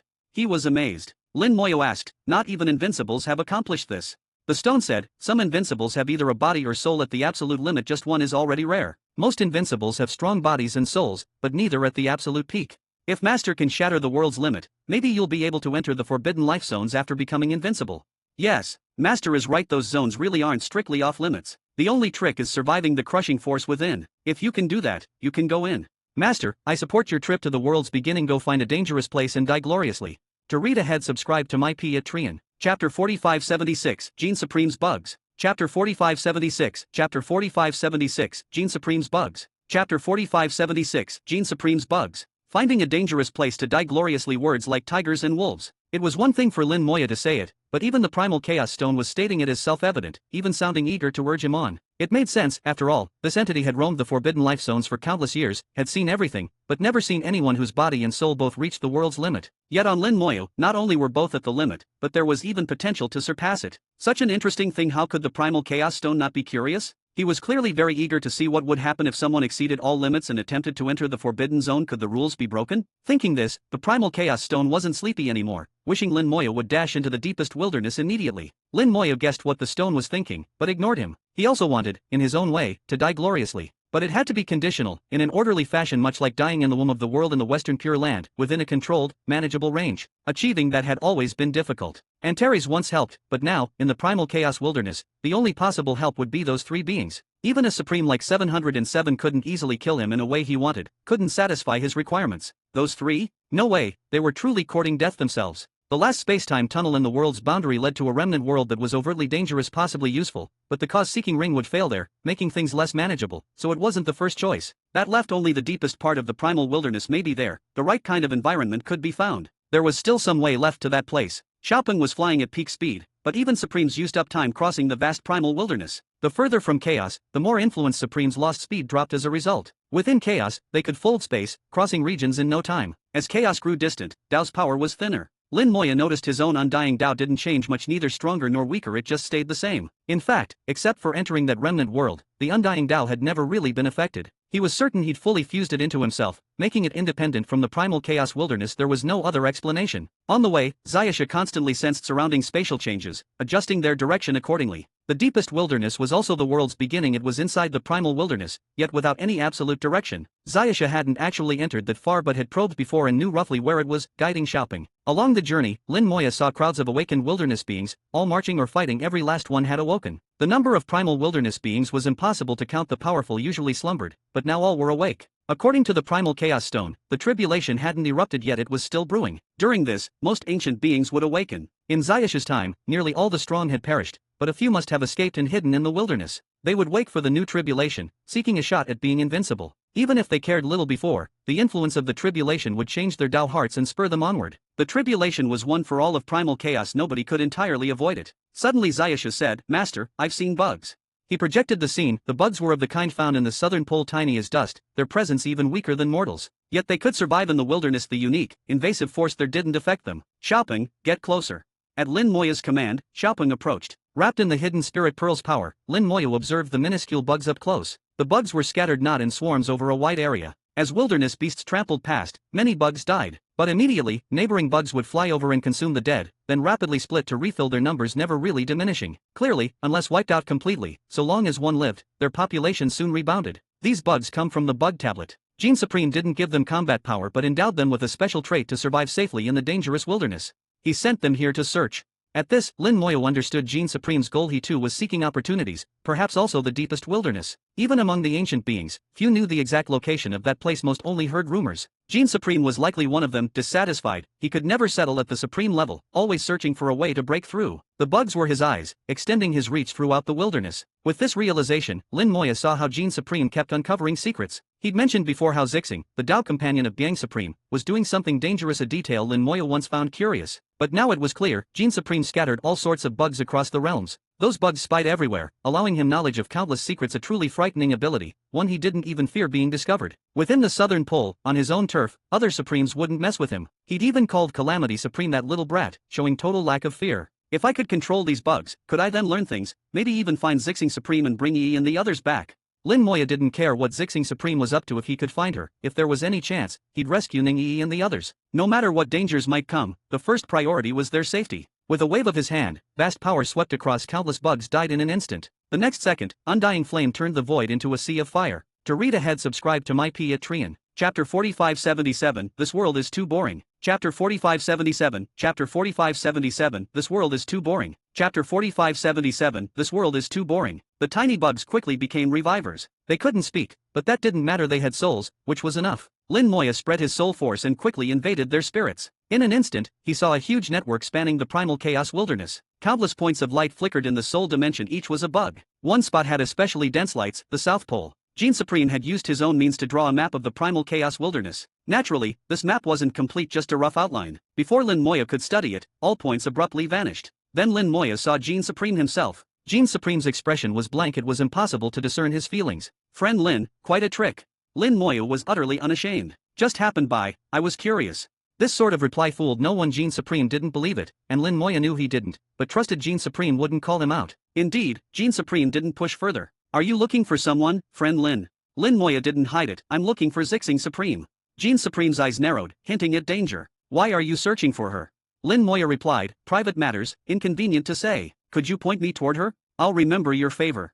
Gene Supreme chuckled. "No need. I owe you too much to repay all at once. You're in the wilderness now. Zixing Supreme is as well, though far from you." Countless dots reappeared, forming another map, this time only showing locations within the wilderness. Two spots were especially bright, one marking Lin Moya, the other Zixing Supreme, far apart. Lin Moya used the positions, plus the formation left by Calamity Supreme, to determine Zixing Supreme's actual location. Gene Supreme continued, "The wilderness is enormous. I've explored it for years without mapping it all. Some places are impassable even for me. If you go to her, be careful. She's not easy to talk to." Lin Moya nodded. "Understood. Thanks."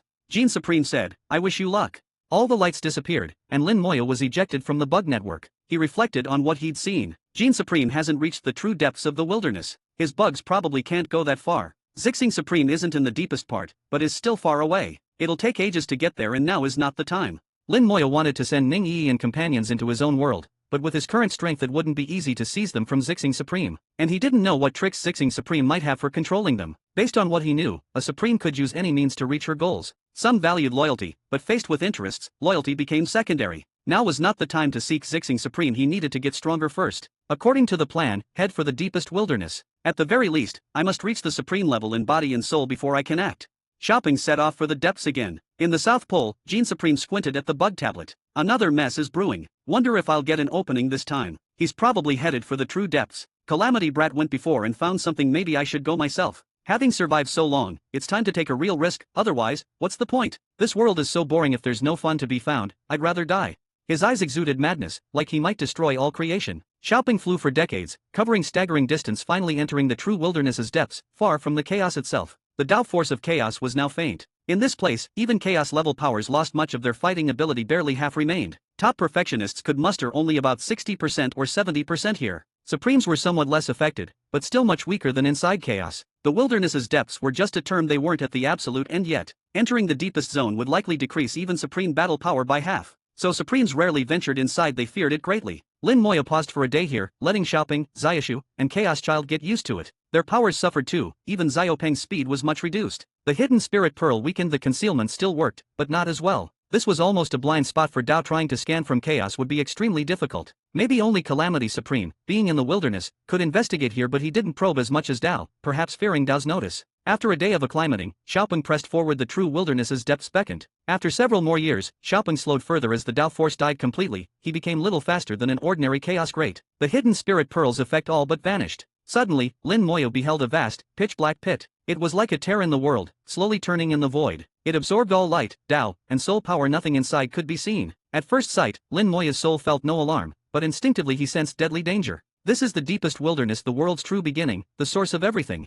He muttered quietly, remembering what dangers might lie ahead. According to the primal chaos stone, within lay leftover primordial chi and some original treasures from across the world's boundary. Those treasures merged with primordial chi, producing all sorts of bizarre things. Not bound by chaos rules, these made the deepest wilderness wild and unpredictable. And there might be more, too. Only by going in could one find out. Xiaoshu whispered, Master, I feel that my time-space power won't work inside. Chaos Child added, I only ever heard how dangerous it was. Didn't expect I'd actually come. Lin Moya chuckled, don't worry. Calamity Supreme survived here and found a chance, we might do the same. Xiaoshu wondered, I'm curious what chance he got. Why did he dare to break through? Lin Moya shook his head. Who knows? Maybe the answer is inside, let's go. He put Xiaoping away into the Calamity boat. Xiaoping wasn't needed here, he planned to use the boat for the advance. If danger came, at least the boat could help resist it. To read ahead, subscribe to my P at Trian. Chapter 4578, Greed. Chapter 4578, Chapter 4578, Greed. Chapter 4578, Greed. The Ferry of Tribulations slowly flew into the deepest part of the primal wilderness. At the instant it broke through the boundary, it suddenly shook violently. In a flash, it was assaulted by a massive barrage of attacks from all directions, striking the vessel and causing its fierce shuddering to not let up. Without the support of the Grand Tao, the ferry could only rely on itself. Fortunately, it was made of primordial materials and was sturdy enough to withstand it. Sensing the situation outside the vessel, Lin Moyo grew solemn. These attacks didn't seem strong, roughly at the level of a perfected Chaos Realm, but carried extreme invasiveness. A perfected Chaos Realm expert would face trouble here with no Dao's protection. Just depending on their own defenses, they might not survive these attacks. A Supreme, though, wouldn't be threatened. Their flesh and soul were perfectly strong and could block this level of assault. If a Chaos Realm practitioner wanted to enter, they'd need a treasure on the level of the ferry. Such treasures were extremely rare, so the primal wilderness's deepest region was rightfully called a forbidden zone for Chaos Realm experts. Even if a Supreme tried to bring in Chaos Realm followers, odds were they'd still die inside. For Lin Moyo, though, with body and soul at such strength, defending against these assaults wasn't difficult. Yet this was not the place he sought. It was too weak, lacking the necessary standards. In the core of the primal wilderness, the concept of time and space vanished. Even Xiaoshu couldn't sense spatial changes, nor the passage of time, not even whether the ferry kept moving or stood still. Lin Moyo felt the same. Everything here was in total chaos. He could only rely on the primal chaos stone for guidance. In response to Lin Moya's query, the stone said, "Don't worry, we're still moving forward, the direction is right. At this rate, it'll only take another year or two to get through the barrier and enter the interior." Lately, the stone hadn't been dozing perched atop the Calamity Scepter. He eyed the surroundings with growing excitement. He could see everything outside. Neither Lin Moya's soul world nor the ferry blocked his view. Lin Moya felt a bit of relief. "You've never seen the inside of the world's origin before?" "Of course not," said the stone. "You have to go inside to see, even I can't observe it from outside." "How did you learn all that then?" asked Lin Moyo. "I heard it from others. Lots of people in different worlds have ventured into the origin, and their tales got around. I was just listening. Each world's origin is different, though. What I said was just the more common things. Just be careful. Luckily, this world isn't too strong. The origin shouldn't be too dangerous. As long as you're alert, not too stupid or reckless, you should be fine. Of course, you're here to tempt fate. You came to die here, after all, so die well, die thoroughly. Let me see how you do it." The fellow now sounded wide awake and even a little naggy. Lin Moya tuned him out and focused all attention on what lay outside. He couldn't see as easily as the stone. In his perception, countless attacks pounded the ferry like a dense hail, but nothing else could be made out. Still, Lin Moya persisted in seeking more. Anytime his soul force reached out beyond the ferry, it was battered to shreds, causing a faint stinging in his mind. But he didn't give up, knowing this was a rare opportunity. This was the threshold to the world's origin, the earliest foundation of reality. Adapting to these attacks would greatly benefit his next steps. Every danger has two sides. Risk always carries opportunity. Attempt after attempt. Lin Moya didn't know how many times he'd tried. His soul force was repeatedly damaged. He found it seemed to be not quite infinite here. Zayash's spacetime power was restricted. He couldn't draw energy from the outside to replenish himself. With a thought, Lin Moya opened a channel to his storage space, letting Zayashu enter and draw power from his world. Soul force became limitless again. Through repeated efforts, Lin Moya made a discovery. The endless, dense barrage of attacks actually followed a pattern. There were minuscule gaps between each strike, so small as to seem negligible. Seizing one such gap, he sent his soul force outward. Soul force now returned with images from beyond the barrage, of void filled with countless points of light, each marking a distinct world. Endless worlds, none very large, less than a domain. The attacks came from these worlds. Centered on the ferry, at least 100,000 were attacking at once. The transmitted soul force didn't bring much information, so he kept searching the gaps, sending his soul force through again and again. Fortunately, he had unlimited soul force and quick recovery, so he feared no damage. Anyone else, even a supreme, wouldn't be able to stand this kind of depletion. With enough tries, Lin Moya finally understood. Apart from these peculiar worlds, the void held many domain seeds. The primal wilderness's core, also called the world's origin, was the source of all things, and domain seeds originated here. Some seeds blasted away during evolution, becoming domains in the chaos, while many others never left and were transformed into small worlds by primordial chi. Those weren't bathed in chaos rules or blessed by the Tao, but held wild, primordial power, essentially proto-domains. Over endless ages, the number of such worlds multiplied, lining the void and together battering all intruders. They formed the origin's first barrier. Only supremes or quasi-supremes could pass unharmed. Even peak-level strongmen faced deadly peril. The entrance alone is this dangerous, truly not a place of kindness. These domain seeds. Lin Moya focused on some of the yet unformed domain seeds. Each could evolve into a true domain. If he took them into his own world, they could grow there. His 10 domains were strengthening, and these seeds would be ideal nourishment for them. A trace of greed welled up. He wanted the seeds. The primal chaos stone seemed to notice. Master, got greedy, eh? Too bad it's very difficult, but there's a little time. You can try it out. To read ahead, subscribe to my Patreon. Chapter 4579, Saying hard is hard, saying not hard is not hard. Chapter 4579, Chapter 4579, Saying hard is hard, saying not hard is not hard. Chapter 4579, Saying hard is hard, saying not hard is not hard. There was only one way to obtain these domain seeds. Lin Moya had to leave the Ferry of Tribulations and get them himself. Luckily, the attacks here weren't too strong. As long as he was careful, he could handle it. Even if he died, he could be reborn. Dying wasn't the problem. The only trouble was having to control the ferry at the same time. Lin Moya released Zayashu, letting him control the ferry. Then, grasping the Calamity Scepter, he flew out. Instantly, endless attacks crashed down from all sides. He became the second target, after the ferry, facing the same barrage. The attacks weren't strong, but hitting his body still peeled his skin and split his flesh. It wasn't lethal, but still painful. Lin Moya didn't like the sensation and would rather die outright. He swung the Calamity Scepter in an impenetrable arc, dispersing most of the attacks. The Primal Chaos Stone cried out, "Master, this isn't fair." "How's it unfair?" Lin Moya asked. "This isn't how I'm meant to be used," the stone answered. "I'm not strong enough yet to use your full power, so I have to do this." "Isn't it effective?" "But Master said not to rely on external objects." "I'm not relying on them for cultivation. I'm just lazy right now, you know what I mean." The stone couldn't argue. Lin Moya was his master, so sometimes he had to give in. Eventually, he just resigned himself and transformed into a little figure sitting on Lin Moya's head to watch the action. Lin Moya said, "Better view from here, right? With my power I can see clearly from anywhere," grumbled the stone. Lin Moya laughed. "Then tell me which domain seed is nearest." The attacks were too dense, and waving the scepter also affected his sight. He could only roughly sense the seed's location, not precisely. The stone snorted, "I won't say. You're so capable, find them yourself." "No luck with goading?" Soft approach wouldn't work, so Lin Moya softened further. "I know I could find them myself, but the efficiency would be much higher with your help." "Don't be so stingy, it only takes a word to help." The stone relented. "Well, since you're asking so sincerely, I'll point it out. There's one there." He indicated a direction, and Lin Moya immediately headed that way. Sure enough, after a short flight, he found a domain seed. It was close, but the endless barrage of attacks and chaotic light, plus the soul-dampening wilderness, hid its presence. Lin Moya reached out and grasped the tiny seed. It was a rare treasure. Many experts had gotten domain seeds before. Most used them to strengthen their own domains. Some gave them to juniors to help them cultivate domains. Lin Moya, too, considered domain seeds the best nourishment for his domains. Though this seed wasn't perfect, it was as good as many top materials. He collected it and began searching for a second seed. The Chaos Stone kept pointing directions, making the hunt smooth. One domain seed after another was gathered. By the time he finished crossing the entrance region, Lin Moya had acquired over 20 domain seeds. Unfortunately, a special force kept pushing him forward, the only reason he couldn't linger longer and collect even more. Of the 20+ seeds, none were perfect, so when Calamity Supreme found a perfect one, it was truly a rare luck. When Lin Moyo handed the seeds to the elders of the Silver Bunny clan, they were both shocked and envious beyond words. The seeds would greatly speed up the growth of his domains, shortening the previously estimated time. After passing through the entrance, all attacks ceased, and the endless worlds behind vanished instantly. Lin Moyo asked, "Can I return to the entrance and try again?" The stone replied, "You could, but you'd need to figure out how to get back first." Just then, a faint light glimmered from afar, and Lin Moyo felt something new inside his body. A tiny mark abruptly appeared on his soul ancient, not a rune suddenly etched there regardless of what Lin Moyo wanted. Even defenses built from primordial chi didn't help. It felt strange and uncomfortable, as if he'd lost some control. He told the stone, "Do you know what this mark is?" The stone laughed, "That's the world's origin mark. It means you've been granted the world's recognition. From now on, you'll be able to enter the deepest wilderness freely." He seemed almost gleeful, "But if you want to cross that stretch and get domain seeds again, it's impossible now. That stretch was a test for outsiders. If you passed, the world acknowledged you, and you won't have to face the test again." It wasn't what Lin Moyo wanted, but that's just how the world is utterly unreasonable. As long as he remained a being of this world, he'd have to accept its influence. The stone continued, "This world origin mark is only half. You can enter, but not leave at will. To go in and out freely, you'll need to obtain the other half, but that's not easy. Some of the beings here are tough."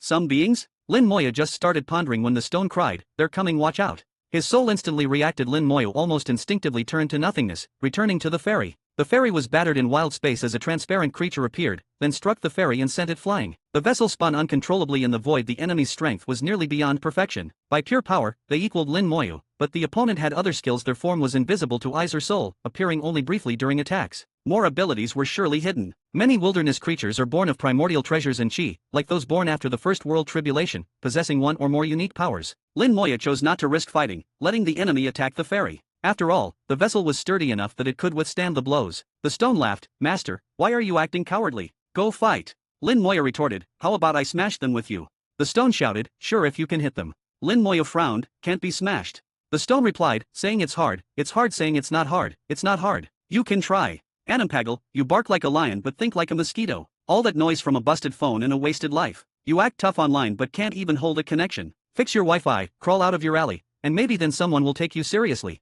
Until then, stay lost with the rest of your trash tier websites. To read ahead, subscribe to my Patreon. Chapter 4580, The Shameless Primal Chaos Stone. Chapter 4580, Chapter 4580, The Shameless Primal Chaos Stone. Chapter 4580, The Shameless Primal Chaos Stone. The Primal Chaos Stone seemed quite confident, convinced that Lin Moyo wouldn't be able to hit the opponent. Lin Moyo didn't act on impulse since the stone was so certain. He felt there must be a reason. Carefully observing, Lin Moyo saw that except for the moment of attack, the enemy's form was invisible. At first glance, it seemed similar to the hidden spirit pearl, concealing his body, but further inspection showed it wasn't mere invisibility, it was true phasing. Not only that, but the creature appeared to use the power of time and space. If they were in chaos, Zayasha could use spacetime powers to counter them, but here, Zayasha's power was restricted to less than a tenth, unable to affect spacetime. Moreover, in this place both time and space were chaotic, nothing like chaos even in peak condition. Zayasha would need considerable time to adapt. Thus, for Lin Moyo to hit the enemy, he'd have to strike at the exact instant they attacked. That seemed logical, but, based on the stone's advice, it wasn't so simple. Phasing, time and space. With my power, even without the Calamity Scepter, I should be able to handle this opponent.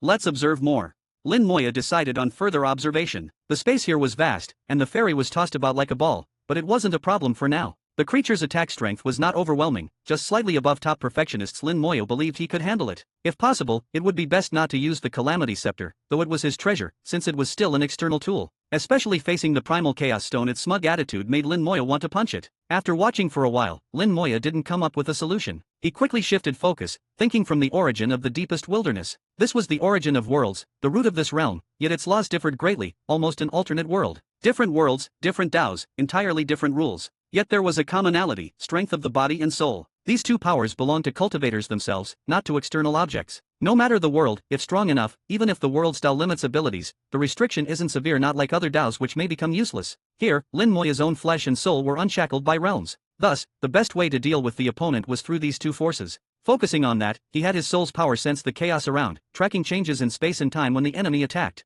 At last, Lin Moyo noticed something. The enemy didn't shift into another spacetime, merely using the powers of time and space separately, not combined. Their speed of attack was much slower than it appeared, hundreds of times slower. The sense of instantaneous attack came from their manipulation of time, pausing it temporarily as they struck. This produced the illusion of blazing speed. By the time Lin Moyo saw them attack, the ferry was already struck, with only a brief outline visible. The Primal Chaos Stone's confidence came from this since time was paused. Even using the Calamity Scepter, Lin Moya would rarely hit the target. Pausing time is a pure talent, not a Dao, not a technique. Interesting. Having understood, Lin Moya readied his soul's power, condensing a soul avatar nearly equal to 90% his total power. Others would be exhausted doing this, but Lin Moya could recover instantly by dying and reviving. The soul avatar left the ferry just as the enemy attacked again, revealing a faint silhouette. The avatar felt a unique pressure as time stopped everywhere. This was effective against the physical body, but its impact on Lin Moya's soul was sharply reduced. With his soul at the peak of the Chaos Realm, almost supreme, the time stop only delayed him for a fraction of a second before he broke free. The soul avatar punched toward the silhouette, unleashing an immense soul assault. Simultaneously, Lin Moya's soul held two images, one from the perspective of the soul avatar with normal time flow, and the other seen from the ferry, a static snapshot of the attack's beginning. The two perspectives were disorienting, one moving, the other still. Really interesting, Lin Moya laughed, a novel, exciting feeling.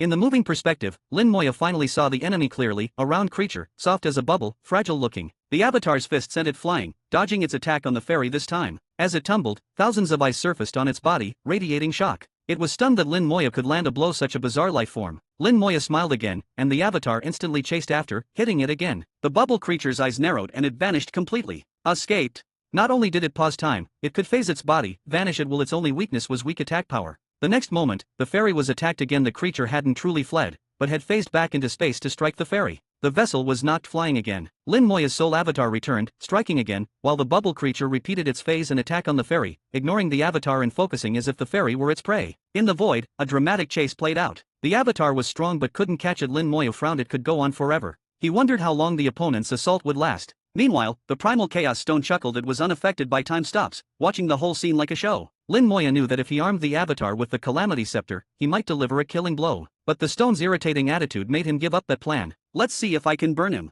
Lin Moya summoned the flame of world destruction into the soul avatar's hands. Even in the deepest wilderness, that fire could burn all. Soon after, Lin Moya seized his chance. The flame of world destruction erupted, turning the void into a sea of fire. To read ahead, subscribe to my Patreon. Chapter 4581, The boat may be strong, but it can still break. Chapter 4581, Chapter 4581, The boat may be strong, but it can still break. Chapter 4581, The boat may be strong, but it can still break. Within the sea of flames, the bubble creature appeared, screaming in agony. Lin Moya heard its cry for the first time, so harsh and piercing, it sounded like countless needles stabbing the soul. Beyond its thousands of eyes, it also had thousands of mouths, all shrieking in chorus. Amid the screams, its weakness was fully exposed. Its soul was weak and could not withstand the burning of the flame of world destruction, a power that had grown even fiercer after refining the remains of worlds. For those with weak souls, the flame of world destruction was a lethal weapon. The bubble creature rolled in the fire, completely engulfed. Its death was just a matter of time. The Primal Chaos Stone clicked its tongue. This fire is truly something. Lin Moya replied, even you can't identify this fire, so of course it's powerful.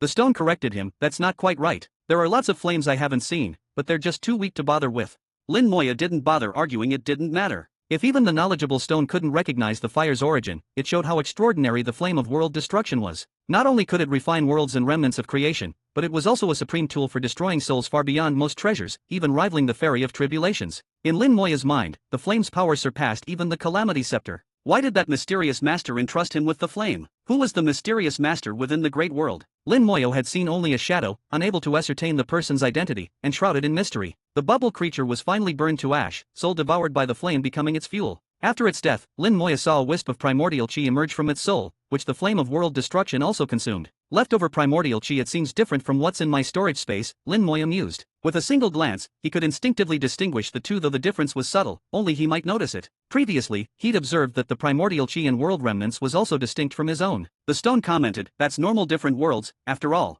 Even if their sources are identical, they end up unique. The creatures here also receive primordial chi, but without chaos rules, they fail to fully digest it. What doesn't get digested dissipates at death. When the master refines their soul with the flame, any residual primordial chi emerges. Lin Moya asked, do all creatures here possess primordial chi? The stone shook its head, not necessarily. Life is split into two forms: virtual, like the one just now, which was formed from primordial chi for some reason and has no physical body. The other is real, born from the fusion of world essence and primordial chi, then refined they have a physical form. Essence that crossed chaos absorbed enough rules, and they've almost always fully digested their primordial chi, making them much stronger. The master should be careful.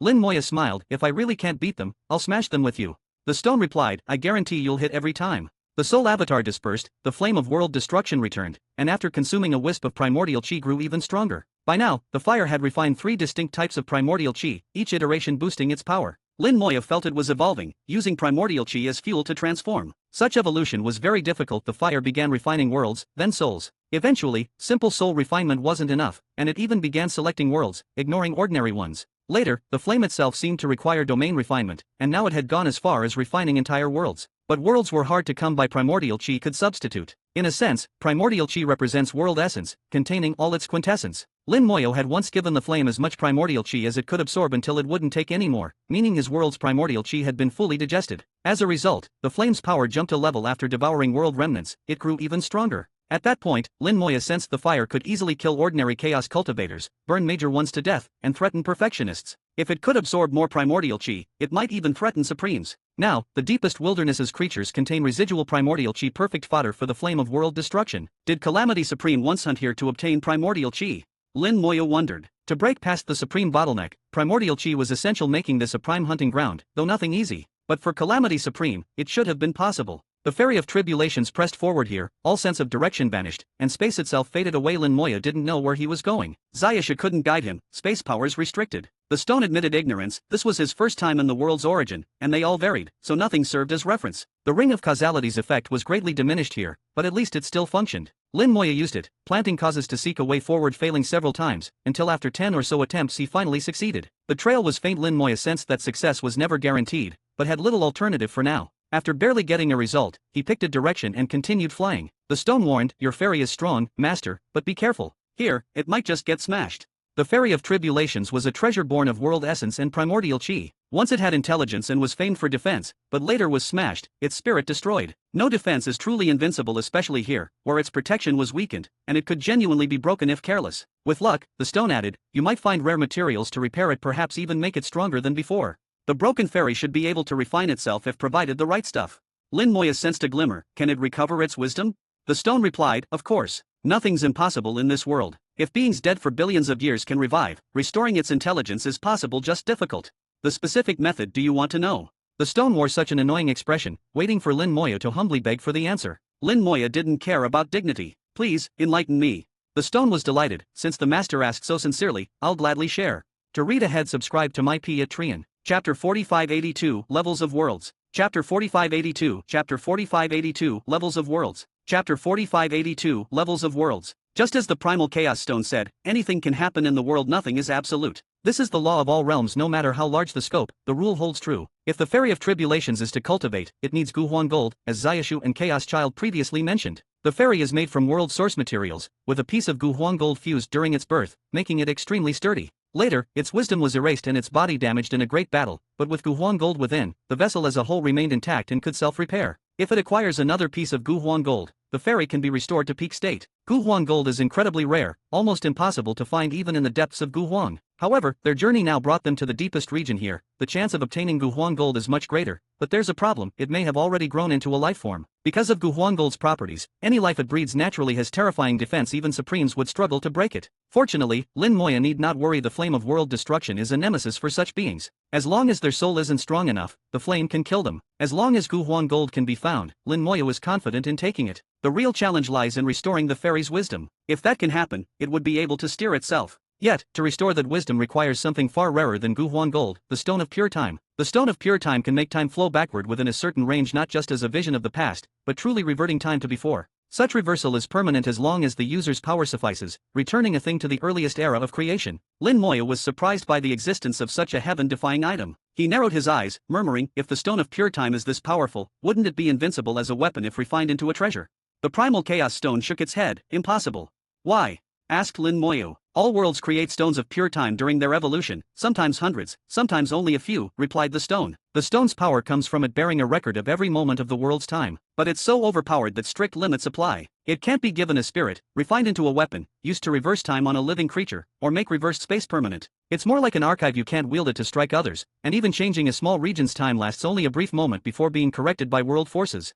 Lin Moya nodded. So I need to find a stone of pure time, alter the time for the fairy, returning it to when it had wisdom, then take it away from this area. Exactly, said the stone. Lin Moya nodded. Understood. What about the ring of causality? Can it also restore wisdom? The stone replied, in theory, yes, but I don't recommend it. Why? Lin Moya did not understand. If the ring could restore wisdom, it might be a better solution. The stone responded, that thing is just too heaven-defying, its karma too great. Just ask those two, wasn't it destroyed at the start of the calamity, dying early? In Xiaoshu and Chaos Child's rankings, the Ring of Causality ranks 5th and 6th, extremely powerful. But Xiaoshu also said it was destroyed as soon as the war broke out. Its place in the rankings is high only because so many attacked it, and it killed quite a few in the process. Listening now, Lin Moya realized something was off. The stone continued, the world needs a completed law of karma. If the ring didn't die, the world's karmic Tao wouldn't be perfected. That's why it must die. If it regains its wisdom, previous karmic debts would impact you, and for your goals, it wouldn't help as much as the fairy. Lin Moyo understood the stone's perspective was above his own. You're right, forget it. The Ring of Causality carries too much karma and too many restrictions. It's fine to just use it as a treasure and not push past limits. As for the fairy, finding the method is good, but not necessary if it can't be done. If his power rises further, the fairy's usefulness will naturally diminish anyway. Fixing it back to wisdom is simply an idea, not essential. The fairy drifted through the void. Deep in Guhuang, space became strange, time faded away, even distance blurred. Lin Moya didn't know how far or how long the fairy flew, nor how fast. Everything blurred of everyone present, only the stone could perceive clearly, but was reluctant to share. After who knows how long, Lin Moya suddenly sensed something abnormal. There's something ahead. It was distant. Lin Moya was about to look when suddenly, that distant presence arrived in front of him, as if the fairy had teleported. It slammed hard into whatever it was with a thunderous crash. The fairy, wrapped in lightning, was thrown back. Lin Moya saw a high wall, crackling with endless lightning, forming a wall of light. Lightning wove itself into a whip and lashed out, wrapping the vessel and dragging it back. Lightning became a cage, the fairy trapped inside. Next, countless bolts fell onto the fairy, shaking it violently. Lightning poured through cracks, exploding inside the vessel. The usually dozing Xiaoping was jolted awake by the lightning, sent flying with torn flesh. Here, without the protection of Dao's, Xiaoping's defenses plummeted. Unable to withstand the lightning, Lin Moya swept Xiaoping into a storage space and let the lightning hit himself, unmoved. His body, in chaos, rivaled top perfectionists second only to supremes and quasi-supremes. Top perfectionists have Dao defenses, but without those, their bodies are not as strong as Lin Moya's. Bathed in lightning, Lin Moya didn't even furrow his brow. Not enough. This can't kill me. He even sounded disappointed. If it were stronger, he could use the lightning to temper body and soul. The Calamity Scepter also bathed in the lightning with its level. Such power was beneath notice. The stone remarked, this Thunder Source stone is weak, but so is this world. Lin Moyo asked, are there big differences in the levels of worlds? Of course, said the stone, the gaps are immense. I divide worlds into 3 levels. Do you want to hear? He clearly wanted Lin Moya to ask, and Lin Moya smiled, please share. I'd love to know. To read ahead, subscribe to my Patreon. Chapter 4583, The Playground of the Flame of World Destruction. Chapter 4583, Chapter 4583, The Playground of the Flame of World Destruction. Chapter 4583, The Playground of the Flame of World Destruction. The Primal Chaos Stone, with a tone of seriousness and a hint of pride, declared, I've observed countless worlds enough to defy calculation and divided them into 3 levels. Dead worlds aren't even worth discussing. Let's talk only about living worlds. Any world that survives 2 rounds of Great Tribulation ranks at the lowest level. Worlds that withstand 3 to 4 rounds are mid-level, and those that survive 5 to 6 rounds are high-level. Similarly, the supreme beings born in low-level worlds also rank low among their own kind. You're probably wondering how to judge how many rounds a world can endure. I can tell you from all my experience, I can see it at a glance. How many tribulations a world can endure is innate, determined from the very start. Each round of tribulation is a massive disaster for a world. If a world is weak and can only bear 2, and fails to produce a supremate 63 during that time, it will inevitably perish, quickly collapsing into world remnants. The first tribulation is a life or death ordeal, delineating whether a world becomes living or dead. Every world experiences it, no exceptions. So, weak worlds have only 1 round to give birth to a supreme being. The duration of tribulations isn't fixed, sometimes fast, sometimes slow, sometimes long, sometimes short. According to the Primal Chaos Stone, it's roughly 100 billion to 500 billion years. So the shortest-lived worlds last a little over 100 billion years. However, the rules restricting weaker worlds are also weaker, making it easier for them to produce supreme beings. Conversely, powerful worlds have stricter rules, making it a bit harder to become a supreme. Lin Moyo had expected the stone to reveal something earthshaking, but it was close to what he already thought. The world where Lin Moyo resides, chaotic Guhuang, can easily survive 3 rounds. The 4th is uncertain, so it's a mid-level world. The 3rd tribulation has already started. If a supreme doesn't appear, the world's chance will soon be gone.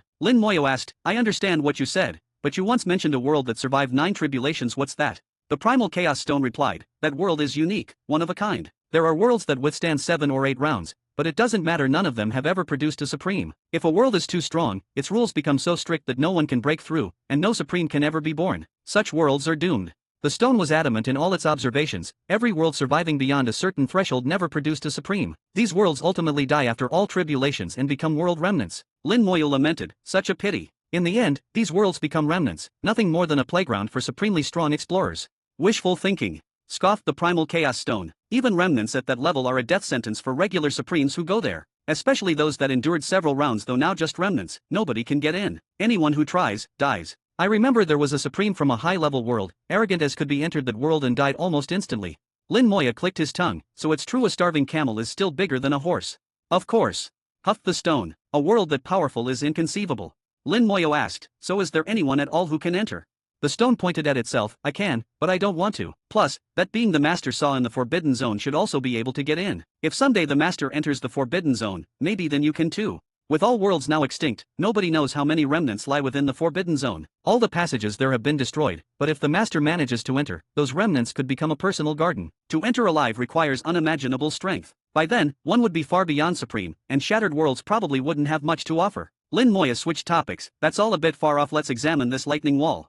He bathed in lightning though it didn't harm him, it trapped the Fairy of Tribulations. The Primal Chaos Stone said, this is a Thunder Source Stone, a world source mineral that, after formation, developed some awareness though not much. Born in a wall of the world, it fell here and was fused with primordial chi, lacking chaos rules, so it never grew fully sentient. Ordinarily, it stays here unmoving, drifting with the currents, waking only to attack life passing nearby. Its attack isn't weak, any chaos-level creature entering here dies without question. The deepest part of Gu Huang is a forbidden zone for chaos creatures for good reason. Lin Moya didn't summon a soul avatar having faced the bubble creature, he was less wary of such beings now. In fact, they might be opportunities. He sensed the flame of world destruction could evolve further here. He flew out of the fairy facing the lightning directly, and though countless thunderbolts tried to destroy him, his body shrugged off the pain. Before him was a boundless wall of lightning, stretching into the void. Unfazed, Lin Moya pressed a hand to the wall. The flame of world destruction appeared, ignoring the lightning, spreading instantly to cover the wall. The flame seemed to have eyes. Instantly it found the Thunder Source Stone's core and its hidden awareness. Once awareness forms, a soul exists no matter how intelligent. If there's a soul, the flame has a target. Penetrating to the core, it began burning the soul. Lightning attacks on Lin Moya became chaotic. He faintly heard screaming, muffled by thunder, but saw from the lightning's change that the flame was at work. Gradually, the lightning weakened until it finally vanished. In less than an hour, something lethal to all chaos-level beings was burned away by the flame of world destruction. No matter the soul's weakness, this proved the fire's power. Lin Moya saw the Thunder Source Stone, enveloped in fire, while a remnant strand of primordial chi was devoured without mercy. All that was left was a chunk of source mineral. To read ahead, subscribe to my P at Trian. Chapter 4584, The Ultimate in Illusion. Chapter 4584, Chapter 4584, The Ultimate in Illusion. Chapter 4584, The Ultimate in Illusion. At the deepest part of Gu Huang, at the origin of the world, this was truly the paradise of the flame of world destruction. After devouring the remaining primordial chi from the Thunder Source Stone, the flame grew even stronger, returning to Lin Moya's hand before vanishing without a trace. Lin Moya sensed happiness from the flame, an emotion that startled him for a moment. It seemed the flame of world destruction possessed basic sentience for some time but hadn't shown it much until now. This time, perhaps due to being overly joyful, it actually displayed some simple feelings. Lin Moya understood the flame's meaning. It was saying it still wanted to eat, it wasn't full yet. This made Lin Moya a bit amused and speechless, since he once focused so much on restoring the intelligence of the fairy and the ring of causality. Now he realized that giving the flame of world destruction greater sentience might prove his greatest advantage. He tossed the Thunder Source Stone into storage. Such world source material, if used to nurture a domain, would make his domain tremendously powerful. Unfortunately, this Thunder Source Stone already carried the imprint of chaotic Gu Huang, and so couldn't generate a living world for him. If he wanted a living world, he'd eventually have to target the wall of the world itself. Within that wall, all kinds of world source treasures with different shapes and attributes exerted an enormous pull. The lightning faded and the void returned to calm as the fairy once again moved onward. The Primal Chaos Stone chuckled, Thunder Source Stone isn't prized among world source treasures, and creatures it nurtures aren't all that strong either. If you go deeper, you may encounter some unpleasant things, so be careful. Lin Moya retorted, that's not what you said before. I came here to seek death, and you even urged me to hurry, so why warn me now? He shifted his tone and asked calmly, did you sense something? The Primal Chaos Stone didn't conceal it. Indeed, I've noticed something. An odd object entered the world's origin and evolved some extremely bizarre things. Master, you did come seeking death, but if things go wrong, you might not die, you might just be trapped forever. Lin Moya wasn't worried. With you here, I don't have to worry about that. The stone responded, if you always think that way, it won't end well. Lin Moya shook his head, of course I won't, but you are my reassurance. This comment seemed to please the stone, who even smiled a rare smile. Those are nice words, I like hearing the master say them. Lin Moya shook his head, repeating it isn't interesting. Now, what's that strange thing you sensed? Indeed, the Calamity Scepter was his main assurance, but so was the flame of world destruction, especially here, where it might even outdo the scepter. Currently, the flame still wasn't as strong as the scepter, but it had unlimited potential. If he ever made it into the life forbidden zone, all those broken world remnants would be its perfect nourishment. Just how strong the flame might grow, no one could say. The Primal Chaos Stone explained, worlds are split into yin-yang, reality/unreality. Yin and illusion are paired, yang and reality resonate. World source treasures are the same. Suppose there was a world source treasure of pure illusion, extremely yin, appearing here and absorbing primordial chi, but never fully maturing. What would it become? What would that be? It would be the peak of unreality, the pinnacle of Een. Lin Moyo pondered a moment, feeling a chill. If that were true, something truly incredible and frightening would result. Once any trait reaches its peak, it's bound to become bizarre. Some kinds of bizarre are awe-inspiring, others terrifying. Suddenly, he felt a bad premonition. Warnings surged from his soul. A great danger was coming. A howling wind seemed to rise. The fairy was instantly ripped apart, unable to resist. His vision filled with countless illusions. To his shock, Lin Moyo recognized all as demons from the small world's beings he'd already destroyed. How could they still emerge here? A dragon's roar came. The dragon race emerged, with Lillian and the Dragon Emperor leading the demon dragon's armies charging at him. Cold winds stirred behind. Looking back, Lin Moyo saw Antares, spewing dragon breath, eyes full of killing intent. Is this an illusion? Lin Moyo closed his eyes, sent out his soul's strength as vast palms sweeping everything away, driving all phantoms to dispersal. Opening his eyes, everything was clear again. In the faint light, he found the fairy had stopped before an ancient castle. He recognized it. He'd once entered this castle when a mysterious garden was revealed in the great world. Back then, it was an enigma beyond explanation. After much study, he assumed it was a part of history buried within the great world. With growing knowledge later, he guessed the mysterious garden may have resulted from worlds colliding. At one time, the great world devoured many others, and the sea of boundaries, a piece of history he'd never fully traced since entering the source continent. He never thought it would appear again. The figures from those worlds, including Antares, were illusions, but this castle was real. The primal chaos stone said, the peak of illusion is reality. The castle is the ultimate in illusion, the start of what's real. It exists in the deepest part of your memory, a mystery you've never solved clearly. You went through much there. Want to try again? Maybe you can solve the riddle now. Lin Moyo shook his head, no interest. I am who I am. My journey has nothing to do with anyone else's. As he spoke, he exited the ferry and punched the castle. He unleashed over 90% of his strength. His fist formed a giant phantom in the void and enveloped the castle. The punch tore down most of the castle. Alarms blared, formations appeared everywhere, and a black shadow streaked out in armor, sword pointed at Lin Moyo, shouting something. Soldiers followed, forming up in the air. A skeleton throne ascended, flames blazing atop it, and a person sat, looking down at Lin Moyo. Lin Moyo, you would attack me? A heavy voice rocked Lin Moyo's spirit. It was that mysterious master. Ultimate illusion must become reality. Shocking that even such a phantom depicted the mysterious master. Lin Moyo stopped short and thought, if you really are what you claim, then this illusion must now break. To read ahead, subscribe to my Patreon. Chapter 4585, It Can't Be Him. Chapter 4585, Chapter 4585, It Can't Be Him. Chapter 4585, It Can't Be Him. The flame of world destruction, given by the mysterious master, is something even the Supremes couldn't command. Lin Moyo has speculated about the master's identity. If he's right, it should be the Calamity Supreme. That Supreme acquired the flame of world destruction from somewhere, realized its extraordinary nature but couldn't wield it, so worked it into a grand plan and entrusted it to Lin Moyo. Now, the Calamity Supreme has already taken that step forward. Though not wholly successful, he's at least surpassed other Supremes. He took that step deep within Gu Huang. Perhaps he is still nearby. If someone creates his illusion under the laws of heaven and earth, the Calamity Supreme could sense it. Soon, Lin Moyo feels it will descend. The ancient castle seems to bear unimaginable pressure, fracturing in many places. So it's true, the mysterious master is the Calamity Supreme. I was right. Lin Moyo smiles, his aura withdrawn, the hidden spirit orb activated to its limit. Primal Chaos Stone shakes its head, not enough.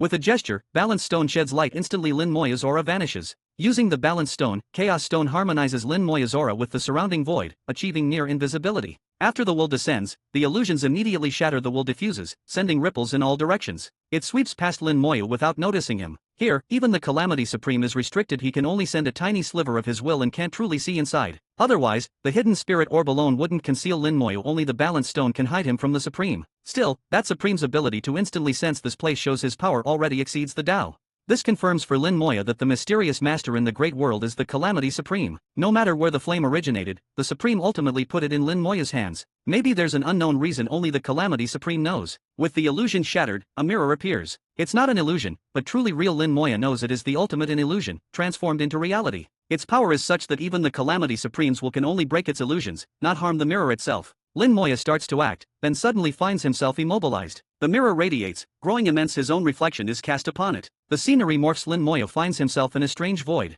Far off are points of starlight, each star radiating danger. Still far off, that mirror remains. The starlight hitting it only increases its power. His reflected self in the mirror changes, and Lin Moyo senses the breath of time. Time flows in the mirror. It probes his past. His image in the mirror shifts, growing younger, smaller, adult to child, then adult again in another form. That's the self who crossed worlds, living in a certain zone of this world. This image grows younger still, back to childhood in the previous life before crossing over. Lin Moyo doesn't realize his physical form is changing with the mirror. Even his powers become unstable, sometimes strong, sometimes weak. At that moment, Lin Moyo can't move. The mirror locks onto him, and his soul and memory transform with it. When the mirror displays the previous lifetime's form, Lin Moyo's memory reverts thereto. If the illusion ended there, Lin Moyo's memory might be trapped forever. But the mirror is limited, it can't end whenever it likes. Lin Moya's soul struggles, resisting. Deep within his soul a voice shouted, "Not so easy to kill me." Outside, the primal chaos stone watches quietly. Everything in the mirror visible to him. The soul gem and the calamity scepter glows, ready to intervene. But the primal chaos stone doesn't act, he mutters to himself, "This is both disaster and opportunity. Hopefully the master can endure. It's a trial of the heart. If Lin Moya can bear it, the benefits will be unimaginable." So the stone stays silent, only if Lin Moya can't take it will he intervene. The mirror keeps working instead of just the previous life, it searches even deeper. The further back, the more hazy Lin Moya's memories, the more his present memories fade. One life after another, his image changes, old memories drowned in the experience of reincarnation, resurfacing little by little. No telling how many lifetimes pass, until suddenly, someone appears in the mirror, a figure too blurry to identify. How could this be? The primal chaos stone exclaims, his eyes wide in disbelief. Once that person appears, the mirror shatters with a bang. Lin Moya grunts as his consciousness returns, all those memories mostly gone, almost nothing remains. What happened? Lin Moya isn't sure. To his knowledge, the mirror was probing past lives, stirring up memory. Later, for some reason, it manifested memories he didn't even know, using them to suppress his soul. He fought to regain control but failed, until now those strange memories all vanished, he can't recall any. The mirror in front of him is obliterated. Feeling weird, Lin Moya wonders what just happened. Primal Chaos Stone, what happened just now? When asked, the stone seems dazed, slow to respond as if asleep. Lin Moya knocks the calamity scepter, "Wake up, what just happened?" Snapping out of it, Chaos Stone hurriedly answers, "Nothing, it just broke." Lin Moya presses, "I know it broke, but why?" The Primal Chaos Stone explains, "It was never fully matured, transformed from illusion into reality but still flawed. Earlier, someone's will destroyed its illusion and worsened the flaw. Now, it used full power, and you fought it for so long it just couldn't hold up, so it broke. That's for the best, you're fine, gather up the pieces, they're valuable." Lin Moya murmurs, "Is that really it?" The Primal Chaos Stone assures, "Of course. Don't worry, hurry up and absorb it, don't let it fly away." The shattered mirror starts to drift off, so Lin Moya waves his hand, the flame of world destruction flares out, refining and reclaiming all the fragments. Silently, Primal Chaos Stone thinks, "Luckily, I reacted fast. But how could it be him? Impossible, it just can't be." To read ahead, subscribe to my Patreon. Chapter 4586, The Story of the Primal Chaos Stone. Chapter 4586, Chapter 4586, The Story of the Primal Chaos Stone. Chapter 4586, The Story of the Primal Chaos Stone. At this moment, Lin Moya was refining the fragments of the mirror, completely unaware of the thoughts churning within the Primal Chaos Stone, even muttering to himself, "But shattered a bit too easily." It was the very essence of an illusion, and had even transformed from illusion to reality. An extreme illusion object, after countless years of evolution, finally transforms into reality, gaining both illusory and real powers. Such a mirror would become a lethal weapon. Yet, because of some tiny flaws, it shattered on its own, which seemed incredible to Lin Moya. He did not know just how shaken the Primal Chaos Stone was. The information the mirror revealed was now blurry in his mind, hard to recall. Somewhere in the ether, an unseen power seemed to be affecting Lin Moya. He did not feel it, but the Primal Chaos Stone sensed it deeply, fell perfectly silent, and even fabricated some details to keep Lin Moya unaware. How could it be him? That thought echoed again and again in the stone's heart. Even having seen it himself, he could not believe it. No matter his inner shock, outwardly the Primal Chaos Stone kept its usual proud pose. When it came to acting, this old being, having lived for countless years, was an expert, and fooled Lin Moya entirely. He could fool Lin Moya, but not himself. The inner vibration continued for a long time. In all the world, only he knew how terrifying that person was, and that person was not even from this world. His existence was unique. While wandering in the life-restricted zone, the Primal Chaos Stone had seen firsthand that being's strength. For Lin Moya to have had such an existence in one of his past lives was incredible. And now Lin Moya, as his master, possessed a second world. Perhaps Lin Moya could one day reach that level. No, not just to that level, but to surpass it. If a living soul enters the forbidden zone, maybe there really is a chance. But why do I feel as if some memory was wiped away? That can't be right, maybe I was mistaken. Anyway, maybe I'll witness a miracle this time. His mood changed from shock to excitement, when suddenly Lin Moya said, "How could that thing shatter so easily?" It felt harder to deal with than even a supreme. No matter how much he thought about it, Lin Moya couldn't make sense of it. The Primal Chaos Stone snorted in pride, keeping up appearances, nothing puzzling about it. Everything in the world is determined, strength and weakness, perfection and flaw, often separated by the thinnest of lines. Some small problems, at the right time, become deadly. That's why foundations must be strong. Only with the most solid base can you reach the top, or you'll fall at any time. He sounded like a senior passing down wisdom. Lin Moya knew all this, but it wasn't the answer he wanted. The Primal Chaos Stone continued, "Let me tell you a story." Lin Moya smiled, "Please do." The stone had seen too much, was rarely willing to speak of old times, so when he offered a story, Lin Moya was happy to listen. The stone coughed lightly, his voice lowering as if setting a scene. In the life-restricted zone, there are countless worlds, with new ones being born all the time. Most can't survive their first great calamity and never become living worlds. There was once a world called Breaking Blue, born strong. It could have survived 6 rounds of catastrophe, maybe 7 with good luck. You know, worlds capable of enduring 7 rounds are not unknown, but their laws are too strong. None has ever produced a supreme being. But that world, already extremely powerful, actually gave birth to a supreme. That in itself isn't unusual. Other high-level worlds have produced supremes. But the truly bizarre part is this: Breaking Blue produced a supreme during its very first catastrophe. The first catastrophe, the test of life or death, before life is even born, yet Breaking Blue already had a supreme. Lin Moya raised his eyebrows, an outsider. The stone replied, exactly. Occasionally, worlds form links, very secretly and very briefly, most last an instant. It just so happened that during Breaking Blue's first calamity, it connected with another world for much longer than usual. A living being entered from the other side, began absorbing primordial chi, and refining world source treasures from the wall. He alone claimed over half of Breaking Blue's primordial chi. By the end of the first disaster, he'd become a supreme and fully refined the world. Lin Moya was stunned. Such a thing could actually happen. The stone replied, it only happened once, ever. But it shows that nothing is impossible. There are only unheard of things, never impossible ones. Lin Moya nodded. What happened next? The stone went on. It got even more outrageous. After refining Breaking Blue, he didn't let it produce new life. He spent half a catastrophe's time gathering every shred of its power. Breaking Blue was a 6-round world at its limit. The amount of energy he absorbed blew the mind. Then, he entered the world wall, traveled to other realms, refining world remnants along the way, becoming stronger and stronger. He clashed with countless supremes, every one of them lost to him. And not just that, he counterattacked into those beings' home worlds and refined them, too. The primal chaos stone's voice dropped low. He was teaching Lin Moya that a true strongman needs no justification. He does whatever he wants. Strength is the only real truth. This never changes. Lin Moya replied, his actions were extreme, but there must have been a reason, a purpose. Of course, said the stone, but nobody knows what it was. All the supremes kept their distance. Some even teamed up to kill him, but were destroyed instead. He stood proud and alone. Karma dared not approach him. Beneath his feet were countless world remnants, endless lives destroyed. He refined world after world, 999 of them. By then, he'd reached a limit. So he leapt. To read ahead, subscribe to my P at Trian. Chapter 4587, The Breaking Blue Emperor. Chapter 4587, Chapter 4587, The Breaking Blue Emperor. Chapter 4587, The Breaking Blue Emperor. Lin Moya could imagine how lonely such an existence must be, standing alone at the very summit of the world, without a single companion. While refining worlds, he also sought opponents, someone who existed only for battle. The primal chaos stone said. He leapt forward, without hesitation, rushing out of the world and into the life-restricted zone. Lin Moya noticed the story had paused. And then? He asked. The stone shook his head. There was no then. As soon as he entered the life-restricted zone, he lasted only 10 breaths before being utterly annihilated. His body and soul dispersed. Lin Moya frowned. Even a being that strong could last only 10 breaths. The stone replied, that's why I call that place the life-restricted zone. No living being can enter, not even him. No wonder I got so worked up when you said you'd seen someone in the life-restricted zone. He really witnessed a being like that die, even in the life-restricted zone. The stone sighed. He did well to last 10 breaths. Other supreme beings wouldn't even last a single one. He refined 999 worlds, his power at its absolute peak, and still, only 10 breaths. That's how terrifying the life-restricted zone is.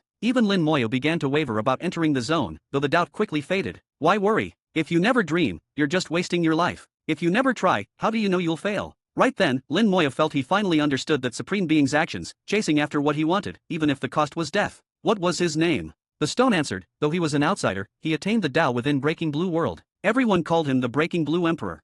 Lin Moya asked, at that time, what level had his body and soul reached? The stone grinned. Now you're asking the right question. His body and soul had both reached the maximum limit the world could hold. With every world refined, both grew stronger. But just hitting the world's limit isn't enough to survive the life-restricted zone. One must break that limit. If he'd continued refining worlds until he broke that limit, maybe he could have lived in the life-restricted zone.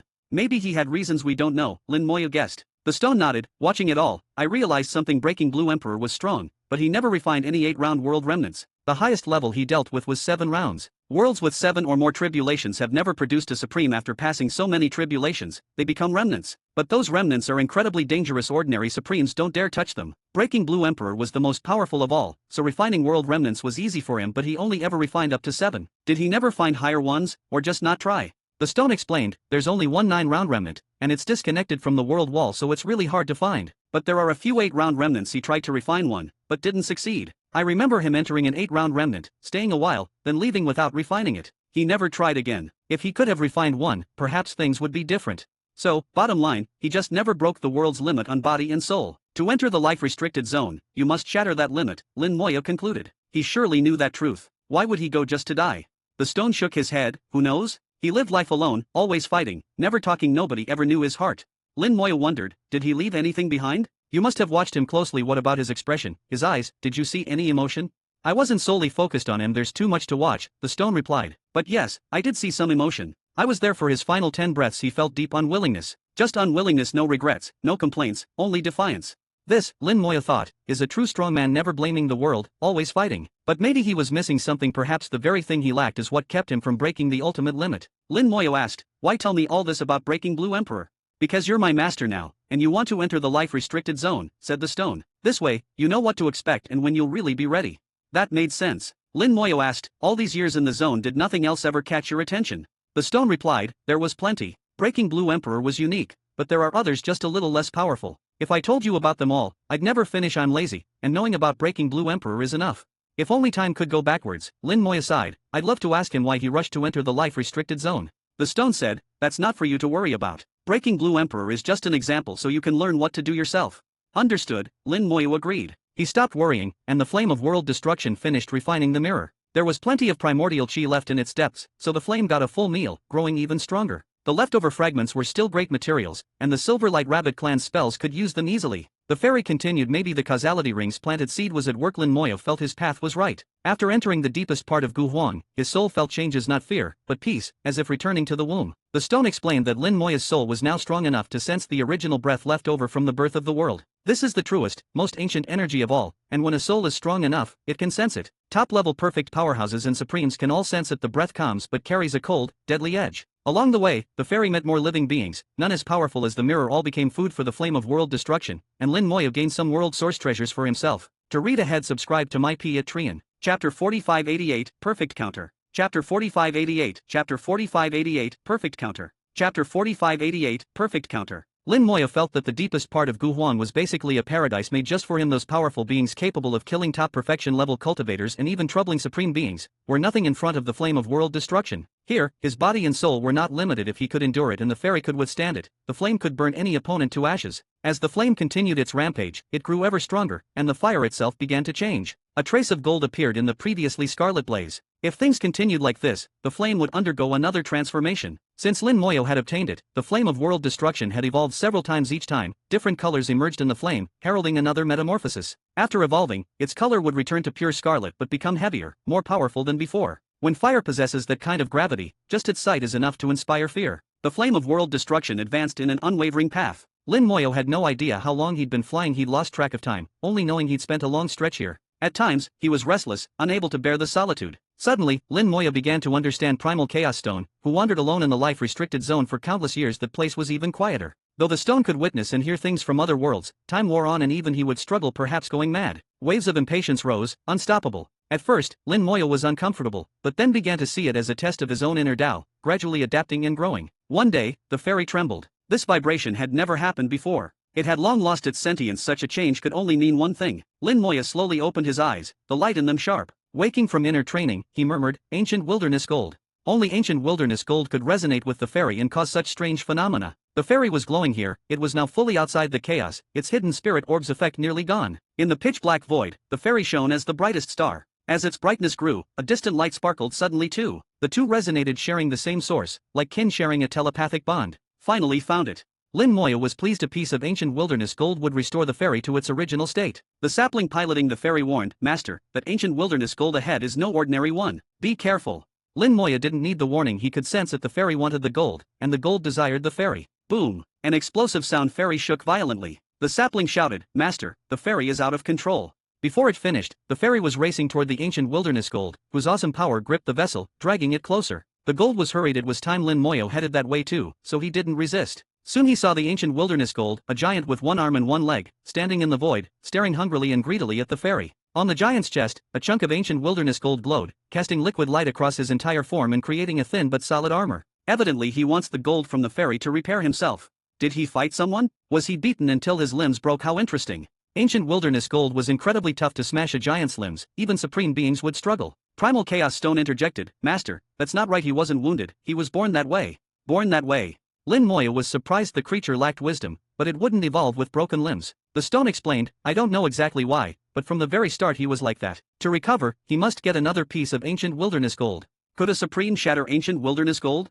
Lin Moya asked. The stone replied, "Depends how strong the supreme is. Weak ones can't, but strong ones can with enough time." By now, the giant built from ancient wilderness gold roared in silence. Its suction rate surged. The fairy shook uncontrollably. Inside, Lin Moya saw gold light emerge, hinting that something within might break free. He realized with alarm that the giant was trying to violently extract the gold from the fairy. If the fairy lost its gold, it would immediately collapse. Lin Moya wouldn't allow that. He waved his hand. The fairy disappeared into storage, as Lin Moya confronted the giant directly. With the fairy gone, the giant roared enraged, shocking Lin Moya's soul. Outside his soul world, the giant's shadow appeared. Normally it should have entered his soul world, but that space was protected by primordial chi. It couldn't invade. The giant outside his soul world was wild, attacking fiercely, but no matter how it tried, it couldn't break through primordial chi. Never expected ancient wilderness gold to be good at soul attacks. Lin Moya mused. This was a surprise. Primal Chaos Stone wasn't shocked. Ancient wilderness gold is a rare treasure, famous for its defense against both body and soul. It can attack souls too. No wonder. Lin Moya grinned. He understood now. He sensed the giant's defense was incredibly tough. He couldn't break it, but it didn't matter. He waved again. The flame of world destruction surged out, forming countless fire dragons in the void, then erupted into a sea of flame. The giant didn't realize the danger until it was too late. Lin Moya mused, let's see which is stronger, your soul or my flame. All along, the flame had grown stronger, the gold within it blazing. For these beings from Guhuan's deepest layers, it was their natural nemesis. Soon, the flame enveloped the giant, infiltrating its body. The giant didn't even sense the threat or understand risk at all. Lin Moya could only rely on flame of world destruction. It quickly spread over ancient wilderness gold. Instantly, the void trembled, and Lin Moya distinctly heard screams. Outside his soul world, the giant clutched its head in agony, suffering horribly. Flame of world destruction perfectly countered these creatures. No matter how tough their bodies, if their souls were burned to ash, the body was irrelevant. Primal Chaos Stone marveled, this flame is superb. Even he couldn't tell where the flame came from. He said he'd never seen such a thing elsewhere. The screams went on. After half a day, the giant built from ancient wilderness gold collapsed, leaving only a piece of black gold metal in the void. A little primordial chi remained, and flame of world destruction consumed it greedily. To read ahead, subscribe to my Patreon. Chapter 4589, Primordial Vortex. Chapter 4589, Chapter 4589, Primordial Vortex. Chapter 4589, Primordial Vortex. Once more, Lin Moya released the fairy and pulled over the ancient wilderness gold. When the fairy and ancient wilderness gold touched, the previously tough metal turned liquid, flowing into the vessel. The fairy shone brighter. Its old wounds were slowly healing. At the current pace, it would take a day to fully recover. At last, it can be fixed. A long-standing wish fulfilled. Lin Moya recalled that he'd wanted to repair the fairy since obtaining it and was finally succeeding. Looking into the distance, he saw creatures approaching. Apparently, the light from the fairy had drawn their attention. They did not appear friendly. The depths of ancient wilderness resembled a vast hunting ground. The deeper one went, the more so. Except for a few special beings, most life forms could conceal themselves by instinct. Anyone who shows up risks getting targeted by others. Right now, the fairy radiated a powerful aura in all directions, spreading fearsomely far and attracting many watchers. Just like the life form forged from ancient wilderness gold, which didn't mind being noticed due to its toughness, few could do anything to it. The fairy was similar. Once repaired, it'd also possess formidable defenses. Lin Moya sensed its growing resilience. Not bad. It won't be as unbeatable as in chaos, but it'll be much safer. Ancient wilderness gold didn't depend on the Tao of chaos. Its inherent durability was enough to keep the fairy basically secure. As for those curious creatures, Lin Moya figured he could collect a new batch. It was a good tactic. He'd considered using it to lure damaged beings, increasing efficiency. But Primal Chaos Stone's advice made him abandon that plan. In ancient wilderness's core, there are eerie, fearsome beings that he simply can't contend with. If he brought them here, he'd be in deep trouble. After half a day, several fearless beings arrived, greeted by a sea of flames. Swallowed by the flame of world destruction, their intelligence vanished. All that remained were assorted materials. Lin Moya couldn't help wondering, how many primordial world treasures ended up here? There seemed to be so many. Primal Chaos Stone replied, the world wall gave plenty of them. Back when the world was new and small, materials entering here weren't rare. In fact, every world is like this. These beings share a name, source spirits. They don't play any role in the world now, but used to be symbols of the world's early development. But there's one exception. What exception? Lin Moya asked curiously, watching more life forms draw near. The flame of world destruction was about to feast again. Suddenly, the life forms scattered, fleeing at incredible speed. What happened? Lin Moya wondered, puzzled by their sudden retreat. Primal Chaos Stone shouted, quick, run. Something big is coming. Lin Moya trusted him and hurried away in the ferry. Moments later, Lin Moya sensed a terrifying presence arrive where he'd been. Its aura was so powerful, Lin Moya felt as if facing a supreme, maybe even stronger than most supremes. Even supremes encountering such a creature would probably have to run. What is that? Lin Moya asked. Primal Chaos Stone explained, that's the exception. At the dawn of the world, some creatures called source spirits were incomplete. But besides source spirits, another rare entity appears. Few primordial treasures are ejected from the world's core into this world, and for various reasons, they travel slowly, ultimately reaching the birthplace of the world eons later. As they cross the chaos, the world's laws nurture them. By the time they arrive, they've mostly matured. When they enter the birthplace, they finish growing but are stamped by the world's birthplace, unable to leave. They're born much stronger than ordinary source spirits, with unique powers and the ability to absorb primordial chi to cultivate. These are called source kings. Every world has only a few source kings, sometimes none, sometimes just a handful, but all of them are immensely strong. Beyond the birthplace, supremes rule inside. Source kings are the true rulers. Even your so-called Calamity Supreme would behave, no matter how advanced he was. If you haven't become a top Supreme, you just can't compare to Source Kings in the birthplace. Lin Moya now understood Source Kings were invincible in the deepest part of ancient wilderness. Even the current Calamity Supreme, or the Tao, could at best fight to a draw with a Source King. Sometimes they couldn't even match it. Only by truly becoming a Supreme could you dominate Source Kings and refine the whole world. No wonder the ordinary Source Spirits had scattered. Fortunately, Lin Moyo had run quickly, or he'd be in serious trouble. Could Source Kings destroy the fairy? Lin Moyo believed they could. If they wanted to, it was just a question of difficulty. Maybe I can use a Source King for my own benefit. An audacious idea took shape. It was risky, but possibly feasible. The problem, Source Kings have intelligence. They don't always act as one wishes. If you anger them, they might neither kill you nor let you go, which would be a disaster. For now, Lin Moya set the idea aside. Unless he found no better option, he wouldn't risk it. He shared his thoughts with Primal Chaos Stone, who instantly refused. Even if Lin Moya were asking for death, there were better ways. If he must try it, he should consult the Tao or the hidden Calamity Supreme. Those options were safer than trusting a Source King. One could be reasoned with, the other was utterly unreasonable. Lin Moya sighed. It'd be best if there was a completely mindless Source King devoted only to slaughter. He knew he was being fanciful, but Primal Chaos Stone surprisingly grew silent, then whispered, "Maybe there's a place to fulfill your wish." "What place?" Lin Moyo asked. Primal Chaos Stone responded, "The primordial vortex, the birthplace of the world and where primordial chi erupts.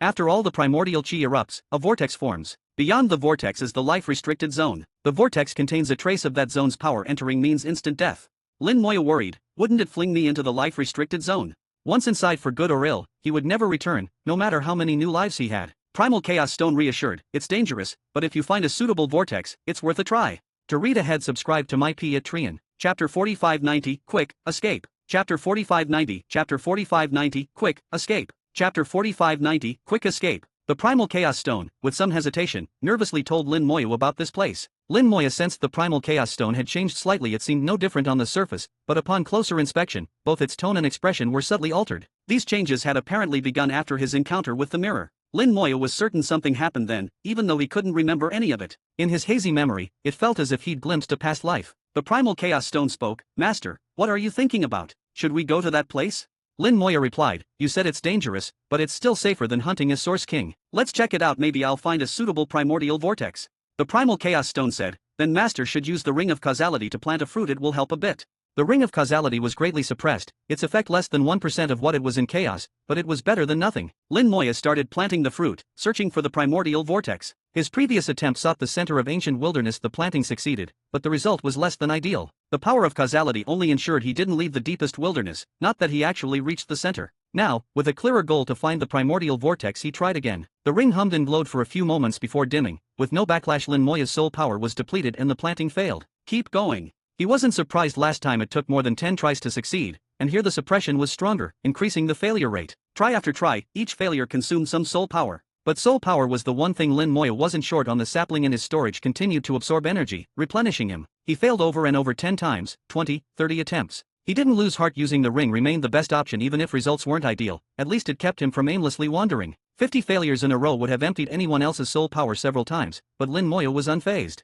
Just getting replenished soul power made the sapling a reliable support. Finally, on the 56th attempt, the ring produced backlash. The backlash wasn't strong. Lin Moya easily resisted it. The ring's suppression here was so intense that backlash wasn't even a fraction of normal. Backlash meant a successful planting, but a weak backlash meant the fruit wasn't firmly rooted. It might work for now, but how long it would last was unclear. Suddenly inspired, Lin Moya sensed a direction, pointed, and said, "That way." Normally, the ring planted causal fruits in complete silence, but this time, suppressed as it was, it left traces, and Lin Moya felt the flow of causality. That felt natural. All things have traces, matching Lin Moya's understanding of the Tao. The fairy set off in the chosen direction. With no concept of space or time, who knows how long they traveled. During the journey, the fairy healed itself, glowing faintly. Both its defense and speed were greatly improved. Although still not as fast as the rock, it was about half as quick, which was good enough. In terms of defense, after fusing a new piece of ancient wilderness gold, the fairy's resilience far surpassed before. Even a supreme would need great effort to harm the fairy. As long as Lin Moya remained aboard, he was very safe. After a long flight, Lin Moya finally sensed unusual energy. He detected primordial chi up ahead. A considerable amount flickered in and out of existence, its quantity constantly shifting. The Primal Chaos Stone murmured, "At last, the primordial vortex." Lin Moya closed his eyes and whispered, "I sense danger ahead." The Primal Chaos Stone responded, "Of course there's danger. The primordial vortex can kill supremes too." Earlier, the Primal Chaos Stone had explained the primordial vortex. During the world's formative stage, the world rapidly expanded, everything changing from the very beginning. Vast primordial chi burst forth like a volcanic eruption, flooding the young world. The primordial vortex is the volcano's mouth. Once the world stabilizes, no more primordial chi erupts, and the vortices remain, eternally present until the world collapses. On the other side of every vortex lies the life-restricted zone, a passage between world and zone, universally present. Lin Moya didn't have a vortex in his storage yet, because his own world was still erupting primordial chi. No vortex could exist. Some vortices spun one way, some the other, some, even inactive, still emitted immense power, making them impossible to approach. Others, spinning the opposite direction, sucked in any creature who ventured near, dumping them into the life-restricted zone to die. And these conditions can change, there's no pattern. If Lin Moya were drawn in, he'd be doomed. However, vortices vary in strength. Finding one weak enough for Lin Moya to handle, even if its rotation reversed, meant he could survive. Inside a vortex lurks a trace of life-restricted zone power, highly destructive, just what Lin Moya needs. The challenge: how to tell whether a vortex is suitable. Misjudge, and you die. The ferry kept approaching. The primordial vortex came into view. There were many, large and small, scattered through the void, with primordial chi swirling inside, surfacing as the vortex spun. The number was astonishing. There must be millions of vortices in the void, clustered like stars. The primal chaos stone said, "These are the most common type. In some worlds, there's only one vortex, a giant so dangerous even supremes wouldn't dare go near. Master, be careful, ignore the huge ones, they're much too dangerous. Aim for tiny vortices, testing them one by one." It sounded simple, but was much easier said than done. As the ferry approached, invisible suction seized it, dragging it toward a vortex. The primal chaos stone shouted, "Run, don't let it pull you in." To read ahead, subscribe to my Patreon. Chapter 4591, Adventurous Traverse. Chapter 4591, Chapter 4591, Adventurous Traverse. Chapter 4591, Adventurous Traverse. The primal chaos stone called out frantically. If the ferry was sucked in, it would be doomed, and Lin Moya too, not a chance of survival. The primal chaos stone would wind up lost in the life-restricted zone, not knowing how many years it might take to re-enter the world. Lin Moya poured all his soul power into the ferry, steering it against the suction and flying in the opposite direction. He saw a primordial vortex ahead. It wasn't one of the larger ones, yet it had just switched directions from pushing to pulling, and the ferry happened to be right in its path. Fortunately, the vortex's suction wasn't too strong, and, with full force, Lin Moya managed to break free. The primal chaos stone breathed a sigh of relief. Thank goodness, when a primordial vortex changes direction, whether it's pulling or pushing, the power erupts all at once. If you survive the initial outburst, its power usually stabilizes for a while. What you must watch out for is the explosive force when the vortex turns. It might suck us in, or fling us away to be caught by another vortex. We were lucky this time. With enough distance, if closer, escaping might not be possible. The warning was solemn and serious. I understand. Lin Moya surveyed the primordial vortices, scattered like devouring beasts with gaping maws. A single mistake could be deadly. Both push and pull must be guarded against. There could be no relaxation. The ferry changed course repeatedly, always keeping a good distance from each vortex. Gradually, Lin Moya entered among them, cautiously steering and looking for a suitable vortex for himself. The vortexes varied hugely in strength, the weakest and strongest differing by tens of thousands of times. Just as the primal chaos stone advised, he ignored the powerful vortices and focused only on the weaker ones. The ferry slowed amid the looming vortices, and Lin Moya started noticing patterns. Every vortex, whether pushing or pulling, could only exert force in a straight line. Each one was oriented differently. Its power never curved or spread out, just concentrating in a single direction. This made their otherwise invisible forces traceable. Lin Moya mapped out this interwoven force web in his mind. The ferry moved carefully through the mesh. But after entering the cluster, Lin Moya still didn't find any vortex weak enough for him. Among thousands, even the weakest wasn't manageable. The ferry had to press on, moving slowly. This was no place to rush. A question arose: are primordial vortices the true core of the origin? The primal chaos stone shook his head. No, they're just the periphery. The heart of the origin is inaccessible to most. Even supremes have to work at it. There's nothing there, though supremes go for world refinement, to become a world hand. You don't need to think about it yet. I see. I'll leave that for another time. The primal chaos stone said, once you become a supreme and refine this world, plus the one you already possess, you'll have 2 worlds. The power boost will be immense. Lin Moya asked, did all the supremes you've met only ever possess one world? The primal chaos stone replied, yes, only one. Even someone as mighty as the Breaking Blue Emperor could only claim one world. After obtaining it, he had to keep refining other worlds to strengthen his own. But there is a limit. Usually, after a few refinements, your world hits its cap. Extra world remnants just serve to bolster one's strength. All the supremes value their own power above all. Whether their world is strong enough isn't their main concern. They don't rely on worlds for strength. Not relying on external things, Lin Moya realized these supremes approached cultivation as he did. He was on the right path. After traveling a while longer, threading the mesh, their journey was safe. Sadly, the current cluster of vortices contained none suitable for him. Lin Moya had to keep searching. There were more up ahead. He was sure a good match would eventually appear. He targeted the next group, and as the ferry approached, it halted. Lin Moya gazed ahead, expression serious. This next group of vortices was smaller, likely to harbor a suitable vortex. But these vortices would change direction. Earlier vortices always faced one fixed way, only push or pull varied, and calculating their path made traversing easy. Now, though, these vortices constantly shifted orientation, their rotation and push/pull changing unpredictably. Lin Moya observed silently, memorizing all vortices within sight, forming a 3-dimensional mental map. He tracked the shifting angles, looking for patterns. Finding that pattern would let him slip through safely whether push or pull wouldn't matter. He multitasked, monitoring thousands of vortices and their rotational shifts. The mesh emerged in his mind, and he found a safe course. It wasn't a hard task for Lin Moyo. The real challenge lay beyond what was visible. Once inside the mesh, he couldn't stop and had to keep moving. There were more vortices within, out of sight, visible only once inside.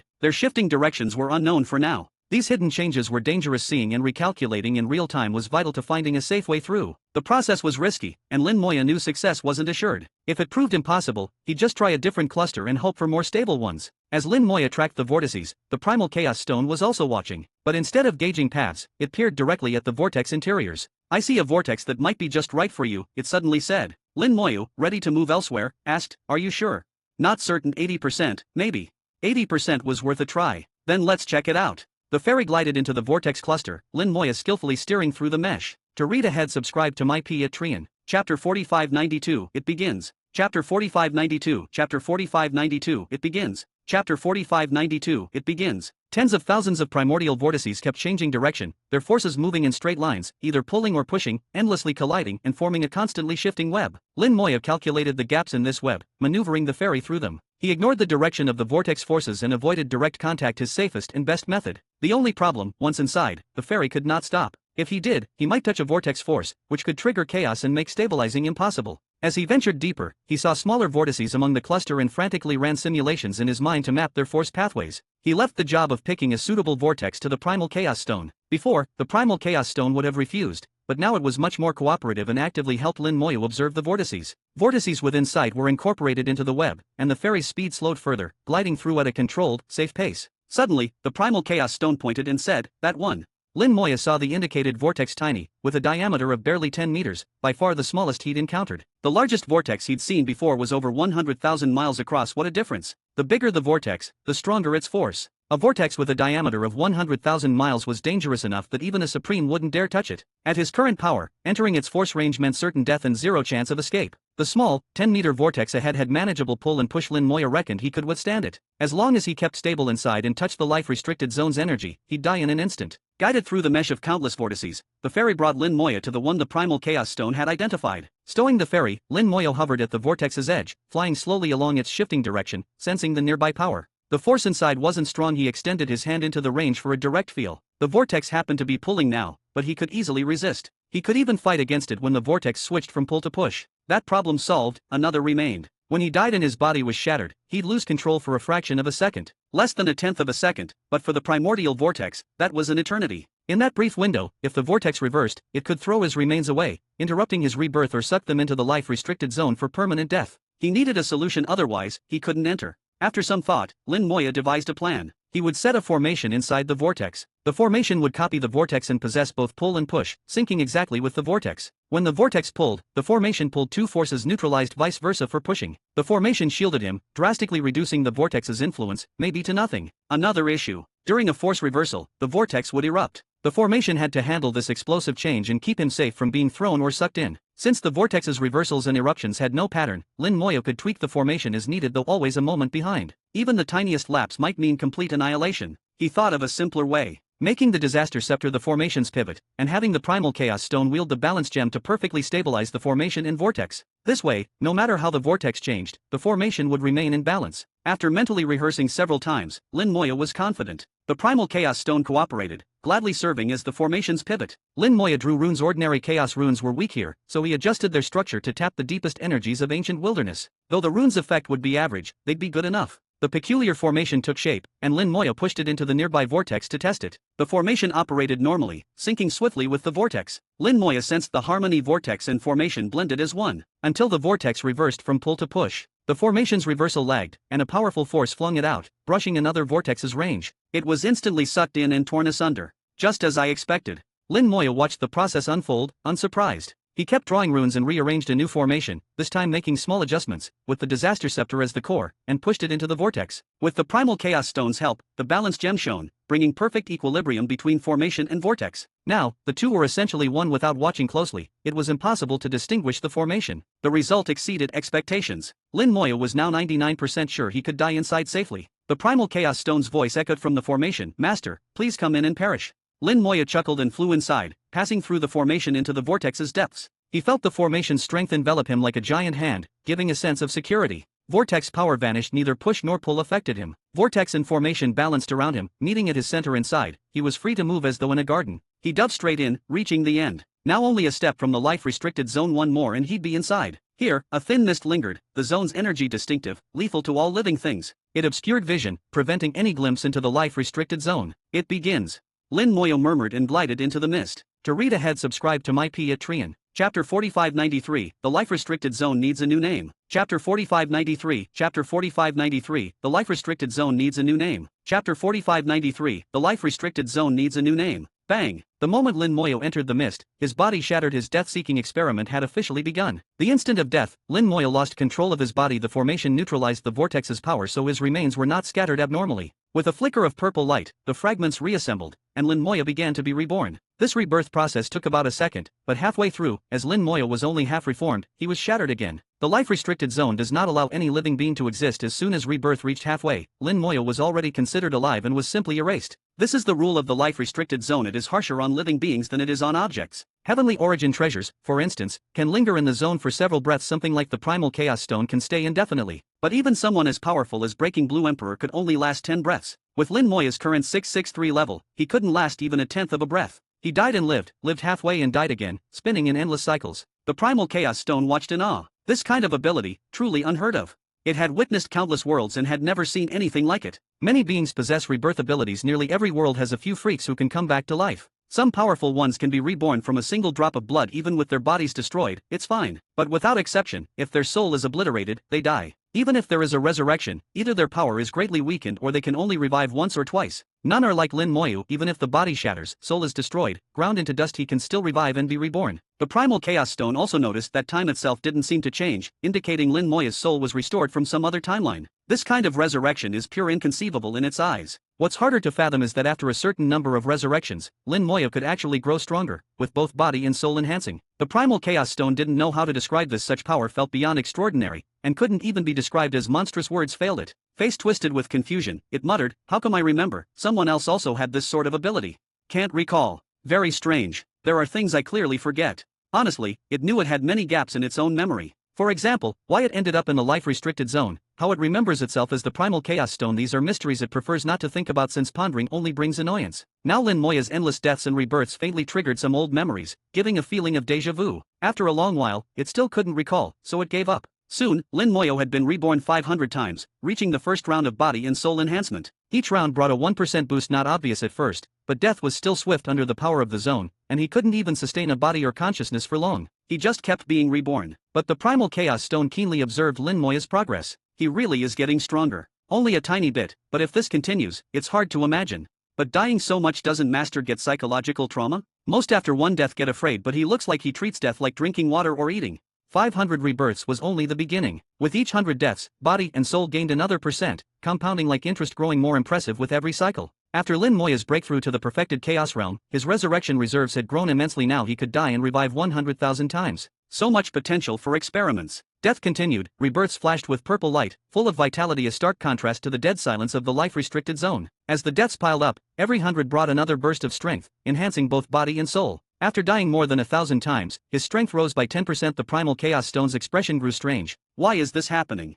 It couldn't understand. Lin Moyo's body and soul had already reached the chaos realm's limit. By all logic, he should be able to make one more breakthrough, stepping into the sovereign, grand lord, realm, and then toward the supreme realm. That was the primal chaos stone's original assessment. Having seen countless worlds and strong ones, it had never misjudged. But what was happening now turned all those notions upside down. The evidence was plain, it had miscalculated. Watching a bit longer, it suddenly had an epiphany and exclaimed excitedly, "So that's it. I wasn't wrong at all. It's just the environment that's different, that's why this happens." Relief washed over it. It wasn't mistaken. The environment, not itself, was the cause. Also, Lin Moyo's situation now provided answers to questions it had never solved before. In the depths of Chaos Wilderness, Lin Moyo's body and soul had truly reached the Chaos Realm's ceiling. One more step and he'd be at Sovereign. Then, with another leap, he would reach Sovereign's limit, and finally Supreme. That was what the Primal Chaos Stone thought. In all its experience, nobody had ever surpassed these limits. Yet Lin Moyo's current ordeal proved it all wrong. After some more moments, the Primal Chaos Stone realized, in the heart of Origin, at the deepest depths of Wilderness, inside a primordial vortex, the rules are different. Here lies the destructive power of the life-restricted zone, the intersection of world and zone. The rules of the world do not apply here. Lin Moyo's body and soul maxed out the world's limits, but not the zone's.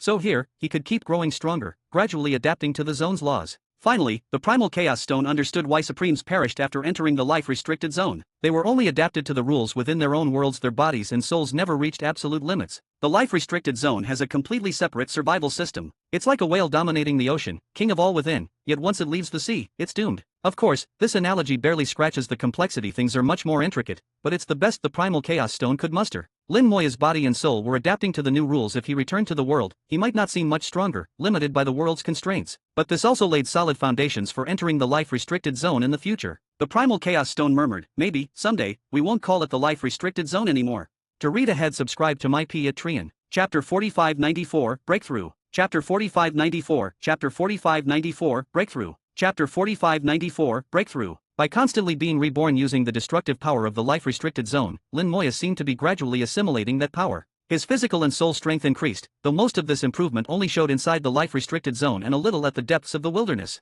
If he returned to chaos, the rules there would suppress him. But Lin Moya's true goal wasn't just adapting to the life-restricted zone. He wanted a breakthrough from the very root. Adapting to the zone was a lucky side benefit, useful for future ventures. Unknowingly, Lin Moya was laying unprecedented groundwork. No one had ever done this before. After dying 3,000 times and enhancing both body and soul by 30%, Lin Moya's death rate slowed, and, during rebirth, his consciousness briefly returned. Even the briefest moment of consciousness let him detect his own changes. Each death gave him a split second to sense new shifts. Strange, why no breakthrough yet? With repeated awareness, Lin Moya noticed he was 30% stronger, but hadn't broken through, though he could not answer his own question. That instant of awareness was all he could manage. Anything more, like speaking or controlling his body, was very far off. Even a single thought took multiple rebirths to complete. The Primal Chaos Stone didn't know Lin Moya's inner turmoil and just stared 30% already. This is really the limit. Now, a breakthrough must come. Only through breakthrough can you continue.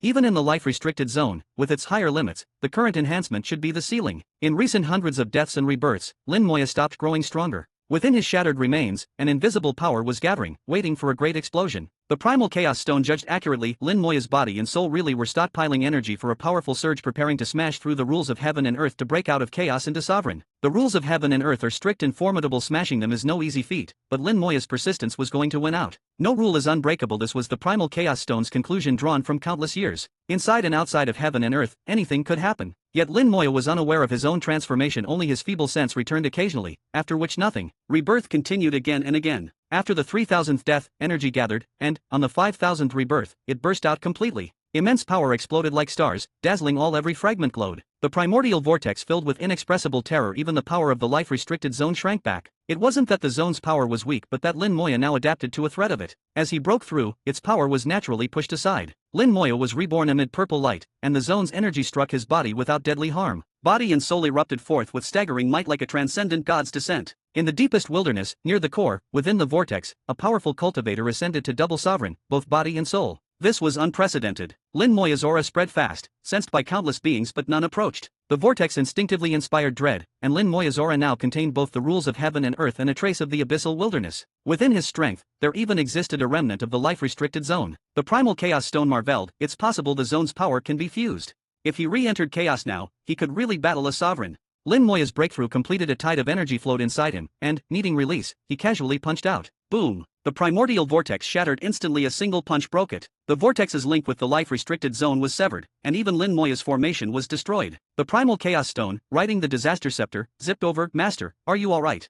He already knew Lin Moya was fine. It was just concern, a casual question. Lin Moya checked himself, feeling endless joy. He'd finally arrived. He shook his head. I'm fine, let's find another vortex. The smallest vortex was now gone, but Lin Moya's limit hadn't been reached. He had to keep seeking new ones and continue his death-defying quest. He'd died only 5,000 times with a goal of tens of thousands. He'd only finished less than a fifth. The Primal Chaos Stone had already started searching, this time with Lin Moya joining in. Now that Lin Moya's body and soul both reached sovereign level, he didn't have to be so cautious. As long as the vortex wasn't too big, he could handle either push or pull with ease. Breakthrough made a huge difference, at least 10 times stronger by his reckoning. A tenfold power gap let him ignore all entities in chaos. Even so-called peak cultivators, one punch could destroy them. Top cultivators might take a few more punches, but that's all. Quickly, the Primal Chaos Stone located a suitable vortex. Lin Moya almost simultaneously did so, and they picked the same one. This vortex was about 100 meters in diameter, 10 times bigger than before, many times the mass. Inside, the power was fiercer, especially in the core, where the zone's energy was thicker. Lin Moya zipped straight over, no longer needing prior caution. He ascended here in the ancient wilderness, body and soul now adjusted, and it felt like swimming at ease. The vortex's power pressed in, but unless it was too immense, he could cope easily. Effortlessly reaching the chosen vortex, Lin Moya meditated briefly, then began constructing a formation to protect his fragmented self for extra safety. Once ready, the primal chaos stone conscientiously brought the disaster scepter and entered as the formation's pivot. The formation settled inside the vortex, stabilizing quickly. The balance gem gleamed, perfectly synchronizing the forces of formation and vortex. Lin Moya flew in next, descending to the deepest part, meeting the destructive power of the zone itself. Here, the zone's energy took on a foggy form, thicker and more dangerous than the last vortex. The second death trial begins. Let's see how it goes. Hope it won't disappoint me. With no joy or sadness, Lin Moya entered the mist, and not a tenth of a breath later, was again ground to dust. To read ahead, subscribe to my Patreon. Chapter 4595, The Calamity Bound One. Chapter 4595, Chapter 4595, The Calamity Bound One. Chapter 4595, The Calamity Bound One. The Primal Chaos Stone had seen many Supremes rush into the life-restricted zone, only to perish, their paths and bodies erased. Among these, Breaking Blue Emperor lasted 10 breaths, the longest. Most Supremes lasted only 1 breath. No one less than a breath, and no one more than 10. That was the standard for Supremes. If you're just a sovereign, Grand Lord, you couldn't last even 100th of a breath. Lin Moya surviving a 10th was already extraordinary, stronger than a Grand Lord. Yet Lin Moya was still in the Chaos Realm, his body and soul only just at sovereign, not even close to his peak. There was a grave look in the Primal Chaos Stone's eyes, if that mirror didn't misread, and it really is that existence, maybe there's a chance to reach unimaginable heights in the life-restricted zone. Weird, I can't recall the identity of that existence, though I know he's in my memory. That fragment of memory was vivid at first sight. The Primal Chaos Stone sensed that unspeakable terror. But probing deeper, no specifics came. He couldn't recall even a sliver. Worse still, trying to tell Lin Moya anything about it, he found himself unable to utter a word. The stone truly couldn't fathom what was happening. After much thought, he instead told Lin Moya about Breaking Blue Emperor. He reasoned, only if Lin Moya could surpass Broken Blue, to roam freely in the life-restricted zone, would the mystery be unraveled. For the Primal Chaos Stone, there weren't many unknowns, so discovering this chasm drove him to seek answers. Now, Lin Moya kept dying and reviving in the life-restricted zone, steadily growing stronger, starting to adjust fully to the hostile power. Things were progressing well. To fully adapt to the life-restricted zone and shatter the boundaries of heaven and earth, this is something to anticipate. As Lin Moya's deaths mounted, he advanced stably through the sovereign tier. Suddenly, the Primal Chaos Stone looked to the horizon, not at chaos or the wilderness, but at the entire world. Strange, the pace of the calamity is speeding up. He observed changes in the world. The pace of heavenly tribulation, great calamity, seemed to have quickened. Each round of calamity has its own process, essentially uninfluenced by external forces. This is stipulated by heaven's rules. Only a supreme, perhaps, can affect it. But now, the cycle suddenly sped up, and the Primal Chaos Stone, after careful watching, noticed the cause was the shredded and battered Lin Moya. Its master's power shift speeding things along. But why? He's only a sovereign, how could that upset the process? It just doesn't add up. Must investigate further. The Primal Chaos Stone's mind flashed. The Realm Gem lit up, showing one scene after another of events in this world, all captured by the Thought Gem. The Element Gem began to shine, and the flow of time descended into the Realm Gem, making things even clearer. Element Gems rule all elements in the world, including intangible ones like time and space. The Disaster Scepter's true potential was not yet tapped. Lin Moya had only ever used its surface powers. With the Element Gem and Realm Gem together, the process of this celestial calamity unfolded plainly. Peerlessly focused, the Primal Chaos Stone watched. Apart from the sudden onset, everything seems normal. But why do I feel something's wrong? Where's the issue? He wondered more, then reversed the flow. Realm and element gems glowing as images rewound. Time spun faster, until the previous, second round of calamity showed up. Back then, Chaos Wilderness had fully developed life, and, according to the world's rules, the second round of calamity erupted. Countless lives perished. From disaster came a new supreme. But the stone didn't care about the content of the calamity. He focused on the time gap between the second strike and the third. Light glinted in his eyes, a confident smile on his lips, found that the gap between calamities was only 30 billion years. In every world he'd ever seen, the gap between calamities was about 100 billion years, some as long as 350 billion, some as short as 90 billion, but never less. But here only 30 billion. That's odd. With the gap so short, there had to be a reason. He didn't give up hunting for the answer. He checked what happened at the start of this cycle, scrutinizing every aspect, but everything seemed normal. Not even the world's rules showed any chaos. Normally, before a tribulation there's some sign the rules shift slightly. This time, though, the world seemed fine, and then bam, the calamity spontaneously erupted. Darn it, tribulation doesn't just happen. There must be a trigger. What was it? The stone instinctively looked again at the chunk of mangled flesh. Could it be Master? Then he checked what Lin Moya was doing at that moment. In his view, Lin Moya was the most unique being in this world. If anyone could provoke a change in heaven, precipitate disaster early, it'd be Lin Moya. He accurately pinpointed Lin Moya in time. The scene showed that familiar shredded body. Lin Moya was self-destructing in the Western Pure Land. He couldn't see what was happening inside the spatial storage, so his judgment had to go by surface clues. It must have been Master's doing. The last self-destruction pushed forward the calamity, and this time dying sped it up even more. Is it Master's world that's affecting this one? Ma Wang Hao. Looks that way. That means Master's the calamity bound. If he can make it through, odds of becoming a true powerhouse are high. But getting through as the calamity bound is extremely tough. Master must start preparing now.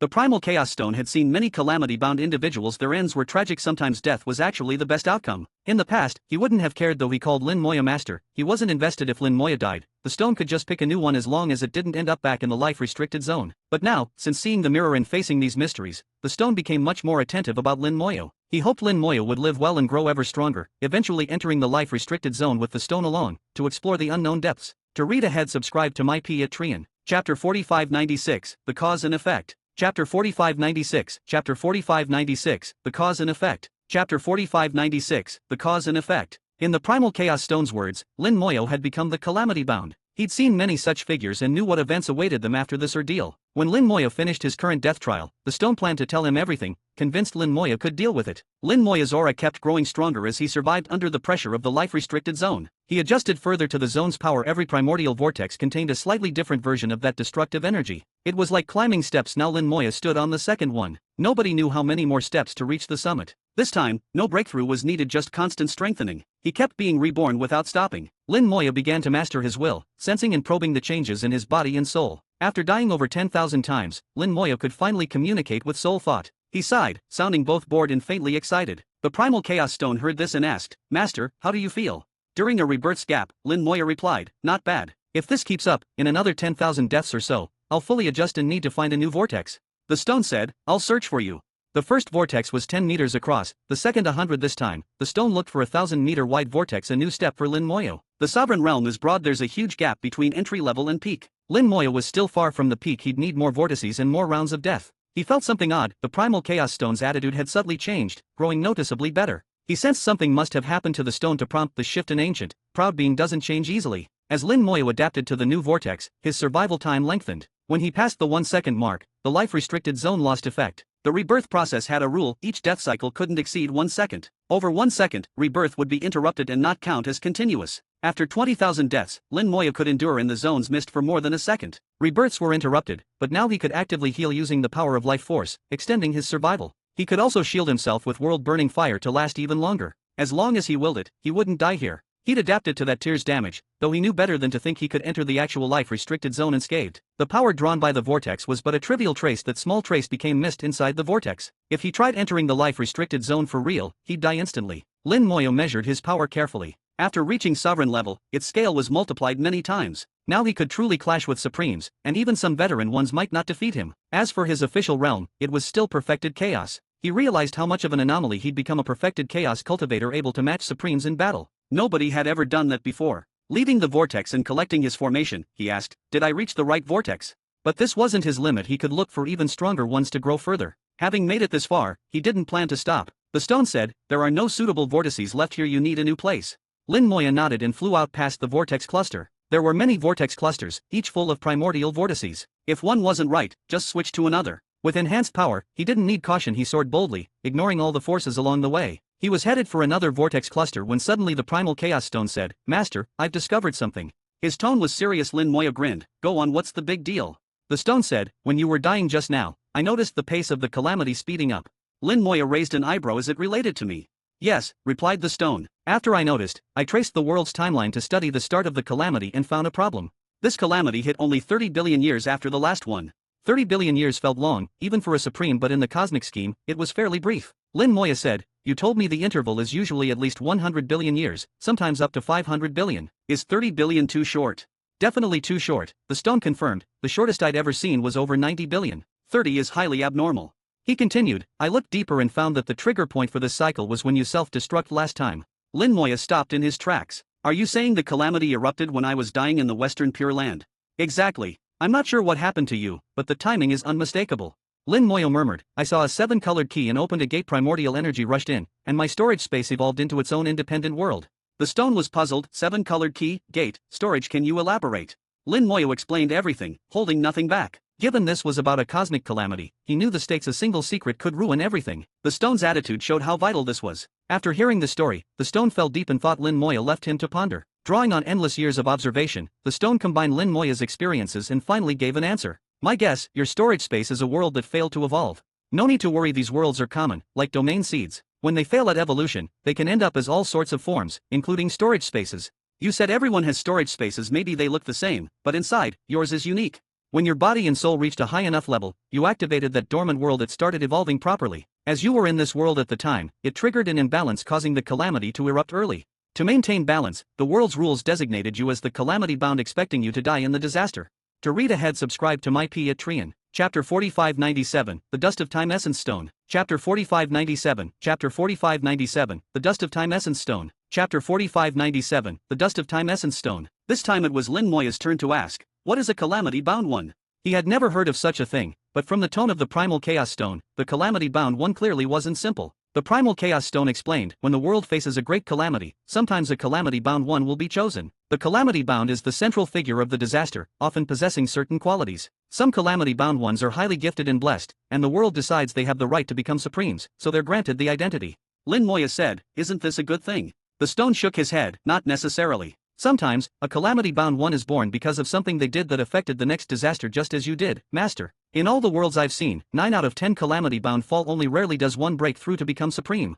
He continued, being calamity-bound is a double-edged sword. There are both advantages and drawbacks, and they tend to go through some terrible things. Their ends are often tragic. Lin Moya's heart skipped a beat. What sort of things? The stone replied, voice tinged with mystery, all sorts: betrayal by kin, turned lovers, backstabbing brothers, and more. As the calamity-bound one, you become the center of the world and the object of countless envy. Many will be affected by world's rules, their minds changed, unknowingly seeing the calamity-bound as an enemy. It's a shift in fate. It's not just a tragic end for the calamity-bound, often their friends, too, are impacted and meet poor fates.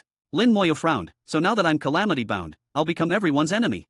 Not necessarily, but the odds are high. You must prepare, answered the stone. Lin Moya thought over many things, muttering, my family and friends have all been sent into my world. They're free of ties to this one, so should escape the wild's influence. Only my wives remain in this world. It looks like I'll need to hasten their relocation.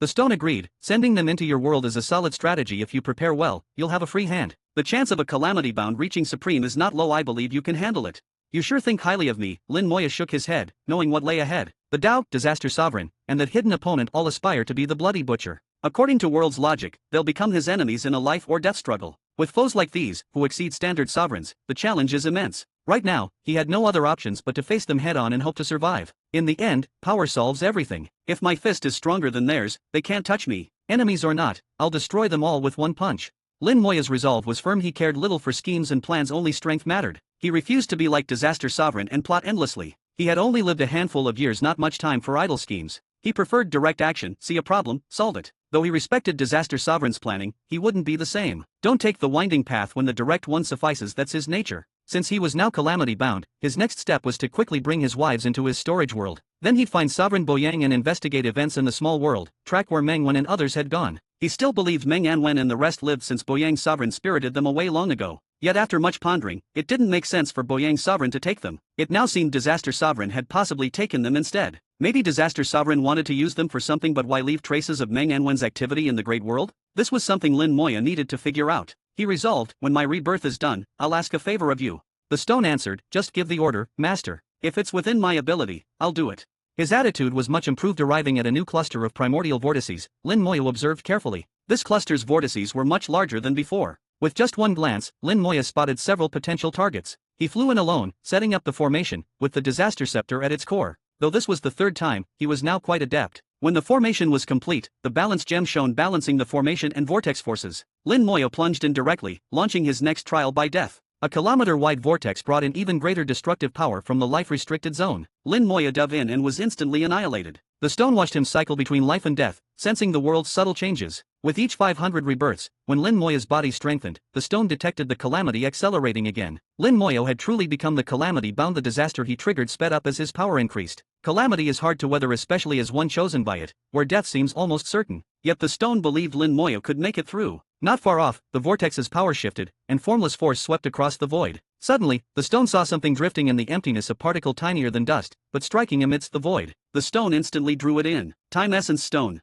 He frowned. The speck, smaller than dust, was an exceptionally rare Time Essence Stone. More precisely, it was an insignificant fragment of one. Sensing it, the stone found a faint but real aura. It meant someone had had a complete Time Essence Stone, used it for something, and after use it shattered, leaving tiny fragments behind. Even broken, a Time Essence Stone is a supreme material. No one would simply discard it. Let's see who's lucky enough to have found a Time Essence Stone. The stone activated the Element Gem and Realm Gem, using their power to trace the past. With the fragment as focus, the time trace was precise. Soon he glimpsed scene after scene, a full Time Essence Stone drifting through the void, not evolving into a creature. A huge hand appeared and seized the stone. It's him. To read ahead, subscribe to my Patreon. Chapter 4598, Fourth Cycle of Self-Destruction. Chapter 4598, Chapter 4598, Fourth Cycle of Self-Destruction. Chapter 4598, Fourth Cycle of Self-Destruction. In the image produced by the Realm Gems projection, a large hand appeared and firmly seized the Time Essence Stone. Earlier, the Primal Chaos Stone hadn't explained that the Time Essence Stone itself, while unable to evolve into a living being, was so powerful that at least a Grand Sovereign was required to grasp it. At the time, Lin Moya's body and soul strength were only just beneath a Grand Sovereign, so only by activating his ascension could he grasp a Time Essence Stone. The scene showed that hand gripping the Time Essence Stone, steady and unshaken, making clear the individual's realm at least a heavenly sovereign. At that moment, the Primal Chaos Stone already suspected the identity. When the image revealed the person's appearance, the Primal Chaos Stone was unsurprised. Disaster Sovereign, the same Disaster Sovereign who had obtained the Time Essence Stone. The stone wasn't small, and the great hand squeezed tighter and tighter. Soon cracks appeared on it. The cracks multiplied, eventually splitting the stone into 4 or 5 pieces. A Time Essence Stone the size of a fist was forcibly broken apart. As it shattered, a few grains of dust-like fragments flew out, disappearing into the void. Disaster Sovereign clearly didn't care about these flecks, simply collecting the fractured stone and leaving contentedly. With a wave, the Primal Chaos Stone stopped the tracing. He noted Disaster Sovereign would surely use the Time Essence Stone, though nobody knew for what. He was fully aware of the world's rules. Once used, the Time Essence Stone causes time disarray. Using time powers to trace the past would clash with the stone's activation, possibly alerting Disaster Sovereign, and creating interference that blocked further viewing, so he stopped. Lin Moya didn't want to provoke Disaster Sovereign, at least not yet. The Time Essence Stone was split into several pieces, reducing its power but greatly increasing quantity. What will he do with it? There are many possible uses for the Time Essence Stone. Disaster Sovereign certainly won't waste it, so whatever he does, it will be important. The Primal Chaos Stone recalled Lin Moya mentioning the small world disappearing in a surge of great temporal force. He'd previously assumed an old man in a green robe was responsible, but now it could just as well be Disaster Sovereign. Analysis was not the stone's strength. After a brief effort left his head aching, he simply left this problem to Lin Moya. He stowed the grain of time essence dust, intending to hand it over once Lin Moya's ordeal was completed. Amid the vortex's flickering purple light, Lin Moya continued growing and adjusting in his cycle of rebirth, progressing from faint awareness to full bodily control. He clearly sensed himself growing stronger and grew to a deeper understanding of the life-restricted zone. He felt the barrenness and loneliness inherent in the zone, which exuded a terrifying power that destroyed anything entering, including living things. Disaster Sovereign was right in one sense. Grand Sovereigns belong to the third tier, those who surpass them the Tao belong to the fourth, but this fourth tier remains unstable. True fourth tier power is only achieved by Supremes. If Grand Sovereigns are the peak of tier 3, then Emperor Breaking Blue is the peak of tier 4. To enter the life-restricted zone, one must reach the 5th tier. So far, only the Disaster Scepter and the system have entered that 5th tier. Disaster Sovereign's ability to clarify power tiers comes from having surpassed the Grand Sovereign himself, touching that level along with the Tao. Only with such mastery can one comprehend all. During Lin Moya's rebirths, he mulled over unresolved questions, slowly clarifying the entire sequence of events. Disaster Sovereign likely learned much within the deepest wilds. He even knew of the Great Calamity. Thus, after making his breakthrough, he waited for the calamity to arrive, his chance at becoming a supreme. His plotting and schemes were unmatched throughout Chaos Wilds. After the second Great Calamity, no one outshone him. Reflecting, Lin Moya saw he had fully adapted to the Vortex's life-restricted zone energy. Its power now failed to kill him, so his rebirths naturally stopped. He had no idea how many rounds of rebirth he had experienced, but at the beginning, he had no consciousness at all. Now, his body and soul seemed poised to reach their next limit, the true limit of a Grand Sovereign. Sensing his rebirths, he'd endured 3 cycles. The little tree was doing its best to help him recover rebirths, so he had thousands more in reserve for another round. Find another vortex. With a thought, Lin Moya retrieved the formation and flew off. The Primal Chaos Stone studied him. Master, your body and soul are already close to the Grand Sovereign's limit. Lin Moya nodded. Just about a few thousand more deaths should do it. He didn't have the stone's ability to see the exact edge, but he could feel his own body. The limit is a fuzzy concept. Once a body and soul reach a certain level, it becomes apparent. The stone said, if I'm correct, after you reach the Grand Sovereign limit, your body and soul will keep improving, a foundation for future entry into the life-restricted zone. You can consider it early adaptation. Lin Moya nodded. Understood, this has happened before. Let's find another vortex. I already did over there.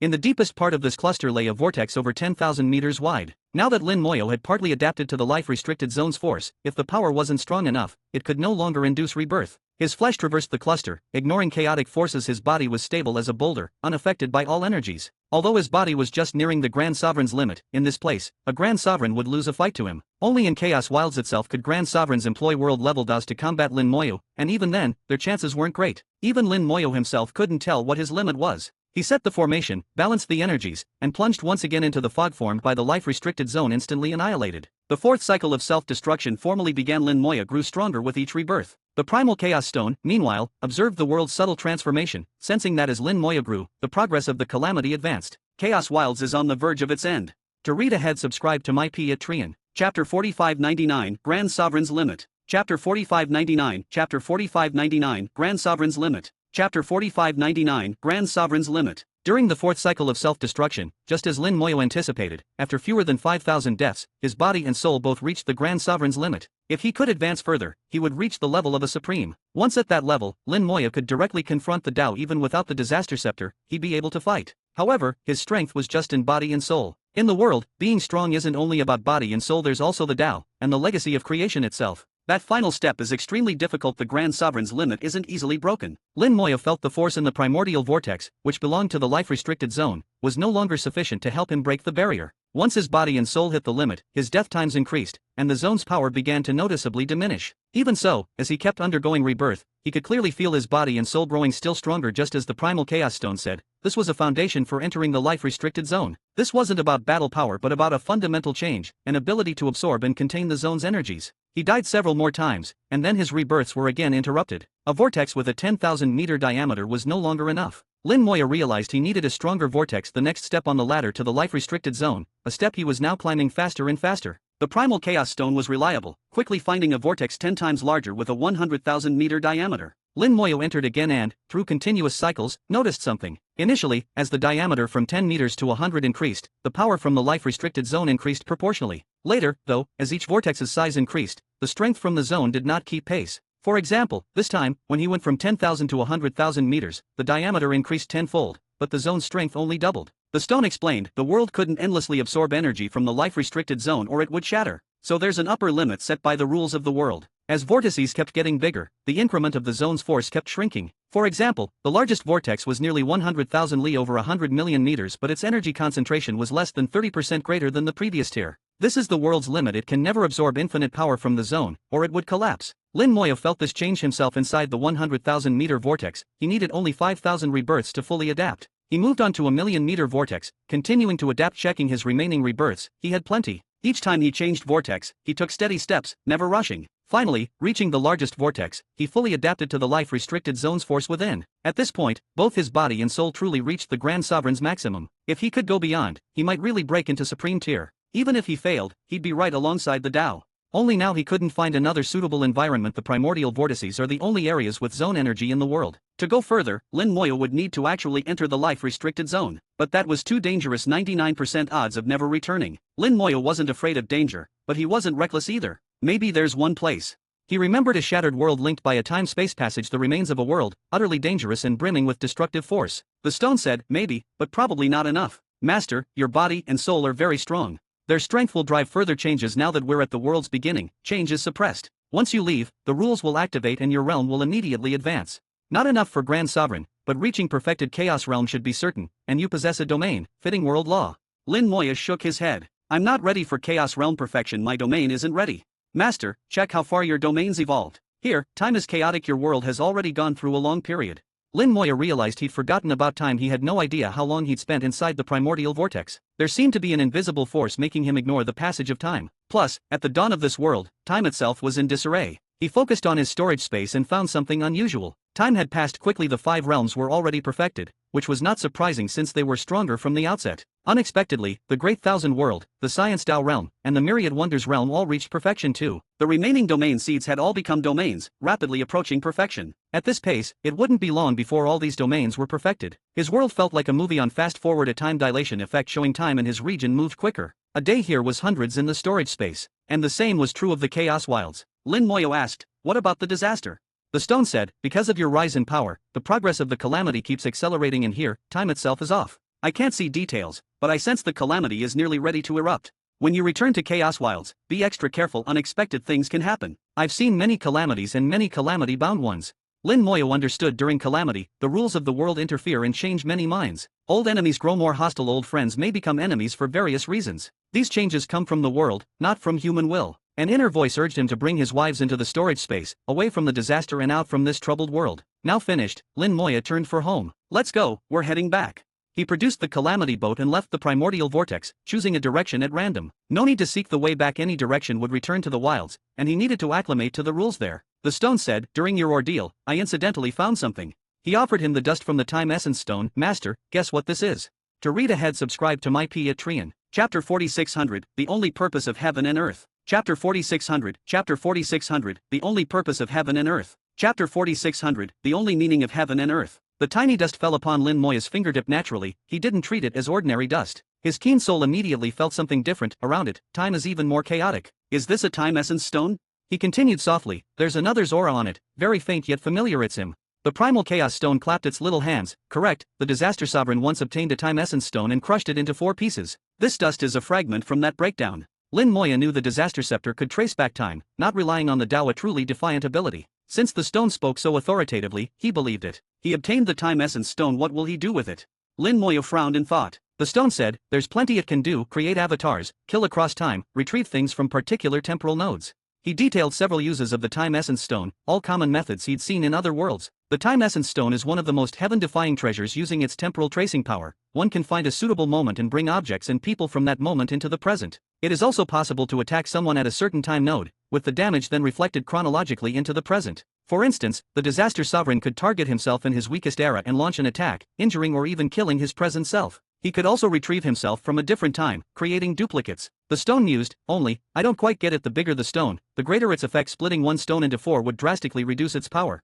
Lin Moya's thoughts flashed. I think I understand now. Some questions I couldn't answer before make sense now. Why disaster sovereign carried off the world of my birth. There, my mark exists, and he can use it to trace me at my weakest and strike at me, then, injuring my current self. Lin Moya understood that once he grew powerful, he'd try to reclaim the small world, so disaster sovereign moved first. Holding that world gave him a trump card. Recalling the events inside the small world, acquiring the disaster scepter seemed coincidental but must have been arranged by disaster sovereign. Disaster sovereign set the board, making Lin Moya the central piece. But why choose Lin Moya? Remembering things disaster sovereign had said, and the cycle-by-cycle domain evolutions in the heavenly void, it was as if disaster sovereign had always awaited him. Only disaster sovereign knows the answer. Or perhaps not. Lin Moya realized his idea was wrong. There was one other who knew, his elder sister Lin Mohan, once great sword sovereign and the strongest among the prospective sovereigns. Her becoming his sister was no coincidence, but fate. The stone said, using a fragment of the time essence stone is more than enough to trace a world's time. What else have you realized? Lin Moya replied, how disaster sovereign survived under the Tao's nose by bringing a version of himself from another time point.